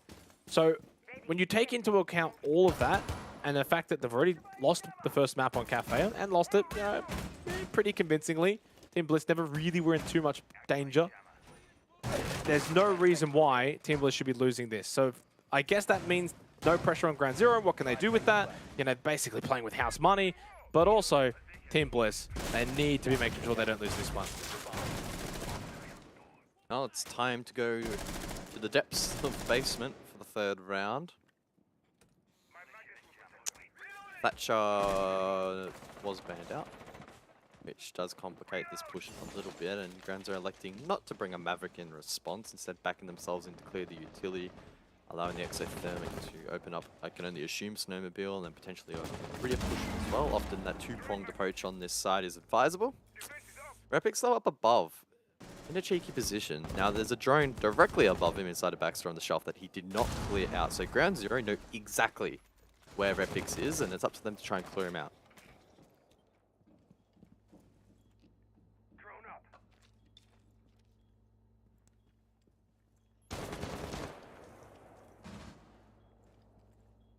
Yeah, interesting to see Repix actually just sort of tonight has been, what, basically just off a leash, being able to just run around, do whatever he wants, really thriving. Oh, nice headshot. Oh, I thought he was going to get that one. Oh, he did get it! He did! They traded! Oh, wow. I mean, job done, right? 2 for 1, you always take that. And Repix can, nice shot from Pixel. Is Repix going to say the same thing back, surely? Come on, come on, mate. NS. Wow, he egoed him. Unbelievable from Repix. That is disgusting honestly, he could have hit him with a who as well. Could have. But yeah, ultimately a win for Team Bliss. Ground Zero, again, just a little bit sloppy clearing these positions. We saw it on Cafe, for example, Bakery, right, where it just wasn't quite connected and the timing just not quite on point. But props, of course, to Repix. He's clearly switched on at the moment. Really feeling himself. Playing well. He got Legion as well once more. He's thirsty for blood. He does get one, but it's a good trade once more from Wettables, who he himself also a standout player for Ground Zero. Already on this map, that's 2 key trades now across a couple of rounds that he's hit that have been important for his team to rounds, or at least keep them in the running, like we are now still in the third. 2 versus 3 can be salvaged, but it's going to be tough. And this is what feels like the next step for Ground Zero in this series, being able to win from a disadvantaged position. Bliss have been able to show that they're able to do it. Ground Zero, have they been able to show it? Not quite. Now 2 versus 3. It's not a significant disadvantage, but still something. Nice little cross looking in towards Snow. The Shade literally has a free kill as soon as you even try to walk in. And Bird's going for a rotate with 10 seconds left. Time is a big factor. Shade's also still watching as soon as you try to walk in, but this time from the front door. Wettables finds the kill onto Oda, but it's all for naught anyway, as Diffuser was upstairs and so was Shade. So all of this down here in Wine was just all for stat padding. And Bliss to find victory in round number 3, and they take a 2-1 lead here on Chalet. Yeah, a lot of aggression for Bliss in this round. Repix, the best example of that, inside of Barstock. 1 pick, then a 1-for-1 trade. Got Legion as well, over towards Dining. Able to find 1-2, and then Shade. Really calculated from him. Now, if he doesn't reposition over towards that bar door and gets shut down, and then Wettables, for example, does get the entry in towards the site, it would have made things very, very interesting. But Shade, again, not sure if it was information or intuition, like I've said that a couple of times now, did reposition, got that kill for free, and bucked it around.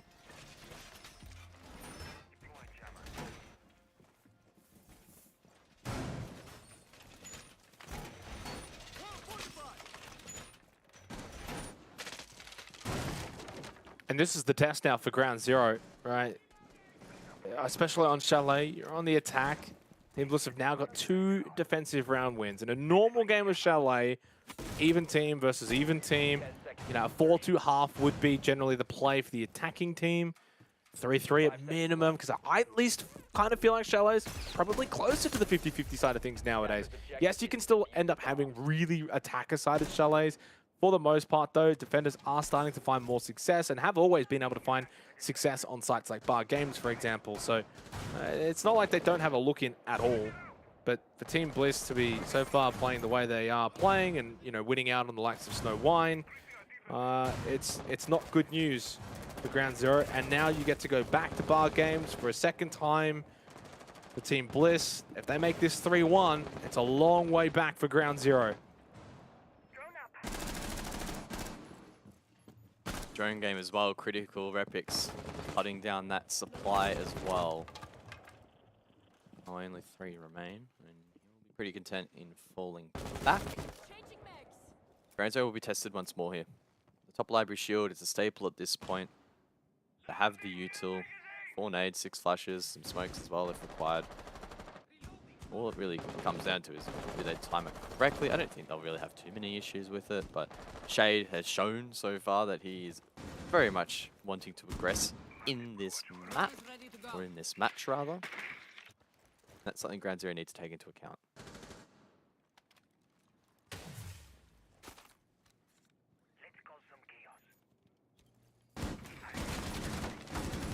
Oh, Pixel almost getting that kill onto Oda. Gets him quite low. At least already able to get some pressure onto those players inside of library. Nade over towards top library stairs. Look to clear out the shield. And I believe was done so. Indeed was. So mezzanine and top library stairs both opened up. Gold Legion still lingering around. So obviously Bliss are going to probably play this rather aggressively. They're not just going to drop down, give them position. With a minute left, I think they'll continue to hold this, although Shay taken very low. Now, he probably is best to fall back on the smoke. Still 2 gas babes. I think at this point, if I'm Shade, I probably just rotate to Barstock and just hold there. I think he's going to take your advice, or at least somewhat. Gold Legion, though, up above. Powerful position, and he gets 1, makes it 2, gets the pistol out for a 3rd, but he gets shot from behind. Wedables plays that well, and Oda doesn't trade. Instead, delayed, and he gets pre-fired. Oda, he baits his teammate and then gets taken down. A 3v3 with 30 seconds left. Shade didn't quite go to Barstock, although it looks like he is now. Repix can still make his way into this fight later on. He's 6-2. He's the star man for Team Bliss in this series. 20 seconds left, but Ground Zero have been able to bring this round back. Tuhan, is he going to get caught by Repix, though? Barbed wire. Doesn't matter. Repix, oh, that's an easy kill. The map's not watching at all. Well, what was the map? Sorry. 5 seconds to go. And that's going to be the round anyway. As soon as Repix pushes in, Boats goes for a fake. I said before, pros don't fake. Well, in that instance, he does. And, well, to be fair, there wasn't a whole lot he could realistically do there. And it is going to be a big lead now for Team Bliss, established here on Chalet. 3-1 is the scoreline. Yeah, just an issue of time there, I think, really, for Team Bliss. You look at this, it's 3-3, things are looking pretty good, but 10 seconds left, and Repix was allowed to flank, and that opened up the round. It meant that the pressure in towards backstore was alleviated quite a bit. That then has the flow-on effect of half-wall plant being tricky, and I think there was the smoke canisters flinging around as well, or gas canisters being flung around, so makes life very, very tricky for the attack. Bliss doing a good job. There's a lot of chaos there, but able to survive and thrive. And up above we go.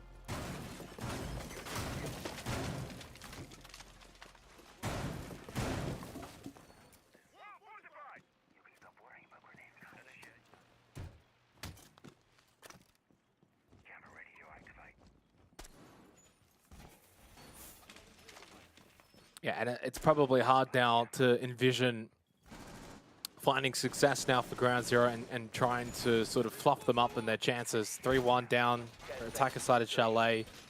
Now, we did kind of set the tone a little bit coming into this particular map, that this really was Team Bliss's map. Not just because it was their map pick, but because they're so proficient on it. It's just really one that they have deep in their map pool as very much theirs. Repix having a wonderful night out, not just here, but also on Cafe. And really, you're also in a best of 3, right? And as you kind of lose the first map, and then you're kind of down in the second map, that's when you start to mentally drop your head a little bit. It is a long way back to finding success, and it takes a lot of mental fortitude to just stay with it, keep grinding out these rounds, and see if you can find a way back into it. And we saw, honestly, a good example of that from Wildcard not too long ago in that first semi-final, when they looked like they were maybe down and out, that the series was gone. They brought it back. Now, is Ground Zero in the same kind of position as Wildcard? Definitely not. They don't have their full roster. They're playing with a new, center core position player as well. And Team Bliss very strong here. So, look, I think they've done well. They've done their best. Can they get at least maybe another round or two to close out this first half? That's all I'm really looking to see here. As Frixel takes out default top library. 7 drones left. The other thing, guys, is Bliss are about to win a best of 3. Whoa! Oh. No. You can't say that. It's the caster curse. Didn't they teach you that at caster school? You're not allowed to say that. Because if you're wrong and Ground Zero win, it's your fault. I would expect better from you.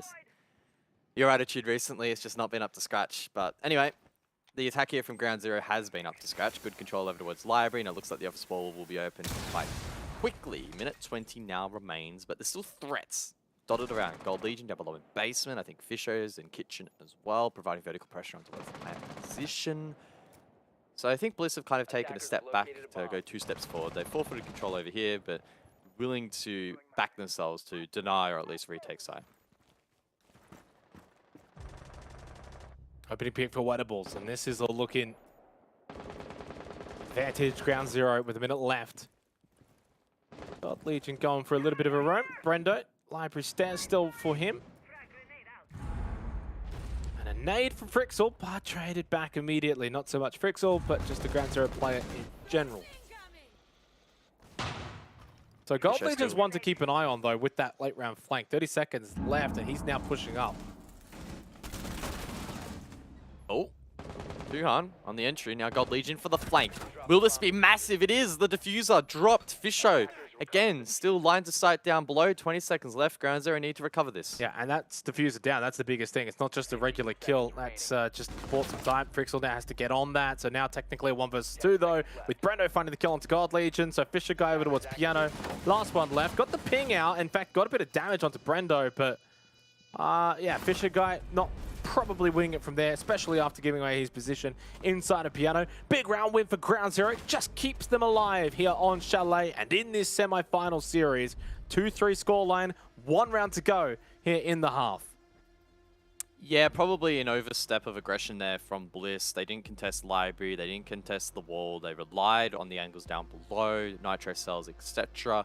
But it kind of crumbled apart when players elsewhere fell. That meant that there was a serious emphasis on the players elsewhere to not make any micro mistakes, and Ground Zero, to their credit, they didn't really allow too many of those to take place, doing a decent job to shut down those flanks towards the end, and they keep it alive just a little bit. Now, we've already seen Basement played. Bliss, of course, able to get the win from memory. You can correct me if I'm wrong. So looking at Ground Zero to try and improve this push. In fact, I do remember it. Last time, it was a Bliss win. Shade able to deny the kit really late. So time was one of the big issues here for Ground Zero on this objective, which, I mean, is often the case on attack. So let's see if they can speed things up. 10 seconds to go. 5 seconds to go. Attacker's objective is to defuse a bomb. Yeah, and it just has to be 1 round at a time now for Ground Zero. They have to play it that way. 3-3 half. I said before at the start of this game that if they can get a 3-3 half, they should feel confident and happy with that. It keeps them alive, keeps them in the game, keeps the rounds and the scoreboard ticking over. You would probably prefer 4-2. But realistically, if you can get that 3-3 half, back yourselves in on the defense of Chalet. Yes, it's not going to be easy. Yes, Bliss are going to be tough to stop. So we head to Snowwine once again. A site that has just become more and more prevalent, guys. And some teams are good at it. Other teams have not been so good at it. You know, the Chiefs today were a little bit questionable on their Snowwine defenses. But ultimately, if you are going to play it, I still think you've got to be very competent and strong in your roam game. That's really where it's going to be won and lost. But then you kind of look at this setup that we're seeing from Ground Zero with the OSA, with those Talon shields. Once you open up this wall and you've got those shields there, it's not easy. I like the Vulcan canister, though, from Oda, but it does get taken down early. Yeah, well played so far by Ground Zero. They're not feeding Repix like they did last time, who's still inside of backstore. Instead, focusing on the fundamentals, opening up Snowmobile, lean into the Talon shields, but Fisho. The impact grenade through the drone hole, perfectly placed. Now Boats places it safely on the right-hand side, but is it safe enough? Fish, impact in hand, thinks better of it and falls back. Not the worst of breaches for Ground Zero, able to actually get one of the exothermics off. Frixel taken low elsewhere. I think it may have been the breach, but it's Wettables, in fact, to find the opener onto Oda. Seen a couple of opening picks go the way of Ground Zero so far in this game. And so far, actually, every opening pick in this particular match has actually resulted in the round win. Big nade from God Legion. Catches Frixel in his Pokeball and takes him home with him. 50 seconds left. Advantage for Ground Zero now. 3 versus 2. God Legion avoids that flash. Now, it's another Vulcan canister that does explode, and it lasts a long time. That will deny that fireplace stairs push, and a net shot from Fisher Guy. That is diffuser down outside as well. Forces to run through from Brendo, and they know exactly, well, Fisher Guy knows exactly where the last player is going to be coming from too. Oh! Lands it. Tui pushes deep. He's gonna been swing! so good in this round, but he's not good enough for that one. Fisho guy clutches up. Like a fish. Fisher guy. Just calm and smooth. Just glides through that round. Oh, he does. Making He does. waves Oh! in the oceanic region. Oh, Gus! Don't stop. He was poached by Bliss at the farmer's market. I don't know. I've lost my train of thought. Really well played though. The MP5K, bit of a laser and use of it. Tuhan as well in that round was on a bit of a heater himself. In fact, getting a double to open things up really for the team. But Fisho just too good. The clutch master. He didn't even need the shotgun this time. No. 4-2-half for Team Bliss on the defense. Now they head over to the attacking side of Chalet, and it does put a little bit of doubt to the side of Ground Zero and their ability to bring this series back into their favor. Now down 2 rounds to the good here on Chalet. We'll see what their defense is going to look like. So not electing to go for bar games to start with. In fact, it's going to be Master Office here in the 7th round. See what Team Bliss are going to bring to the foray. And in fact, God Legion on the Oster. Actually, not a bad pick, especially if you go for a bit of a solar take, or you can even use it for mezzanine push and open up the office wall and put that Talon shield down and go for a bit of a sneaky plant right on the edge. Frixel's been good though. I've actually really enjoyed watching him. You know, it's just today's been the first day that I've seen play Guz. Not sure about you, but I think he's had some good moments and looks like a real pickup for Ground Zero. Yeah, and again, we don't have insight as to how much time he's had to sort of find himself in this position. So don't know what the preparation window's been like, but it looks like he's relatively comfortable at the moment and he's performing nicely individually, which is awesome to see and probably going to be a big confidence booster for him. Hopefully, we haven't cursed him now. We'll have to see how this round obviously does play out.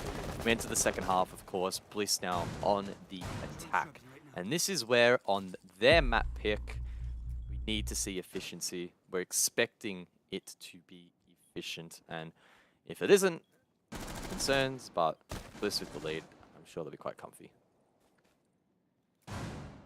It does have that sort of next round import feel to it, doesn't it? By, you know, 5-2 scoreline, yeah, quite perilous then for Ground Zero. Long way back at that point. Team Bliss would be so close to that match point scenario.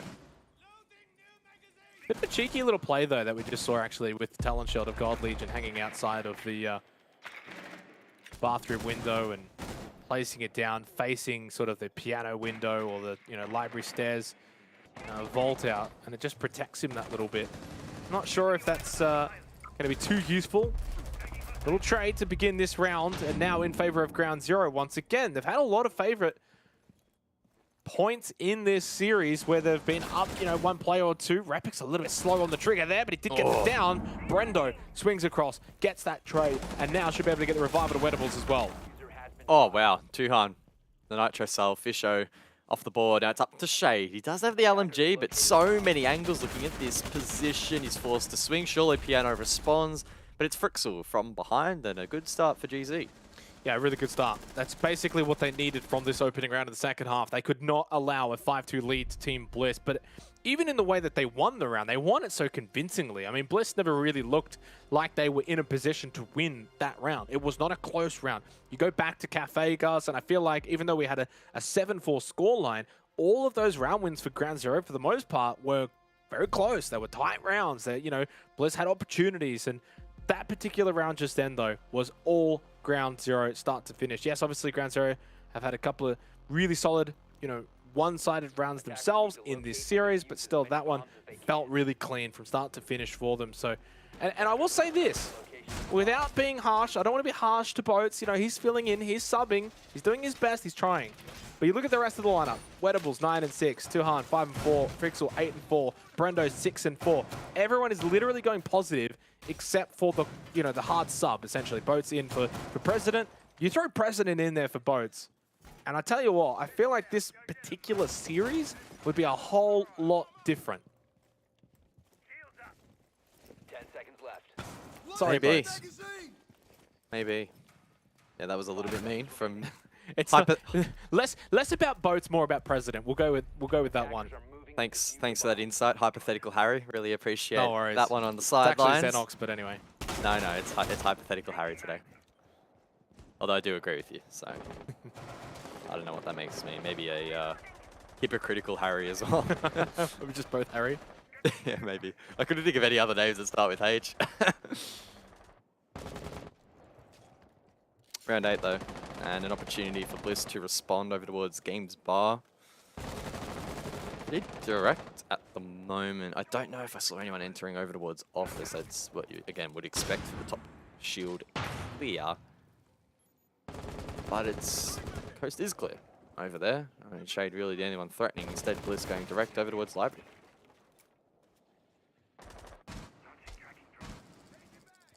Yeah, and like Cafe, we're at that point now where it's that mid-round of the map.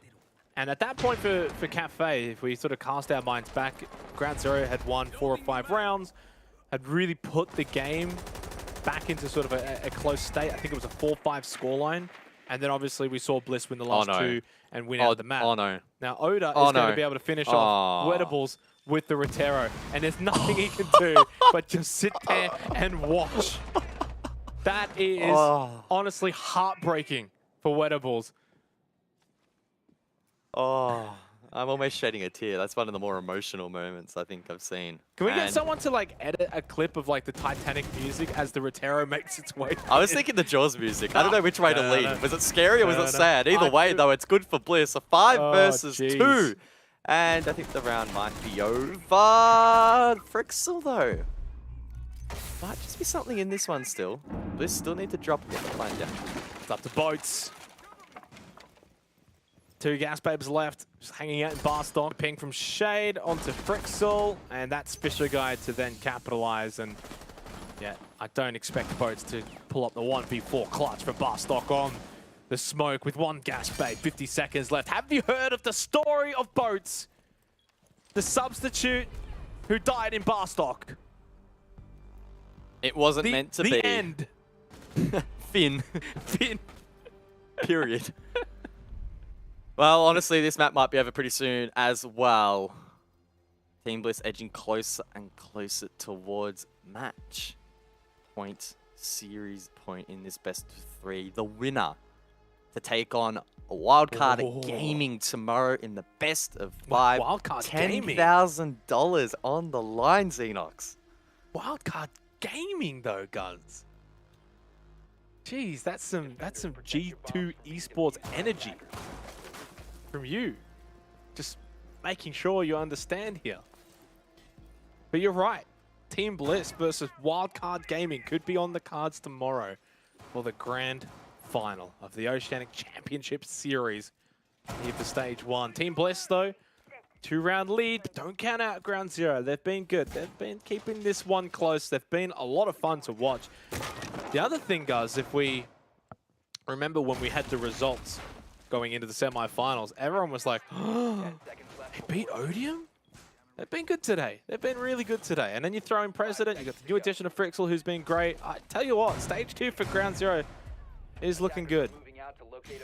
I feel like one of the great things about this tournament is also going to be one of the sadder aspects for Ground Zero, being that only the top 2 get the money, right? Which is great because it puts a lot of emphasis on finishing in the top 2 and means that teams are really scrapping it out to make it. But it will mean that Ground Zero essentially walk away today empty-handed. Now, obviously, a lot of experience gained and excited to see them in Stage 2, but no money, which will hurt a little bit if they're unable to come back in this map. Focusing in on the round at hand, though. Once more, down below, we're going to see the OSA in play. Gold Legion this time on the side of Bliss, and you can just see how much pressure this is applied, right? One wall opened so early into the round, and Ground Zero basically can't play that site. It puts them into a corner, and if Bliss now rotate back over towards Wine Cellar, especially Fisho guy with Ace and Summers in hand, once that wall's open, where are you going to sit? The answer? Nowhere, and that's why this site is so tricky to defend.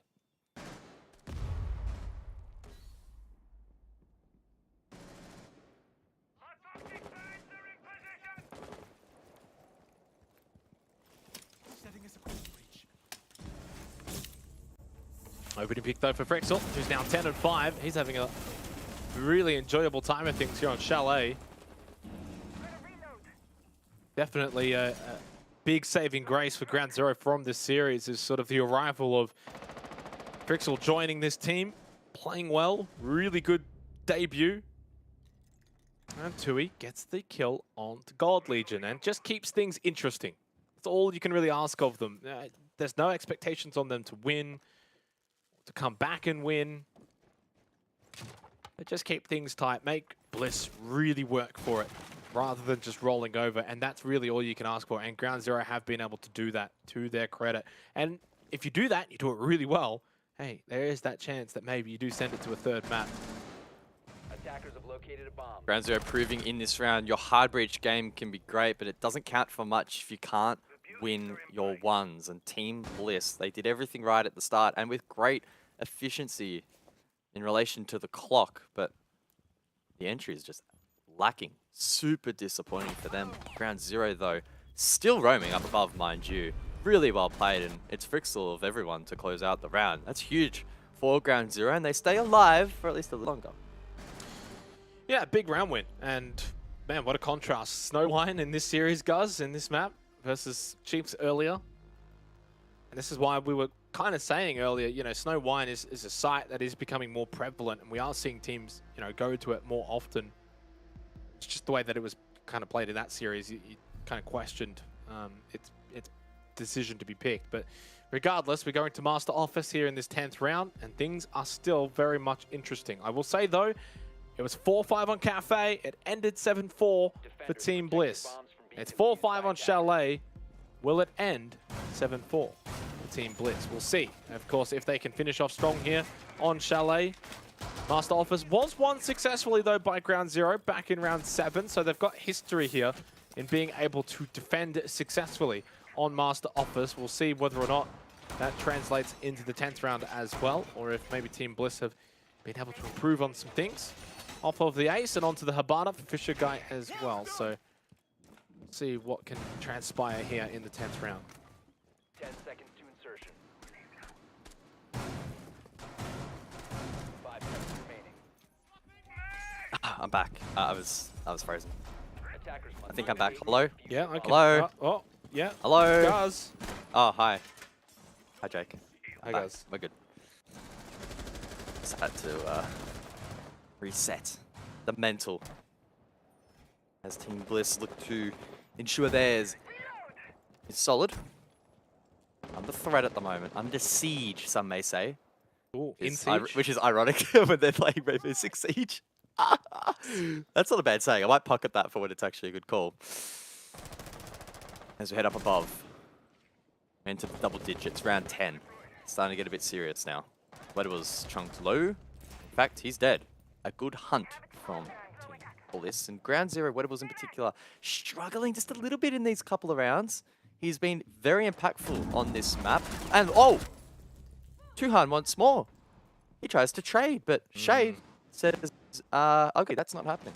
Yeah, Never Swing a Man that's still shooting and has not released that trigger. Now it's a 5 versus 3 for Team Bliss, and you're just starting to see shades of what we saw on Cafe transpiring here on Chalet. Brendo maybe has other ideas though, and Frixel, guess who? It's the new guy that has found the kill onto Rapix, who's gone a little bit quiet in the last couple of rounds, I'll dare say. Frixel, though, is now down himself. 90 seconds left in the round. Not sure how that actually happened. It might have been a wall bang, actually, from big window in the mezzanine all the way over to get that down onto Frixel. Library control for Fisher Guy. He'll drain him out. There's the ping, and there, he's not going to get brought back up. So it should be a 3 versus 2 for Team Bliss in the 10th round. It's up to Boat and Brendo to salvage things for Ground Zero. Not impossible. Bliss still need to work the wall. They need to get in for the plant. Hold on in the post. Boats has 3 gas canisters, so that's not bad with a minute to go. He can delay about 2/3 of the time remaining. Keep in mind the wall still needs to be open, and Bliss actually needs to still get in towards the site, so he might actually be able to deny almost all of it. Lands the first as the wall gets opened up, probably a little bit earlier than would have been ideal, but he still checks out. I'm not counting Ground Zero out of winning this. They still have the shield up on piano as well, so their position's not awful. Fisher gets the big one onto Shade. Now it is certainly winnable. Fisher and Oda versus Boats and Brendo. 25 seconds left. Is it match point or is it 5? Oda pushes in. Headshot onto Boats. Brendo got his 3rd kill in the round though onto Fisher. Oda keeps swinging. It's the Oda show here on Chalet. It's match point. It's series point for Team Bliss, baby.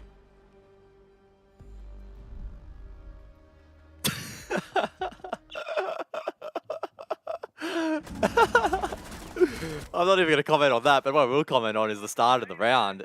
What a deflating round to start off, or the way in which it started off for Ground Zero, just losing players where they really just should not have been. They did great, though, to bring it back, a 2 versus 2. But then Oda, really well-calculated aggression, expecting the smoke to sit back with gas canisters. That's a freebie. And then despite his teammate not being able to get the second, he backed himself in. The Malusi caught off guard. And Oda, who's not been showing up in the stat department, been struggling on the entry on this map, really shining there. I think Repix, honestly, has probably stolen a lot of his spotlight throughout this series, but he wants to stamp his authority on the match. He does so, and Team Bliss now with match point, series point.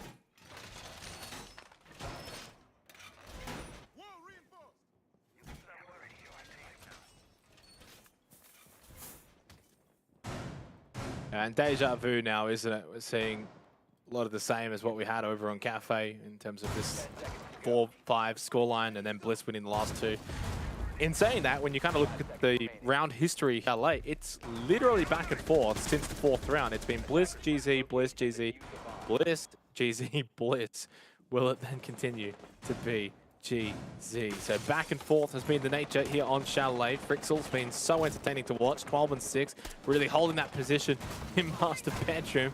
Maybe wanted to go for the peak, thought better of it because there's quite a lot of Bliss boys looking into that window. Really, really good find, I think, for Ground Zero. And I think this is a team that when you add back in President, they're going to have a really, really good go of things over the course of 2022. Good signs for them. They've really pushed Team Bliss. You give them a couple of months with Frixel, you bring back President, a little bit of extra, adjustments and improvement time. They really could go toe-to-toe with Team Bliss.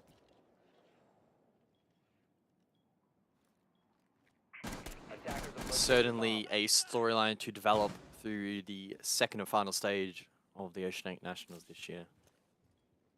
Ground Zero probably looking for some revenge throughout said stage, presuming that they lose this out. And they'll obviously have a renewed and full roster. No subs in play. Minute 45 remaining here. What may be the final round. Bliss with pressure already. Double window. Solar. It's a different point of attack compared to the last round. And we'll have to see if Ground Zero can adapt. Repix is already up the stairs. Fisher as well with the entry on the F2. And this is so much map control already forfeited. Yeah, and unfortunate for Ground Zero to be losing Frixel, who's been playing so well for them. Tui though, big down onto God Legion. Such a stacked roster for Ground Zero. Whiteables, Tuhan, Frexel, Brando, then you throw in President. Hard to not feel excited if you're a Ground Zero fan for the future of this team. Tui, even Sharp taking out the Gemini. And Ground Zero now with the advantage. 4 versus 3, minute left in this round. Repix is still alive, same with Shade, and it's Fisher guy though that finds the kill onto Brendo. Don't forget the Fish! Oh, Fisher gets rid of Boats as well! Hello! It's like The Shining, but with Fisher guy. Weardables finds the kill onto Shade, and now it's a 2 versus 2. Much like The Shining, it's been a bit of a horror story for Ground Zero on this map, but they still have a chance. Deny the plan or force the post. Either way, it's going to be a 2 versus 2 with 30 seconds on the clock. Fisher to stick. Repix watching from Solar. 40 seconds is all that remains on the clock now in the post-plant scenario. It's Repix once more with another shot of his gun to find the winning moment for Bliss. Never mind, Tuhan actually has something else to say to maybe change the way things are going to play in this scenario. Only 20 seconds left. Repix, Tuhan, 1v1. Guess what? It's Repix. He's done. It's Bliss 2-0 on this map of Chalet. Forever is and forever will be. It's Repix. What a series from the man and what a series overall from Team Bliss, the deserved victors, the expected victors, but most importantly, they get the result across the line, and they will take on Wildcard tomorrow in the best of 5 grand final. And commiserations to Ground Zero. I thought they had a tremendous run of things in this series. 7-4, 7-4 probably doesn't tell the full story. I actually, if I had to say, guys, I think 7-5, 7-5 would have been better scorelines because Ground Zero really did push Team Bliss in a lot of different areas of the game. They had some really good moments, some really good rounds. I think literally the only thing I can think of that maybe let Ground Zero down was there was a couple of times where if they lost a player or two early, they just never really looked like bringing it back in that particular round. So that would probably be the only thing that really stood out to me. Thought they had really good plays. They got a lot of opening kills. Oh my god, I just choked on air. I need air to live, but it almost killed me. What are the coincidences? But no. You gotta live and breathe. You gotta live and breathe. Mate, I live and breathe to watch Ground Zero put in a decent performance. Obviously, Bliss, we knew they were going to do well, guys. We knew they were going to win out on Chalet. They were the better team, and going into this game, they showed it. Yeah, it was really just, I wouldn't say a formality, that would probably be a little bit too disrespectful to Ground Zero, but it was a case of them ticking the box, getting the monkey off the back with the best of 3 storyline. They managed to do that. Really well done for them. They have great form up against Wildcard, and genuinely, I think both teams in that grand final should be pretty equally matched.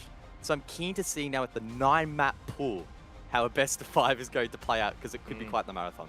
Certainly could be. For now, though, of course, a very good series needs a very good desk to break it down, and we've got one coming to you right now. Well, a very good desk is only accompanied by a very good casting desk. Yes, that is in fact the truth. Bliss, unbelievably, have just absolutely wiped away all expectations for Ground Zero, taken all the storyline away. No fairy tale for Ground Zero. But Hotto, it does mean that the story of Bliss, the rise, the rise and fall of them throughout the last 6 months, it seems like it may be coming to a pinnacle once again. I mean, are we kind of seeing the resurgence of a new Ground Zero team, like battling with the best, though? Because if you kind of look a couple of weeks ago, slight roster changes, albeit, the back and forth rounds that they had this game and the level of what they brought was way better than the 7-1 scoreline that we saw previously. Damn. I mean, this is a... I don't want to say it's a massive victory for them or anything, but again, like, just continuing the storyline for Bliss, it has been at these moments where they've struggled. Even, I guess, we're taking a game against Ground Zero, who are currently a weakened roster. They don't have their full team out in force. But regardless, Bliss have been able to deal with them in I don't want to say in an easy manner by any means, because it was not an easy game, but they have done so with a lot of proficiency. Look, it wasn't an easy game, but it was a 2-0, and it looked like it was going to be a 2-0 the whole time. If I'm honest, I think that both of those maps could have been over a lot faster, Bliss had a 5-1 advantage on the first half of map 1. They could have made that 7-1, 7-2 really easily, and I think the similar story on map 2, and they went 4 rounds on their defensive side. That's really impressive. I definitely thought they could clean up. Funnily enough, it came down to Repix, the man who has been performing all night, and yet on Cafe just somehow failed to win his 1v1s. He lost 3 1v1 clutch attempts in a row, and then to close the game, as soon as I saw that here on match point, it was Repix in another 1 versus 1, I was like, oh my god, we're going overtime, aren't we? But thankfully, he pulled through and he did not disappoint.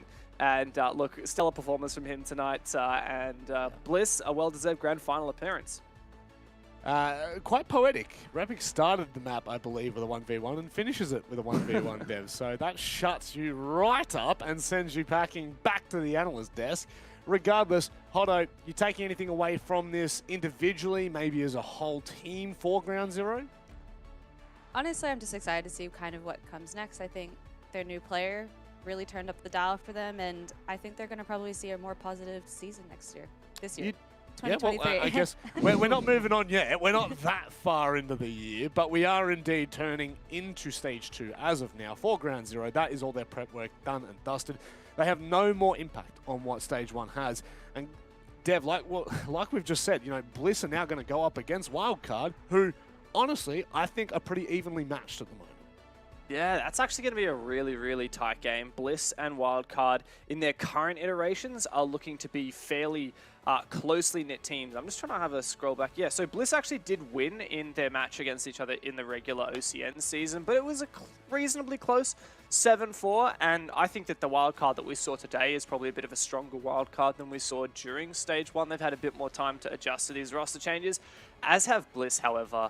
I think that come Grand Final day, we are going to have a really, really banging match between those two teams. And yeah, look, Bliss, I think that they're making progress. I don't think they're quite at the level of the Bliss at end of last year. And I think that they need to prove me wrong when I say things like that. You know, they are adjusting to picking up 2 new players. And it's time to start taking home some championships for the first time for that team. Not only is it time to start taking home championships, but it's time to bring in Oda for the interview. Oda, I know you've been sitting in the background listening to the smack talk that Dev's been given. You got anything to say to him?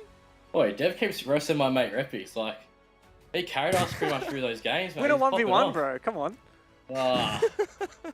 He's had to kill for him to get there. This is what we're saying, mate. I don't know what Dev's on. The desk is not representative of Dev. Get Believe me Xenox when I back on the say desk, that. mate. Get Xenox. Oh, no. You have not just said that. I tell you what, that'd be something to remember. Oda, as we do look back, obviously, you know, it's been a pretty strong performance from you guys today. Is the overall goal for you to be, you know, kind of using this to expand that map pool, get the opportunity in the BO3, BO5, or are you really gunning to kind of call yourselves the champions of Stage 1 for OCS? Yeah, it's just to work on the map pool, really. You know, last year wasn't that strong. So we want to get, like, more comp experience, you know, BO3s, BO5s, just so we're ready when it comes to relos, you know, that we have the experience and we're not just having 2 top maps. It's more like 5 or something. Yeah, look, mate, it's been a pretty good day for you. You know, despite my best efforts to tear you guys down. You did have 2 losses though in the regular stage, which, you know, I hold you guys to a very high standard. And last year, you know, you had nigh flawless stages in OCN. So what are you doing to tighten up that? How are you integrating the new players onto the roster? And how long until we see flawless Bliss once again? I think we only lost 2 games last season just because we had low prac leading into the season. So next stage we'll be more prepared, just like with our maps overall. And yeah, just like the team chem will come together more for next stage. That's kind of what we're missing. And you can see in like the latest season is kind of come together. And mine's kind of like more of a 2-parter, really. I mean, I don't know how you were expecting to see yourselves and see how your teammates were playing out in this tournament, but I know a lot of us were surprised to see that, you know, you guys will be versing against Wildcard today, and I know it's a very short turnaround, and last time you guys played, it was only 7-1, but are you surprised that you're playing Wildcard tomorrow? And if so, like, are you going to be doing anything tomorrow to try and kind of prepare for that? Not surprised at all. I think Wildcard, like, they're a top team. You know, they can beat anyone, like Chiefs and Knights. They've done it before, and they can even beat us. It's been a while, but no, we always have good matches against them, and I think it's just more just working on ourselves and just being mentally prepared ourselves for tomorrow. You know, to BO5, we need to be ready for that. Now, I got a 4th and final question for you. It's not related to, you know, friends and family and fans. I actually need to know, because we had this discussion on the last play day of OCN. I don't know if you remember this. Was it pizza or was it KFC on a plate? What was it tonight? Double quarter pounder meal, mate. Double quarter pound. Double quarter pounder meal on a plate? Switching it up. Gotta switch it up. Oh, of course it's on a plate. Of course. Oh, you disgust me, mate. It's not gourmet food. You it is. are rancid. It looks nice. You are rancid. No, I tell you what, we're going to give you this chance to go ahead and thank your fans and anyone you want to thank, because guess what? You won't get the opportunity tomorrow, Oda. Oh, yeah, we'll see, mate. We'll see. Nah, shout out to the fans. Shout out to Bliss for always looking after us, giving Repix a PC because his PC broke. So, yeah, no, they just look after us very well, and yeah, just thanks for the cast. No worries at all, mate. It's our absolute pleasure. Can't wait to see you lose in the game tomorrow. I love you, Oda. Cheers, boys. Boys and girl. Just want to... got it. Yeah, come on, man. You're going to be out here whipping on it. No, but Oda obviously coming into this, it does... Oh, no, you haven't just done it. It does feel like there's a lot more of a a comfortable atmosphere around this team. And I think that, I mean, I'd like to hear your opinion on this, but I think that that's what's made it for quite a dangerous chemistry in the past.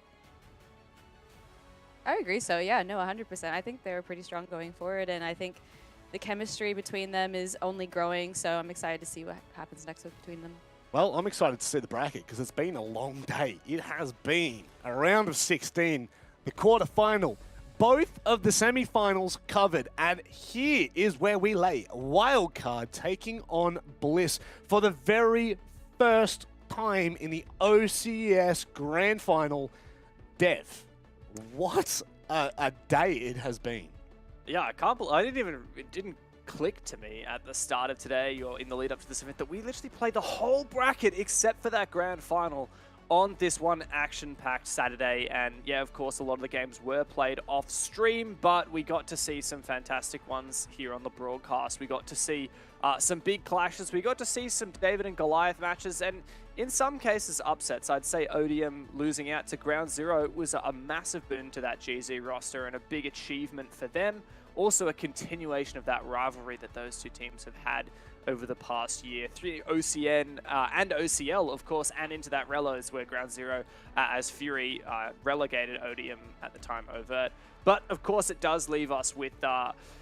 it's funny, it's an APAC South team in Wildcard versus a non-APAC South team that probably should be an APAC South team and may well be in about 9 months' time. It is Team Bliss, and that is going to be a cracking game. And in a BO5 as well, we haven't seen Wildcard play a best of 5 since they were the Oceanic champions back in 2020. And we haven't seen Bliss play a best of 5 since they lost it. They were reverse swept 3 maps in a row against Chiefs last year in the OCN finals. And we all know how that went down. You know, a bit of cockiness in the first map, and boy, did they get their butts handed to them. I'm going to stop ragging on Bliss now because I do love them. I love the team, and I do love the players as well. Although, any takeaways from here that Dev hasn't mentioned or potentially that you want to double down on? No, absolutely. I think we're in for a game tomorrow, and I'm really excited to see how it plays out. And it's pretty simple. I don't know what else I can really add to that. I actually want to double down on just one storyline, the Odium storyline. Just a bit of a shock horror considering the stage that they have had from the highest to highs to now the lowest to lows, losing a BO1 at the do or die time. They would have then been playing Bliss rather than Ground Zero. But look, we don't want to look back on that too much. So Dev, as we start to wrap things up here, final comments. It's been a good day. It's been action-packed. It's been a lot of fun. We've seen, look, I think overall it's gone for the most part how we expected. I think looking at the lower half of the bracket, most people would have backed in Bliss to win that. The upper half of the bracket, of course, had 3 APAC South teams in it. I think probably more people would have said Chiefs or Knights than Wildcard. So I'm excited that we get to see Wildcard with a shot at their first championship since 2020. It's been a damn sight of a long time, and you almost have no one left from that roster that was on that really dominant 2020 Wildcard. But a chance for that name to resound once again and be champion of anything. And of course, the first time for Bliss as well. Jeez, you've just been going in today. Did someone hurt you when you went out for lunch? Like this, like I said, I've been pent up in this a little apartment shoebox for an entire week, and today is my day of freedom, and I spent it casting. Yeah, we can definitely tell. We can definitely tell. Although, as we start to wrap up what has been a fantastic first day for the OCS, final comments for you. I'm just really excited to see the teams that are going in tomorrow. Like, I thought personally my biggest game of the day was Knights versus Wildcard. It was just such a long game, but it was honestly, it shows the amount of fatigue and more than just gun play and, I guess, game sense that contributes to a win overall. So. Truly does. Truly does. It's been a fantastic day here. For the very first time for the Oceanic Championship Series. It's a mouthful, but I tell you what, it has certainly been a day full of action. We want to thank you all for coming in and enjoying yourselves as much as I'm sure we all have here. What I want you to do, clear tomorrow afternoon, because it is the best of 5 to determine who is the champion for the first stage of OCS. Until 4 p.m. tomorrow, please take care, stay safe, and good night. Ground Zero, the confidence that they can have as a team. Now, they've got to be careful. They don't create too many 1v1s, and they've done that. What's with all the 1v1s, guys? Oh, I surely thought that was going to get the goal pointing. Not to be, though. And Worthy, the MVP, just goes bang, gets the double. We head to Snow Wine again. Oh, why? Didn't work the first 2 times. Why is it going to work this time? They're just going to rush in.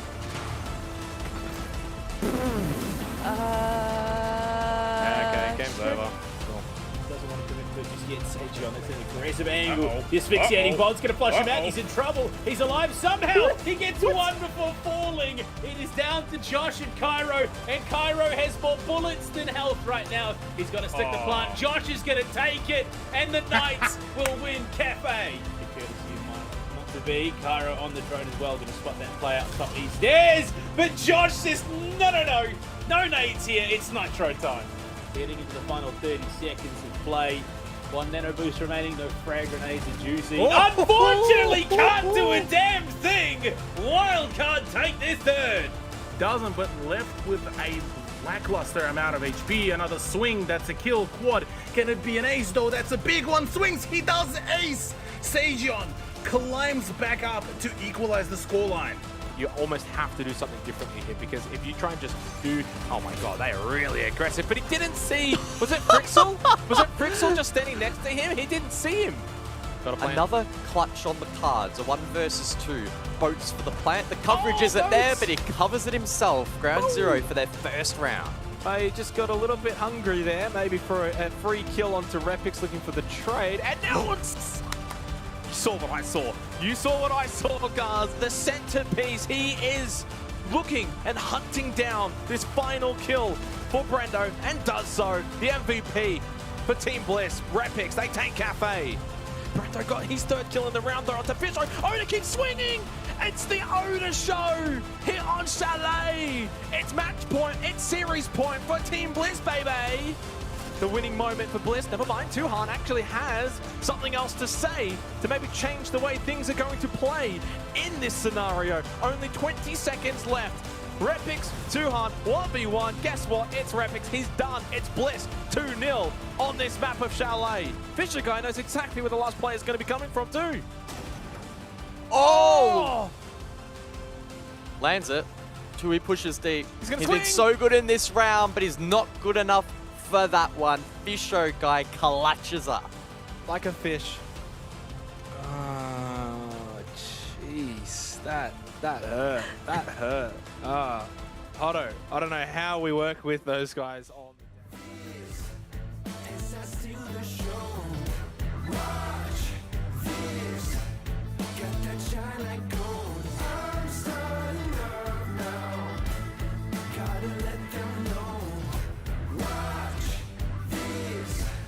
as I break the mold. I've been low before. This is me rising up to take the center stage, to take the trophy cup. You don't wanna miss this. Watch this as I steal the show. Watch this, got that shine like gold. I'm starting up now, gotta let them know. Watch this as I break the mold. You don't wanna miss this. You don't wanna miss this. No, you don't wanna miss this. You don't wanna miss this. No. Watch this as I steal the show. Watch this, got that shine like gold. I'm starting up now, gotta let them know. Watch this as I break the mold.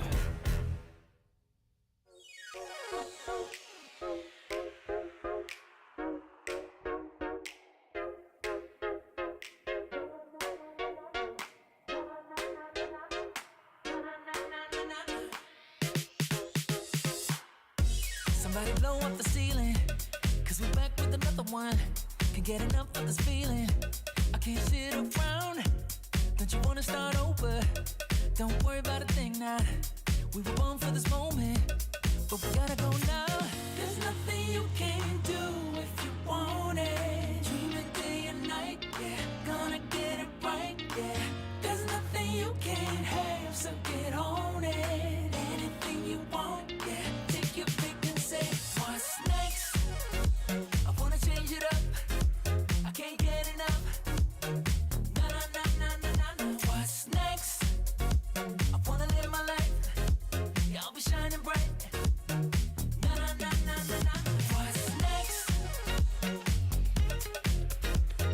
Na na na na na na na. Na na na na na na na. What's next? Yeah. Hey.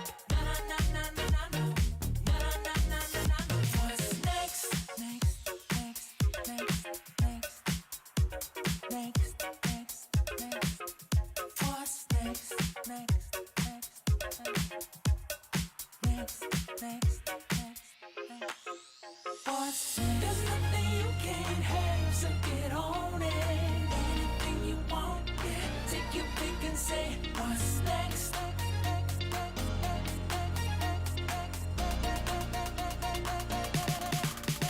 What's next? I wanna change it up, yeah. I can't get enough. Na na na na na na na. What's next? I wanna live my life. Yeah, I'll be shining bright. Na na na na na na. What's next? What's next? Na na na na na na na. Na na na na na na na. What's next? What's next? Oh, na na na na na na na. Na na na na na na na. What's next? I've been waiting for you to come through. For all of your promises to be true.